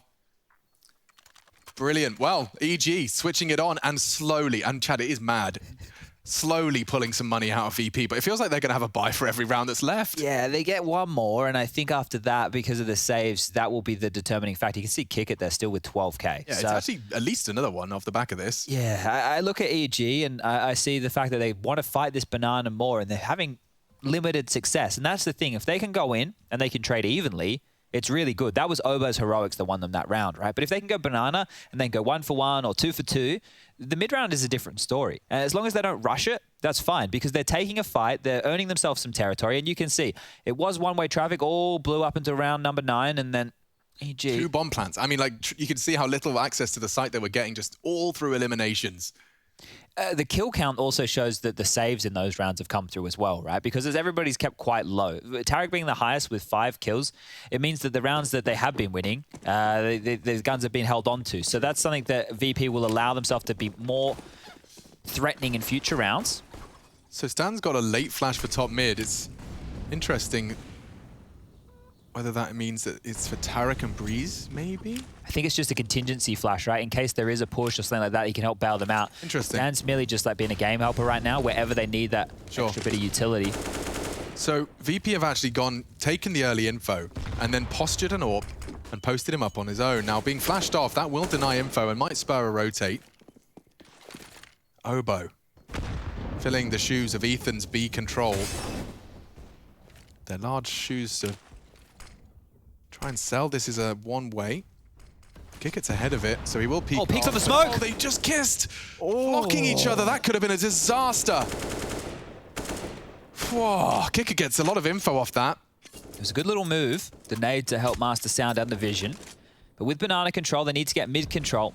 50 seconds. Clock is a bit of a drama right now for EG. 4 smokes, 2 flashes, and a molly to work with. Ooh. Somebody needs to kind of force a fight for them here, because so far, they haven't taken much control, and VP have hedged their bets with a 3-man stack over towards the B bomb site. And the bomb's in transition between both bomb sites here. What a peek! That was onto the AWP! Madness! The bomb's going A, and for good reason. Into James. Missed shot. Tarek opens up the site. Need another from Kicker. He's going to go 1 for 1. That's what you were talking about, Chad. It enables a plant. Stan really ready for Sanji. He is. Not going to hit the shot, but confirms that that was his presence. Now a disadvantage, and it could be extended. Sanji with huge frags leaves it all onto one man. the man. Does he have a plan? Molly to deny the defuse, so time is his best friend here. The longer they waste searching for him, the better. Doesn't want to be taking contact until he absolutely has to, but now he has to. Lord, what? They volleyed him out! Who was that from? Probably Yakinda. Probably Yakinda. 6th Sense. Do you see the flash he threw, by the way? It may have been a misflash, but it was actually perfect because it landed behind him in case anyone swung on him on banana. Oh, really? I missed it. I blinked. Yeah, exactly.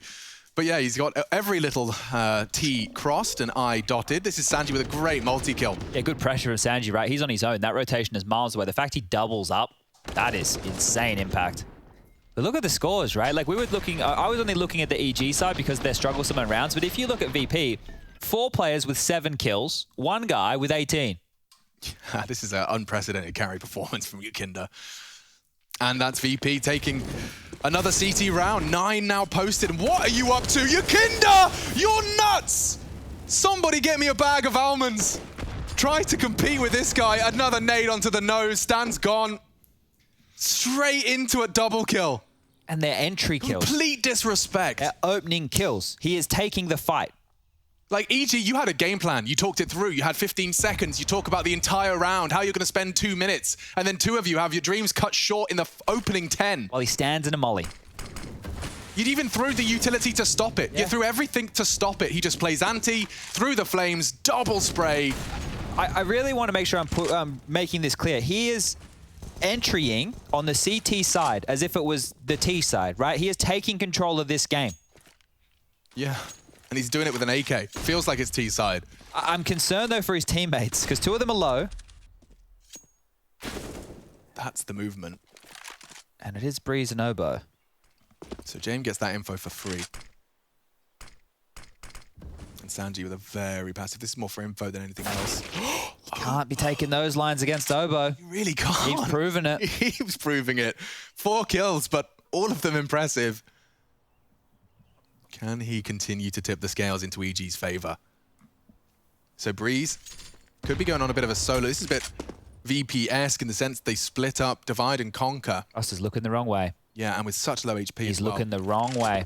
He's loud though. Buster, how many steps do you need? Turn around, there you go. It's looking good for EG here. As they turn this 2v4 on its head. Yakinda did so much, but the bomb is now down. Both coming in from Banana. Obo clears out CT spawn. It's a good plant for Obo as well. God, Breezy's got a molly. This is completely taken away from VP. No info. The kicker goes down to Breeze. That's the flames. That should be the round. James. Get out of there, mate. Yeah, thinks better of it. Denies the AWP for Cirque at least. That's one thing that they've taken off the board there, but that's the 3rd round for EG, and I don't think they care really what guns they get across the line with here. I can't really comprehend how they managed to turn a double loss. You lost 2 players in the opening 10 seconds. EG switched that around. Yeah.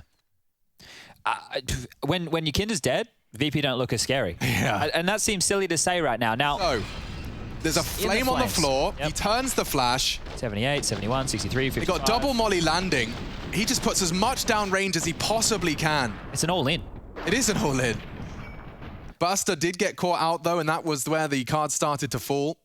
Buster's been caught out a few, actually, hasn't he? Buster's been pretty rough in terms of 1v1s and being caught out in positions. Hasn't looked himself today, Buster. James wants to have a go. Thinks better of it as the smokes bloom. 3 players towards B. Obo, another impact frag. Okay. And you said significantly less threatening when Mr. Kinder's gone. Yeah, VP looked a little bit lost when they don't have Yakinda in the round. Let's see how they can operate in a 4-on-5. This time he hasn't set them up with a round on a silver platter. Yeah, maybe the A defenders get to play the bit of Counter-Strike here. Breeze and Tarek have a gap through halls right now. Yeah, you're right. No eyes. Just hoping, crossing his fingers and toes, but with the smoke first, at least he knows it's coming. Oh, lucky he missed through. Oh, it was 2 nades. Or was it just the 1? Just the 1. All right. Triple bounce. They're gambling, B. They're about to gamble. They should just save now. Just cancel it. Get out. A round's over. All right, round number 13 was really exciting. Obo gets 1 kill. Yeah, we'll be bringing that one up on the skybox. Hang on a second, break that one down for you. We'll get it in slow-mo. We'll get it from 3 different angles. We'll get it from Obo's POV, Yukinda's POV. Well, kill Yukinda, execute A. Seems like an easy strategy in theory. All you have to do is be pre-aiming the jump that he takes for info. That's all you have to do. That seems simple. Just the really ratty jump peaks that they have, and they've got multiple variations. Just predict which one he's going to take, put your crosshair in the right place, and hit that momentary moment where his head pops over half wall. That's what only Zeus way. said. Is that what Zeus said? That's the call. All right. I wonder what Zeus was saying. That's a really important call from Zeus right there. Threatening half right now. Oh, there we go. You guys have been on the exploding map. We might need a bit of credit there. Rush, do you know the name of the guy who made it? I don't remember, but you can find it on the workshop. It's the Inferno Destructible one. It's really cool. Philip covered it. That's 3 clicks. Basically, it's a destructible Inferno. You can run around and blow up all the parts of the map. A guy mapped it. It took him a whole year. Lots of hard work. And that animation right there is one that he's done for when the bomb goes off. So there you go, ladies and gents. Super dedicated. I love that. I mean, a game that was initially created as a mod of another game. Get it modded. Has a passionate modding community. Zerk, this time again, opens up onto Yukinda. Tried to do it again.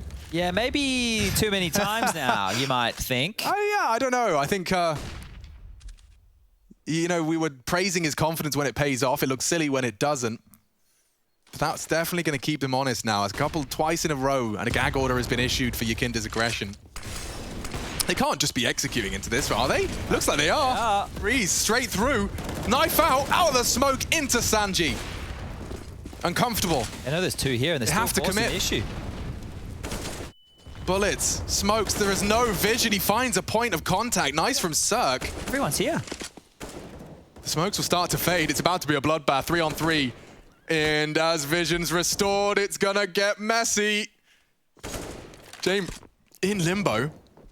Oh, they're giving them a lot of space here. Jumping up. They're allowing them just to isolate these fights. What's going on? I don't know how. Buster's gotten away with this. He calls the fake. 2v3, and this trigger discipline is blowing my mind. He wants a round winner. That wasn't the round winner. What are they doing? No, but wait. But wait. Another fake.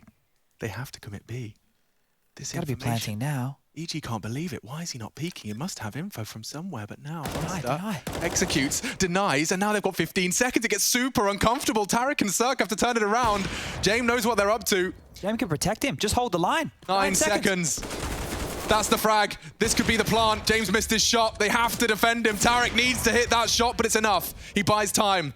Zerk has punched in the digits, and now James is hunting into Zerk. The shadow reveals his tricks, and VP snatch a 10th. That was a peculiar state of affairs. How many fake plants was that? Like, at least 3. You can just see them. They're really trying to draw the hand of VP. Didn't happen whatsoever, and we know why, but EG are going to be sitting there scratching their heads about that one.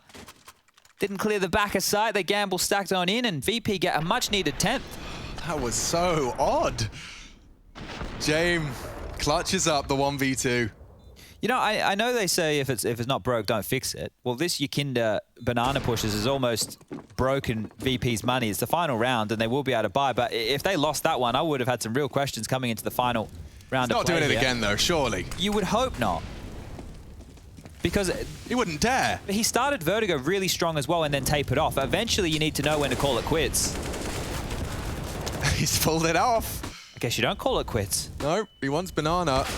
And there goes the trade. Stan puts him in his place. Says, come on now. Yeah, it was starting to get a bit that way, really. They could just pounce onto A. There's only 2 defenders here. Past James, the smoke's good. That needs better. Oh, there's a bit of... Okay, Breeze throws a couple down range through the smoke. Now James gone. Sanji has rotated in time. This could be trouble. EG. Counting on Stan. He is the first to fall. Bomb spotted and Breeze falls as well. Sanji a multi-kill. Kickert elevates. One more to find. They've made it competitive at the very least. Buster struggled with the one-on-ones. A fake. Buster doesn't have to rush this. Oh, but with the turned back, Buster's making a meal. 1 more bullet's all he needs. And that's it. 11. VP. Distinct advantage. Yukinda has pulled them with just 5 rounds separating them. from a collected series against EG. We'll be right back.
Hey Future Pros! Today I'll be showing you a sick smoke to block off Banana on Inferno from the A side. This smoke is incredibly precise, so if you want to use it, you will have to practice it a lot. To throw the smoke, get into this corner at the haystack. That's the easy part. Now onto the hard part, the actual lineup. For this explanation, we will use enhanced footage. If you look closely, you'll be able to see these two lines. Now let's pretend this is a box.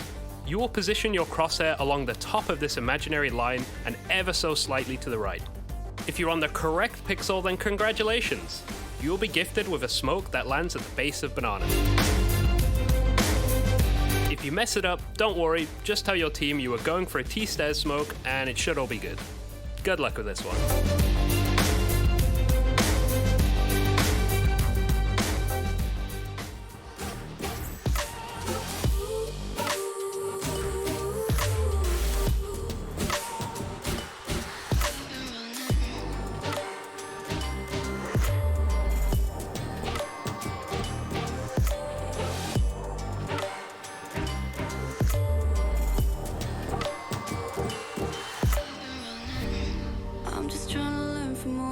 That I've been told I'm gonna paint a new reality. It doesn't take a lot to turn a person into gold. Yeah, I've been getting good at alchemy. You can stay inside in the deep, but without it you never let go. And when you're done with hiding and you wanna have control, you and I can find a perfect fantasy. Stepped out looking like a small fire, half glass that are filled with desire. Head down, but no, I can't deny it. Life is fun when you're a liar.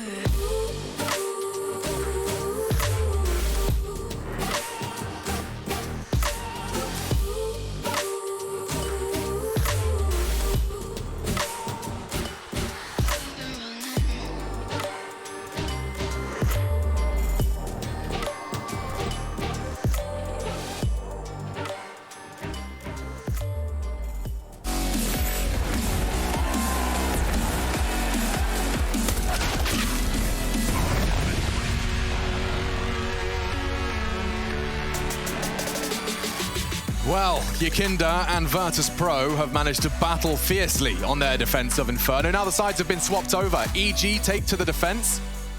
And it's an EG that have been in somewhat of a black box, taking a break, coming back, looking hot, keeping a lot of the teams on their toes here in Group D. I've got SPUNJ with myself. And we are ready to get into this one. 1xBet leans VP's way, even though this defense could be the lockout. Will they start with that CT pistol? No info for Cirque there. 11-4. EG have come back from this once already today. Took us to overtime, couldn't convert the map, but they made it interesting indeed. It's a decoy to facilitate the Yakinda pick, and look at this. Follow him in. See what he can get done.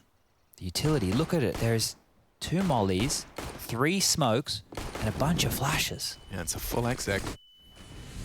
Your options are going to be pretty damn low. Stan, however, some shots and they line up for Buster. He's bust into the site. Smokes are brutal. It's so suffocating. No options for considered retake. Breeze is coming in from Banana. Another smoke lands on Coffins. They've even got another one, Chad. Oh, no. They've got another one. What's Obo's utility going to do against this? Breeze is... the role reversal, look at this. He spots Breeze. Spoke top banana. All right, go on, Cirque. What have you got? They're not looking. Yeah, Jane will catch him. And now another from CT. Obo, caught off. Good shots, trying to keep it a little uncomfortable. And Breeze was smoked off. There's just no hope for him. I think there was a kid in banana, right? I think that's a bug. Oh, I was going to say, I didn't see a CT die banana. I don't know how it got there. Yeah, no, I saw it from the start. I think it's just a bug from the last half. All right, well, that's quite nice. Rush is a bit of a nerd. What's going on there? Is that one of those things? Have you seen that before? A ghost kit? Mate, I got no idea. Oh. Yeah, you're meant to be the expert on the Go TVs. Yeah, I'm looking into the console right now. I've typed in a few things. Maybe it's still there? All right, well, let us know what the parameters are. Where did they line up for him? Okay, it is actually pretty damn... actual lineup. They did happen almost instantaneously, so it does make sense. Now... Protect the president moment there. Oh, this one is so uncomfortable. When you're staring down the barrel of 12 and then you force, as you should, of course, to try and keep these Ts honest, this round has so much invested into it. You really, really want to build upon the Cirque frags. You can't concede anything early here. There's a kit there again, everybody. Okay. Ghost kit isn't real, everyone. Well, it's spooking me out. You wouldn't go for another, would you, Tarek? Oh, I think he would. Ooh. Nades are good. I would say unconfirmed damage, but I imagine Tarek's got a good idea that that was on the nose. And he peeks in to kick it for more damage. Safely found as well, which is a perk. This is chunky now. Look what they've been able to hold on to here. Still a couple of flashes to be disruptive. If VP go for a late execute and those flashes come in, the Deagles will just strike out the smokes and they're not going to be able to deal with it. Buster and Kickit will have to stay in the backlines on this. Can they do it? Obo readies himself for war. Looks like Yakinda's managed to find Tarek in the end, so that... can opener. Yeah, that will be the mark of the end of the site. Yep, Yakinda's just said B's clear. Ah, it felt like it should have been a bit jankier than that, didn't it? We nearly had a round out of that. What should we call Yakinda? Oh, man, you know, I'm going to let it happen naturally because this guy's only just getting started. That's true. I think we're going to see a lot more out of him. Yeah. Just somebody who's so consistent on the entry frags. Like, we talk about entry fraggers as the player that goes in to make space, not necessarily always just get the kills, right? To die with a lot of room or to jump across. He does both, but more often than not, he gets you the opening, right? Like, I don't know what his entry stats are. I should probably take a look because they seem like they're bonkers. Yeah. Like, they seem absolutely bonkers. I don't think I've ever seen anybody quite like him. I mean, he's a perfect embodiment of the new breed as well. You know, like he just knuckled down, said, I'm going to get really good at this game. Yeah. And did. And he went capitals in his nickname, so I respect that. Yeah, easy to pronounce. No angry Latvian fans saying you've got to say it the Latvian way. That's true. Take notes, French fans. Oh.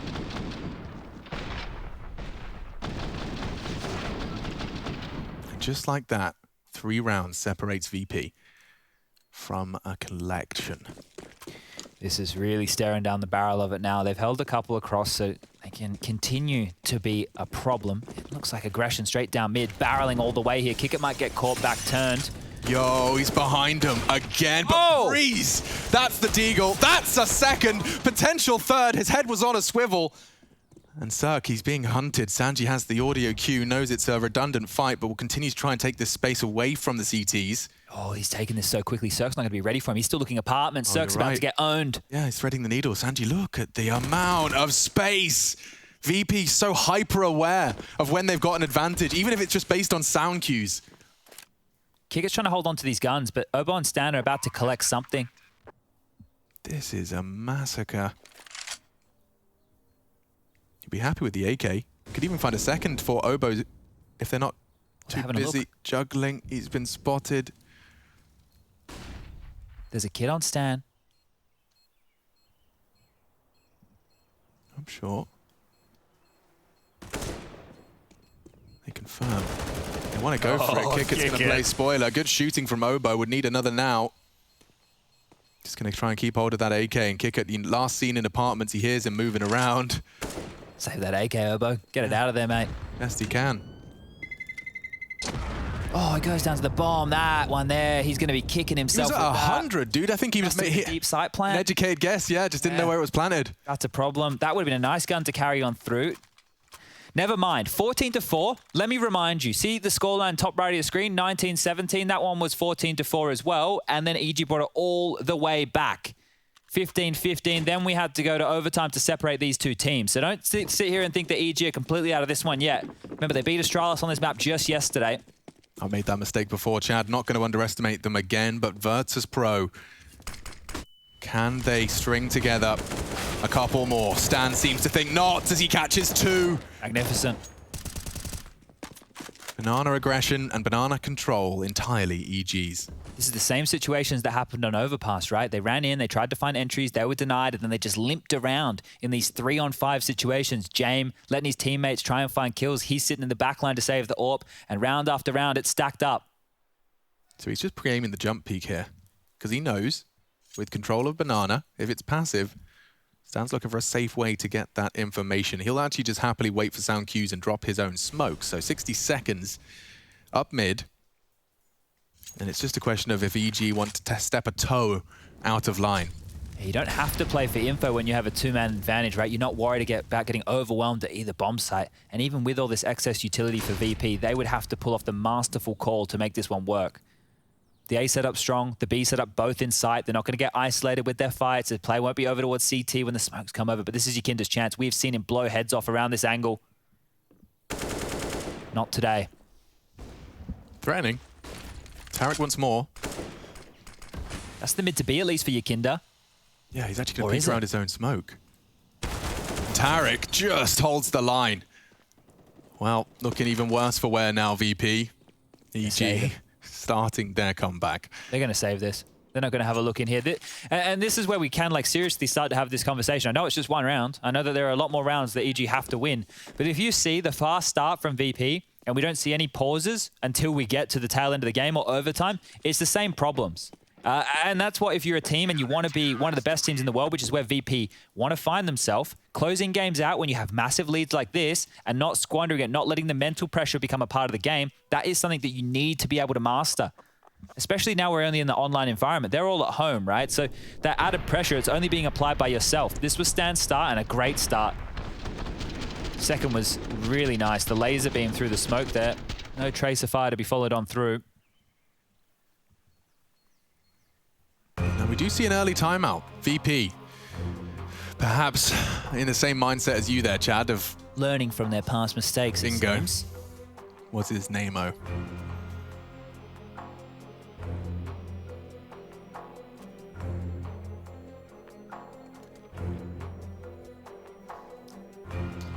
Maybe, yeah, no need to force the issue in those certain fights, right? If they just slow this down, VP, and they play their signature style, that slow Counter-Strike, the spread defaults, to play all the information, they might be finding themselves to close this out nice and quick. But if they force the issue against a team like EG who love to play heads-up Counter-Strike, that's where they will come into some problems. 3 top banana again. This kicker going to run into a brick wall once more. Obo, brave. Jame sticking around, hoping to catch before it spreads. Sound cues heard. Top banana controlled.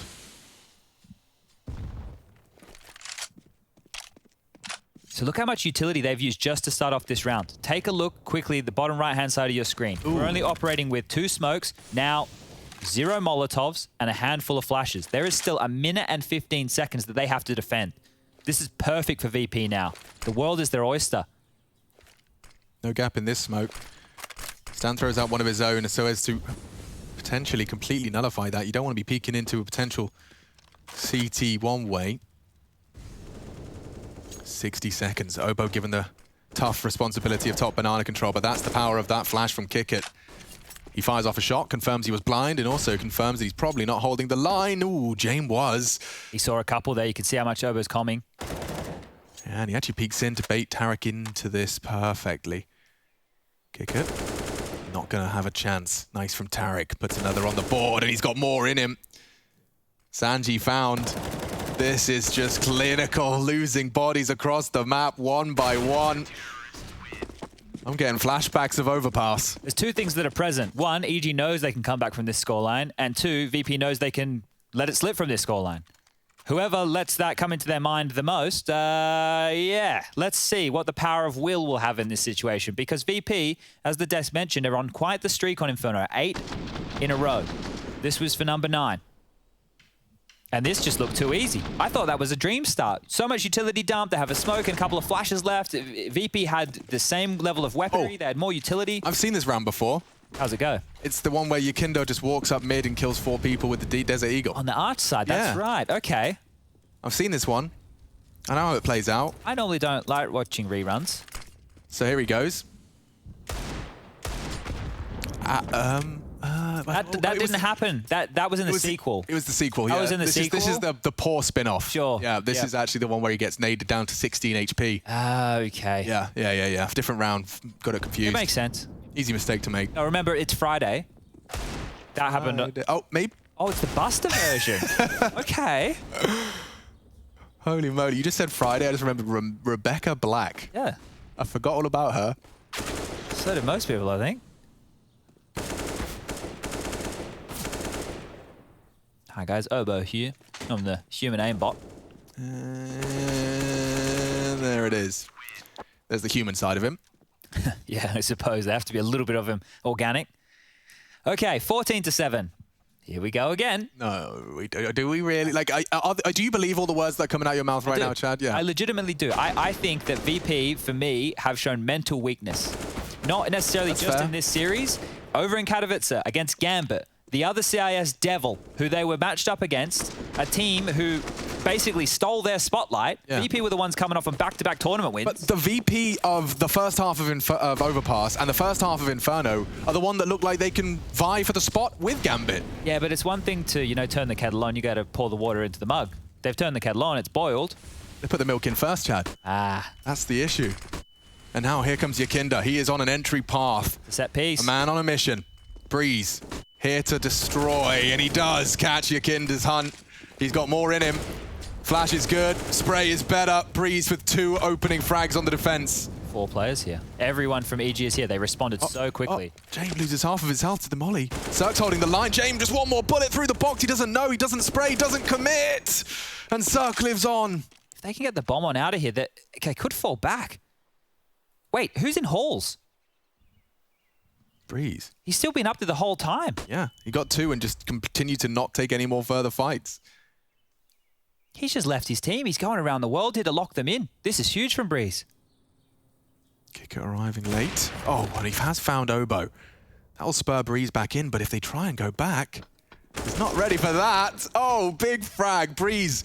So far, all kills coming from him. Cirque was last seen on site, and he hits the shot onto Sanji. He was ready.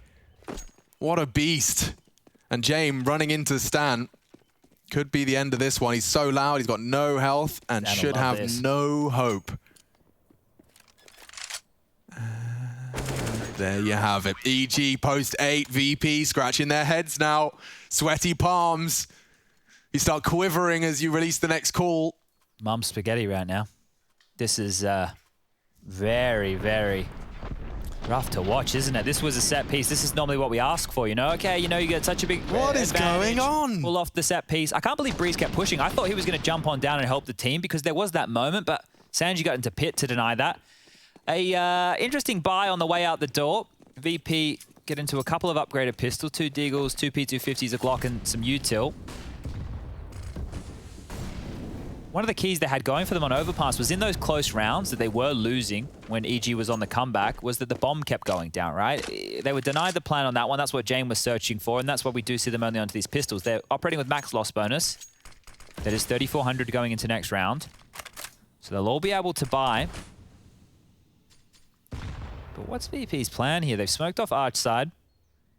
Back towards B. I guess it's just to isolate this one defender. This is a CT spawn smoke from Buster, so they'll flash and go.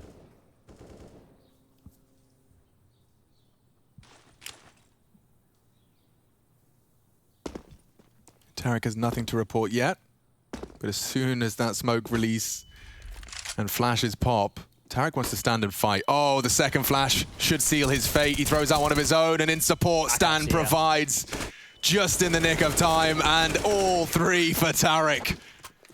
EG, they are running towards this gap close.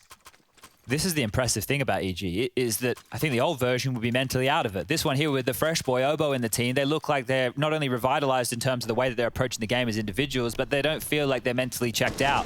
They continue to fight here. And that was over till it's over. Precisely. Maybe they did the old rope-a-dope in the first half of these. Let VP fall into that mental. Yeah, we did it once. We'll just do it again. So close to closing it out on overpass after what was a spectacular comeback. 14-4, was it? Yeah. Now 14-9. And that's what they're saying to themselves as well as they catch nades. Stan caught by the spray. Yakinda, preemptive. Low. Needs a flash. Begging for one. Here they come. Not happy with those. Tarek still has vision. Yakinda chooses not to swing upon it. Playing the number advantage here. VP not forcing the issue on this. Might be the difference maker, but Breeze is tucked in under the balcony. Could be a multi-kill and a half right here. He's paired up with Cirque. Tarek's happy to be solo B. I mean, it makes sense considering they've already lost one, right? You want to have your resources in the right places. Noise is cut. Double up. And Cirque's timing a potential mid-peek here. He hears them. When knife's out, James goes down. That's quite the equalizer, and Cirque seems prepared. Oh, he's got another. Tucked into the site. Support from Breeze. Cirque lines him up, knocks him down. It's only Buster. And he does catch the head. Perhaps a second frag on the plate here. Obo, too good, too quick, and too healthy. AKs will be recovered, and they'll continue to pump VP full of lead. They're down to 3.5 here, Chad. It's not pretty. No, they didn't get that plant again. Buster going for the kill instead of surging into the site to get that bomb down. Wasn't aware where the defenders were, and that puts them in a position where it is just half by territory again. You can buy on in, you can get armor, you can get a Tech 9, you can get utility. That's what you can afford. And you've already racked out one pocket strat that didn't work. This time it's going to be the 5 Tech 9 buy out of VP. It could have been very easy to make a meal out of that from Cirque, but stays cool under pressure. He looks better in pressure situations to Cirque. He really does. Early nade damage already chipping away at Virtus Pro. You're going to pop through this, surely. This is what you want. You want 3 aggro bananas so you can pop mid, but they're not going on it. Does it feel like EG have got this one in the bag again? Ooh, Breeze.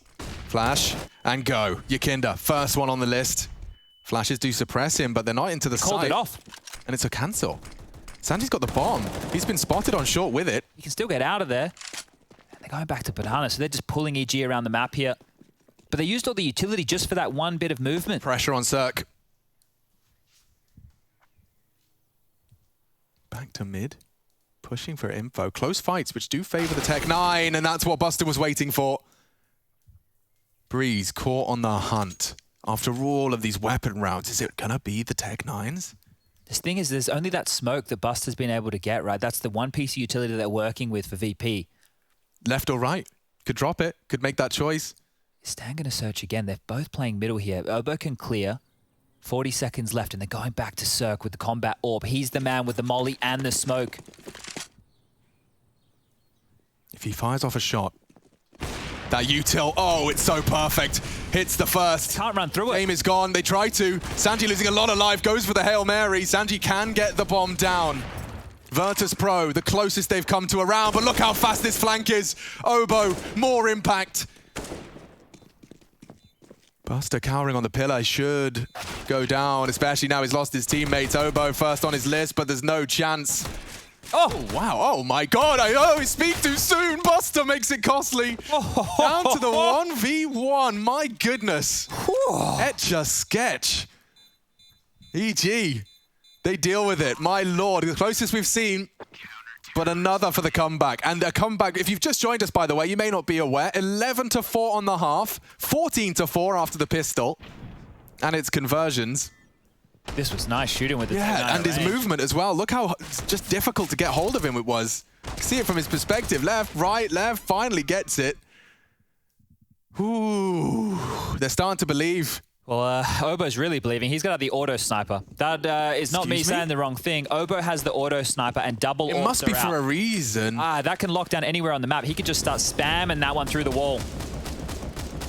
VP here, that's... Guys. They've pulled an auto sniper out against us.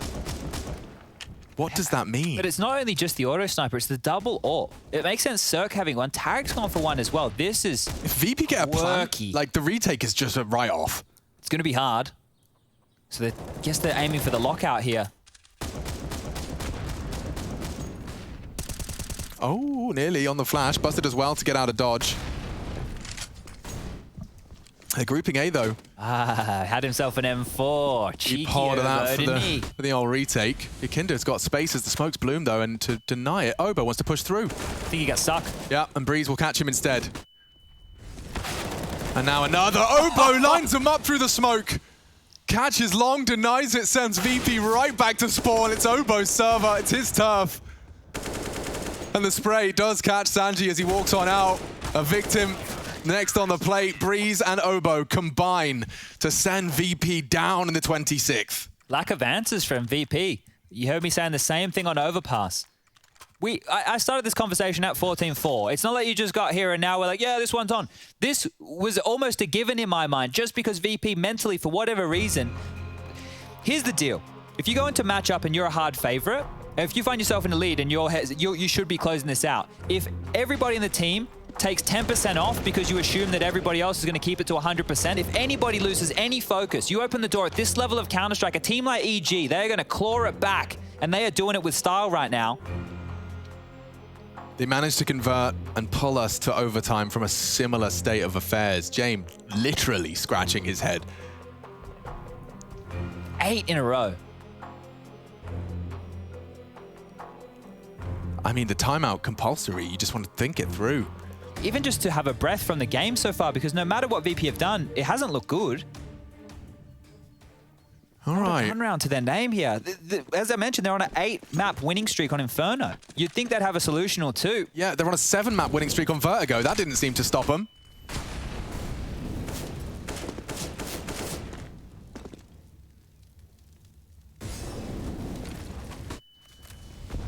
Look at the damage again, just softening them up. Through they go. Okay, so this is a different page of the strat book. Now, Tarek's doing retake molly or flash just for Stan. Okay, so they want info and they're boosting. He heard of that. Kick Gets it. away. Spotted. Banana. Granted.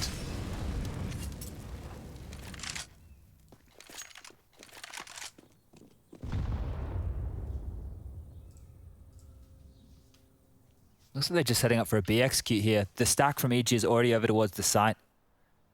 They have 2 smokes, 2 flashes to work with, plenty of kits, but it's the bodies on the line and just giving them this much banana control. This is what VP... Oh, you were talking about it, dude, yeah. VP did this yesterday at endpoint, right? They gave them banana control, and then they wanted them to execute into the site. Boost with the Silence M4 could be extremely powerful. The bomb is still towards T-stairs. This one has to be a B finish. Look at the utility for VP. They're so light on time. Another smoke. It blooms. And now, with 15 seconds as it fades, this is going to be on the finest margins. They are dancing on the blade. Smoke starting to fade. They gather their resources as it fades. They walk in. The flash good. Buys time. Missed shots from Stan. Tarek provides the overwatch. Needs another on the AWP. Obo steps up and the transfer. He does so much damage. He leaves Yakinda and Jane with ears ringing. Tarek misses. Bomb can be planted. Who's going to finish what Obo started? Smoked off. Stan can push up. Breeze provides overwatch again, this time from Banana. Yakinda has to come up clutch. He opts for the AWP on the low HP. Stan heard it, though. He's already in. He's pushed the smoke. The element of surprise. He knows it, but a missed shot. They're doing it. EG on the retake. Yakinda under pressure. Stan secures it. And we go again. EG with another one on the board. This is now 9 in a row. This is wild scenes right here. The plant, again, VP will be able to buy again, but the buys... We've been here before. What do they mean? The only man to frag there has to pick up the AWP to try and finish off the round. What is Yakinda to do? Gets 2 on the way in. Let's recap. Obo caused so much chaos. Yakinda managed to keep control of his spray for that one and provide the second. Like, you can't ask for much more. Nothing more from him. What else does the kid have to do? 27. He was the reason they got off to such a flyer in that first half. Shouldn't be up to him to do all the work. Oh, a mid-aggression. Breeze. He's about to throw a complete wrench into the works. As they walk up second middle, Yakinda is always hyper-aware, and this time Breeze is better. Oh. What is this? 3 as he unloads his AK, and we're going straight to 14. Rushing, sprinting towards it. Catches 1. That'll be it, surely. Yeah, James all alone. No friends for this adventure. Damn, EG. Legitimizing in the eyes of many here. This is a huge scalp if they pull this back. Not just in the name value, but the way that they've done it. Twice, dude. This is insane. Like overpass, a narrow miss. If they can convert it and prove that they could do it twice, I mean, that's something. Set for success now. If he walks out and gets the balcony kill, there is a chance, but he has to get this cleanly. Concerned about sight. Oh, stands ready. Too ready. EG posting a 14th and now getting ever closer to turning this one entirely on its head. You're staring down the barrel of an 11-4. Make it 14-4. Just jumped as well. Oh, and look at this, the pivot as well. Imagine if he gets jammed. I'd have been out of my chair. I'd have done a full backflip. I don't even know if I can, but I've tried. VP, this is talking to those mental woes. Yeah, I mean, this is, you're just full of stress. Desperate for some dopamine. Give me something. Remind me I can play this game at a high level. Because for the last 10 rounds, you have felt nothing but under the thumb of EG. They've only managed 2 plants in those 10 rounds. Just complete role reversal. It's the kind of treatment we saw out of the first half of VP. EG are bloody doing it. This time, holding on to their nades a little bit longer. Tarek flash forward, clears. Molly close, this is perfect. Banana's yours. At the 1 minute mark. You've got 3 CTs on A. Apartment pops, sure. But Breeze is pit. Breeze is a monster in this position. He's even got a smoke if you molly him. This is the Breeze special. Flashes out, here they come. Contact and more blue on brown. Breeze takes his time, composes himself, but Obo's there as well. Oh, VP are having their hearts absolutely ripped from their chest. This is going to be excruciating. Every round that passes, your hope fades just a little more. Obo does get caught. That's a gift, but Jame has to save. It's just a Jame classic. Kickit has to save too. If they go and they lose this without the plant, they have nothing to go into the final round of play other than the max loss bonus. It looks like they want to try it. But if they try it, they have to put the gas on right now. It cannot be the slow play that we are used to with VP. Tarek has to focus for another 10 seconds here. He just has to deny the plant. They have to get across. Stan. Oh, the perfect headshot. And Kickit wasn't ready for Tarek. Just like that, EG take the lead. From 14-4, it reads 15 for EG. Series point. It happened on Overpass. VP, they weathered the storm in the MR3. Now EG are trying to do one better to take the series in the group of death. Morale is at an all-time high right now for the North American camp. These are the 2 biggest scalps in the group that they'll have taken back-to-back. Astralis and VP are the 2 biggest names in this group. They're turning this group in the mix here, but these are the 2 biggest names. Completely inside out. What's he doing? What's the plan? Oh, Stan! Aggression! Why not? Throw it into the mix. Keep them honest. Whoa. Could it really be? Not letting them slouch at all. Let them stay tucked. That's what VP do, just passive. They are out of answers, hanging around in spawn. Have a conversation about it. Do whatever you want. Wow. EG are here. Let's go. They're so battered and bruised. The walking wounded. And they're full HP, by the way. I'm talking about their weaponry. Tech 9. Galil. Boatloads of util. They were dreaming of an execute with this bike. And they will get it. Breezy throws the nade, but that's a neat quick opening. Need Breezy to fill the feed. He squandered his bullets. VP trying to pull it into OT. An 11-round silence, but they've found the openings and they've found the site. Lots of utility for this retake from EG. They've been good in these situations, but now they're down 2 men. Great nade. It's going to do damage. Amali following it. Oh, yes, the lineup seems promising. More nades. Flames. Forcing the fights. You have to stand in the open. EG's nades are good. Can they really do it? They're still boosting. Time is sensitive. Obo only finds the one. Stan surging forward. Knocks off another. Need to find the frags. Buster's hiding. Hiding. Being hunted. Cirque alone can't do it. We're off to overtime. I can't believe it. I truly cannot believe it. Tell your friends. Join us, MR3, to separate these 2 in just a moment.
it's your destiny. Slay your enemy, raise a legacy.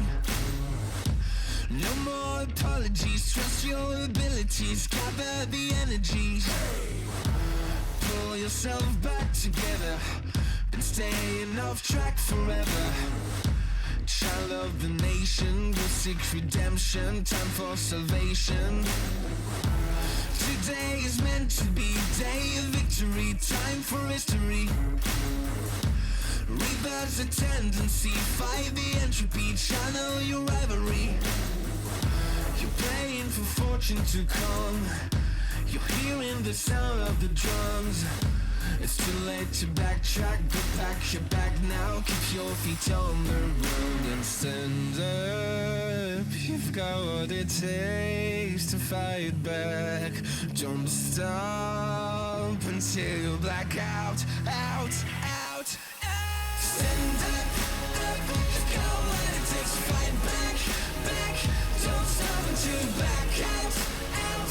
Give all you got and show them how to make a miracle. Stand up, up. You've got what it takes to fight back, back. Don't stop until you back out, out. Give all you got and show them how to make a miracle. Go save your team, be a hero.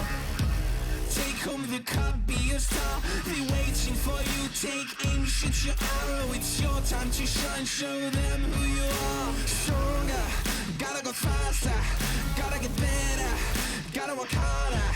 It's fight or flight now, get up now.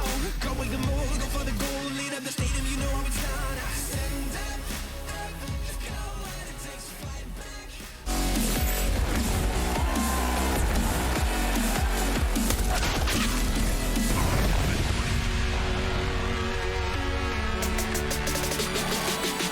So it was and is a battle of Virtus Pro versus EG, but this is a battle of Virtus Pro against themselves, inside their heads, and EG, they've been here before, never doubting, it's never over till it's over. And Yekinda's reaction to just taking it to overtime is just, I mean, if you aren't gonna laugh, you're gonna cry. I mean, it's one of those. Virtus Pro at 14-4. We're presented with an EG slew that leaves us here. They find the final round of regulation. I'm Machine, I'm joined by Sponge. We are into the action, and I am so interested to know if VP have been able to just get some of that ring rust off their brains. They are seriously second-guessing themselves at one step of the way. Let's see what they've got in store for us in the first round of OT. Double AWPs out for EG on this one. Tarek picking up the secondary again, and this one looks like a quicker approach over towards Boiler and Halls. We're going to keep this two-man A-prong working, and well, it turns out it was only a one-man A-prong. Straight up mid. Oh, perfect. Anti-flash, but still swings out, takes down Yekinda. That is a huge scalp to take for this A-take. It's only Breeze on site. Vision returns, though, and now he can get at least the first. Jamin kick it, Overwatch. Now, well, we got a 3v3. Obo's quite quick to this. The molly from Jane will buy time, but opt for apps makes sense. Where's Stan headed? Back around to Arch. Doesn't want to both head through Library, and James just taking Tarek down easy as you like. That explains why he didn't want to be coming through Library. Util to be dropped. Stan, unfortunately, doesn't force anyone into the burn. And Sanji's ready. VP. 2 rounds back-to-back, admittedly off the back of a break. T rounds have been eluding them, and this time they post one early. Would we go as far as saying that is their first full T-sided gun round? Gun round? You're not far off. Because the last round was like a mixed buy. And the first 3 they won was pistol conversion and third. Yeah. Eco. So I guess that's the first full gun round do you want to say VP have won. I won't say it with a huge amount of conviction. I'm sure someone will be like, oh, what about that? Yeah, all right, but fair. That's at least a round. Oh, wow. That's what they couldn't do in regulation. It's like they need the pressure of OT. They need to go, oh, okay, well, we let it slip. Now we'll play. They just want to play more rounds. Yeah, it's just practice for them, of course. Oh, EG have been clawing this one back, and we've loved their plays towards Banana. I'm kind of invested in the EG storyline now. Me too, I'm loving it. Oh, bit of a team flash there on Stan.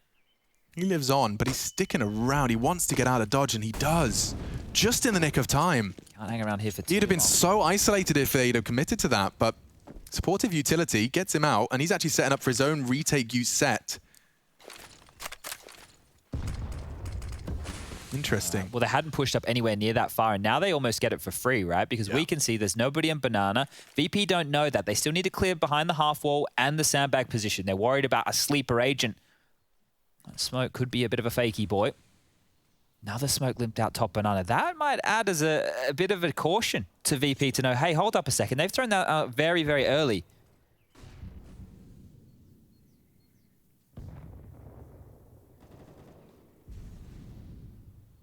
Tarek posted up.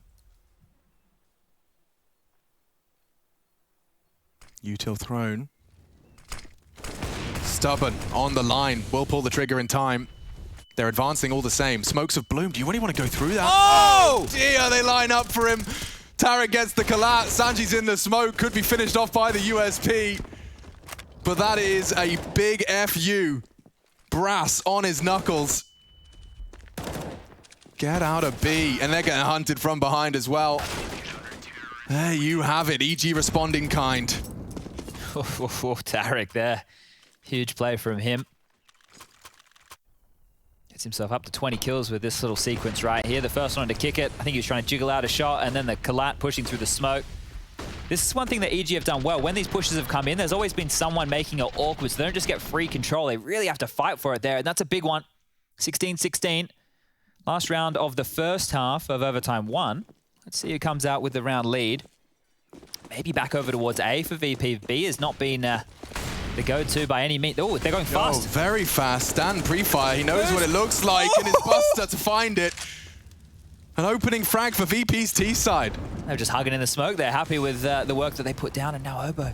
Oh, they're so aggressive. Yeah, this is a powerful angle. Sanji gonna clear? He seems ready. And he does catch Obo just as he looks away. 2 frags.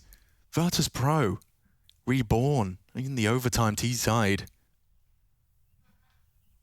Lots of nades left here. Kick it towards Logs as well. So a flash over the top and Tarek might go down. Oh, kick it. Puts him down to 63. The fact he lives on is everything. He's hanging around too. Tarek feels like he has to make a play here, and he does. It is a 3-on-5. If they execute B right now, he doesn't have a rotator at this point. Nobody's close. Cirque still over towards Library. Breeze still in the sight. That's his smoke as well. Like, if you were heading to B, now is a perfect time to do so. It seems like Yakinda has another plan. He's taking the bomb apps. Oh, getting tricky with this one right here. Yeah. If they fall into the A side, this is where Breeze and Cirque could eat them alive. They're going to try and sell this fake. If Cirque and Breeze just plant their feet. Tarek gets this kill as well. They'll know. He does. It's a fake. They can call it every day of the week. No one's home. Cirque, stay planted. Breeze, Graveyard, VP. They're overthinking this. Flames force the fight. Breeze tries to stand and can't deliver. Cirque, what a shot. Finding one, struggling now. 10 seconds. If he could just deny the plant, Yakinda's got him. And VP will plant with just a second to spare. 12 HP AWP retake. I do not like Tarek right now. Unfortunately for him, this one's not going to be easy. Yeah, I don't like his chances. Virtus Pro. Struggling in regulation, but taking the majority here in overtime. No one's holding it. They're all just tucked in. And there you have it. VP 17. We swap sides. It's time to return to the Virtus Pro defense. And it is also a reminder that that could have gone a whole lot worse. Look at this shot as well. Great nice one, reaction. Yeah. Feel rough for Tarek there, right? He gets the kill. He does his job on the B side. He may even get more if they send in more troops behind that. But having to rotate into a retake situation like that, never a place to be. 17-16. Now this is for VP to close out. Are they going to continue with this running down banana? Just the onslaught that Yakinda had in the early stages. It got stopped towards the tail end, remember. True. I wonder if they're going to try and throw it out early. This nade, that molly, it's all different. But that is the change-up. Tarek holds the cross. And Yakinda, quite the scalp to be taken on your early banana fight. Impact kill and a half from Tarek. Yakinda was on 18 kills, and the rest of your team were all on 7 at one point, if that puts it in mind for you, how much of the CT haul was him. James Hurd. Boiler presence from Stan. Drops that smoke, makes it clear. Heading back into the isolated Buster here. Worst weapon for the job as well. He can get just completely denied. Yeah, he plays in front of it, and it makes sense. I mean, but surely there's a flash going to be coming over that roof before they take that fight. So, at the moment, 3 CTs are in the wrong place. Yeah, they're so far away from this VP. It's EG's every day of the week unless Buster flashed, smoked, tries his luck. Now they're in. Oh! Let's catch one through the smoke.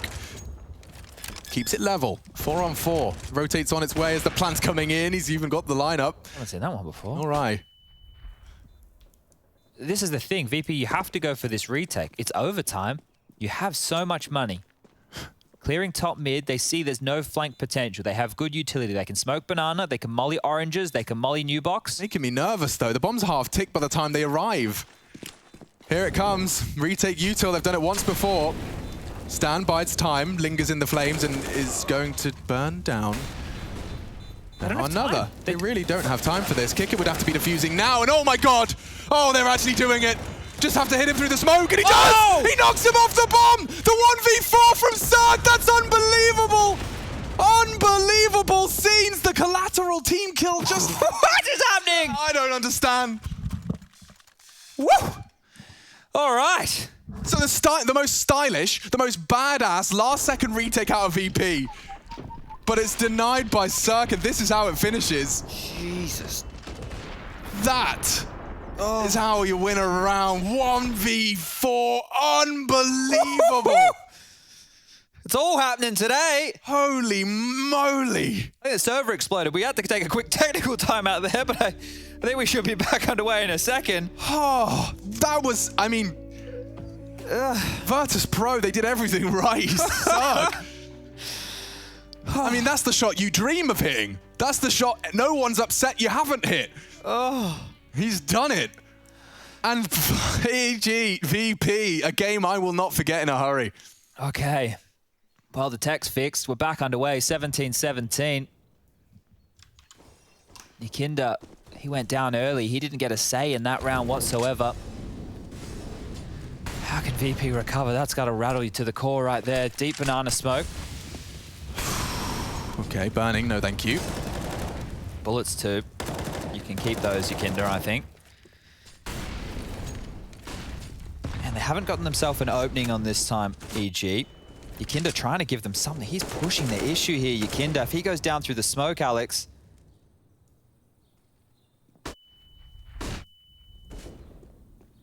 Well, we've seen this before.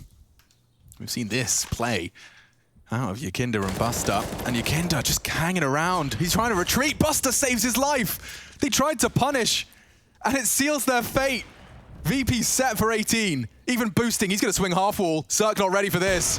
And bang, Buster finding a third. Just completely shatters the EGT side. Breeze. Oh, footstep. Not ideal. Know exactly where he is. All right, 18-17. One more for VP to pick this up in the same way they did on Overpass. The scoreline there, 19-17. The scoreline there, 14-4. Yeah. What a series this has been. Staring down the barrel again. EG, they've clawed two maps back in this same fashion. I can only imagine how gut-wrenching it's going to be tonight to close your eyes if you lose it here. Yeah, God, sleep's not going to come easy, is it? Just thinking about all those moments where that last kill could have been yours. Here we go. Will VP do it twice? With the most volatile mental game out of anyone at the highest level right now. They've picked themselves up, they've dusted themselves down, and they've come into overtime with another opening. Nikinda finding his 30th as he pushes on down and he exploits that gap they leave deliberately. The fact I'm seeing it again and the fact that he's peeking into it, there's no reason that's not the case. What can EG do with the man down here? Utility being held onto quite stoically by VP. Bunch of them with smokes and mollies left over. Tarek trying to take space, immediately denied by a defensive smoke. More limped out. Bro, 4 frags away from another overtime victory after the EG comeback. They're rotating. Stan's still got the bomb T stairs, so if they want to take this space, they have to do it with a degree of confidence, and that's a graceful bunny hop. 2 gazelles through, and Tarek trying to keep it competitive. Breezy getting across, actually finds Jame. This gets very interesting if Buster doesn't hit this shot, but now Cirque and Stan have to put their heads together, solve this puzzle. They have a smoke for spawn. They can molly off coffins. They can deny Buster and get the bomb down. That's the attempt. Smoke will need to be thrown now. Vision restored, drops it. Hail Mary. Oh, straight through the smoke. No way. Now Cirque's the one with the rosaries. 1v3, what you got? Absolutely nothing, VP. The criminals stabilize and take another scalp here at ESL Pro League Season 13. What a series this one was. EG, they've convinced a whole lot of us. We'll be back to break it down in a moment.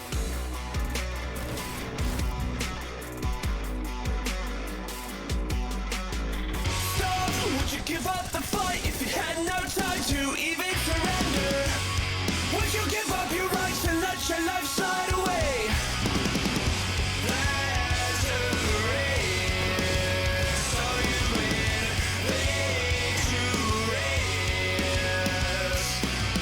What complicate that feeling hate when it suffocates at the bottom?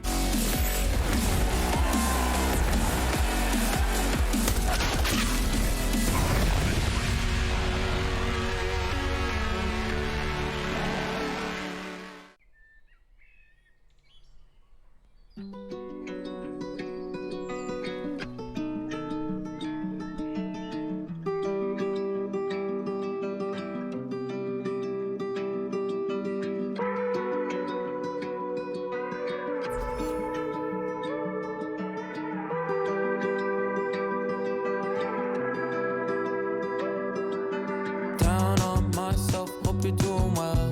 I've been honestly going through hell, feeling trouble, no one to tell. Draws a bullet, same at the bell. If we had a make-up last the weekend, say the breakup just to be friends. I would not call in the best tense. I would have not found it for you. I thought we took it slow anymore. I might just break without you. Can't stop thinking about you. She can't help herself at all. She's falling deep in love. Can't give you what you want. My bad, I messes up. Can't barely help myself. I'm falling out of love. Can't give you what you want. My bad, I messes up. Stole my heart, she broke it to pieces. She said I'm marriage, I picked up the pieces. She left the third time. She had her reasons. I took her back. I had my reasons. Oh no, I can make time. Hope you're doing fine. Hurt me when you lie. Can you take signs? I can fix that. I won't hurt you. It's internet. Yeah, I do this all for you. I thought we took it slow anymore. I might just break without you. Can't stop thinking about you. She can't help herself at all. She's falling deep in love. Can't give you what you want. My bad, I messes up. Can't barely help myself. I'm falling out of love. Can't give you what you want. My bad, I messes up. She can't help herself at all. She's falling deep in love.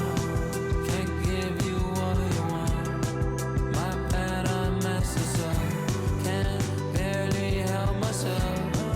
I'm falling out of love. Can't give you what you want. My bad, I messes up.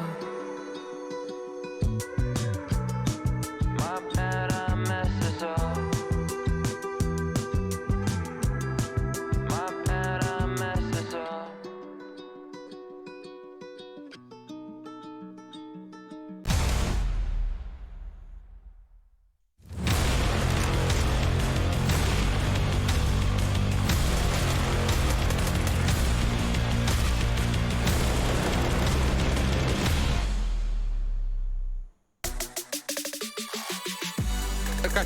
Я забегаю.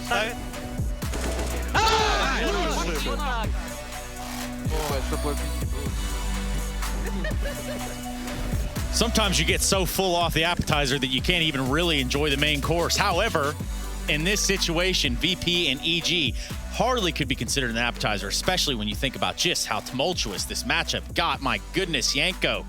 Why did it have to get so damn close? I don't know what the hell was going on in half of those round trays. Like, Sir getting that kill through the smoke, 1v4, just... I don't know how he threads that needle. It's like everyone was bodyguarding the diffuser, and he finds, you know, somehow through the smoke, gets that kill. You're thinking, wow, this might just change EG's fortunes. But no, not really. It doesn't. And VP, man, like, huge sigh of relief. You won this game, but... you need to figure out your T side. 14-4 both times, like on Inferno and on Overpass. You know, Inferno being your strongest map probably. Not being able to get 2 rounds. It's just... Ugh. I like that. I like the way you put that. That was an impotent T side, Trace. Yeah, that's also one way to put it. Let's bring in Yakinder. He's not any of that. In fact, we have Yakinder in here. We're bringing him in to talk all about this matchup. How sweaty are their palms? My palms are sweaty. Knees weak, arms are heavy. I mean, it was a great game. I'm glad it's interesting games in this tournament, so I'm really glad about that. Yeah, we're happy too. Man, straight off the bat, were you surprised how many times you got away with those banana pushes on the last map? I don't know. It's just... well, I mean, if we would lose it, it would be my fault probably, because I was dying a lot of times, but maybe winning some fights, but dying a lot of times. So I just believed in myself, and I'm glad it happened. I'm not surprised because I don't know, just I guess I have great game sense. That's why it's all fine. So I'm not surprised about that. Yeah, I mean, props for those. Yeah. I just want to ask you a little bit about Vertigo, because we thought after the first map, right, you guys were you're undefeated this year on the map. They haven't won a game on the map this year. What exactly went wrong for you on Vertigo? No, well, the pick was kind of spontaneous as well, because we wanted to test it out. We haven't played Vertigo in a while, and we wanted to play it and see like at what level the map is at the moment. So we're gonna work it out later on, but yeah, nothing much to say. EG just were constantly re-aggressing as CT side, and that was the thing that actually, like, even though we were entering side, they were always flashing in, like pushing through the smokes, and always this constant re-aggression just kept the pressure on us, and that's why we need to focus on like dealing against these kind of situations, and that's what we're gonna do. Hey, man, so, you know, obviously this wasn't the expected outcome or the expected result. Everyone was kind of looking at this matchup. They're thinking, okay, what kind of EG shows up to Pro League? And then we know VP are hot fire right now. So I'm looking at you and I'm wondering, you know, are you guys still learning through all of this when it comes down to it at the end of the day? Are you still learning things about your team, or is there things you're still improving on? Of course. I mean, after every official, we go to the TeamSpeak, we rewatch the game, we fix all the mistakes, talk about different things that were happening, especially in this kind of game where we actually were leading heavily both maps, like Overpass and Inferno, and we got comebacked to overtimes. And so this is a lot of good work ahead in front of us, so it doesn't happen in the future. So it's always, you always get better, you know, you always know that you can improve something. Yeah, and man, I'm going to have to get you out of here. We have this whole Astralis Liquid game going on. So let me just ask you, this is a tough one. I don't know if you're ready for it, but who do you have winning that one? Well, I mean, I'm actually not sure. I don't know. EG were strong, so even though Astralis lost to EG, now I felt that EG is actually a really good team. So I'm thinking that Astralis, like, could win against Liquid, and I'm betting on it, like 70% for Astralis, but it's always that 30% that can work out for Liquid. They're great players and a great team. Yeah, it's hard to put anything against Astralis and say like, oh yeah, they're out of it, right? So they're just one of those legacy teams. They're always going to have that. Yakinder, thank you so much for your time. I'm sure VP fans around the world are rejoicing at your saviorness over there on Banana of Inferno. Thank you. Have a nice day, guys. Thanks, you too. Also just made up a word. So there's that. Saviorness, not a real word. But half of the people don't even know that. You could have gotten away with that. Ah, you're right. Instead, there's that one person that'll look it up. One thing you need to look up is what's about to transpire right here at the Pro League Group of D, the Group of Death. It's going to be featuring a coveted matchup with Liquid on one side, Astralis on the other. We've heard Little Momo say he wants to to face Astralis. He wants to take down these Danish dogs. We'll find out after the break.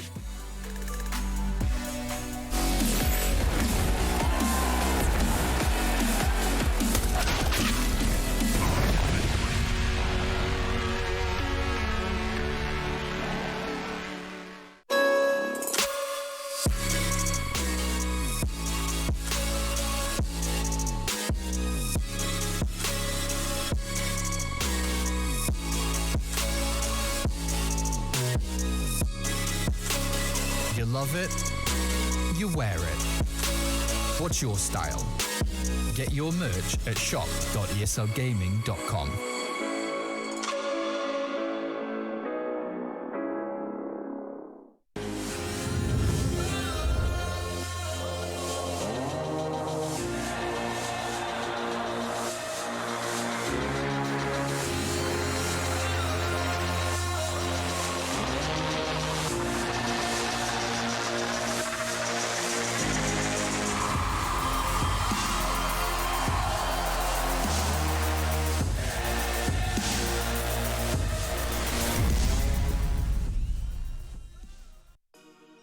Glaive is camping! Oh, there's surf as well. Oh! Nice.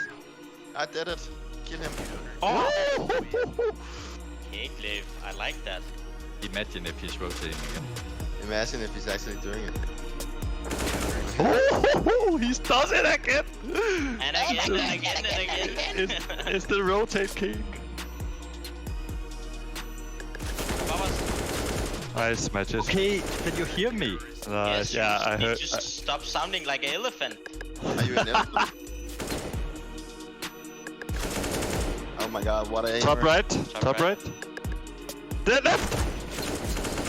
Oh, left! No! Nice, for the win. I learned to rotate from the rotator himself. Oh, Down left. oh, top right, top right. Oh, And- left. And walking around That's the way. like a Christmas tree. Crumbles. The Zip is afraid of anything. He's walking around the Christmas tree. And a happy head. This is not the season for it, though. We don't care about seasons. Yeah, I know. That's why I said you really Close have left, pushing. Far left.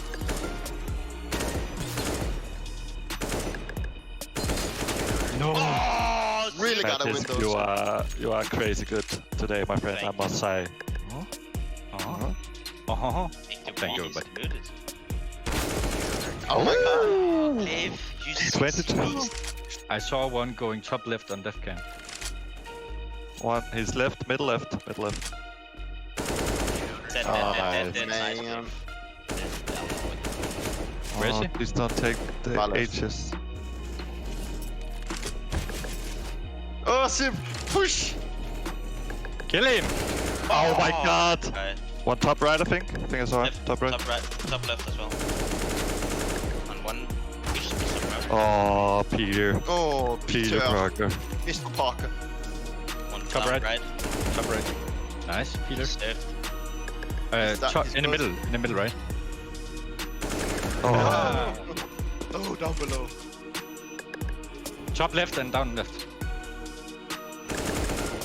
And now Down in the guys middle of camping, everything. Oh, middle. Comes the soup. Oh, Dog King. Duck this Yeah! Let's go! Sleep until the noon. You said that you want it, so I got it for you.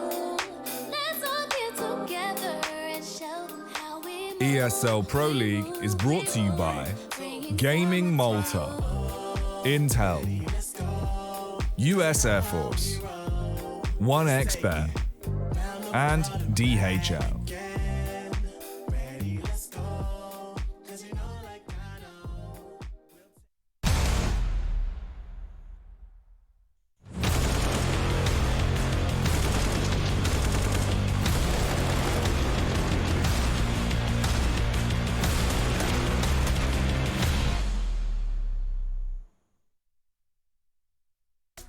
We definitely feel ready for the tournament, and that feels good because we've had a lot of time to work on the stuff we needed to work on.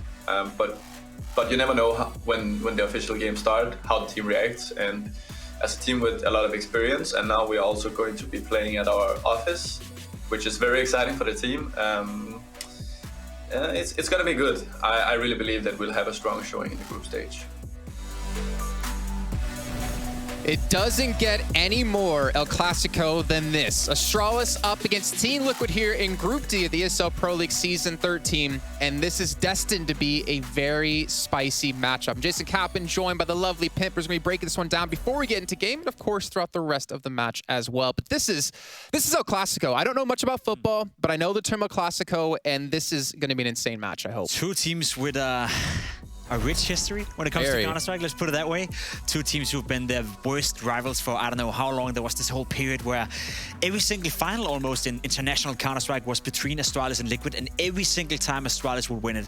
Liquid always knew that if they got to the final, that was a good tournament for them because they would never ever win the final. Then we head into a period where Liquid was the fastest team ever to win the Intel Grand Slam and just destroying everyone. They never got to face Astralis in a final because Astralis wasn't even a top 2 team at the time being. So there's a lot of history and there's a lot of showing up in front of each other, and as you said, we don't get much closer to an El Clasico than this one. It's always the bridesmaid, never the bride, it seems, for Liquid when they meet up against Astralis. And this matchup, you know, there's so many different things we can talk about. Obviously, there has been a little bit of a lackluster performance out of Astralis so far this year. We've had some changes within Liquid. Now, let me get your idea of how Liquid played yesterday. We obviously got to see them in their match. Yeah. How do you feel like they were playing? I think they played well. As I said on the desk straight after, I was not quite sure whether or not Fnatic were playing a horrible game or just not playing up to par. But I think after watching Fnatic today as well, it's safe to say that they're currently not in a good spot, right? So Liquid winning yesterday makes sense in the sense that Liquid were playing a good game of Counter-Strike, but Fnatic didn't really put much of a fight up against them.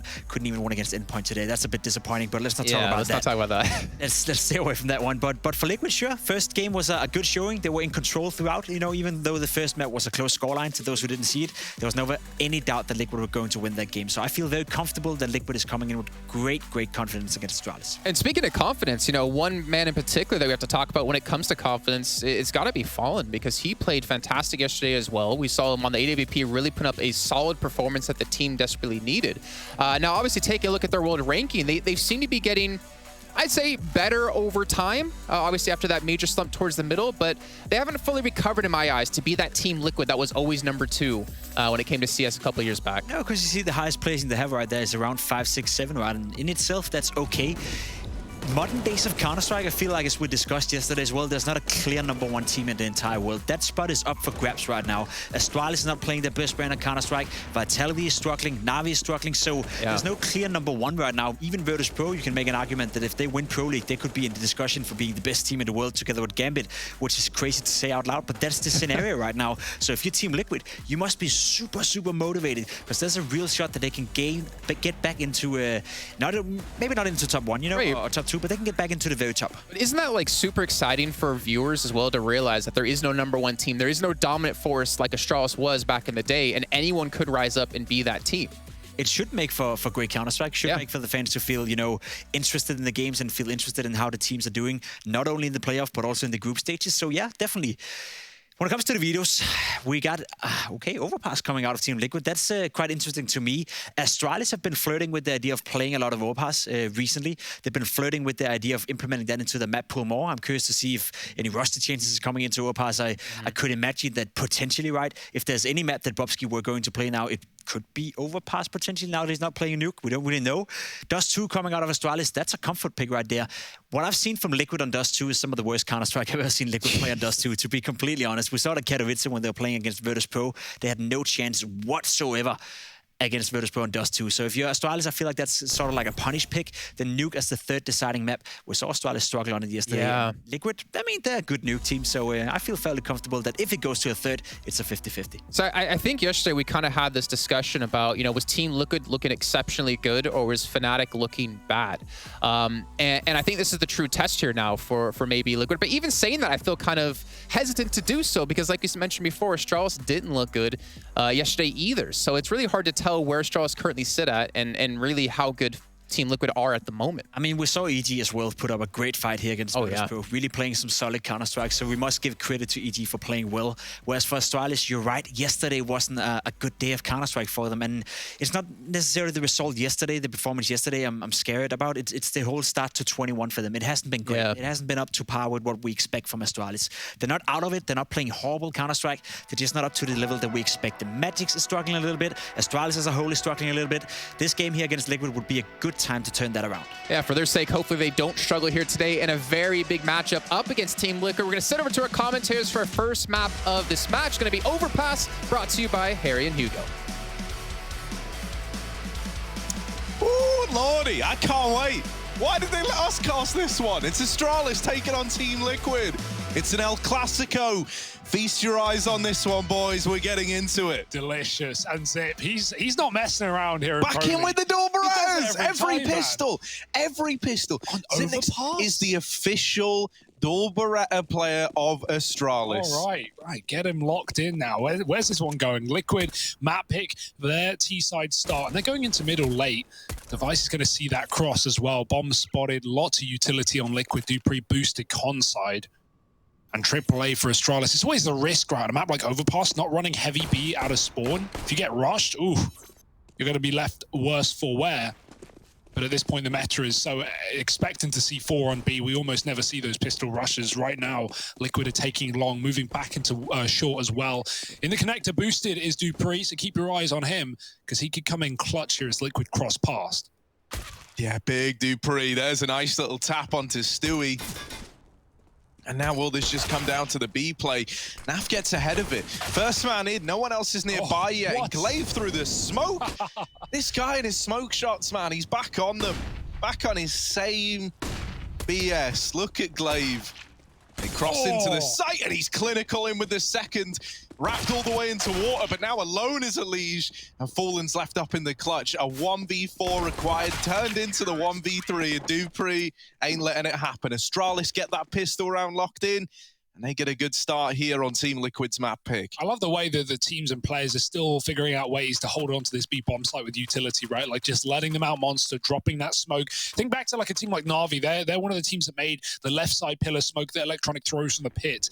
So normal, so commonplace in front of the barrels. Glaive drops another one here, as you can see. And look at the way he's able to isolate fight as a result, right? He gets wrapped into water, into the pit rather, and he just backs up into the smoke with short covered. So yeah, lots of room to play there, picking his fights as he wants. And now he's armed and deadly. M4 in this round. Otherwise, SMGs with a solo FAMAS. Fallen falls off the angle as Glaive takes it back. And it's a force buy for Liquid. Very common to see.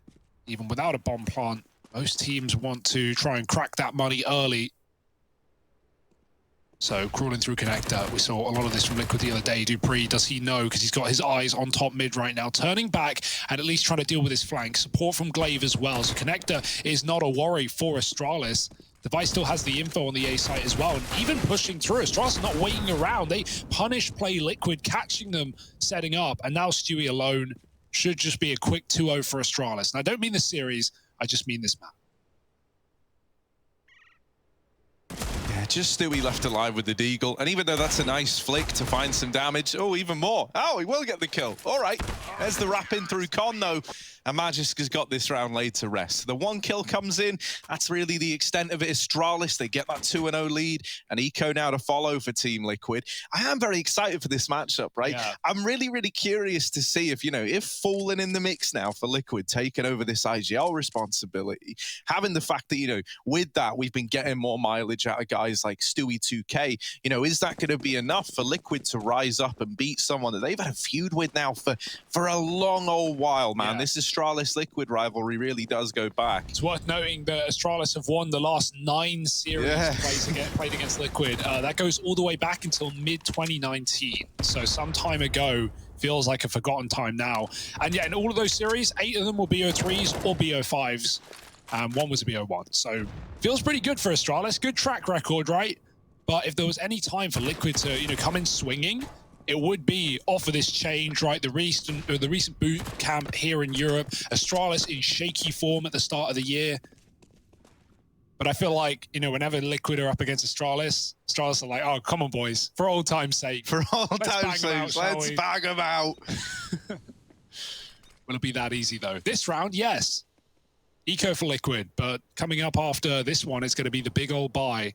And a lot to do with it. Device in the toilet. Oh, but now he knows Fallen's there as well. Swaps out to the Deagle. And Device just not giving them an inch, right? Hanging around and taking every engagement. Will finally fall. Gives over an M4, but low HP on Liquid. It's going to be hard pressed to get into this site.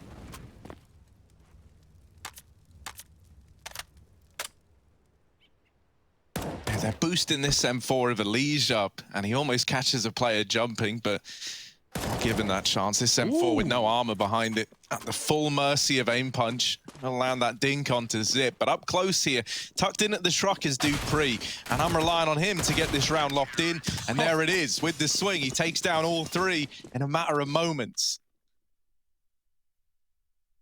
Nice and clean for Astralis, right? They get the guns back. And now Liquid coming in with their first rifle round. We've got Fallen on the orb as well. Nice and early. Device will join him with that. So hopefully some head-to-head here. Astralis, they've had to fight up against the AWP of Fallen before, but donning a Liquid jersey could be a bit of a change. Device back to middle with a fast peek, but he'll see nothing but a player crossing. Fallen's outside of B holding Monster. And Liquid, how will this default go? The door blown off, as it often is, by CTs. Magisk is going to spam through it, and it's smoked off by Liquid to give them a semblance of control. Astralis respond with another smoke, and even though they do, Dupree leaves, and so now Liquid are going to be a little wary of the connector in this round. They have no need to be. Astralis, in fact, completely swap sides of the map, go on that double long setup. Zip back on the railings on B. And Liquid taking their sweet time, right? As said, they need to clear connector, or they need to at least keep their eyes on it. Device waiting for the first contact, and it's a hard angle to flash. He's barely holding more than a few pixels, so Liquid, will they clear long first? No, they walk into Device. There's the kill, and now, as Liquid try and trap him in, they don't know about Dupree alongside. Yeah, Dupree and Device, man, a terrifying duo to run into. This flash goes in, and Dupree's got no choice but to try and face them with that flash in his face. Magisk will trade back into a 3-on-3 in this A-bomb site, but still they've lost this double hold in the toilets. Liquid are now progressing up through short side and through long. Magisk is going to lay Naf to rest, and with it drops the bombs. So now cooling for this full rotation is Magisk. Rest of the gang coming in for Astralis and Fallen and Grim. They both don't even get to see anyone, it feels like, man. They're dead in a matter of seconds. Astralis 4-0, and they might have looked pretty shaky yesterday, but this is a good-looking start for the Danes, right? Already I'm seeing a more typical Astralis on the table. Yeah, I like that peek from Stewie at least, right? Like, gets a double in the toilets. Dupree tries to dodge the flash, but Stewie peeks with it. And so, you know, Dupree, if he just held that down, he might have got the kill before it popped. You never know that. It's the risk you got to take. And Stewie actually goes for a hero AK in this round alongside pistols. But yeah, I do agree. Astralis looking good right now. Magisk, a nice round out of him. I'm excited to see if Magisk can, like, recover in this year. He's had a slow start. I mean, all of Astralis had, but can be an integral piece to the puzzle. Right now, Liquid, puzzled indeed. Down a man, walking through a smoke. Zip sees legs and he takes them down. Stewie does trade that kill, but he can't get out Monster, and he is on his own. So committing here could leave Liquid worse for wear. Instead, resetting and regrouping might be the answer.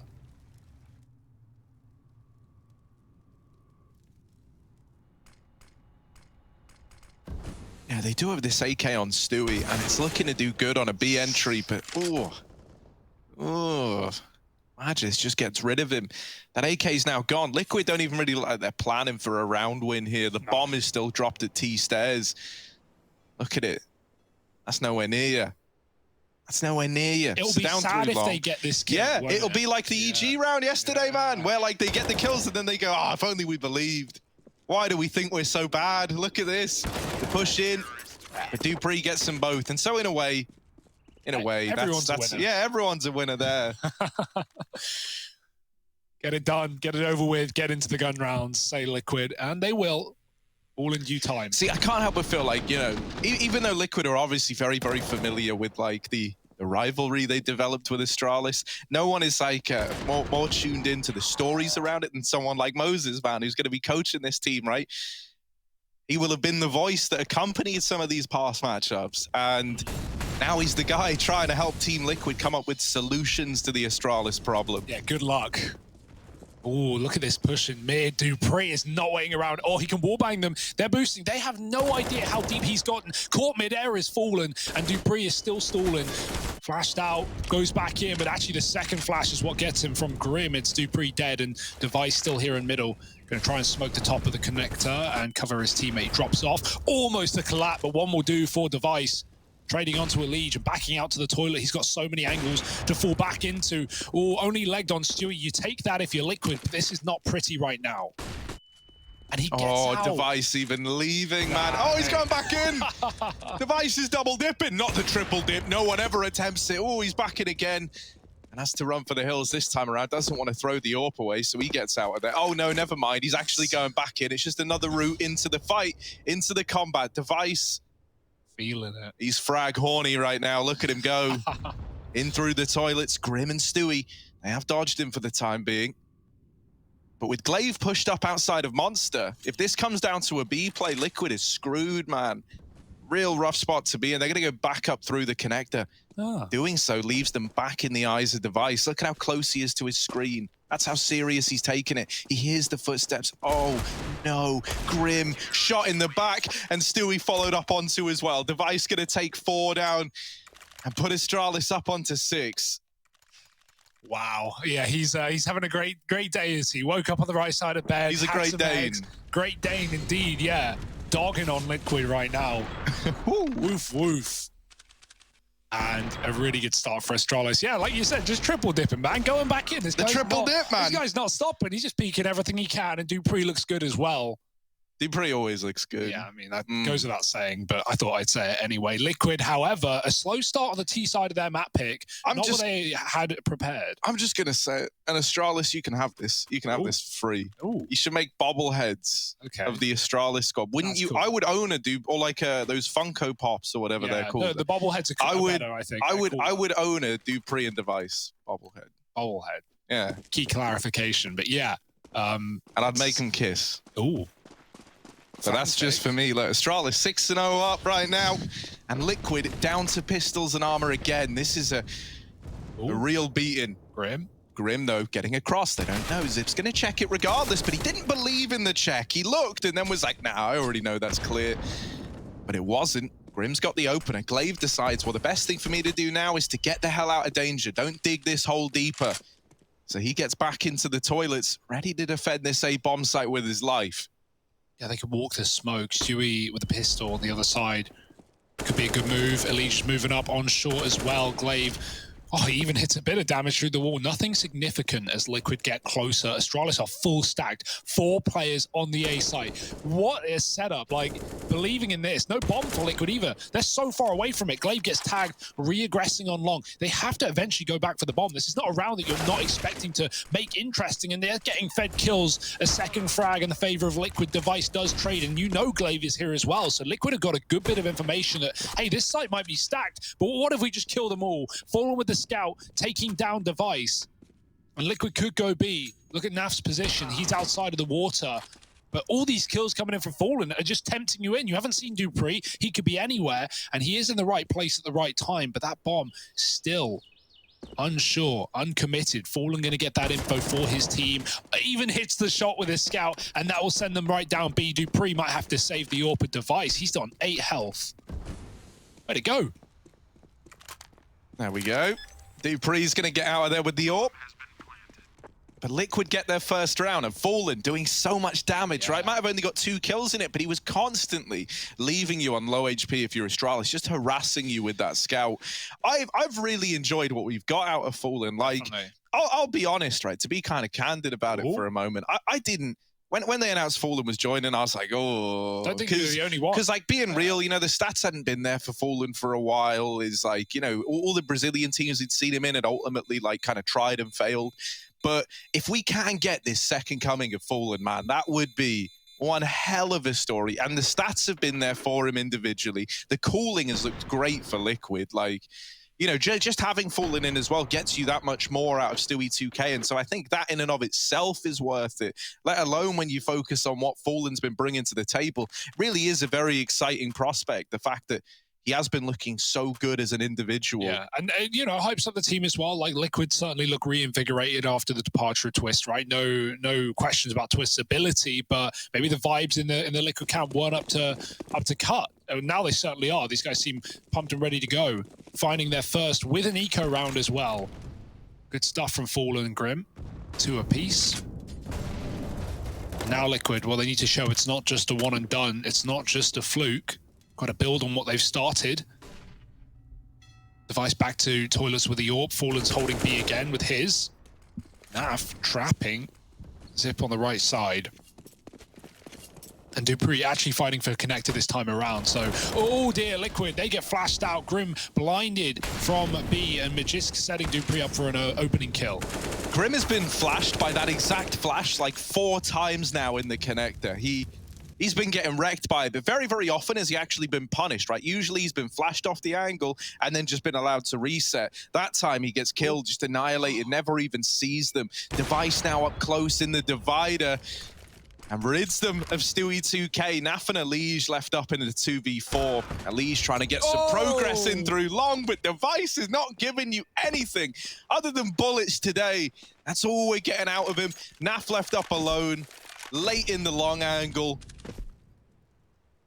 And Magisk has just spotted him as well, I think, with that little jump peek. Look at Device getting aggressive again. Still pushing the envelope, just seeing what he can get away with. Naf might be saving. Pretty anticlimactic ending to the round, but really all you've got left, he can at least drop guns over, right? You got loss bonus if you're Liquid. That's a little silver lining. But this is quickly getting out of hand, right? You might have won that one little eco, or I guess, you know, partial. Ooh. Might not even save the AWP. This is a very, very scary spot to be in. Oh, Zip, will he find him? Zip, the Bloodhound, sniffing. Oh. Regardless, still Astralis up to 7, right? You get away with the AWP, but you ain't celebrating that all day long. And Device is full of potassium right now. He is snacking down on bananas as Liquid just get ridded of he gets rid of Liquid rather in the toilets round after round. This guy's just reaggressing in every single angle he can.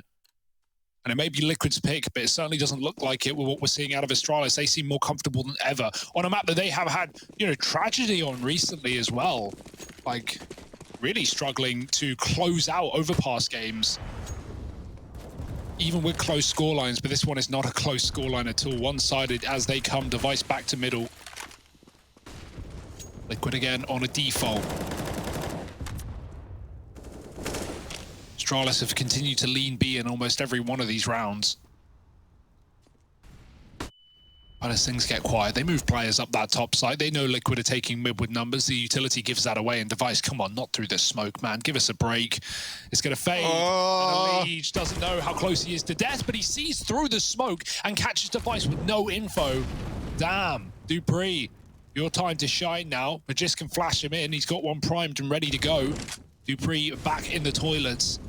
And there's that flashbang. Will he make a move with it? Yes, he will. No one blinded. Stewie spots him. Now Dupree out on an island on his lonesome, getting spammed. He needs something and he gets it. Elige out of the round, but double peeking back in. Naf does find that trade, and Liquid above water for now.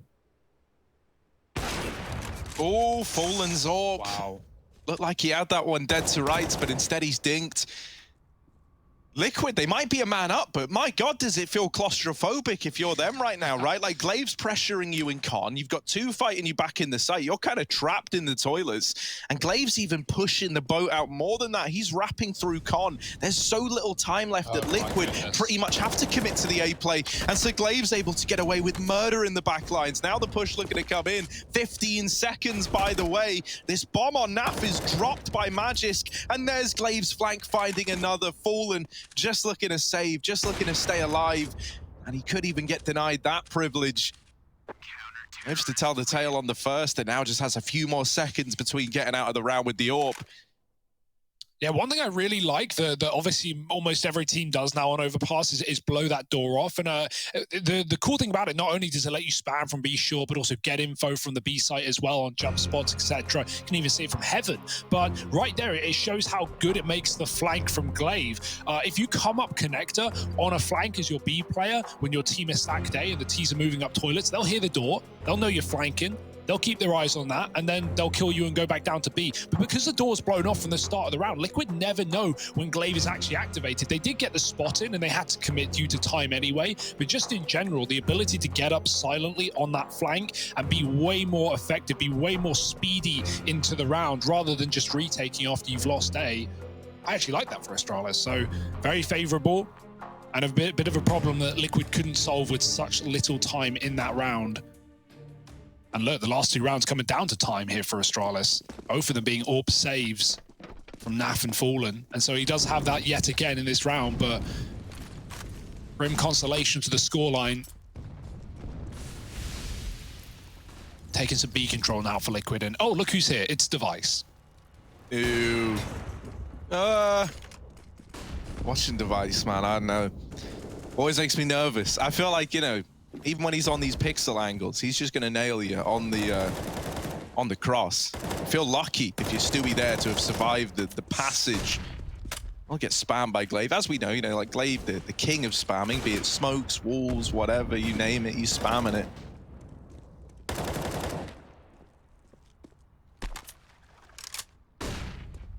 Yeah, Astralis, the one thing they're doing really well as well is when we've seen Liquid try and get these B picks and like looking through Monster or looking through short, Astralis aren't giving them kills. They're playing barrel, but they're playing tucked enough behind the pillar. And look at Zip close Monster. Like no one's peeking, no one's actually giving entries to Liquid. You're saying if you want B, you've got to execute. You've got to commit with your full team. And we have 3 players here. So Liquid never given those opening kills. However, they might steal it back on long. Fallen's found one.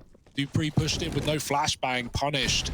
Damage done to Fallen and Stewie, but still Liquid up a man. That's got to feel pretty good, but Astralis already starting to stack that bomb site. Here's an execute. Smokes coming down, 25 on the clock. Time is at least not the problem this time around, but it could be with many players in the site. Glaive doubles up to drop the bomb, and Elige saves their bacon. Bomb again loose for Device. He's got the Deagle out. Fallen out of the round, and Device, they can't even see him. Look at that smoke. It's like a one-way for this man. Finding 3 kills. And Liquid just trying to scavenge that bomb off the ground. They can't get close.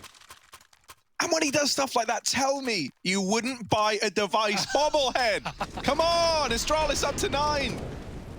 Man.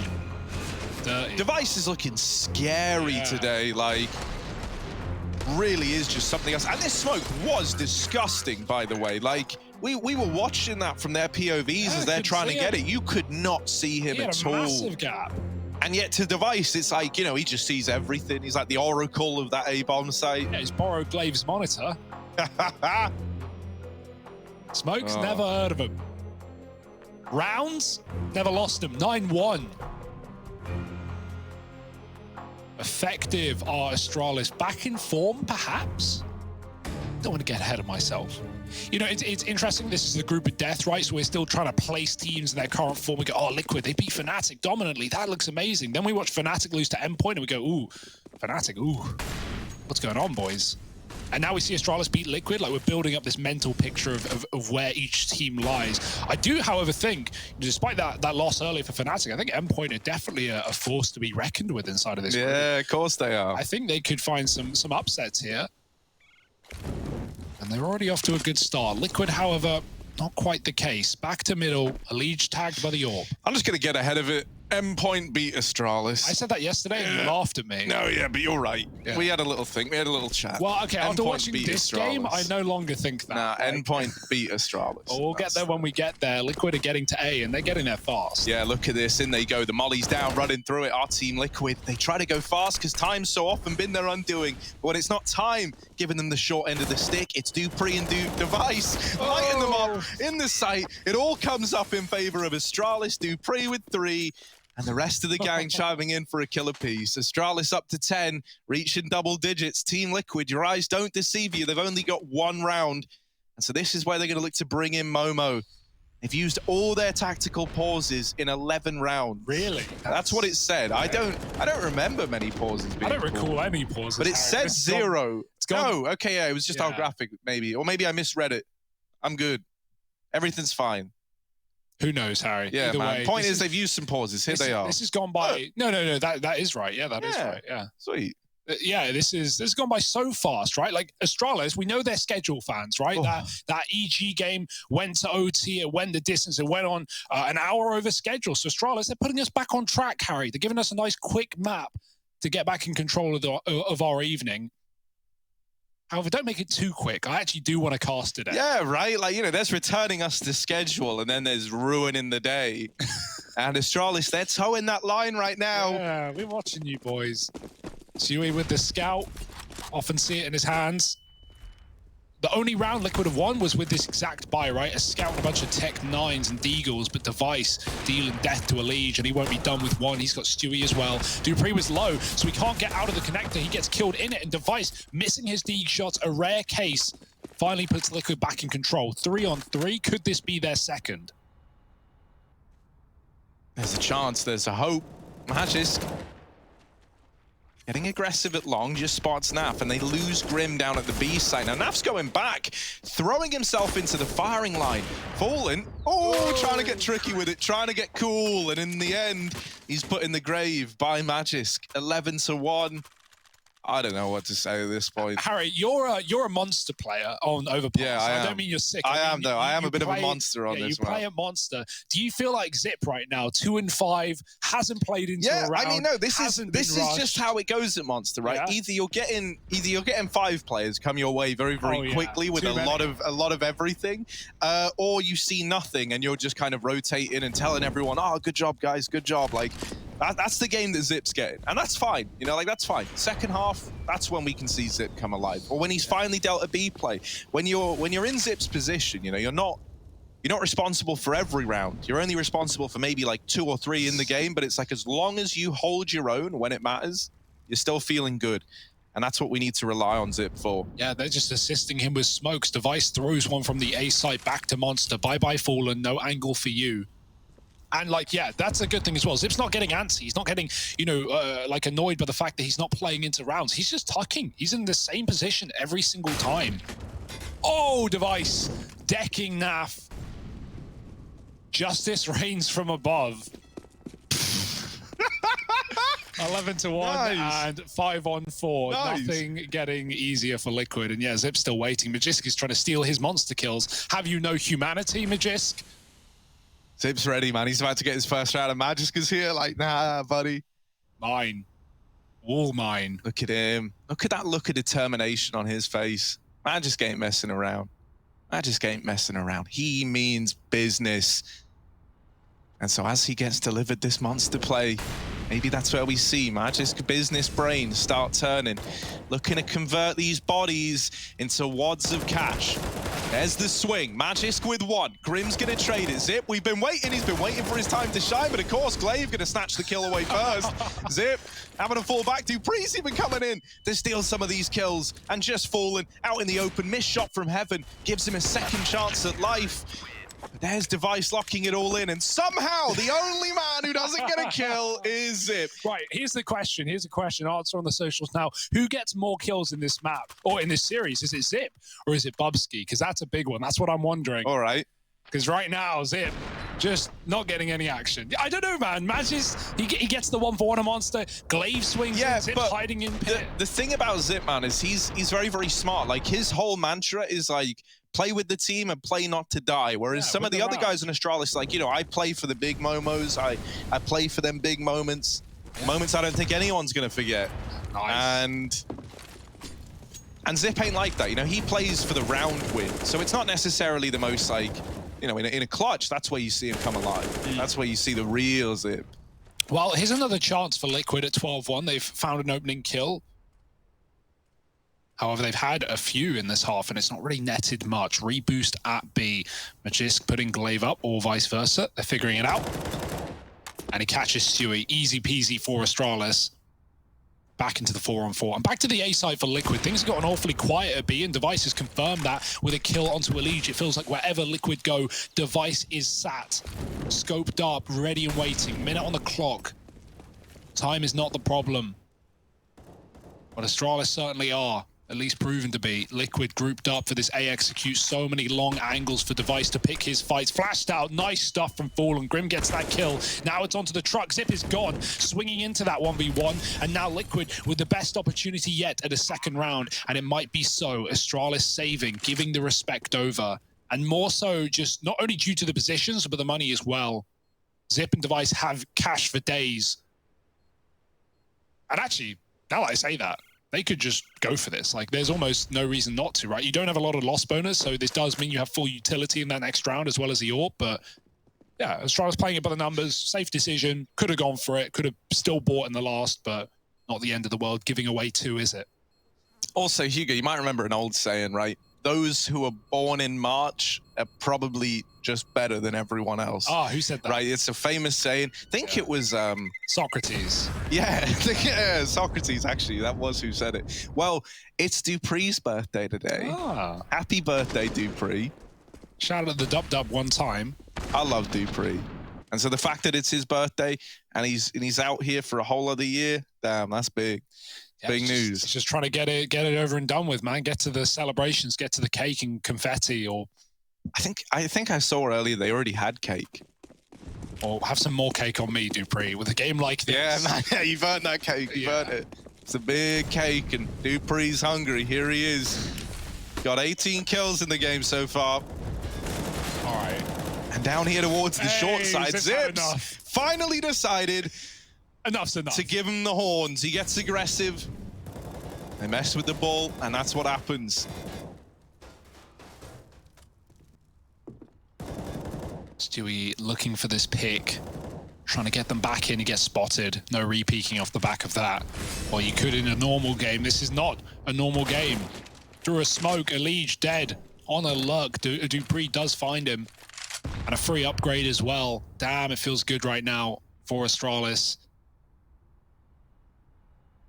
And even backing up to a safe B setup, letting Liquid commit, but playing for that retake, right, with only Glaive still committed. Fallen might get timed here. Dupree, does he commit? He doesn't want to because he still knows about long toilets, and so staying in this position can at least cover all of long. He can check his back on timings. Device on the right angle, and Fallen walking right in. There it is. Jiggle doesn't matter. Device on top of the boxes finds that kill thanks to the toilet smoke. And now back to B for Liquid with this safe setup for Astralis. What could possibly go wrong? Oh, Grim is like a flash magnet. Everywhere he goes, he just gets full whited. Now in with another chance to fight. He's going to swing with Stewie. They're trying to save something. They're trying to make anything happen, but instead they get churned up and turned to dust. Astralis 13-2, and man, are they back.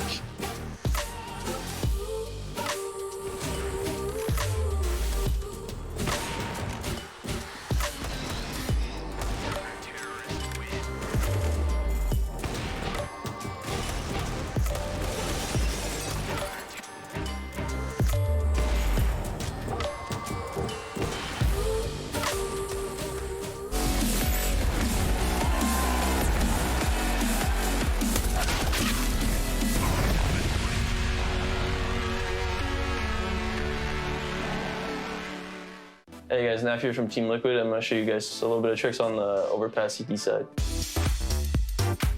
So I guess kind of just like at the start when you're coming in, you kind of just want to molly off short. And this is like the basic, like every other like usual team does, so I do that. And then I'll just be here, I'll just wait to see if they extinguish the molly, because the T's usually, like, they're doing fast short control, they're going to smoke the molly, and then you can just nade in the smoke and just like really nade damage on them. But if nothing really happens, you can just, instead of nading the molly, and you know nothing's gonna happen, you just nade open the door, which is already naded open, and then that just strikes kind of fear into the T's. So your A teammates don't have to worry about blue pretty much. Twist would kind of play like the monster area. So he'd be more of the short player. I'm kind of just more of like a support and like make sure if they're rushing out, I have flashes ready for them, or a smoke. If I still have my smoke, I just smoke off short for them. And then if my teammates need help at A, like, you know, I'd come up to A, get another smoke you can throw it for your teammate. If your teammates are still pushed up in the bathrooms, you just tell your team, like, hey, I need divider smoke. Just come up in between those two, and then just left of the sun.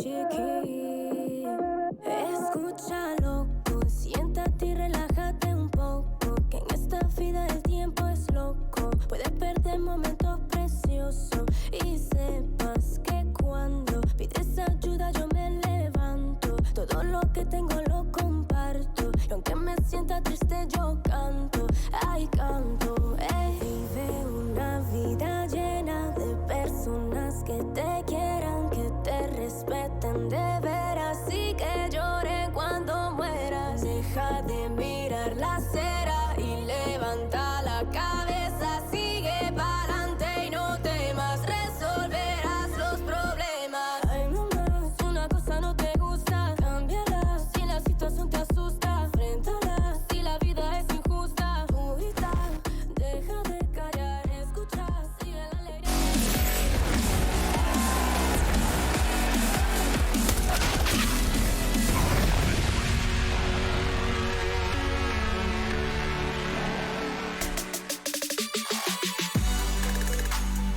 Feast your eyes on absolute slaughter. Astralis out for blood against Team Liquid, 13-2 at the half. This is Liquid's pick, by the way. This is the map that Astralis have been struggling on. They've got Dust 2 up next. Pim said that should be a wash. He said it would be easy. Well, right now, this first one, exactly the same. Dear, oh dear. Now, do we recall if Pimp came out in favor of Astralis? He said if it goes 3, it's 50-50. I didn't, you know, that's a nice, you know, playing both sides, so you always win. And I can't blame him. Either way. What are these smokes? We've got a Heaven one being thrown by Glaive up into that B bomb site. No one here. Liquid playing retake. They have the kit, but these can be very difficult to get over the line. Oh, flashes out short side, Liquid spilling in, but the B side's already gone. Device getting aggro, will get decked by Stewie.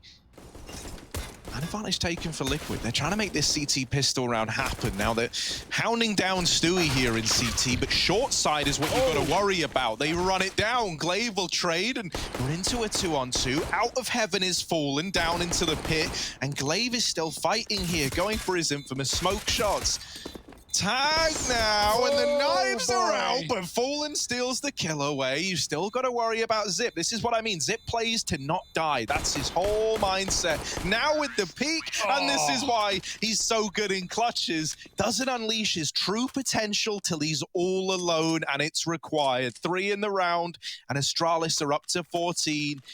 Now the rest of the game, really just a formality. I feel like we saw the exact same thing from Liquid yesterday against Fnatic, right? They go for the heavy con-site setup. They have a CT player with a kit, and then Fnatic takes spawn, and they plant for Heaven and Hell, and then the kit gets lost in CT. I feel like that always happens when we see that retake setup, right, with the heavy con flank. The kit gets lost in CT, Fallen sticking the bomb with 10 seconds. If he has the kit, maybe it's a winnable round for Liquid, but it's lost. Yeah, I feel like that's always the case. Unfortunate stuff for Liquid. It had to happen. It had to go right. Everything.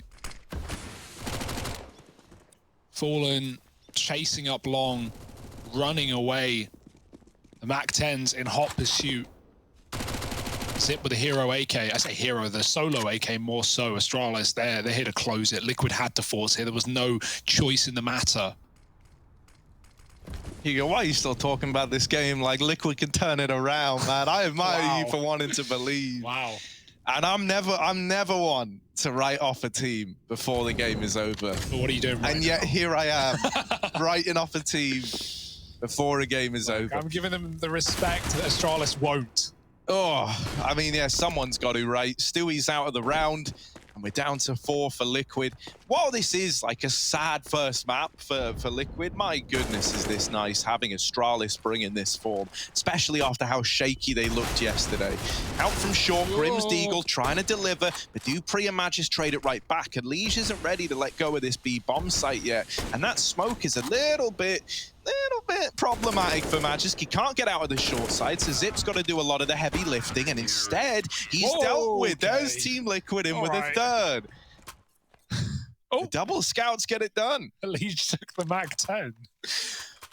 Some would say a downgrade. Maybe he just doesn't want to scout for this round. There was only 1 AK, and it was lost back of the barrel. No time to get it. Yeah, smoke shots will do for Liquid. Nothing they can rinse and repeat, but they'll take it.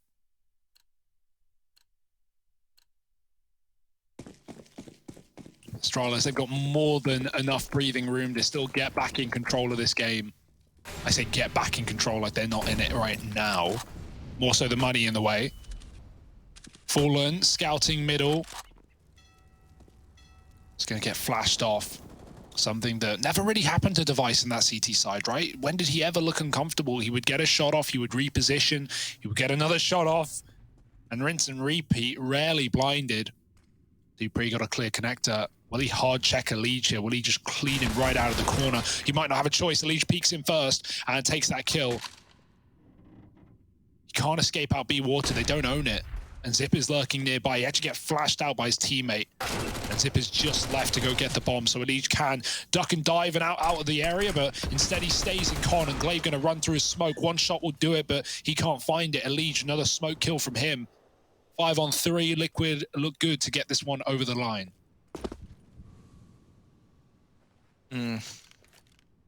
Yeah, Astralis going to try and get back through these toilets into the A bomb site. Now they do still have 2 smokes, right? They got A flash, so they can try and use that utility to get into this A site. But with you know, 2 players here and a third who can rotate up very, very quickly in a Liege, not going to be an easy round to get back into, especially when it is just this force bite. Uh-oh. Okay, Fallen's dead. Nav also dead. And now Grim's dead as well. We're down to the 2v2. Somehow, some way. Device with the scout is quick as hell. And Stewie might get the kill. Oh, it's damage. But Stewie's able to grab it. 4 on the board for Liquid. But that's not nice and easy. That's not nice nor easy. They just about get it locked in thanks to the quick reaction of Stewie 2K just bounding through the smoke. He wanted to deny the bomb plan, right? But, you know, still leaves him in a good spot to close the round out, taking the free 1v1 onto the only player with HP. My goodness, how do Astralis even make that one close? How do they make it competitive? Like, obviously credit to Stewie, but that should never be a 1v1. That should never be a bomb plant. A was stacked up, man. And Astralis were down by 2. They still traded their way into a favorable position somehow. And now attack. A quick breather for Astralis. I need a quick breather as well, man. That last round was a little bit much, don't you think? Maybe, man, maybe. Fallen top of his team right now, 10 kills. That's something, but it's not a lot. Astralis, they've dropped over guns. 2 AKs gifted by Magician Zip as well. So Device and Glaive going to be unleashing into this round. And with every time that Astralis make it close, right, if they're getting 4 kills and a bomb plant, you'll know they're buying. They know they can cripple Liquid's economy with just 1 single win, and this could be that round. If they win it, it's a free AWP from Fallen. It's a 15th, and it's Liquid forcing to not lose their map pick in a humiliating fashion. Yeah, Fallen's got this AWP. It's the faded AWP as well, so you know he's going to do something with it. Damn, Fallen. That's a sick fade. Down through short, go Astralis. They've got Dupree on one of these AKs. Smart choice. Put the AK in the hands of the birthday boy. You know he's delivering. So here he is. They've got short water control. They've got connector control as well. They've even got Zip holding on to Monster. I feel like this should end up coming back maybe to, I was going to say be a B play, because they still have Dupree floating around in short, but he can also be used here to just like cut off rotations. He doesn't even have to hang around. He can leave if he wants. With con control taken, that's an option open to Astralis if they want to go for it. They start to move into the toilets. Instead, they're grouping to hit this A bomb site. Now, this is where Fallen sits with his AWP. As you mentioned, he's top of the board right now for Liquid. And so this could be a big confidence-boosting moment for Fallen. Needs to put on a bit of a show with his AWP. There's that first kill found. Fallen in with the peak. Here's the footsteps at long as well. Cognizant. Astralis are going to look to split in, but there's no getting past Fallen. His wits are about him today. And now he's looking for number 3. The nade might even be enough. Dupree instead cancelled out by Naf. It's a Fallen wasn't needed there. Him and Naf hold down the A-bomb site. Team Liquid get 5. And the money is broken for Astralis. Yeah, you finally stop forcing here, I think, right? Like no kills, no bomb plant, no reason to reinvest, right? It's not in a scary situation yet. We've already seen 14-4 comebacks today into overtime, even if it was a lost game for EG. And so, you know, Astralis definitely would have seen that result. And I don't think they're worried about it yet, but it can happen. So definitely eco this, take a moment, take a breather, and give Liquid 6, and then come back in with a reckoning of a rifle round. Device chasing Fallen, he backs out. Elige is already pushed long in a dangerous spot himself. He needs to get out with another kill at least. It's a second for Elige before he's traded. That's good at the bare minimum, at the worst case. And Stewie wants to make this case worse for Astralis, coming in on the con flank. With Naf still locking down long and all that info there, trying to deny the AUG pickup, he does do so. Magisk dead. Stewie might not be needed here as Naf is getting it done. Glaive escapes with the bomb, but not with his life, as Stewie will poke back up from the bottom. And Liquid 4 finds 6 with 4 alive as well. So, yeah, they're getting rid of the ecos pretty well, but how do they fare when Astralis have all the moolah like right now?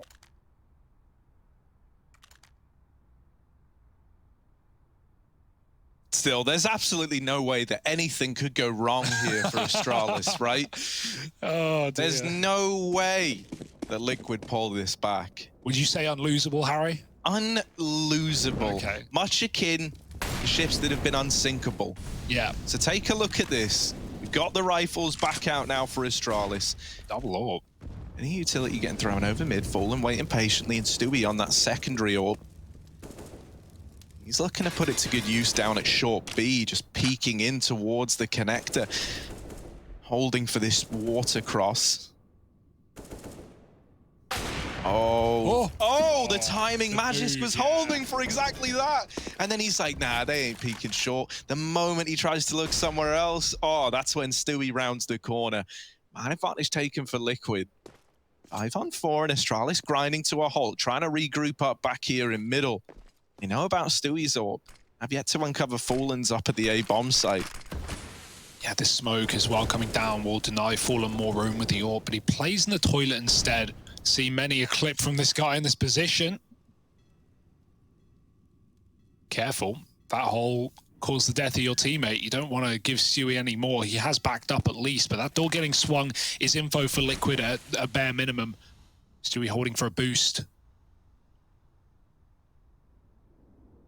Astralis not in it yet. Dupree's waiting for Glaive to stand, and he can jump on his head here. Oh, that gets heard, and yeah, you bail here at this level. If you're missing that, Liquid are going to know about it. 20 seconds, they got to go. Good flash. Oh, the spray is not, it's though. ugly. Grim does get traded. Stewie on the site. Yes! Nice flip on the AWP. He's got one more. Stewie! And Stewie, 4 in the round, finding 7 for Liquid, keeping them in this game. Oh, hey, look at him. Look at Stewie 2K.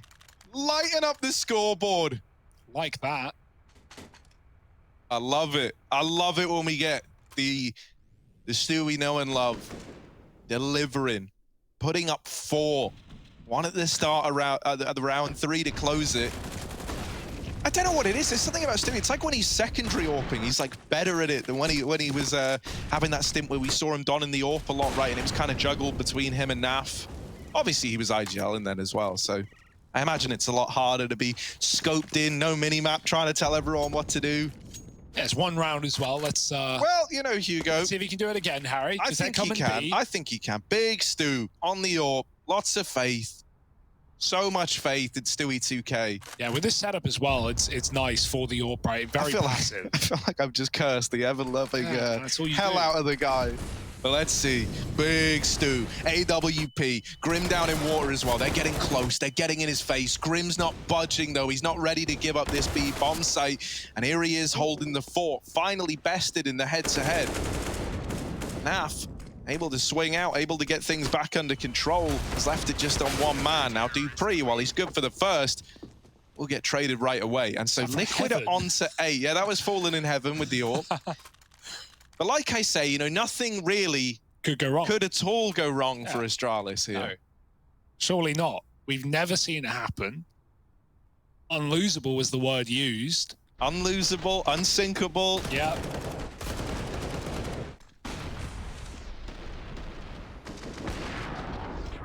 Reasonable shot.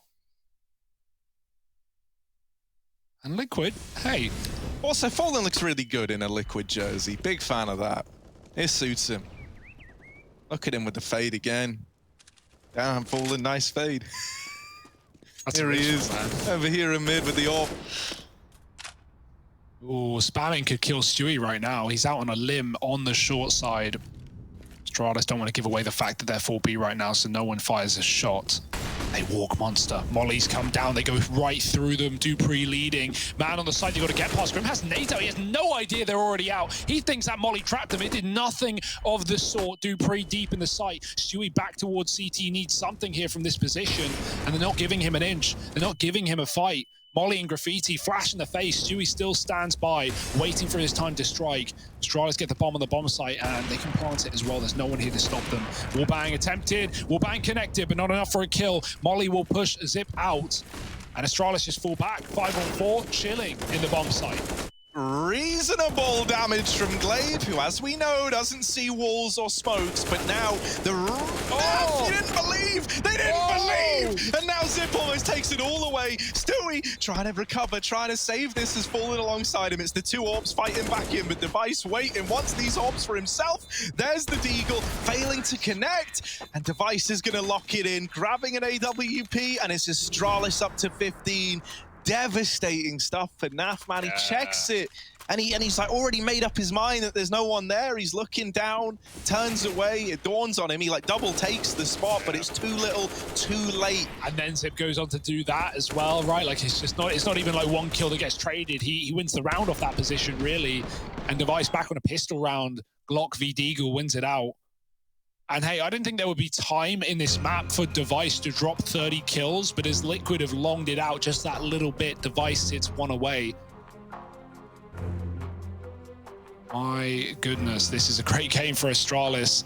Back to that B site in a brutal fashion, and that retake setup again is the undoing of Liquid. Not that they knew or were prepared for that execute, right? As said, Grim, he was just stuck in the open. They got through the Molotov. He was behind the pillar. He never saw. He was hiding with nades out, tries to retreat and back up, and then it gets shocked by Dupree, who's just sitting idly by, waiting in the site. 15-8. And right now, Astralis are just ready to get it under wraps, get it locked in, get us over to Dust 2. Can Liquid keep fighting? Oh, well, Stewie certainly seems to think so. Takes the head of Magisk off. With this beast that is Astralis, when you cut off one head, there's always another nearby. Dupree down here in Con gets out towards the short side. Astralis, a man down because of Stewie 2K, and they're out for revenge. He's over here in mid, sent back by that Molotov into the divider. So that's going to force him and Elige to play a little more reserved back inside of this site. Slowly, the map control's being taken by Astralis. Now they find themselves on an even playing field, 4-on-4, looking to get it over the line. Elige playing around the divider smoke. This is risky. If he goes down, this A site, very, very tempting. Problem is, with a minute left, right, you're desperate for like any kind of information here if you're Liquid. You want as much map control as you can have without overextending, because you need this early warning as to where Astralis are looking to end up. Yeah, there's a fine line between info and the risk of death. Fallen's towing it, trying to clear toilets for a lead so he can just focus on the front. And this is a nice setup at least, but Fallen can get caught from Divider, right? Like, Device could just walk in, Elite would have had no info. Device still on the same angle, waiting for something, usually a jump spot, if not a peek from the site. And is he going to clear Elige? Is anyone going to check this corner? Because Elige hears all of the nades pop out from the hands of Astralis, and Device waits for him to reposition. He has no clue what he's walking into, and Elige has the kill. Fallen gone from the toilets, but Elige pounces from behind, and now they need to put off a CT or truck because Elige can stop the default. There it is, going down in time, but now Zip is all that stands. Oh, throwing into the clutch, but no room to work with. Elige pounces on them from the toilets. And so Liquid, they stay alive, 9-15, making this a more exciting game. Getting back in the flow of things, our team Liquid. One plan at least allows for another reinvestment to come through for Astralis, but this ain't plain sailing anymore. The armbands are off and they're right in the deep end.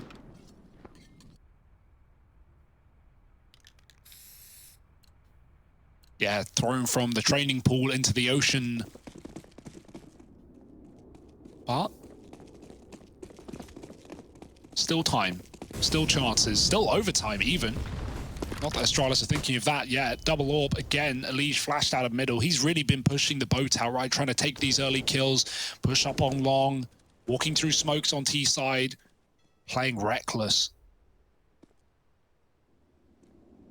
Right now, he doesn't want to be the bearer of bad news for Liquid, the man to give up an early kill, so he backs out. Boosted Stu, that's a nice shot. Dupree dead and short. Putting the orb over the top. And Liquid put it to good use. Fallen not been seen either. He's been swapped out to that top site and re-aggresses alongside Elige. Stewie goes back for more. This guy will never quit. Wanting a second kill out of the round, he might find it. They're coming out connector to set up a boost. Don't think they're going to see anything from this one just yet, but there is a player on the site that could be up for debate. Oh no, the molly, got to move. Stewie's waiting for the repeat. He hears the steps and he takes the shot as well. A double opener for Stewie 2K, and Liquid now just sitting back pretty. Oh, the timing on that drop down isn't great. Magisk is allowed to get that kill onto Naf as a result. No one was actually watching short. Oh, Grim trying to bail them out, and he has just saved the day with that double, or at least you'd like to think. Device out into the open, double peaked from Elige and Stewie, and Liquid are up onto 10. Okay. Now we're starting to believe a little bit, and I didn't want to say it. I didn't want to say it. Okay, I wanted to keep cursing Astralis till this comeback comes in. Are you hungry, Harry? We got to give some gravitas to this situation, man. We're getting a lot out of Stewie. We're getting a lot out of Liquid. They are responding. My word, they got 2 rounds in that first half, and now they're trying to take us to overtime. It didn't feel doable. They even lost the pistol, if you recall. And yet here they are with 10 to their name. Unprecedented. They're trying to take it the full 30 and then some. From 14-3 to double digits now for Liquid. And yeah, losing the pistol, but winning the force. And that was what really got them here in the start of the half, right? Like winning the money, Astralis buying back in, making it a one-on-one, and then rebuying, right? Like nothing wrong with the calls there, but that's how the hole has been dug. That's how the rifle rounds have been delayed at least a little bit. And another one on the horizon. For now, it is just pistols. Fallen back to short with the orb. Elige again, right behind him. Fallen takes a quick shot, but he doesn't get the kill, and they get closer. Ooh, Fallen, every missed shot is another bit of ground taken for Astralis if they want it. Right now, laying up some smokes. Fallen, third one, not connecting. Elige is helping out, but now he's blind, and Fallen stuck on an island right now. Might be caught from behind. Dupree gets that kill. Device out long, not looking at him, but he's flashed out from his teammate, and now his team have to pick up the pieces. They can't. Naf mows them down in the A site, and this could have been a very different round if that flash didn't hit Device. He had 2 kills on his plate, and it might be Naf with the ace instead. Oh, Naf, go on, get it. Get it. There it is. The Naf fly ace, all 5 in the round. Naf, the hero. Take a bow and take a seat. Astralis banished from that A-bomb site. Now you're getting worried. Now you might need a pause. Figure it out. What are we doing? How are we getting this over the line? Nothing's really been working on T-side. Our 2 rounds are a pistol and a B execute. A very fast one at that. So maybe they go back to it, but it's not going to be anything that will catch Liquid off guard. They're ready for everything right now. They are fully fledged believing. Stewie. Back for more, on short, won't hang around forever, but still in the same angle.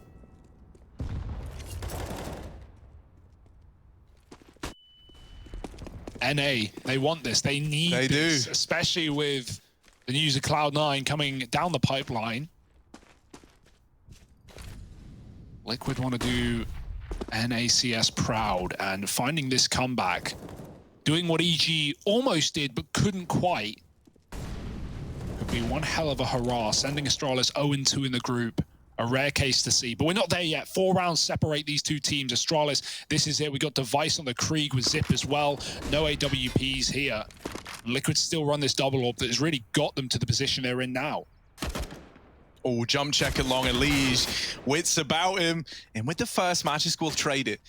Now into a 4-on-4, a rotation in the form of Naf back into the A-bomb site. Fallen is still holding up close in these toilets with the AWP, and he drops the bomb. A lot of information gained now. Is he aware of the second man? He's creeping back in, and no, Fallen will get dropped. Naf is now responsible for the A-bomb site, but he's got his teammates nearby.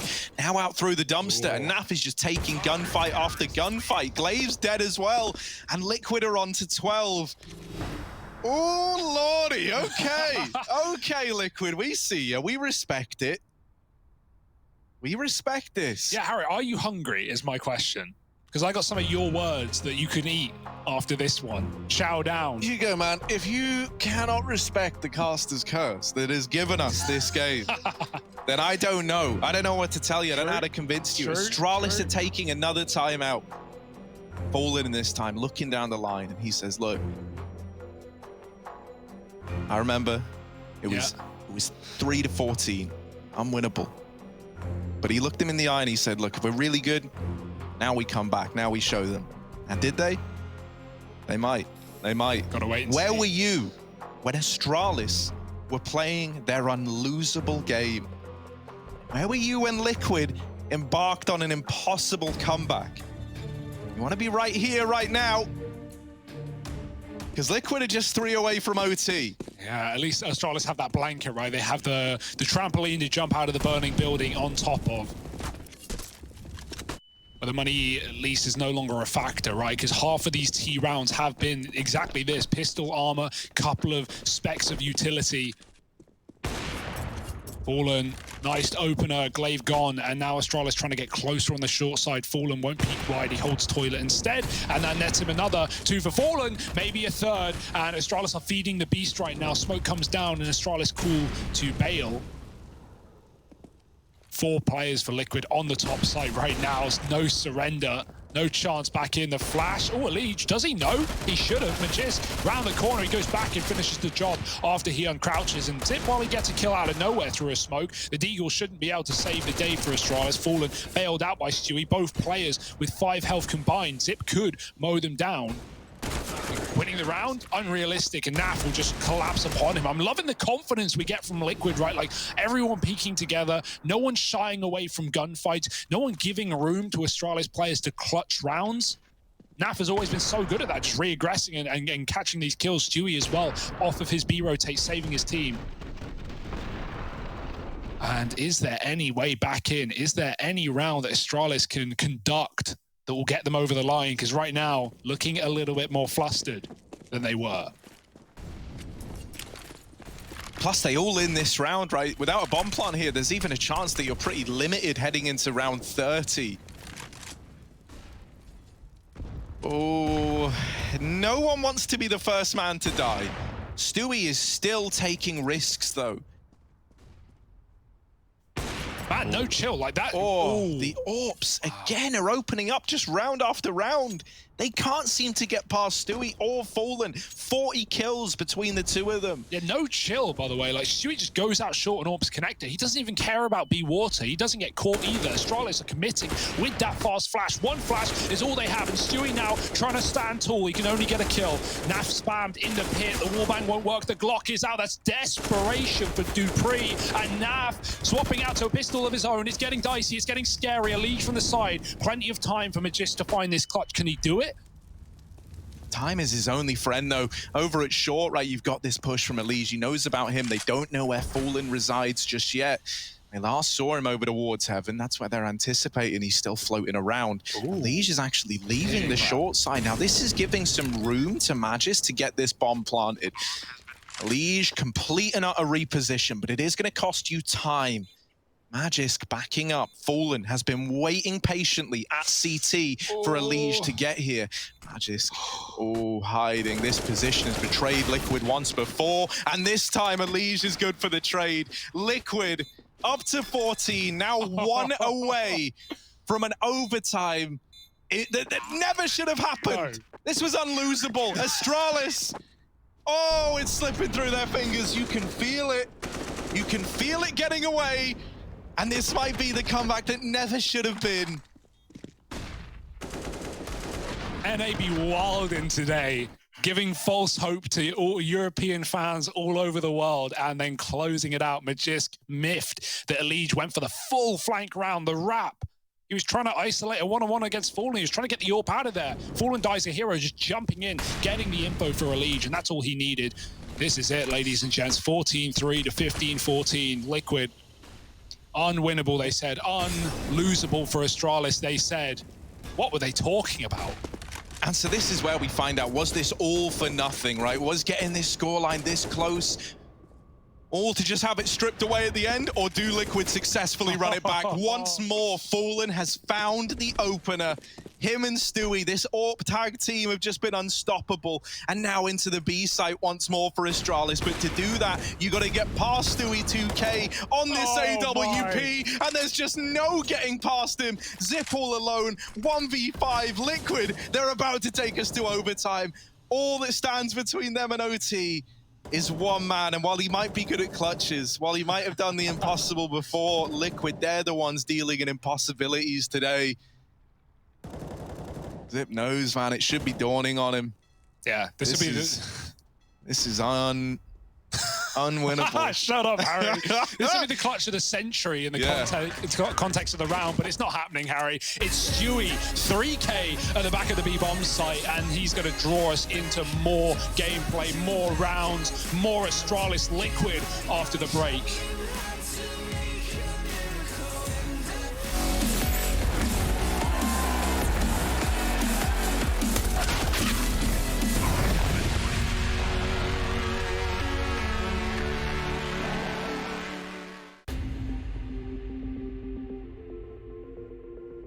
"2018 will forever be known to the Counter-Strike community as the year of Astralis' dominance. But their year didn't start as well at all, as their run at the major ended in disappointment, followed by Kiabi's surprising decision to leave the team. They were left in a cloud of uncertainty until they signed Magisk less than a week before the season opener. When the Pro League Season 7 started, Astralis were nowhere near the dominant force that they would become throughout the rest of the year. Losses to teams like AGO, Hellraisers, it's a 1v1, but no matter what, it would be Hellraisers. Close it out in the end. And Heroic did them no favors. In the end, Astralis just about scraped by, qualifying for the finals in second to last place. Coming into the season finals with more preparation, 2 grand final appearances, and 1 title already under their belt, Astralis looked ready to show their true form. And they left no player unfragged and no question unanswered as they plowed through the group stage, dispatching the likes of SK Gaming and Team Liquid without dropping a single map. Going into the playoffs, Astralis quickly eliminated FaZe from the tournament, the European mix getting only 9 rounds over 2 maps. In the grand final, they faced Team Liquid. It was the first of 5 grand finals these two fought out in 2018, and it would be telling of how the rivalry would look for the rest of the year. Astralis started the series off by running over Liquid, picking up the first map, Dust 2, with an astonishing 16-1 scoreline. Coming into the second map, Team Liquid recovered and was able to bring the fight back to Astralis. Debris shuts down 3. Nitro gonna try and do what he can. And a 1v2. Oh! He's pulled it back. 1v1 now, and one man left to topple. It's gonna be Glaive. Nitro gets them all. And there's the round for Liquid. However, it wasn't quite enough, as Astralis went on to take the map with a 16-14 score on their favored pick. Liquid wasn't ready to pack up just yet and won a hard-fought fight on Mirage. They say everything's bigger in Texas. This retake has to be exactly that. Oh my God, from Naf! 3 kills! Magic's gonna help him out, and at the very end, Naf does it all! This set the stage for map 4, where Astralis closed out the series 3-1 on Inferno. With this win, Astralis started to cement themselves as the best team in the world. They also picked up their second notch in what would eventually become their run for the first Intel Grand Slam.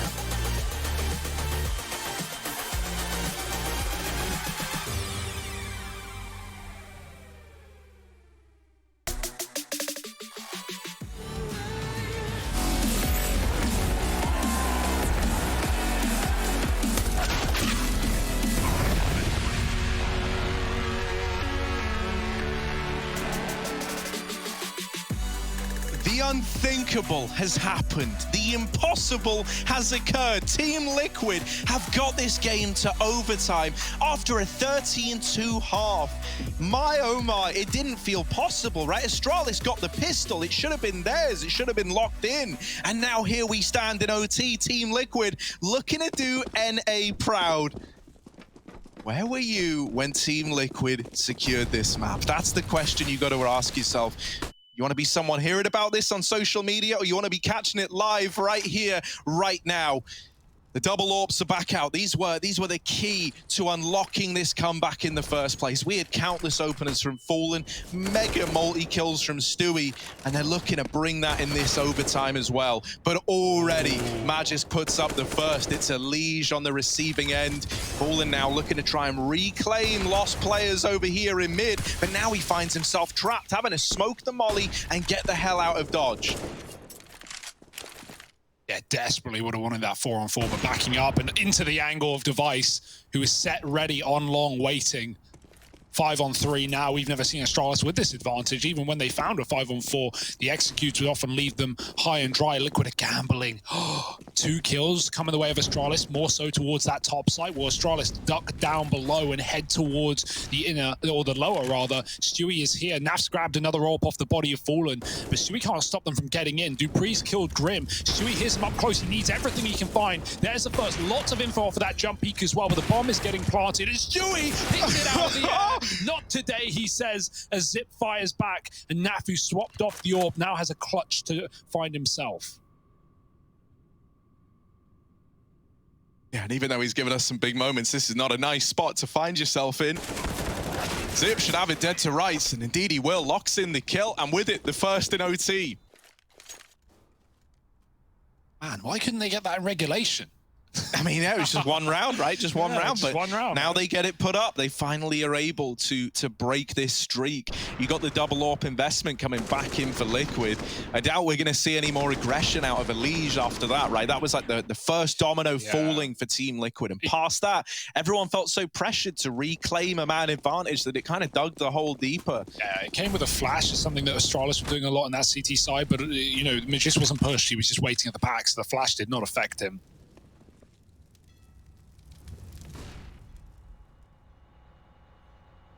Now, Stewie did this a lot, but Astralis only saw it a few times, so it's not going to be in the forefront of their mind that he might be pushed up on the sandbags. Again, this safe connector crawl for Magisk, not wanting to give up an early pick. Fallen backs out at A.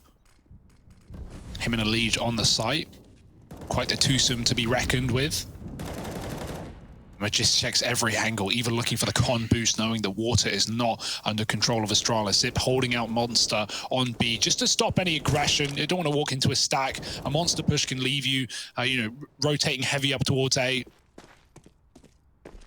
That's info Astralis wanted.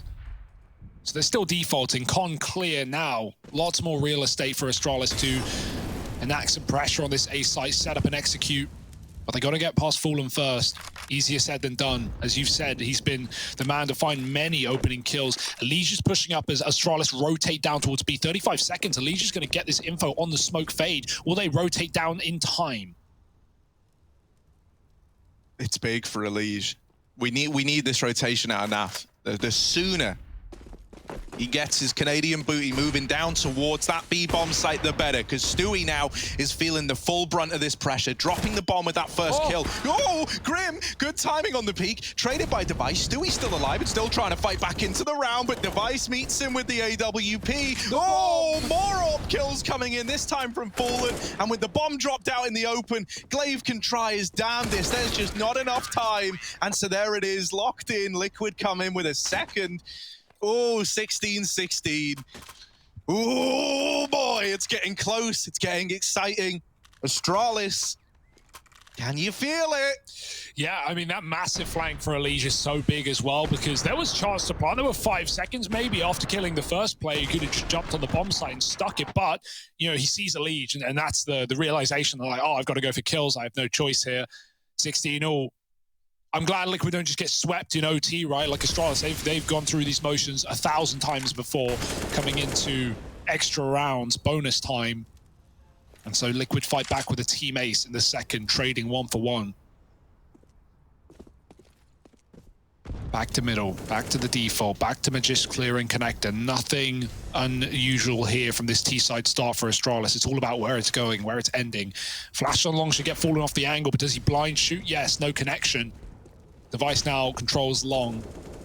Astralis far more ahead than last round, getting into the toilet as well. There's that push from Stewie, again netting an opener, finding Magist coming out through connector. Which is a big opening kill for Liquid. Astralis have only really gone B in these last few rounds in regulation as well. It's what even got them their 1 rifle round on this T side. And so they're going to fall back into it again. But look at this devastating setup for Liquid. 3 players by the Monster side all ready for this one. Stewie backs up a little bit with the AWP. But having Grim and Naf posed and ready for this push is a perfect double setup.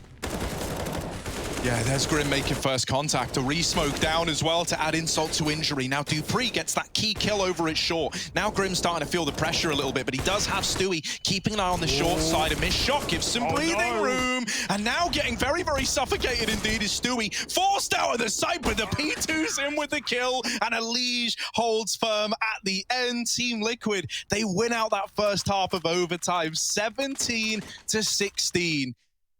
And so now they move into their T side, right? In regulation, both teams have struggled with this T side. Both teams putting up a handful of rounds. It was here where Liquid got dealt this very, very rough start. 2 rounds in it. Nothing really to play with. And like the vibe check at this point is Astralis like, oh my god, how are we still here? How have we not closed this out? How are we losing? And Liquid are all hyped. They're like, guys, we got this. We're back in. Fallen, oh, is he ready for the push? Both opponents flashed out. No one knows anything, especially not Fallen, but he flicks and he finds Dupree. That should not have been his kill at all, but everyone blind as Fallen runs through the Molotov. And now back to B for Liquid, just doing what Astralis did, put that mid pressure on early, keep players on the top site and then hit it hard where it hurts, down on lower. Zip eats a grenade and Liquid lay up their utility. With all the time in the world to hit this site, Astralis are playing 2-2 right now. Zip backing you up to line up a flash. Just sticks with his gun out instead. It's Glaive on short. When they come out Monster, will he fight them or will he let them in and try and pounce from the side? He goes for the latter with 1, but no one on the back line. He gets double push, Scream with the trade. Now coming down to just 1 man. And I say in B, he's not even in B. He's outside. He's giving it up. Molly comes down. The plant spot will change, but the result will not. Liquid in a 4-on-3 with the bomb planted. trying to get us to map point on their map pick.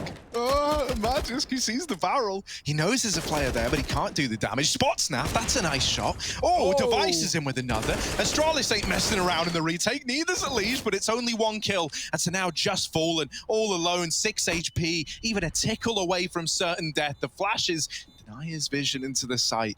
Astralis have now moved all the way up, but Fallen looking for the right time to strike. They're on that bomb, they're sticking it, and just as he gets wide enough, Zip strikes him down. Astralis, they make the retake happen. A man down when it begins.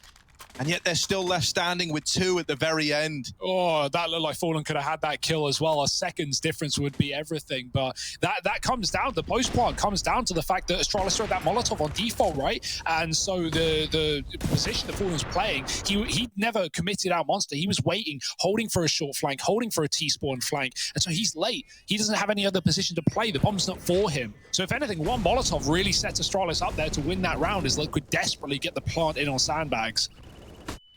Back to middle for Device, flashed off, eats a bullet from Fallen, will not die though. Device is made of sterner stuff. 34 kills deep.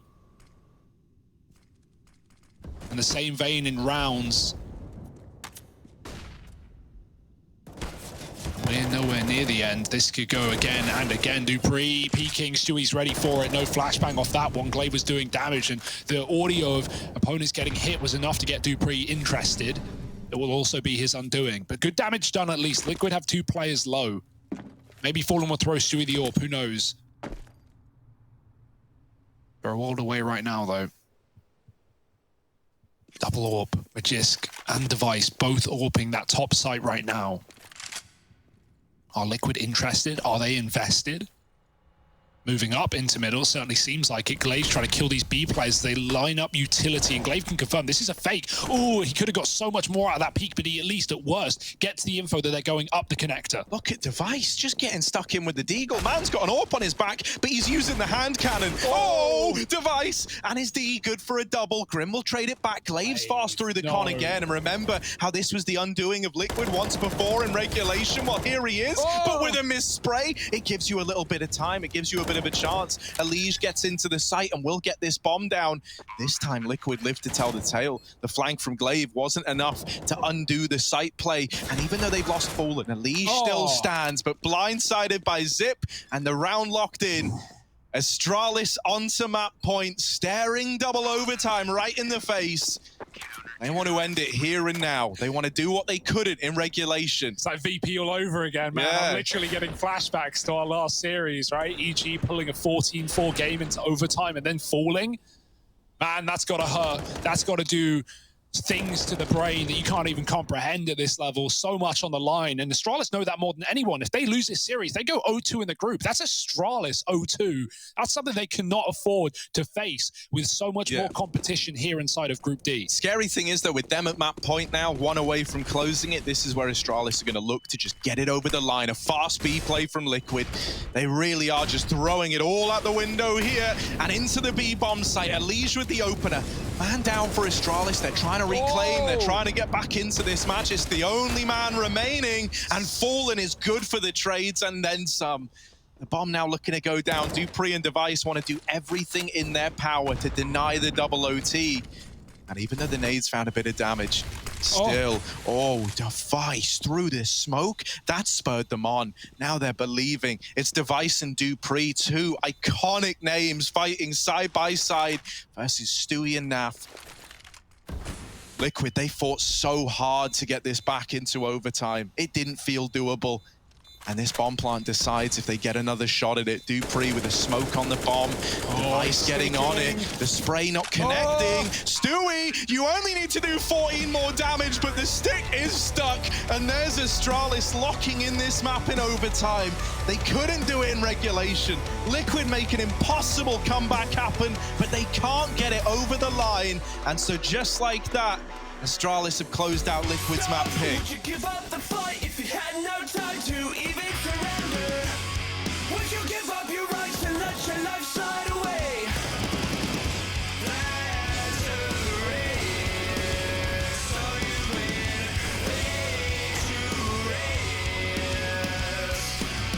What complicate that feeling hate when it's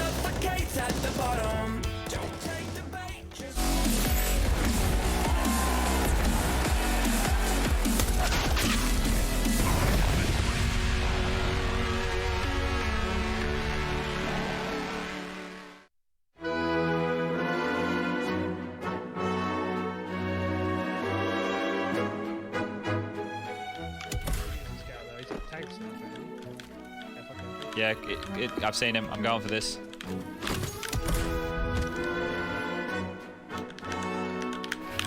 There it is. There it is. It's taken a while. Man. Oh, it's beautiful. Oh, straight into a Goomba as well. Oh my lord.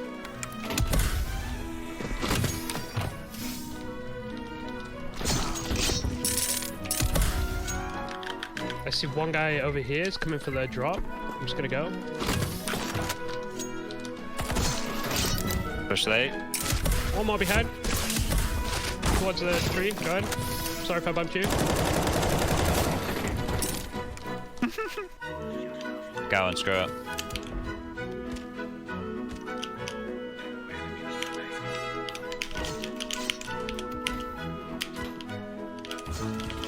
Alright, I see the last guy.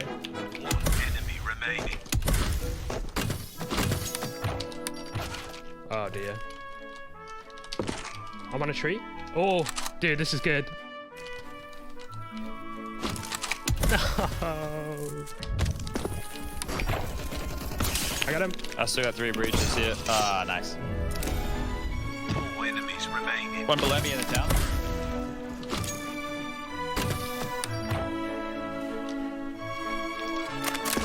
That guy was about to bomb down here.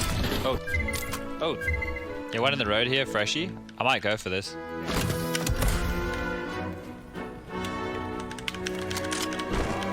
Nice.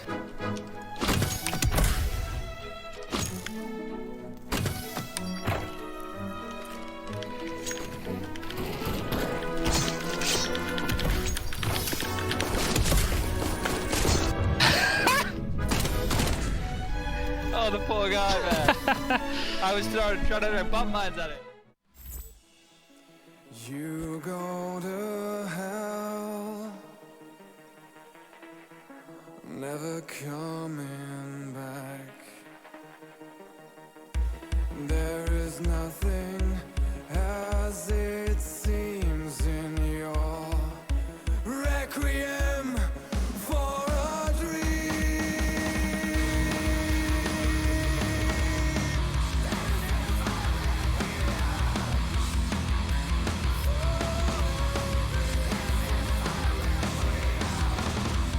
There is nothing as it seems.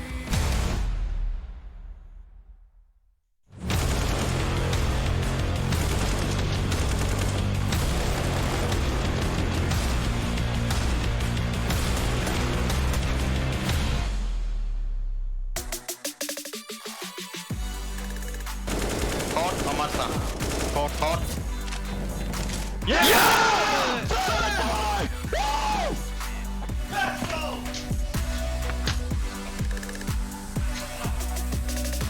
I'm gonna stop you right there, Astralis. That's not the kind of reaction you have to winning a match, or winning a map, I should say, when you're up 13-2 in the first half. You guys saw what it meant to them, right? Liquid coming back in the second half, pushing it to overtime and closing things out for Astralis. A very big victory for them indeed. Again, not looking for this team to go 0-2 in groups to start things out with. And Pimp, that was an insane match. We were looking at it, we're like, okay, looks like we're gonna be done pretty quickly here at the first match, and never would have expected Liquid to come back like that. I'm not gonna lie. After Astralis won the the second pistol in the second half, I was like, this is over. There's no way. There's absolutely no way Liquid is gonna fight back. You could even see on the Liquid players and the body language coming out of them. They were frustrated. They didn't know what to do. The way they played their own T side to begin with was absolutely terrible. The amount of times they ran up to the A bomb side with just 1 or 2 smokes, lackluster flashes, lackluster utility, expecting Device not to hit the easy shot of his entire life, expecting Glaive not to shut them down, expecting Magix not to have the easiest time of his entire life, was simply too much for my liking. I think Liquid played one of the worst T-sides I've seen on Overpass in quite some time, especially when you consider it was their map pick, so they must have had something prepared for Astralis, but the way they answered back on that CT side, the way they clawed their way back into this game, deserves a lot of credit. They could have won this match. They could have won this Overpass game, and just to say that right here after watching that first half is a testament, I guess, to how well Liquid can play when they decide to. And one of the keys keys to Astralis' success when it came to that first half was actually Device, and you were talking to me in the green room watching this, talking about how he was able to push so often and get so aggressive and not be punished. Yeah, we're seeing on the B-roll here as well. Like, he's just so annoying to play against when it comes to Overpass. He's a stable player. He doesn't take any peeks he's not supposed to take, and in this game, he was hitting a lot of those shots. The mid-round aggression as well, peeking in towards A-long, going in towards toilets, and peeking in towards that in the middle of the rounds, just threw Liquid off so much. So instead, Liquid decided to go for these executes where they just wanted to run it to the A-bomb side, try to catch him off guard, try to catch Astralis off guard, and that didn't work out either. So I can understand why Liquid were struggling on the T side. I can understand why they maybe felt they were running, you know, head straight into a wall, and maybe why I'm a bit rough on them when I say it's one of the worst T sides ever. But Astralis really forced them into a position where they couldn't do anything. Speaking of walls, Stewie 2K was basically acting like a wall at the B side with the AWP. We saw multiple times, and we saw Astralis constantly hit this B side over and over again, and it didn't seem to matter. Stewie was there to pick up the kills, to shut these pushes down, and to get Liquid into that overtime. It's so great. It's so great to see Stewie 2K play at this level again. It's been a while since we've seen him play, you know, this inspired Counter-Strike, this explosive Counter-Strike where you believe when he has an AWP in his hand or when he has a rifle in his hand, you believe that Stewie 2K can make the difference. The last couple of years, he hasn't been able to. On the server, he's been struggling, of course, being the in-game leader. Liquid have been in some struggles and periods as well, but finally, we're starting to see Stewie 2K play at a much higher level, and if he can keep that up together with Fallen, who also picked up the op, and basically that double op setup was what Astralis couldn't find a solution to, then we have a very interesting combination for the future being. Unfortunately, they couldn't win Overpass here, but to see Stewie play like that warmed my heart because he's a fantastic player to watch when he's feeling it. Yeah, and speaking of, you know, double things, the double D combo we saw out of Astralis, Device and Dupree together were a formidable force. I mean, Dupree putting up some pretty good numbers. And I know when we went into overtime, when we're looking at his push towards Playground, I think a push towards B thereafter, it was a little bit questionable where he should have had like a couple of kills, but he was so dominant when it came to that first half on the CT side as well. Big part of the reason, again, why Liquid couldn't get it going on the T side for sure. Dupree shut them down with the rifle presence, constantly winning his duels, constantly playing with confidence. And as you said right here, in the overtime, right, if people tune in just to watch the overtime, you'd think to yourself, Dupree didn't really play well. He gave up 2 first kills and he was struggling a little bit, you know, maybe being a little bit too eager, but that's Dupree for you, right? That's what he's supposed to do. He's a very hyper-aggressive player. When it works, it looks very good, and it's very tough for the opponents to do anything about it. But when he fails or when he's not really hitting the shots, that's when he starts to, I wouldn't say it becomes a liability, but that's when it's not working so well. You can understand why he was frustrated. Luckily for him, the rest of the lineup were able to push through, and Astralis got the, dare I say, deserved win here in Overpass. They should have closed it out. When you're up 14-2 on Overpass, you simply don't lose. Well, let's kind of cast our eyes ahead, right? We have Dust 2 coming up, and from what I'm understanding, I don't know if you want to say it on air, but you're pretty damn confident that Astralis should be able to win Dust 2. Yeah, what I've seen from Liquid so far in Dust 2, and this is purely from an eye test, I'm going to discredit the fact that I've lost the map 5 times in a row. I'm just not even going to take that into account. Saying this, Liquid are not playing Dust 2 to a high level. Their CT side is struggling a lot. Nafly is doing a decent job towards the B bomb side together with Stewie 2K, but not really shutting it down, which means that Stewie 2K still has to focus a lot on the B bomb side, which means they never stack 4 players towards A. Elise, Fallen, and Grim, they're struggling massively on the A bomb side as well. I expect Astralis to push the pace right here, take long control, and win Dust 2. I would be very surprised if Liquid even get to double digits here. All right, well, we're going to head to a short break here where we get things ready to go for Dust 2. It's coming up next, and once again, it's going to be brought to you by Harry and Hugo. I'll see you guys in a few.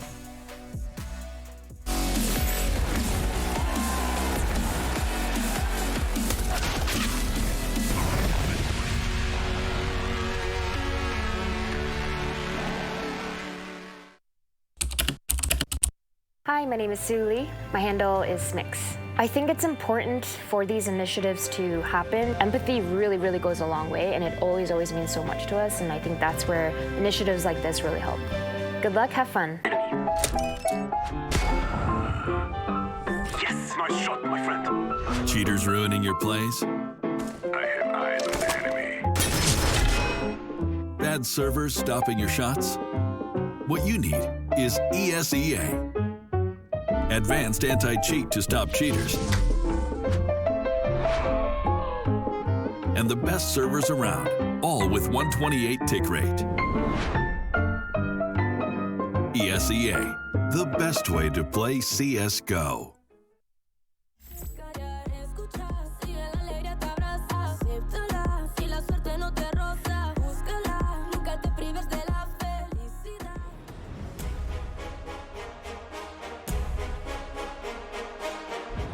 The 9th season of the ESL Pro League started with a brand new format featuring offline play during the group stage. All teams were divided into groups of 4, with the top teams advancing to the finals and the bottom teams being eliminated. Second and third place had a chance to qualify for the finals in a group stage round 2.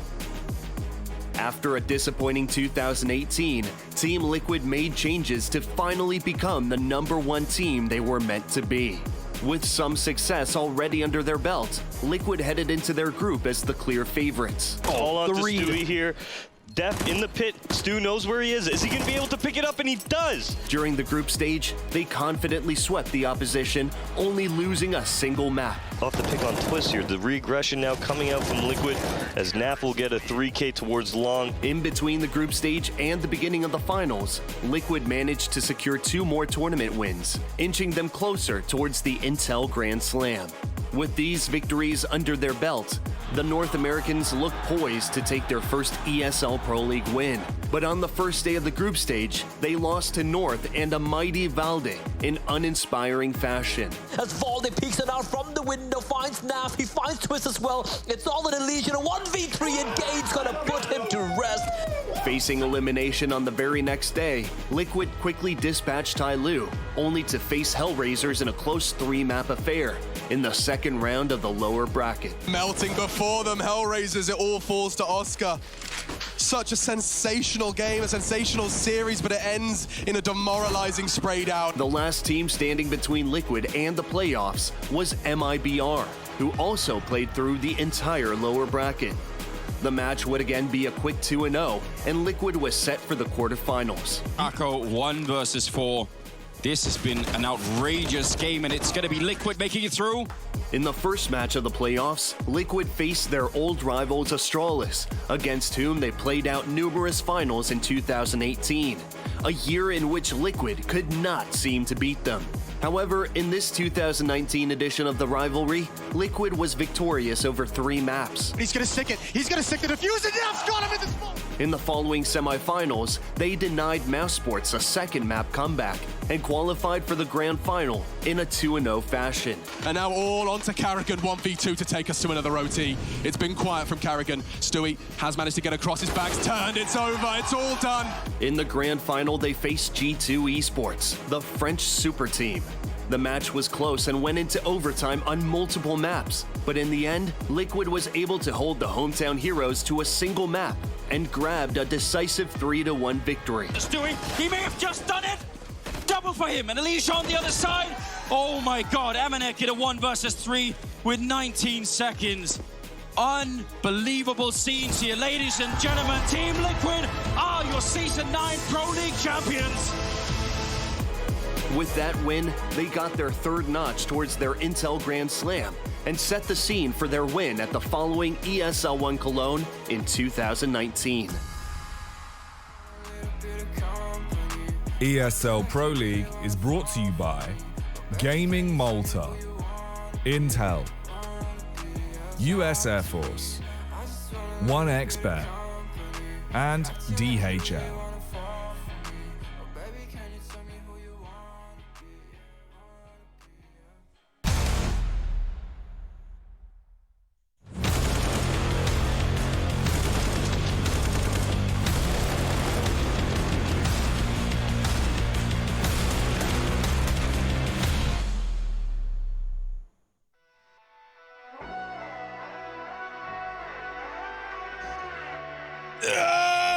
We're all very excited as to how that one just panned out, aren't we? Are you? We're a little bit excited, and now we get ready to head into Dust 2. It's Astralis taking on Team Liquid. We just saw this game get to overtime back on Overpass, where the Danes were able to long it out to a victory after going 14-2 up at one point in time and ending in OT. Now we look at Dust and we ask ourselves, can Liquid do it again? Only this time with the promise of taking us to a 3rd. They seem to feel so. Look at the confidence right up top mid in this pistol. They're going to catch Dupree sleeping at the wheel. Elige with a flash, pushed back in for another. And Elige is just devastating Astralis' start to this T side. Goodbye to all the Danes. And Elige needs one more. He's got 1 bullet for it. Reload. He picks up a P2. He's going to do it. No! Stewie! Stealing it away. How could he? The humanity. I'm done. I'm out of here. I can't believe what we've just seen. I took my headset off in rage. Yeah, it's a sad state of affairs, Harry. How is Stewie gonna do a leash like that? It's just BM, mate. It's just that BM. is a leash does like 99 damage. I like the round though. I like the Liquid, you know, just straight out of the gate, just pushing up top mid, just taking everything. He did 99. He has 499 ADR. He did 99 damage. Stewie did 1 damage to steal the ace away. Well, it's the final blow. That's all that counts, Harry. That's all that people remember. 499 ADR. Well, 1 short. Get better. You'll get it next time. Astralis. Good map for them, right? Dust 2. Punish pick set by Pimp. And we'll see how punishing this T side is. Because, boy, the T side on Overpass, oof, ugly. For everyone, really. Yeah, no winners there, right? Oh, up through short for Astralis. Look at this. What are they going to do? Little run boost to start the A play. I like it. I like it. I like it. Get out there. Get out there up the catwalk. Let's go. Elige hiding at the back of the site. Fallen doing some damage on these crossing boys. And now Elige just lies in wait, ready to strike at a moment's notice. At a Momo's notice, perhaps. Look at this. Device still fixated on dealing with Fallen. They discount Elige and he's in with the double. Stewie, there he is again, taking one of Elige's kills, and it's another 4K that Stewie... All right, get him out. Comes in and steals away. He can be third up now. How about that? He can be third up. 2 aces stolen by Stu. Gosh. Not angry, I'm just disappointed. Yeah, no, that's a good way of looking. Well, you know, Elige 8-0. Yeah, he's feeling it. He's looking good. Could have been 10-0. Yeah, could have been 10-0. Could have. No one's disputing that. No. But it's not. Shout out, Stewie. So look at this, Elige, thinking, how can I get 4 more only to have it stolen away? The investments come back in for Astralis. Oh, Stewie. Here's that 1 kill that you need. The flashes go in. The molly heats things up down in lower, and it's big Elige. Big Daddy Elige opening the round up again. Yeah, this is not the Liquid that we're used to seeing on Dust 2. They've started this one off with some finesse. And they're going to be feeling very ready for this, you know, comeback. I say comeback, but recovery in the series. Why give it up when you made that one so interesting? From the brink of defeat. Grouping now, our Astralis back to long they go. They were given nothing in this round. No mid, no cat control. dupreeh has wedged himself in a corner, waiting to come in on this late lurk. Elige flashed off by him, but it's actually long that Liquid need to be scared about. Fallen gets that smoke in. That's a great timing on the smoke, as now Grim holds close. Astralis can't go. They have to wait another 15. It's going to tick time off this clock. It's going to be a good time to aggress up a B. Liquid won't do it. Grim does push long, though. Oh my goodness, he's in a smoke. How many will he get from this, if anything? Because that AK just needs 1 bullet. Well placed, Grim in the face. He gets a 1.5. It's all right. It's an early warning system at worst, and Fallen will find 1, followed up with a pistol, finishing the job of Grim. And dupreeh dead as short as well. Elige was not having a problem with dealing with that kill, and Liquid go 3-0 up. He doesn't even take the AK. He'd rather the AUG. Now he is 10-0. Late to the party, sure, but that'll do. I wish I could be Elige. I wish I could be Elige, man. Not for a day, forever. I wanna take his skin off and wear it as my own. No. Molly into B, and Astralis are on pistols. Device with a Zeus. I think he's shorter than me, so it would be like a bit of a stretch situation. Might need to borrow some skin from, I don't know, like NAF or something. Yeah, sharing is caring. Best of both worlds, though. Look at this down here in mid. You've got a Glock pushing in the rest of the gang in the tunnels, looking like they want to go fast into B. Now, Device is going to wait for a Zeus kill indoors. That's his game plan. That's his round. And yeah, sure. I like it. He's hiding lower now. So let's make sure we catch that if Device does get anything, but good luck, because the rest of Astralis crunching into B through a Molotov. They get past the first, but Naf will line up a double. Device being given nothing, and Zip, that nade is trouble. Leech dunks him, Naf with another, and Device, well, good luck, buddy. There's no Zeus in this round. The inevitable getting prolonged, but not for long. Liquid find 4. And they've been taking all these rounds cleanly as well, like 4 alive in the majority of them, a worst case scenario. So really, really good situation to be in for Liquid. Money is getting out of control. Astralis are yet to be on the board. And this is the best rifle round we've had yet. So their chance to do so. Orb on Device. Stewie takes the orb this time. And that's because Fallen has the long spawn, so Stewie will be supporting with flashes and Fallen will be getting that molly in early.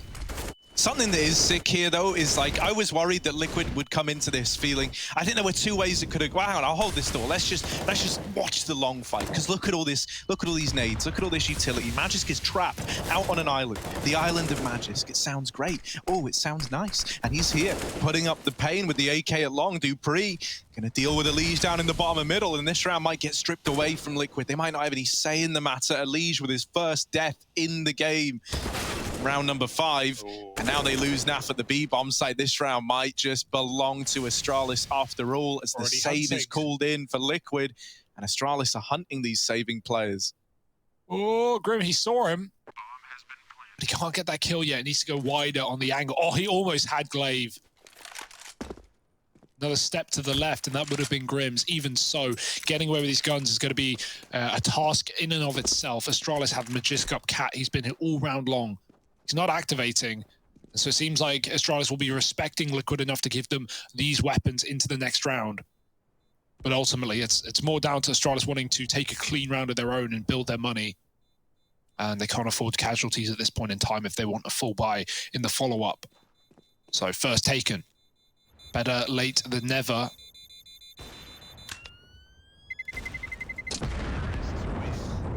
What I was going to say is I was worried that Liquid, right? I could see that coming. Reasonable from Dupree. Oh, dear. Reasonable.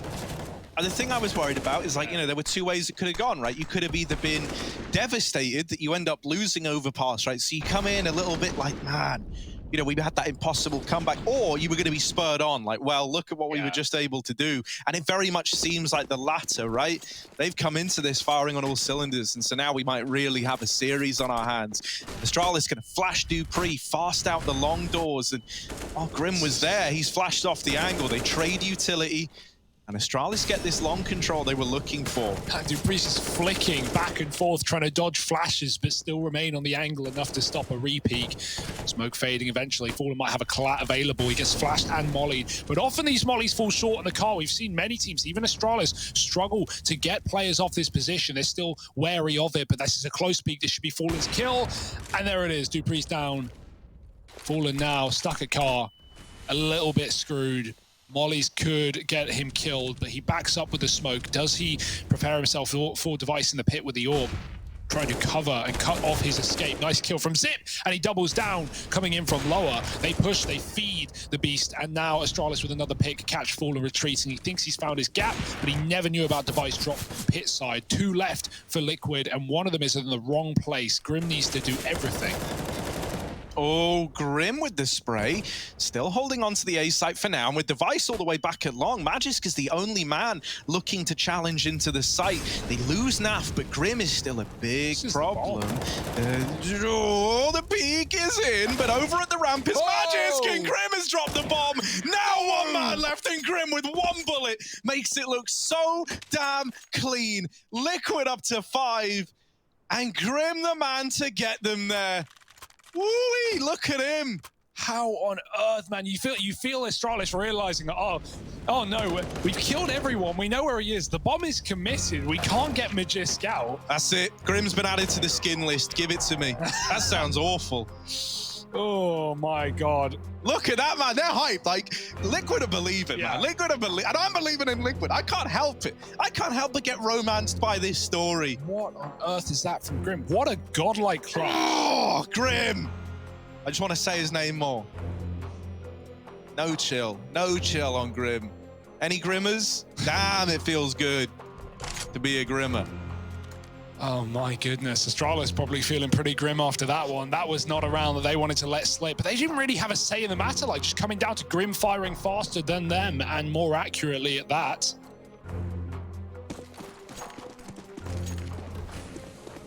And here we go, Naf. Oh, what? What? Reasonable. Glaive is the king of getting just like the most BS kills you've ever seen. Through the mid door. Through the smoke as well. Like That's he's just not cool. running across. And that's not cool. A brutal dosage of reality. How tense does this feel with the music? Yeah. Dun, dun, dun, dun. Into the catwalk. Ooh. Look at this for falling. Oh no, you're in my ears now, Harry. Stewie, waiting along, and the collateral is in. Zip on the receiving end of that one, and now into the catwalk. Go Astralis away from that AWP. They don't want to find themselves on the receiving end of Stewie, but in doing so, they're in the crossfire of Elige down in middle. They get up Cat. Grim is still here. He was the reckoning in that last round. This time with Stewie here to help out. This AWP looking to land some shots. Catwalk's becoming a very hostile environment for the Danes. They're trapped out on a limb, and Liquid are just taking these fights. Grim's even about to go through the smoke. Oh, there he is, putting an end to the round, putting an end to Astralis. Team Liquid up on a 6, and he makes a big boy play.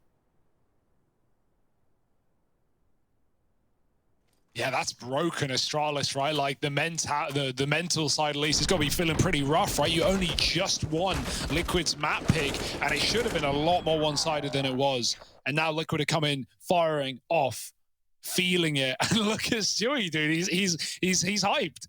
And he can't not be right now with some of the rounds that we're getting out of Liquid. Falling back on the AWP. Double AWP available here, like not just money-wise, but on the half that we're on, right? This is a great map to run that double AWP on CT. And considering how good Stewie was at running that down on the B-bomb site on Overpass, don't be surprised to see that come through later. Right now, it's a very cerebral CT side, though. Liquid just running rotations, running to the action.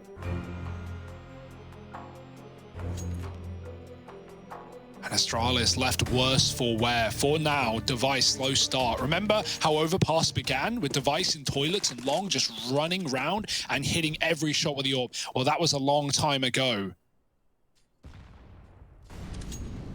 And you're going to double cross back Elige. It's dangerous with what we've seen out of Glaive, but he does get out of B safe. Molly up Cat can stop re-aggression. No one's there for Liquid. They're playing a very nice, safe, standard round here. Scared of a mid to B with 2 players out in the middle. Elige on the box that often gets smoked nowadays, but we'll see. Astralis haven't committed anywhere yet. They're still defaulting. Zip holding Long. Magisk lower, and Astralis take Cat finally. Fallen on the car can stop the commitment here, so we're likely going to see those smokes come down to get Astralis into A if they want. Device has gone round. He's looking for a mid kill. Liquid not giving away anything. It's got to feel hard when you're feeling this like ready, this warmed up to not be taking these peaks, to be giving the room for Astralis to execute, but you've got to give them some respect, right? There's the flashes coming in. Astralis can drop spawn side if they want, but they won't. They creep up the catwalk. Device in mid, catches that rotation of Stewie, and they can always drop back into a mid to be, as well as Zip holding Long. Kills could be fed here to Astralis that can change the port of call in this round, and you can already see them starting to back up. Elige kills that spawn drop, but the bomb is back in middle, and mid to be maybe the answer after all. Oh, but look at Grim. Look at Grim. This might be a couple of freebies. He deals with Device. Now the B play's coming in. Naf is still here. Now on the A side, they lose Dupree. Okay. Naf falls right away. Magisk with the kill, trying to work his magic. He's opened up the B site, now taking a window peek, and Elige was not ready for that. Magisk means business. Really, it means magic. Here's this 2-on-4 turned into a 2-on-2. Grim in the tunnels and Fallen in through middle. They have a Molotov and 2 flashes to force these gunfights out of Astralis. That molly onto the car burns out Magisk. And Grim with the spray is able to convert that round after all. Yeah, Zip didn't know where to look, man. He thought he was coming in from the mid side as well. He looked a little confused there. So right now, Astralis, this is not the form that we always expect to see them in. They started that round off so well, right, with Device killing the rotate, and then that 2-on-4 that gets down to a bomb plant. You think it's unlosable, but the late tunnel lurk is what does it for Liquid. And now we've seen, yeah, look how confused Zip is. Maybe a missed call, maybe a misread, but whatever it is, it's left Astralis in the dirt. And that's the second time we've seen a player on Liquid swap out an AK for an AUG. Very interesting. Leech did it earlier in not picking up the AK. Fallen on the retake, swapped his AK for an AUG. Hey, it worked. Just thought that was a little tidbit there. The AUG is in a very good place right now. I don't think it's OP at all. I just think it's better than the M4, but it's more expensive. Also, there's 328 million people in America. Tell your family, tell your friends, get them watching, man. Liquid, they're making this happen. We need more NA stands in the house. Repping Team Liquid, accompanying them on this beating that they're dishing to Astralis. This might be it. This might be the game that everyone's talking about. Out towards short side, Astralis trying to take cat control. It's another slow round. They're trying to come up with solutions to these problems that Liquid have posed. Fallen this time playing Goose with a Liege to draw the attention in. You know, this little 1-2 punch has been good for Liquid in the past. Oftentimes, though, it's been the roles reversed, right? With a Liege on the Goose. So here's the cat play. Fallen lining up a flash to help a Liege. It's a palm tree flash, hard to dodge, hard to spot, and it leaves everyone blind. Fallen's not waiting. He takes a swing, he takes a peek, and he's in with one before he's traded. Liege is still alive. Grim dies in the long doors. Now Liege is feeling pressure. He knows a long fight's about to come in, so he tries to duel at Cat, but in doing so, this A site has fallen apart. Dupree and Device getting the kills to close it out for Astralis and put up a second. It's a real shame, man. Grim got a little impatient in the long doors, right? I've been holding it for ages, and the peak just comes through as he takes his eyes off the angle. Yeah, he's trying to come in to clear out the fact and find out whether there's a lurker or not, right? Like, Zip's not even in the doorway. He's hiding back in spawn. It's when you go for those cat plays, it's always questioned for those A players, like, oh, are we getting wrapped from long? Is there a lurker? And vice versa. You know, you can see one man up cat on heavy long plays as well in the mid round. So, yeah, Grim knows what's coming there. He just gets caught looking the wrong way. And in times, he's been the one finding those timings, right? Zip's been holding long in many defaults in that one round that Astralis in the 2-on-4 went mid to B. Zip left long and Grim aggresses to the perfect time. So it's hard to find those timings, but when you do, they can be so valuable, and not just information, but getting map control as well. Another long take for Astralis. Device hanging out in the tons. Another molly on the car, playing it safe after Fallen found a kill, despite being mollied out last time. There's no AWP here, just a scout on Stewie on the site. Naf solo B, otherwise dry pistols here for Liquid. Grim trying to get something going on Catwalk. If he can get this kill, that's an AK for him. That Device is taking his sweet, sweet time, not jumping up the Xbox. Nor Astralis, not jumping the gun, just holding on. Oh, shot doesn't connect. Yeah, you were hoping that would have been an opener. Instead, Stewie's taking peeks at long, but a lot closer than they were ready for are Astralis. And there's the cat crunch coming in from Device. Naf's left up with a CZ, and he might just save it. Doesn't make for entertaining viewership, this one, this little save. Maybe you can get... Nah, the AK's dropped over in the A site. That's just saving. Yeah, playing the long game, if you can find an exit, find an Astralis player hunting, maybe there's something here for Naf, but ultimately, 3 rounds for Astralis, right? Building into this game. That's the one thing that you well, you know, after watching this series, but even in general, cannot count out, and that is the comeback potential. We saw it from Liquid. It can be done just as much by the Danes. So Liquid are not out of dodge yet. Naf coming up cat late, looking for anything. One of those guns, one of those exits, but they've already departed the site. Ooh, can he find this AK? He's very close. Yoink! And oh, boink. He does think Device, who does die to the bomb, but that is it.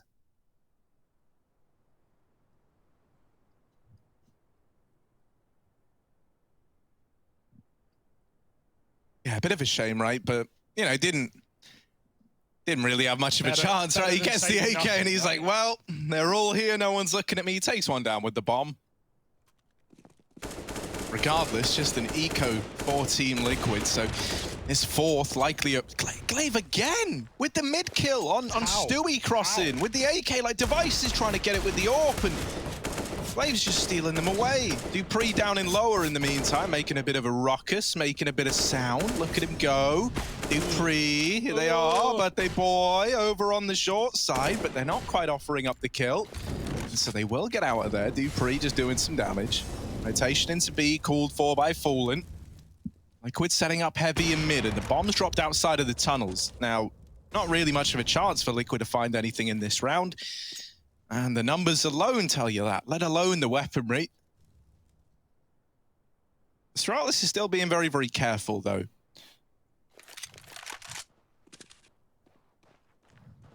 Yeah, you don't want to give Liquid a gun here, right? They're remaining grouped, they're staying together, can always trade at worst case scenario.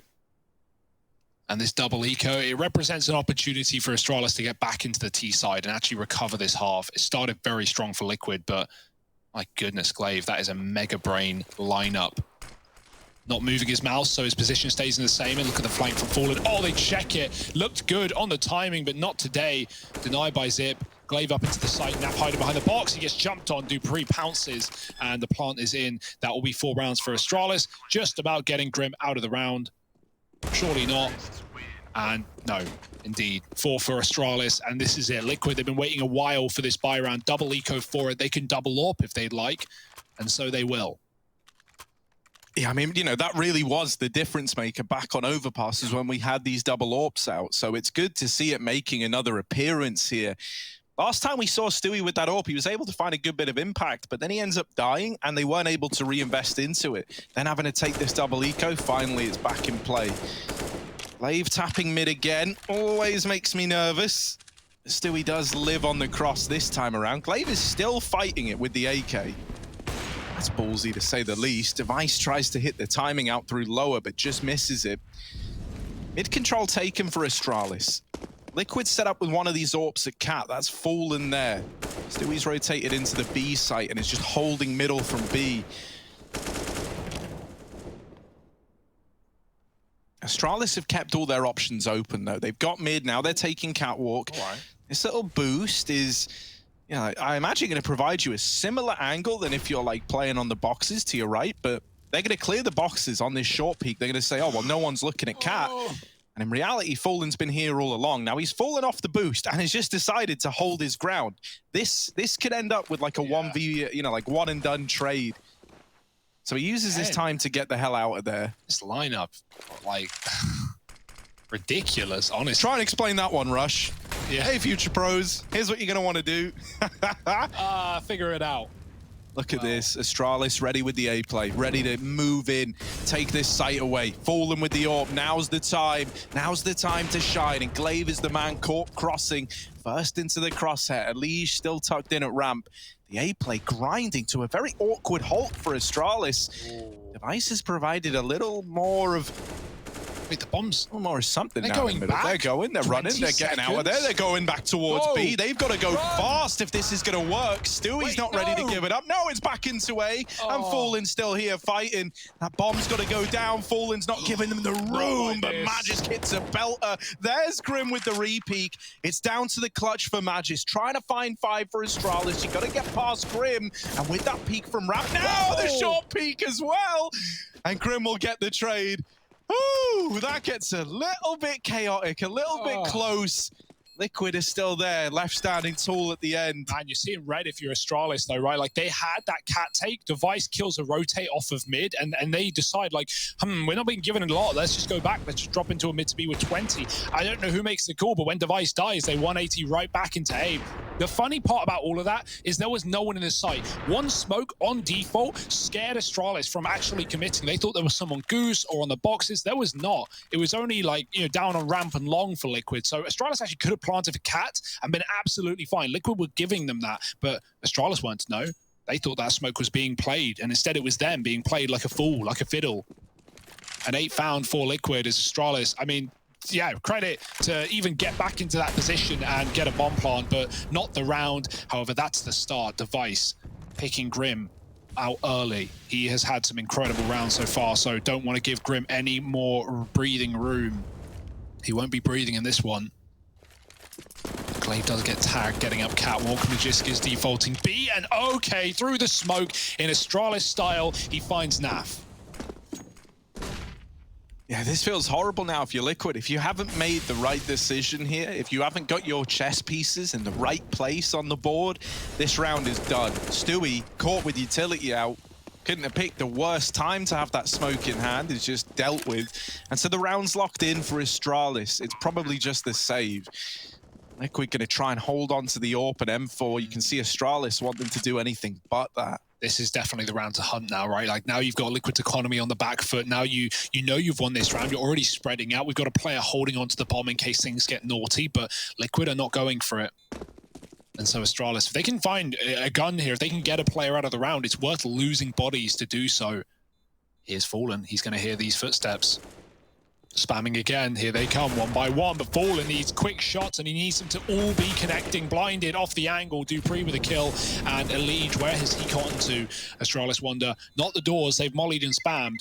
And Elige seemingly will live to tell the tale, but everyone else perishing. And that AWP lost for Liquid. So they're all relying on Elige right now to do the heavy lifting in a round that's going to have nothing to play with.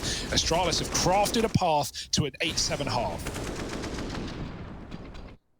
Yeah, very, very respectable, right? When you think about how this map started, how good Liquid were looking out of the gate. Elige especially, right, shining bright early on. These stars now starting to turn in favor of Astralis. Through the smoke, Fallen removed. Magis don't even see them at this point, and Glaive will get caught down in lower. There's an M4 drop that someone else on Liquid can look to grab. Shot it to Stewie. Yeah, he's tried to get that into the mid doors now. Stewie hasn't been able to retrieve it yet. Elige has just decided, well, someone's got to be a big player in this round, and no one's a bigger player than I am. Up through the short. Actually back into middle for Elige. He might just be saving. No, it's the right call, right? Like, unrealistic to expect you to suddenly get in just ace against Astralis and get that defuse off. Liquid didn't really have any position. They'd lost Cat, they'd lost Long. And so it's not the call you want to make, but it is one where Liquid are playing for round 15. Both these guns get away. These pistols, well, they can afford to lose. Naf is trying to bait for Grim right now. He's running away from Long very loud, hoping that someone pushes the doors into Grim, but it's not worked. Grim's going to peek. Oh. Dupree doesn't shoot until it's absolutely necessary. Oh, he can't close the kill. Magiska's found Naf on Catwalk. And Dupree to finish that one off as well. Not even really point in going for exits here other than, you know, building up HLTV rating. Because Astralis have all the money in the world, so Stewie hangs onto the gun. And yeah, this is going to allow a little bit more. Elige can drop an AWP to fall, and that wouldn't have been available without him saving. So it does show value in why Liquid go for that save despite having position to attempt the round. And as said, Astralis gunning for 7 certainly looks available.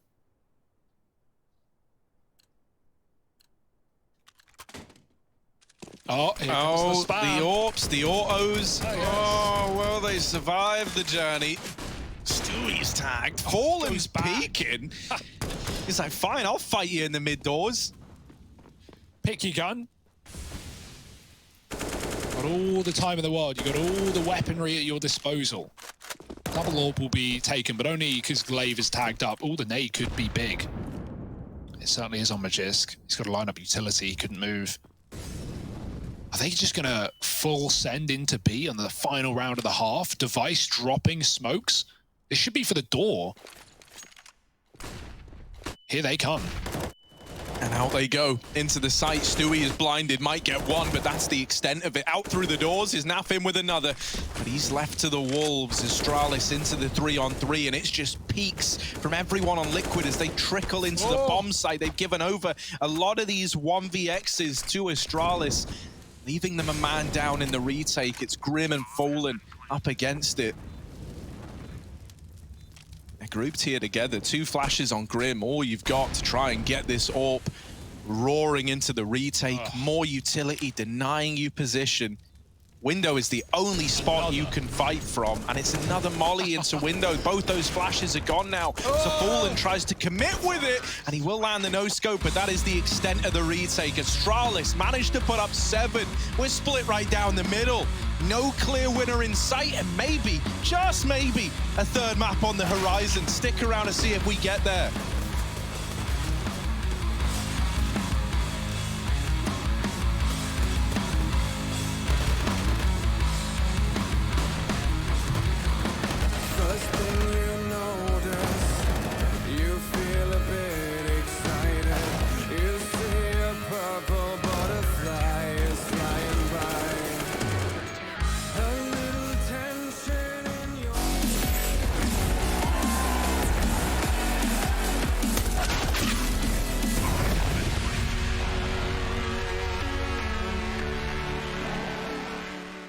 feel like we started the year out greatly, but then things kind of overhauled us, I would say, in some way, right? We didn't follow up with the meta of the individual game style, which is played heavily right now, and I think that we weren't as comfortable with our map pool as we wanted to be. So I guess for a team of our caliber, not having these results is not good enough, but you're also seeing some of the other teams, Navi and Vitality, struggling a little bit as well. And I think that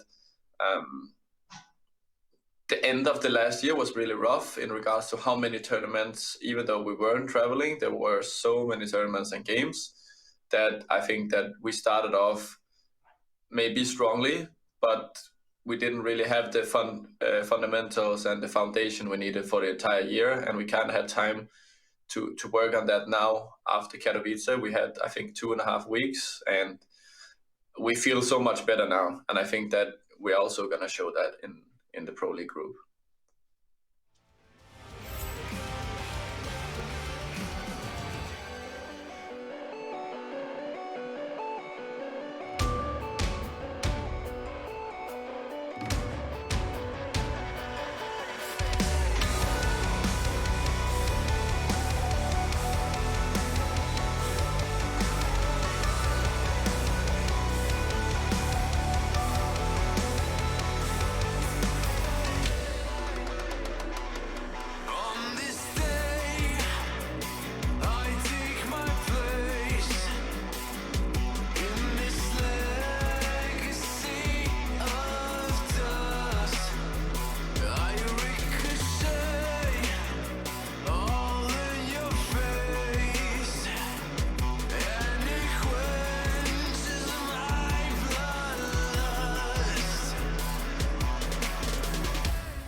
Mission Grim possible right now. Liquid couldn't quite pull it back on Overpass, but a strong start on Dust 2 might be the solution after all. That being said, Astralis, no sleepers.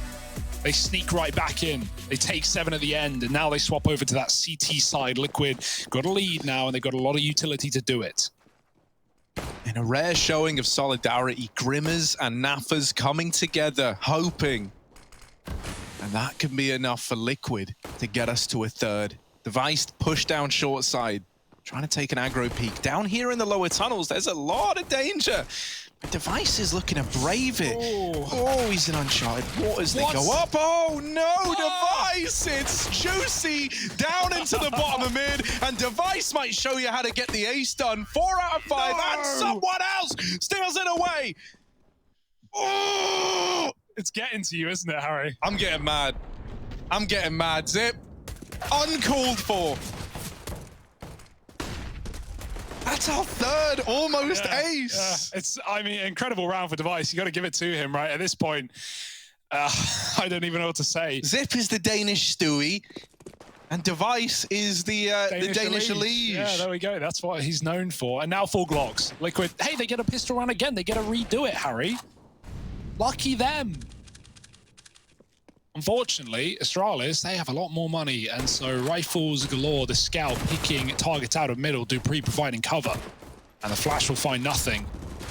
Device just doing damage, Glaive with a double assists, and it's going to be a clean one for Astralis. 5 up at the end. Do they really want to run a bonus round? You know that Liquid just fully code. They're going to come in with AKs. It's a hard one to justify reinvesting in a space like this where you can't even fully buy on everyone. And so SMGs, what is the game plan here for Astralis? Because it's a massive round. Liquid are pausing for it. They're coming up with a big game plan. But I feel like we have to see aggression. We have to see something of the sort of a double upper push or taking those long doors. Because you're really going to struggle if Liquid come in with an execute and you're left to retake without rifles.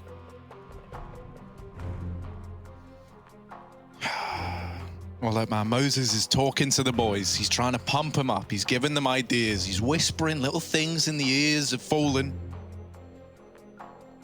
What kind of things is he whispering, Harry? I don't know, Any insight? I tried to do it. I can't impersonate Moses. Yeah. He's liberally applying the lotion to his head. Well, let's see if Liquid can shine bright as that, or if it will be Astralis stealing more rounds. Or is he just a bold fraud? That's the question we got to ask. Here it is, down through Catwalk, go Team Liquid.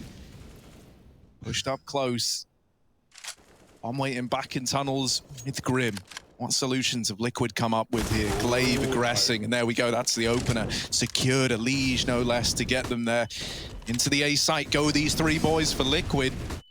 Bomb having to get out of middle to join them, but this is looking like a done deal for Liquid. With those 2 kills, they've locked it in. Moses, he's done it. It's the danger of the bonus round, right? Literally, that's what it's coming down to. Like the first 2 fights that decide the round win for Liquid are ranged fights that Astralis don't have weaponry for. Glaive was getting into position for the cat fight. Zip was out on an island at the long corner, and no surprise that the AKs batter their way through into A.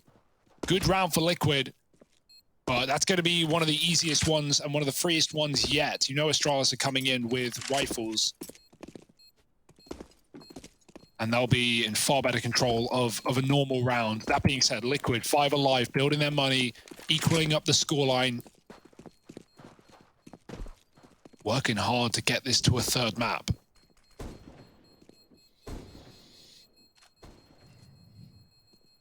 Hugo, I got to ask you. Do you think they can get there? Are you believing? Harry, anything is possible. Not trying to curse this is a curse-free environment. Yeah, all right. Do you believe, Hugo? They could, Harry. I don't like the answer, Hugo. I mean, how am I supposed to call it? Are you feeling belief? Do you have feelings? Do you have emotions? No. I feel emotions every day, okay? Right now, my emotions are telling me, Liquid have got this one in the bag. Yeah, nice call it at 9-9. What could go wrong, hey? I believe. I know you're counter jinxing. It's fine. I know what you're up to, buddy. Right now, Astralis, though, they're just playing for each and every round. They're playing in the moment. Forget the bigger picture. Forget the 3rd map. At least that's what they want. Zip up on long tucked. We've got an AWP on Glaive traded back to Dupree. He took it long out of spawn. Swip swapping guns back here for Astralis. Liquid looking to crunch B with 2, but it's far from a commitment. If they get the pick, they can take the site, but Magiska's giving away nothing on top of the boxes. Dribble smoke down, and Magisk can hold on. Dupree trying to clear mid. Fallen. If he uncrouches, he's going to get a haircut. Magisk taking a lead out. He walked into B with that smoke, and it didn't go well for him. They talk about the fresh fade on Fallen, but does Dupree like it or not? Lets him get up cat. The info's there at least. Astralis know that Shaw is gone now. And they don't have to worry about B thanks to that early kill. They've even rotated the AWP into position as well. That will leave it unable to help out in this cat play. You would really love an AWP on the long cross. It's actually Device with the scout, so you know the budget AWP is here. But can Device do what the AWP could? Find those one-shots, take those headshots, and stop Liquid from getting into A. Not going to be easy. Never meant to be easy with this scout, but Device, he's here to try and draw attention away from Dupree. Not Dupree, Glaive rather, who's just sat waiting patiently at ramp concealed. But the bomb plant's coming in. They still don't know about Glaive. He's right under their nose. He's right alongside them. Glaive in the site. Flash now going over. Naf's going to dodge it, but not ready for the quick peek. And Glaive with the openers to spur you into the retake. Fallen responds with 1. He loses his teammate, and Dupree follows up. Astralis, when the big guns come out, big boys start to play. 10 on the board for the Danes, as now they're back in the lead. Yeah, that was clinical. That was beautiful for Astralis, right? Just the fact that they give it all up. Glaive doesn't peek once into A. He doesn't even give Liquid the info that he's on ramp, like you said. Like, Naf never knew. He was trying to cross, trying to crouch, trying to duck the flashes, and Glaive surprises him with his speed. And Astralis already off of B, just full rotate CT, kill those cat players, no problem. Really nice round for Astralis, just giving up the A site in a 5-on-4 and playing the numbers what they're so often known to do. Dupree not giving the mid kill away, but he is holding for the cross, and Stewie should have seen him there. So unlikely to peek back into the AWP. Fallen still trying to provide cover. Dupree swaps sides. Elige mollies mid doors, and Stewie stays tucked, covering cat push. So default's good so far for Liquid. They've got middle. They've pushed Astralis out. They've sent the AWP back into a bomb site. And Fallen might get fed at long if Zip wants to tangle with him. Very, very close to the doors indeed, but Device is also helping with the AWP, so no commitment by the looks of things. And you don't want to be offering up kills if you're Astralis, right? Like pushing the boat out, giving Liquid opening kills on a map like Dust, that can cost you the round. And so the double AWP sits back and relaxes here for Astralis. Wait for Liquid to come and commit.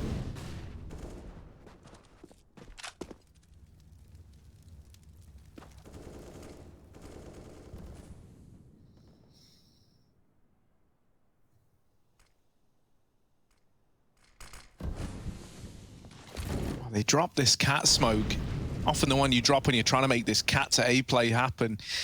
But it is nothing more than a ruse, and they've got their sights set on a mid to B. Smoke's getting thrown in for the cross. Magic's close here in mid, and Dupree peeking from the window. This double face in mid is a big problem. Naf, while he is able to trade it, he's got to go back through tunnels to get into B. Grim's already here, holding down the B bomb site. So a 2-on-3 for Team Liquid. The bomb also having to cross at the doors, and no smokes to make it happen. Wow. They throw it over to Grim, and he's able to get it planted. Astralis now setting up outside of B, knocking on the doors already. Glaive's moved out through the tunnels, and this B site's feeling a little claustrophobic. Glaive and Device getting kills seconds apart, puts Astralis up onto 11. Yeah, I mean, these cogs are whirring in their head. They know exactly what's going on. Like, you can see Astralis setting up to deal with the mid to B before the commitment's already in. Both the B players are out on a limb in middle. Dupree's in the window. He's like committed to mid. Obviously not to be killed by tunnels. He doesn't want to get wrapped on the back. Magis gets 3 frags with his AUG as Dupree draws a lot of attention. And even though Grim gets that space inside of B, it's still a man down. It's still a predicament for Liquid, and it's still another round for Astralis as they build and build some more. 4 out of 5.5. And Liquid on the back foot when it comes to money. They could buy, but it will leave them with no AWP, with limited utility. So we'll see how they decide to pinch their pennies. Because right now Astralis are picking up the pace. There's no denying it, is there? They are starting to break away, and you don't want to have this, you know, like be the last like good time you're in if you're Liquid. It doesn't want to be another game of playing catch up like back on Overpass. And while they were bringing the heat early on, we were able to look at guys like Elige, right, flying high on the scoreboard, 8 kills in the first 2 rounds. We need to start looking at them in that same vein again. But once more, the round is opened up by Device and his AWP. Dupree donning the second one, floating around middle, now taking up Device's position. Hasn't spotted the players crossing out lower, but will now start to consider it. So the chance of catching this AWP off guard is now out the window. He's ready to fight you head on. And the tag to Fallen, adding insult to injury. In a weird way, it's kind of better that like you get that tag to come through there. You don't uncover that this is actually Dupree with the AWP in middle, right? It was Device that you saw here earlier on. Well, he's since posted himself up at the crossroads. Now they're looking to get this info, and they get it. They lose everyone over in middle. Yeah, the AWP may get glocked, but I was going to say it shouldn't get out of control. That kill could make it so. Zip on Cat, they jump up, and he deals with them both. Headshots on the spray. How does he do it? I don't know. 12-9, and Astralis all over the board. Feeling very good right now. Liquid only half board there. They put some money in. They still have enough to reinvest. And again, Astralis, no matter what half they're in, CT or T, they've won every single mid fight at the start of the round. Like peeking doors from T spawn, Glaive was getting picks left and right with the AK. And even on the CT side, peeking in, like it's 2015 all over again. This time a safer angle taken from Dupree. He sees Stewie cross into the corner, but he won't commit to it. They boost for Cat from lower. Nothing is seen there either. And so similarly to how Liquid just played very safe CT side rounds, once we hit the gun rounds, Astralis are doing the same, giving away nothing.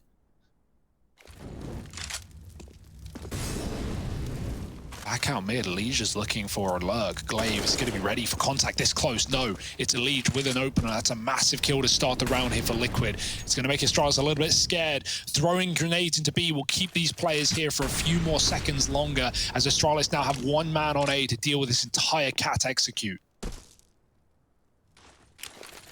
Yeah, they're starting to realize something don't feel right. Something don't sound right, so they try to rotate early. Fallen wins the initial engagement. And so now that lead extended even further for Team Liquid in this round. Device and Zip, they are about to have a lot of bodies come their way. Uh-oh. And with Zip repositioning into CT, it's all eyes on Device with this AWP. Really about to get put through his paces. He has been giving us a great game all day, has Device. But this is the truest test of them all, right? You are essentially alone, 1v5 in the A bomb site. And they're also splitting in through long.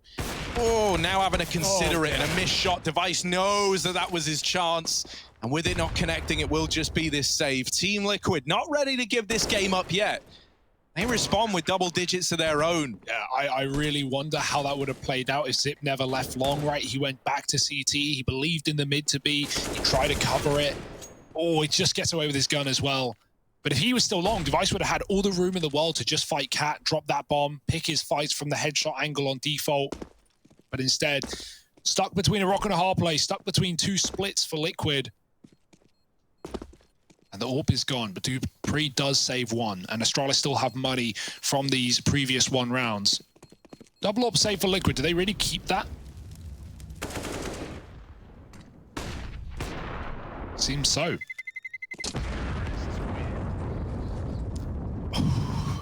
I don't think yeah, man, it really is. I'm kind of beside myself with excitement. I'm trembling, man. Like, this is, yeah. I don't even, like, Liquid trying to make this happen. And the fact that, you know, they're denying Astralis this, like, this quick stretch, this quick birth towards the end, like closing in on map point, series point for Astralis is big, right? They never had this back on Overpass. Like, Overpass, it was do or die. You had to win every round or else that game was slipping away from you. And they still were able to achieve that. Well, here, with a bit of breathing room and only a couple of rounds to play catch up on, easy, right? Maybe Liquid can look to get it done. Now, for Astralis, they've got the double AWP. They've kept that up, right? They're coming into this with 4 rifles. They're not getting worried yet. But that tipping point where suddenly it gets a little more scary is coming up, right? You don't have infinite money to fall back on. And money starts to matter so much on this CT side when you get to crunch time like this. So if you're an Astralis fan, you're hoping that they can wipe the slate clean with a victory in this round, start to build up some money again. Because if not, that's where things get dangerous. Oh, Elise jumping for the cat spot. Could have been killed by Device, but that Xbox smoke saves him. Looking like a B hit for Liquid out of the gate. They've got lots in tunnels with the bomb. 2 AWPs, one holding the top and middle, Stewie waiting. Device pushed off his angle, just trying to push them back into this A play, and Stewie gets picked by Dupree. Now, Liquid, they've lost their mid lurk. They just have to fully commit, fully crunch into the bomb site. Glaive and Magisk, they're moving in. They're getting aggressive, and they catch Liquid with grenades in hand. Magisk mowing them down again. Glaive is gone from this round, but Liquid are entering B. Can Dupree put up a kill? Before they do, no, it's Fallen to find the equalizer. 2-on-2 now. It's a massive kill from Fallen, and the bomb plant allowed. These fast tunnels flanks have always caught Liquid by surprise. Every single B play, there's been a player fast in tunnels that gets away with a kill. This time, Zip is dealt with. Fallen also dealt with, and now it falls down to the 1v1 Device. Low HP on Elise, so he's in with the USP. Smoke down, and Device trying to conceal his movements behind it. Quite the player to get past on the other side, and Elise with the swing delivers 11 to Team Liquid, holds his own at low HP in the clutch.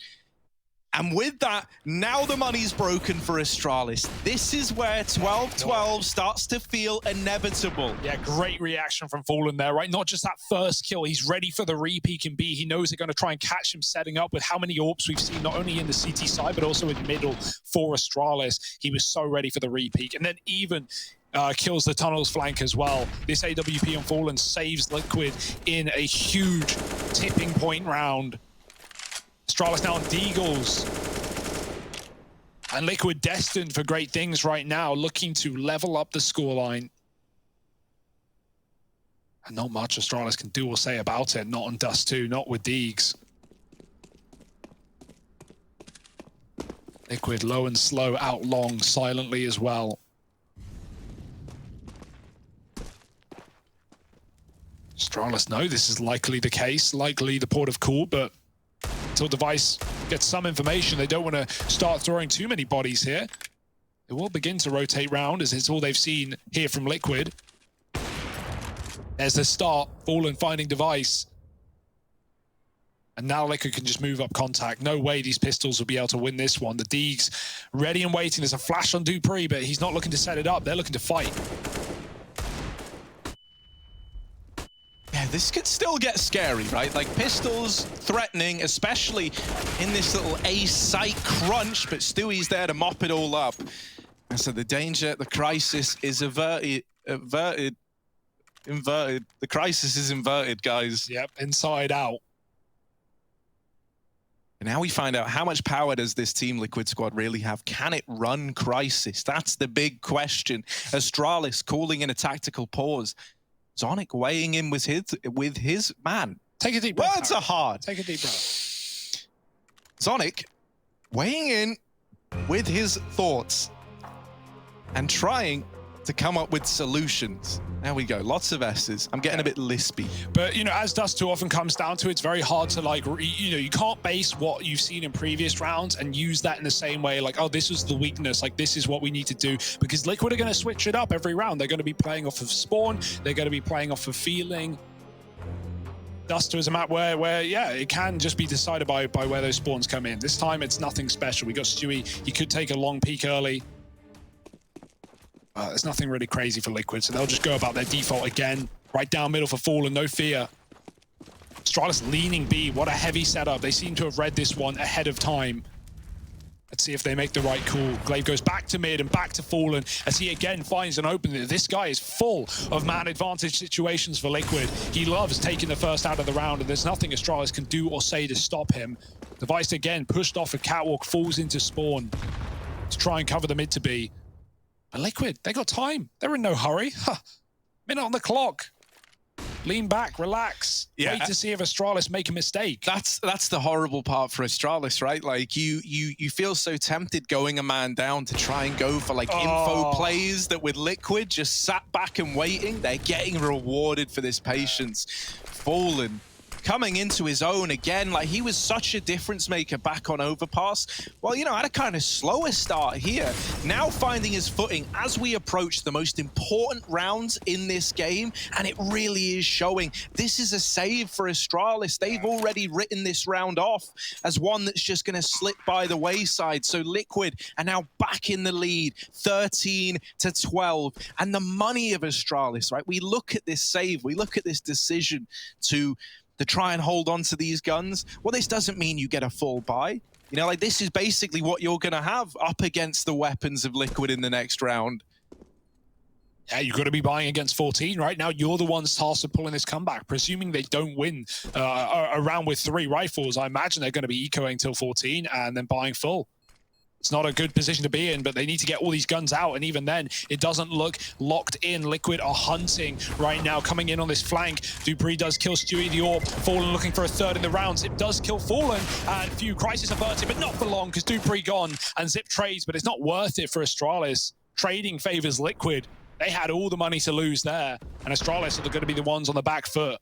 So the heartbreaking thing, right, is I say if you save 3, you couldn't have bought. You could have bought, in the sense that, like, the players with guns could have dropped weapons over. You at least had that as an option, right? It opened up a lot more options to you saving those 3 weapons. Now, you know, like, with the majority of your players running pistols in this round, chances get that much slimmer. And Dupree already removed through the smoke. A bit of a taste of Astralis' own medicine, perhaps.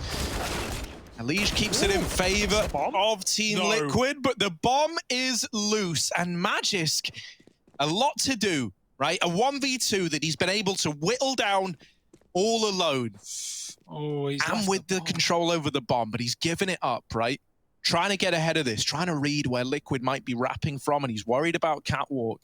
Liquid, they don't know that he's left. There's no way they could know this. They're not expecting it either. So they're really taking a lot of time just holding the long doors. Magisk has a lot of time as a result to get into a different position. And he's actually wrapping up the Catwalk, trying to come in on a flank, taking an aggressive stance to playing this round. Magisk, this was never meant to be an Astralis round. This was never meant to belong to them. And now this flank could somehow save the day. In he goes through the long doors. No one is considering it. Oh, but he's spotted early. They're both trapped. Spam damage coming in, but Magisk doesn't want to run out of ammo. They smoke it off. They leave him. They say, bye-bye, Magisk. We're not even going to give you the chance. As the Team Liquid, they narrowly dodged the danger that Magisk represented in that round there. That could have been it, man. A few seconds earlier or even a few seconds later, but he hits that awkward point where they're still dilly-dallying, they're still looking at the back. And man, what a try from Magisk. You can only give him commendation for giving that a go and making it so close with all those flash peeks on long, with Liquid mowing Astralis down through smokes. Magisk at least made that one contested. But Liquid, nonetheless, up where we thought they would be, 14-12. Astralis' eco goes nowhere and is forgotten. And now they have to buy up and get it done, or Liquid will be taking us a distance into a third map. Very tense for Astralis right now. Liquid feeling it. Full faith. You did call this one, Harry. But we're not out the woods yet.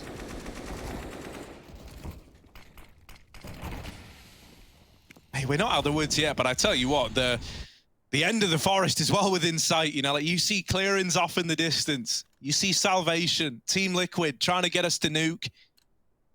And if they win this round, if they get 15 right here, right now, I think it's locked in. Yeah. Right? The money would be gone for Astralis. So this is the best chance that Liquid are going to have to end it right here, right now, on the back of 1-1 round. They're not the only one that knows that. Astralis trying to bring another level into this one. Again, just safe spots, safe positions. The last couple of rifle rounds, it's really been all Fallen. Like, may not be top of the board, but, well, he is actually top of the board, at least other than a Liege. He's been getting all these opening kills. Round after round, finding 5-on-4s, 5-on-3s. That can't continue to happen. Astralis can't keep feeding Fallen. And boy, does it feel good to see him in this form, but is it all in vain? 2-0 still available for Astralis. It starts here and now. Up Cat, go Liquid. While he's down to force an orb off of the angle. This time, for the first time in a while, it's a solo orb for Astralis. Device takes it. Wouldn't want anyone else on that one sniper. Bomb going back to B. Leaving long on the lurk, not holding on, but Astralis are not in a position to be pushing and coming in on big flanks early in the round. So it's a safe decision by Naf to regroup with his team and set up this mid to B. Magisk and Dupree with everything to do.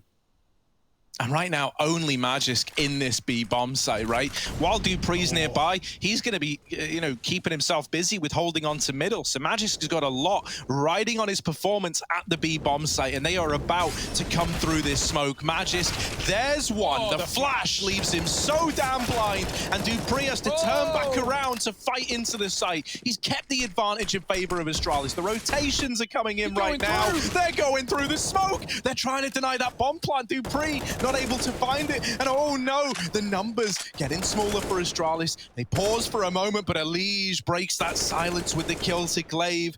Device and Zip left up against it all. Do they want to write this one off, or are they going to commit? It looks like he believes. Waiting in the door, Device strikes the first man from the tally. Stewie holding close, the gun barrel spotted. Device with the flick and the USP. He hits them with a simple. He drops the AWP through the doors and swings it after the fact. Astralis onto 13. And Device with the clutch, the B retake in his hands. And he keeps that 2-0 dream alive. From simple in the window to Device in the double doors. I've seen it all now. It's all happened right in your face. And what do you do there? Stewie, he had that round on a platter, a missed spray, and Device, all he needed was the opportunity. And now Astralis, now they're back in. Not going down without a fight. and making us work for it. Also, Dupree, man, that push through the doors, he wouldn't have done that if there was more time, but he saw that bomb dropped, right? He killed Grim on the cross. 10 seconds. If he got one kill there coming through the tunnels or coming through the doors of the flash, that would have been the round. That gave Liquid the way back in, but they couldn't close it. What a game. You don't get this every day, do you?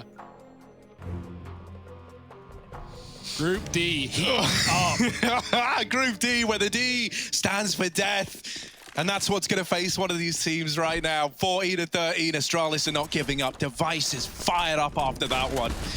Dupree holding on to long, and the smoke spam is good. Grim on the receiving end. Stewie's blind as well. He'll be out here like a lamb to the slaughter, calling for support. And so Liquid get long, but they lose a man in the process. Does that feel worth it? Only time will tell, right? They haven't got Fallen set up in the pit. So this long control is nothing more than just, you know, a little outpost for these rifle players to hold on to. Oh, Fallen's holding Cat and they're double set. Do they want to aggress? That could be their undoing. Device 2 peeking. Oh, Fallen just looked away. Could not have been a better timing for Device.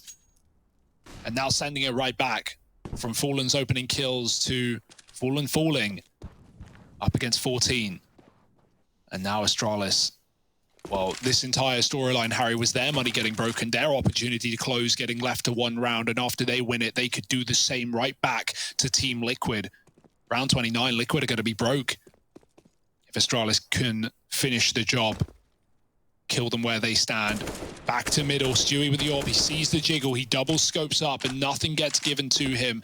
There's only one man at B right now, that's the one weakness, but it seems like Liquid are actually saving at the 30-second mark. They made this call very early indeed, but they didn't really have much else to do. Astralis think it's a B play right now. They're aggressing up Catwalk, they're getting ready to flank, and they see nothing. Now the realization, now the penny dropping, and they're gonna clear B tunnels and be a little bit confused before they realize, wow, Liquid threw it in like that.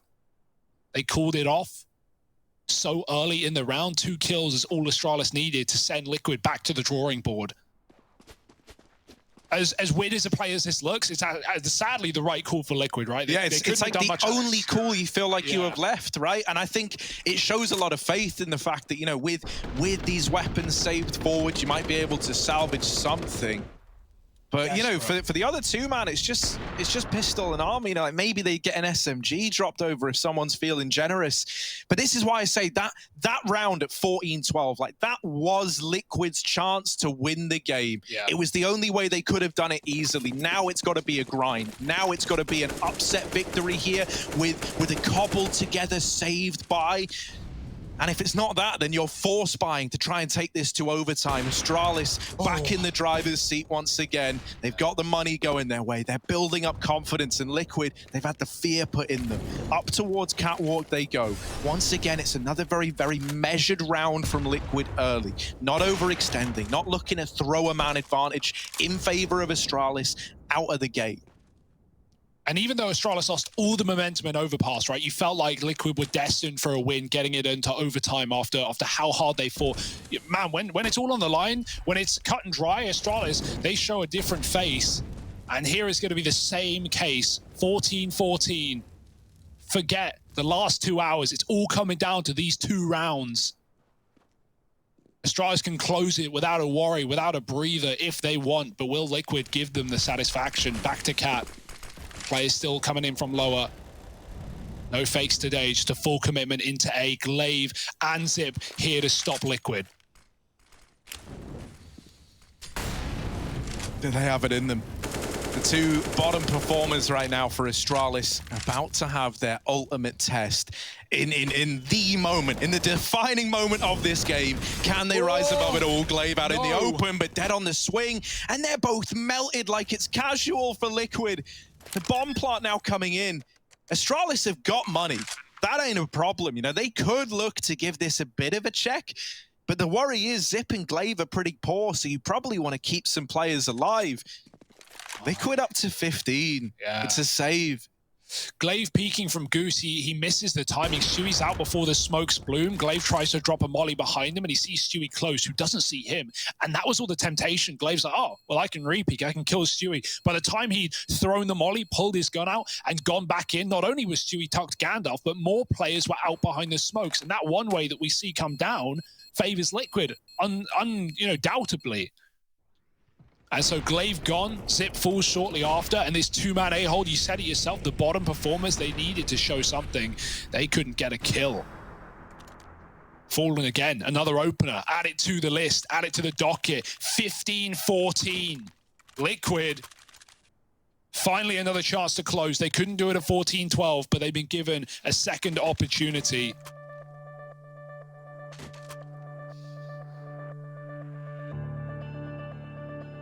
It's so tense. It's so incredibly tense. Like, no one wanted it to come down to this. This is scary for both teams. Astralis now taking a chance to try and compose themselves before heading into round number 30. Either this goes to Nuke, we go to a third. Liquid are in with a chance of stealing this back after that unreal comeback on Overpass. It was just shut out by Astralis at the very end. Yeah. They've really put Astralis through their paces, and everyone's feeling it. Everyone notices it. Liquid, they better be feeling pumped. They better be believing, because they're going to need to. One round decides it all. Fallen holding for the mid-cross. Not going to find anything on the timing just yet. Device going to take this fight. And okay. Stewie's crossed into that corner almost every single round. He tries it again. He gets denied. Well, I don't know what that was. If it's a lineup, if he saw That's a way him. to take a man advantage, though. Now in a 5-on-4, Astralis. All right. Device is posted up once again, trying to find even more. And Device, a second wall bang. This time Elige on the receiving end. Oh, dear. Device wanting to deliver another OT. He's been in the right place at the perfect timing in every one of these duels so far, just taking this round in his hands, in his stride. Oh, boost up. Gonna try and throw Fallen up over to spot him back in the sight. Device not accounting for it. Is just concealed by the smoke a tiny bit. Not spotted by Fallen. Oh, he's got a third. They're feeding him now. Bomb down. Device looking to ace us into overtime. And he's done it on his lonesome, on his own. And here we go. Back again with more Device.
It's a special treat on Dupree's birthday. He's giving us one hell of a game. This is overtime, a second overtime in the series. Now on Dust 2. Liquid are looking to take us to a third. Astralis, a map up already. After finally closing out Overpass earlier on, they're in for another long one here. There was a great B spawn in this round for Liquid. It could be a fast one, but look at this. Fallen's got the bomb. Just holding mid with it. That's risky, ballsy. You kind of admire it, you kind of fear it. Fallen ain't been spotted yet, but Device is here. Double AWP in for Astralis. Fallen waiting patiently, not getting given a kill. Dupree trying to aggro into the top of the tunnels. That flash is an info flash from Stewie, right? You hear the AWP shoot, you know that they were trying to take a peek in, you know that it's there, so you get info out of it. Yeah, Fallen 7-3 on opening jewels in this map coming into overtime. Can he find another on the notch? Dupree holding, not giving him anything, waiting for them to get out middle, but right now they're up on the catwalk with the bomb going back to long. It's a late split into A. Device denies the first through. Naf is gone. And now you got to get past this AWP. Good luck. It's only two of you there. You're split on either side. Device trades positions with Xyp9x. It goes back towards the pit side, and now Elige looking for a gap in the smoke with nothing to find. Device can always draw them in. Now they're looking his way. Xyp can pounce from the pit. He's done some damage. Device lining up a flash. The bomb gets dropped, and Fallen's waiting for the repeat, but he needs so much more. He needs both these pit players gone. Device looking both ways, back and forth, finds everyone, and even though Elige makes it up, he whiffs his shot, and Device saves his teammate's life. It's Fallen now in the clutch, and no time to do it. Oh, close to the smoke as well. Device going through it. He's going through. He's behind Fallen. They've traded places. Device owns the bomb. There's 10 seconds, just not enough time. Device here with 4, an ace to get us to overtime, and 4 in the first round of overtime. You can't not love what we're getting out of this guy. 16-15. Astralis take the first at OT. Yeah, he's given Dupree quite the birthday present today, right? Not just dropping him orbs, but also using his to great success. Elige, man, he had an opportunity. He really had the round in the palm of his hand up catwalk. Couldn't close it, though. Auto snipers for Naf, and he's going to fight Magisk on the cross. Magiska's been absolutely incredible on these B holds. That's a massive kill with Liquid locked in with 3 in the tunnels. I felt like they could have just gone there. They could have just committed. There was only a man in B. But they want to work Fallen on the AWP. Just that little bit more. Barrel seen. Deagle out. Device doesn't need his AWP. Oh my goodness, this guy. Marvelous. Elige will trade. Device trying to spam, trying to escape, and he will for now. But the downer man are Astralis. Liquid have at least fought their way back into the round. Not committing off to B in the first place, off of that spam kill in mid, was worth it after all. They're favored still. Yeah, now the bombs down here in lower, they still have tunnels control, but they've also got Cat and Long. Oh, Device. Everywhere you try and go, he's there taking bodies away. Now they spot players leaving the catwalk. This is looking like a B play. This is looking like Liquid are going back into that B site late in the round. Dupree here with this AWP is alone for the time being, but through middle come the rest of the gang. Astralis. Oh, there's the first. Device's AWP is ringing out with even more, and it's just Grim left alive. The missed shot first time around.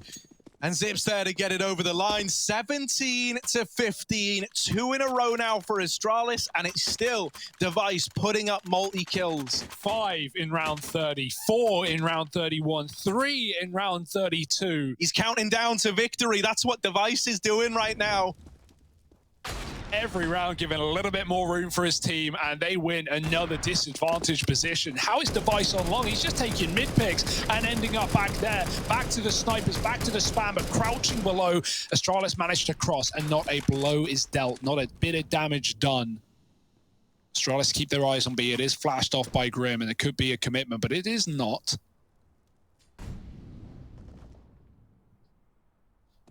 Deep breath for Liquid. This is, again, overtime that felt winnable in regulation, not quite closed out. Astralis, they show a different face once we hit overtime.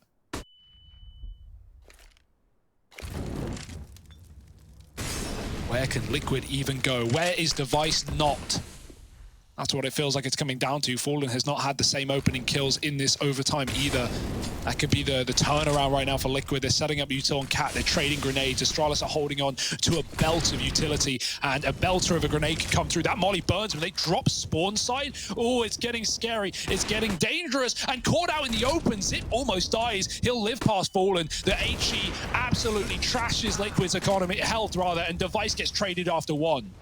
There's still 2 at ramp. They're held back by this molly, but Liquid aren't going to be ready for this. Stewie's on the other side. He could hit a good timing. Stewie could rid them of this hold at ramp, but he never uncovers it, never uncovers the truth. Naf trying to 1v2, doesn't know about this second man, and so Glaive is there to send home a flawless first half for Astralis. 18-15, 1 away from locking it in the first overtime. And so now Liquid, now they are playing catch-up again. It's all too a familiar feeling.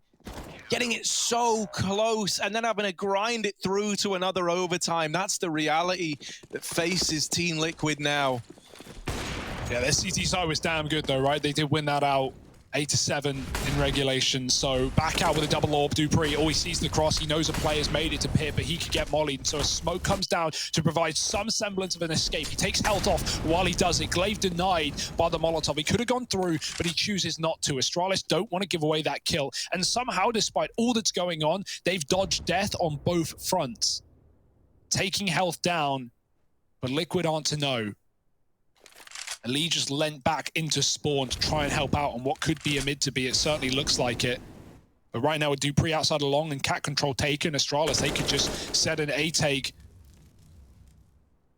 into a weakened bomb site with only Fallen and Grim there to play, both of which have had a great game today.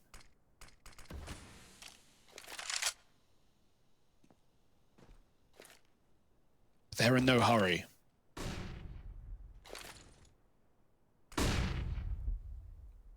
To be, perhaps. At least Liquid have a lot of bodies focused towards middle and B. Right, Elige is able to rotate quickly. 2 players in the B bomb site. We need a lot of mileage out of Stewie and Naf, 2 of the more quiet players right now for Liquid. Elige has been the loudest. Elige has been the best of them so far, and he gets a lot of damage in middle. The nade denies the aggression. It's not a mid to B, it's just a tunnels push, and no one is looking at tunnels. No one is looking at tunnels. Glaive has opened up with 2. Naf and Stewie shot in the back. Elige trying to do what he can to reclaim lost ground, but the site's already given up. The site's already taken. Elige at the double doors waiting for his teammates to move back in. Oh, they do have a flash on Grim. That's something. Okay. Elige a double. Oh, can he cause any more trouble? Glaive hidden close on the left. They're waiting for this flashbang from Grim. Fallen will answer with 1. Cancelled by Magisk. Here's that flashbang that they were waiting for, but Device sends them home, and Astralis take it 2-0, 19-16. It's another overtime that's just cut short. Not enough out of Liquid, and one hell of a game out of Astralis.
glass that are filled with desire.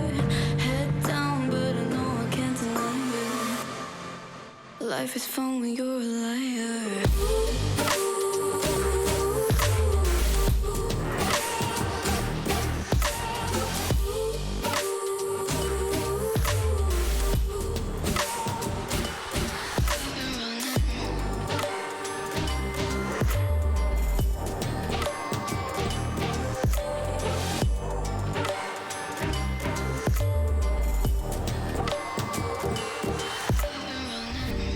I'm just trying to learn from all the things that I've been told. I'm gonna paint a new reality.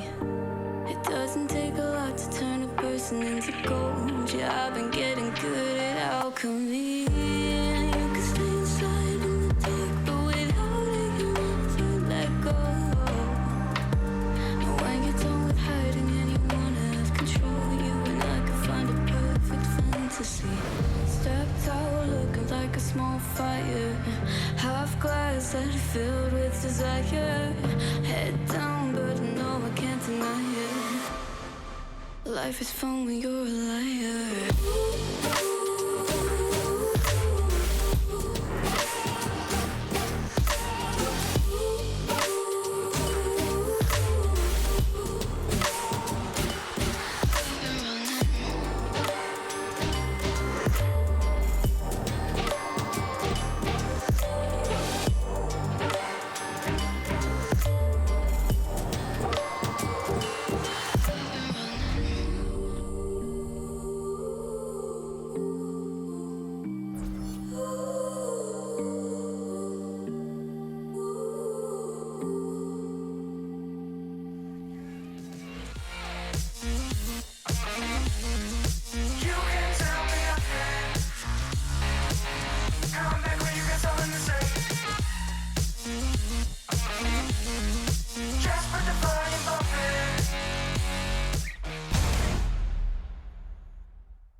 Take it. What? No!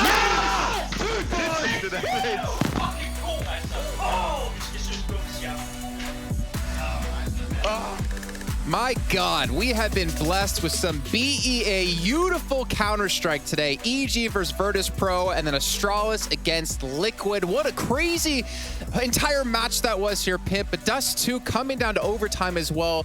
Obviously, Astralis winning, but you have to give credit to Team Liquid here. Pushing Astralis that far was insane. They played much better on Dust 2 than we've seen Liquid ever play with this iteration of their lineup. As I said, coming into this matchup, I saw Astralis as the clear favorites. I think the bookmakers saw them as the clear favorites. You look at the results for Liquid as well. They were losing to Pain Gaming. I know Fallen was playing with a high ping, but all the Dust 2 maps up until this point had been very lackluster for Team Liquid. Thank God for them. Elise started off like fire. He was absolutely killing it. Of course, the pistol round, the following couple of buy rounds as well. Astralis never really got going on the T side. They did some some damage control and got back into the game, gave us a competitive first half and therefore also a competitive second half. But as you said, I do want to give credit first and foremost to Team Liquid for playing above their level on Dust 2 as what we've seen up until this point. Phenomenal game indeed, and we're actually just going to throw Magiskin right away to talk to him about that game. And honestly, you saw the reactions coming in out of the entire team. You could see the energy and how exhausted you guys looked, Magis. But how does it feel, man? That was a crazy series. Yeah, I think both teams played pretty well today. I think it was very close in general. It could have gone both ways. So I'm just happy that we managed to close out the game. Magix, it's not a secret that you guys in Astralis have been struggling a little bit here to the beginning of 21. Are you slowly but surely fighting your way back, you feel? I think we're going in the right direction. I think you could feel yesterday that we were, it was our first official game in quite some time, and sometimes you just need to get back into the business, and sometimes it takes a few matches. So in general, I think we just need a little bit more official matches to get back into it, but I feel improvement from game to game. For you personally as well, it's been one of your slowest start to a year, at least judging by your statistics. Is there any specific reason as to why you feel you're not performing up to your best right now? I think it comes down to confidence. I think I hit a little bit of a slump, if you can say so, and I'm just trying to grind my way back. I think it's only natural that once in a while, I think this is the first time actually in Astralis that I've hit a slump. So it's kind of new for me. I'm not used to being in that situation, but I'm working really hard individually, and I'm trying to improve as a player and find out how I can be consistent again. Yeah, and I guess I'm curious as well as the viewers out there. All of us struggle with slumps once in a while. All of us feel that we're not hitting anything right. You especially. You especially. Thank you. It happens. Never had a slump in my. Never had a slump in my life. Yeah. But what specifically are you doing? I'm curious, as the viewers probably out there would like to know as well. Is it more deathmatch? Is it more individual demo watching, etc.? Is there anything you can give us here? For me, I think it comes down to playing a bit more deathmatch. I think that's what I've been focused on. Trying. I think especially in this era where everyone is just like so individually good, it comes down to a lot of the aim duels. It doesn't matter if you're in the right position, but if you're not killing them, you're not going to be getting anything out of it. So I've been focusing on playing a lot more deathmatch, but also watching demos and trying to figure out how people are playing certain positions, so I can maybe try and improve my game, especially on Inferno as well, because I feel like the meta have changed a little bit on how you hold A side. So for me, it comes down to watching demos and getting better individually. All right. You know what, Jason, take over for me. I don't want to talk to this guy anymore. Okay, well, now you have a guy who doesn't have a slump ever in his career of playing. He's undefeated on LAN. No, I actually just want to ask you really quickly about the group, man. This is the group of death. It's an insane group with so many talented teams come into this. How do you think Astralis fares in this group overall? Yeah, I mean, it's crazy good teams in the group, and it's nice to see EG playing some good CS as well. They've been showing a lot of good signs as well, but kind of annoying though as well. But I think we have a good chance if we play our A game. We play one match at a time and just focus on getting better from each match. I think we have a good chance of getting a good placement in the group stage. Actually, I do want to talk to you just a tiny bit more, Magic. I muted you. Just like the rest of the stream. Put your money where your mouth is. Are you going to qualify from this group? Yeah, of course. That's definitely the goal. It would be a disappointment if we didn't, obviously. So I definitely know we can qualify, and we should as well. All right, well, Magis, thank you so much for joining us, man. We appreciate it. I want to let you go so you can, celebrate with your team and obviously have the rest of the night off. And of course, more matches to come later on in the Pro League. So thanks again. No worries. All right, so good stuff. I liked how, Magis was talking about how he's trying to improve individually. I feel like we don't really get to hear honest answers when it comes to that. When we ask players, how are you trying to improve? And he talks about, the demo reviewing, looking at how the metas have shifted on certain maps, looking about what he can do individually to be a better player. I think that's really cool to hear. Yeah, that's why I asked, right? Because you hear all players saying that I'm trying to improve, I'm putting in more hours, I'm doing X, Y, and Z, but what exactly are you doing right? I get a lot of questions as well from people out there who don't know what explicitly are you doing to get better. Is it more time at a deathmatch? Is it more time watching demos as Magic is talking about here? What specifically do you do to become a better player? And I guess each different player out there have a different take on it. Some players need to spend more time on a deathmatch. Some players need to understand the meta better, and some players need both, like in Magic's coincidence right here. He's lacking confidence, he said. I will say today was much, much better. It seemed like he was back in a role, I guess, where he liked these tense games. And whenever you watch Astralis play as well, if anyone is animated within their lineup, it's always Dupree and it's always Magic. So I think he's a bit of a mood booster as well when it comes to Astralis. So for my personal liking, it's good to see him back at a somewhat higher level. I just hope to see it more consistently, and then hope he'll unmute me at some point as well. Well, I don't know. We'll see if that happens eventually. But what player I do want to talk about when it comes to mood boosting, he gets his actions to happen on the server, Device. I mean, that ace in the last round of regulation to pull them into overtime and then immediately follows up with a quad kill is phenomenal. 76 and 38 in this series, 46 sniper kills. Device, he put on a clinic, honestly. 109 ADR with the AWP over the course of 2 maps going into OT, both of them. That is absolutely insane by Device. I talked about you want your individual star players to step up to the occasion, right? You want them to take over the game when it's needed, and Device did that today. Yeah. We always talk about Saivu, we always talk about Symbol, and those two are the 2 best players in the world, but Device has, I guess, been consistently the 3rd best player together with Nico for quite some time now. He's a star player, and when he's playing at this level, that's when Astralis is a very, very scary team, because Dupree right now can be playing better. He's had a good tournament so far, but there's still room for improvements. Glaive is struggling a little bit as well. Magix lacks a bit of confidence. Imagine a world where Device is playing at this level and the rest of Astralis slowly but surely is stepping it up again. That's when we get back to the Astralis that is more or less unbeatable, right? I was going to say. It's impressive by Device, and it was much needed today. Again, a lot of credit here for Team Liquid. They really put pressure on towards Astralis. Without Device today playing at this level, Liquid probably would have found themselves a nuke right now. I mean, we had so many questions coming to this series, right? In particular, were Fnatic playing really bad, or was Liquid playing really well? They were. Yeah, but Liquid was playing well too. And then obviously the EG versus Astralis game, we're wondering, are Astralis like truly in this slump? Are they embracing this slump and not seeming to rise through the ashes of it? But they did show, well, the VGS is pushing VP so far today, and then Astralis obviously beating Team Liquid, that they're here to play, and they put up some really good performances. Stewie as well in particular, to talk about Liquid, was looking fantastic. Yeah, Stewie was looking great. I mean, it's great to see Stewie play at this level. To see him pick up the AWP again, to see him be explosive at the server, to see him roam around and be confident on the server is something we haven't seen for quite some time. So very good and very positive for Liquid, positive for Stewie that he's back at a high level. Yeah, we can see the rest of our results we did have today. If you missed any of the games, we did have Endpoint take the victory up against Fnatic. That was a 2-0. Virtus Pro take on Evil Geniuses. Honestly, that's a match if you missed, you want to go back and see. And of course, Astralis taking the 2-0 against Team Liquid. Though it didn't feel like a clean 2-0. It wasn't even remotely close to that. But that leads us into tomorrow's matches. You have Fnatic, Evil Geniuses head-to-head, the first game of the day at 12 p.m. Then you have Astralis up against Virtus Pro and Pimp.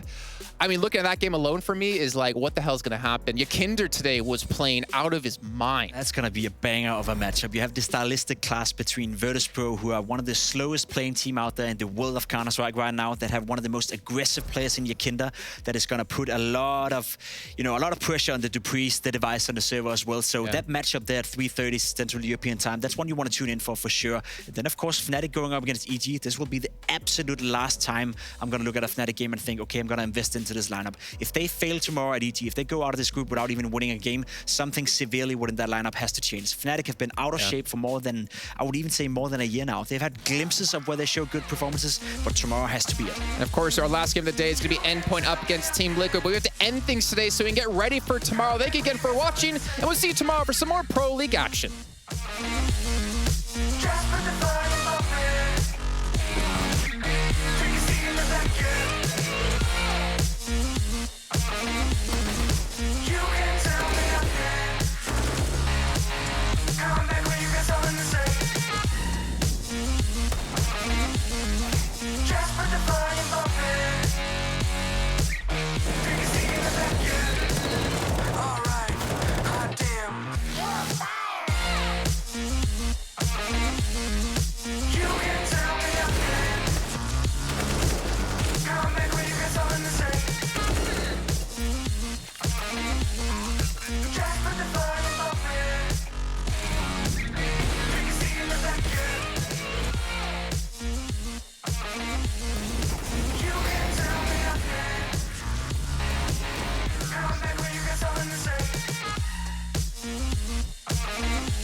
You ready? Huh?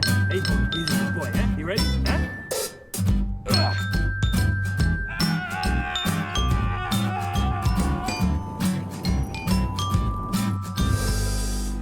Start your esports career now at play.eslgaming.com. If you want to know what you're good at and, well, also what you suck at, check out csgohub.com. Coming!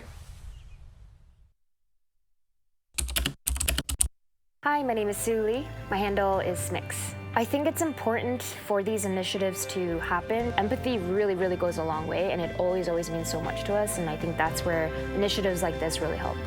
Good luck, have fun.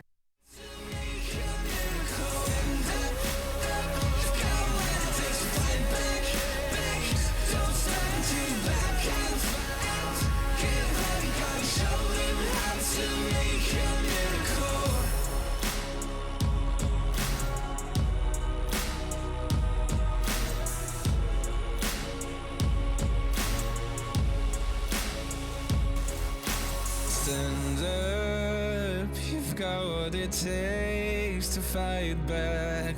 Don't stop until you black out, out, out.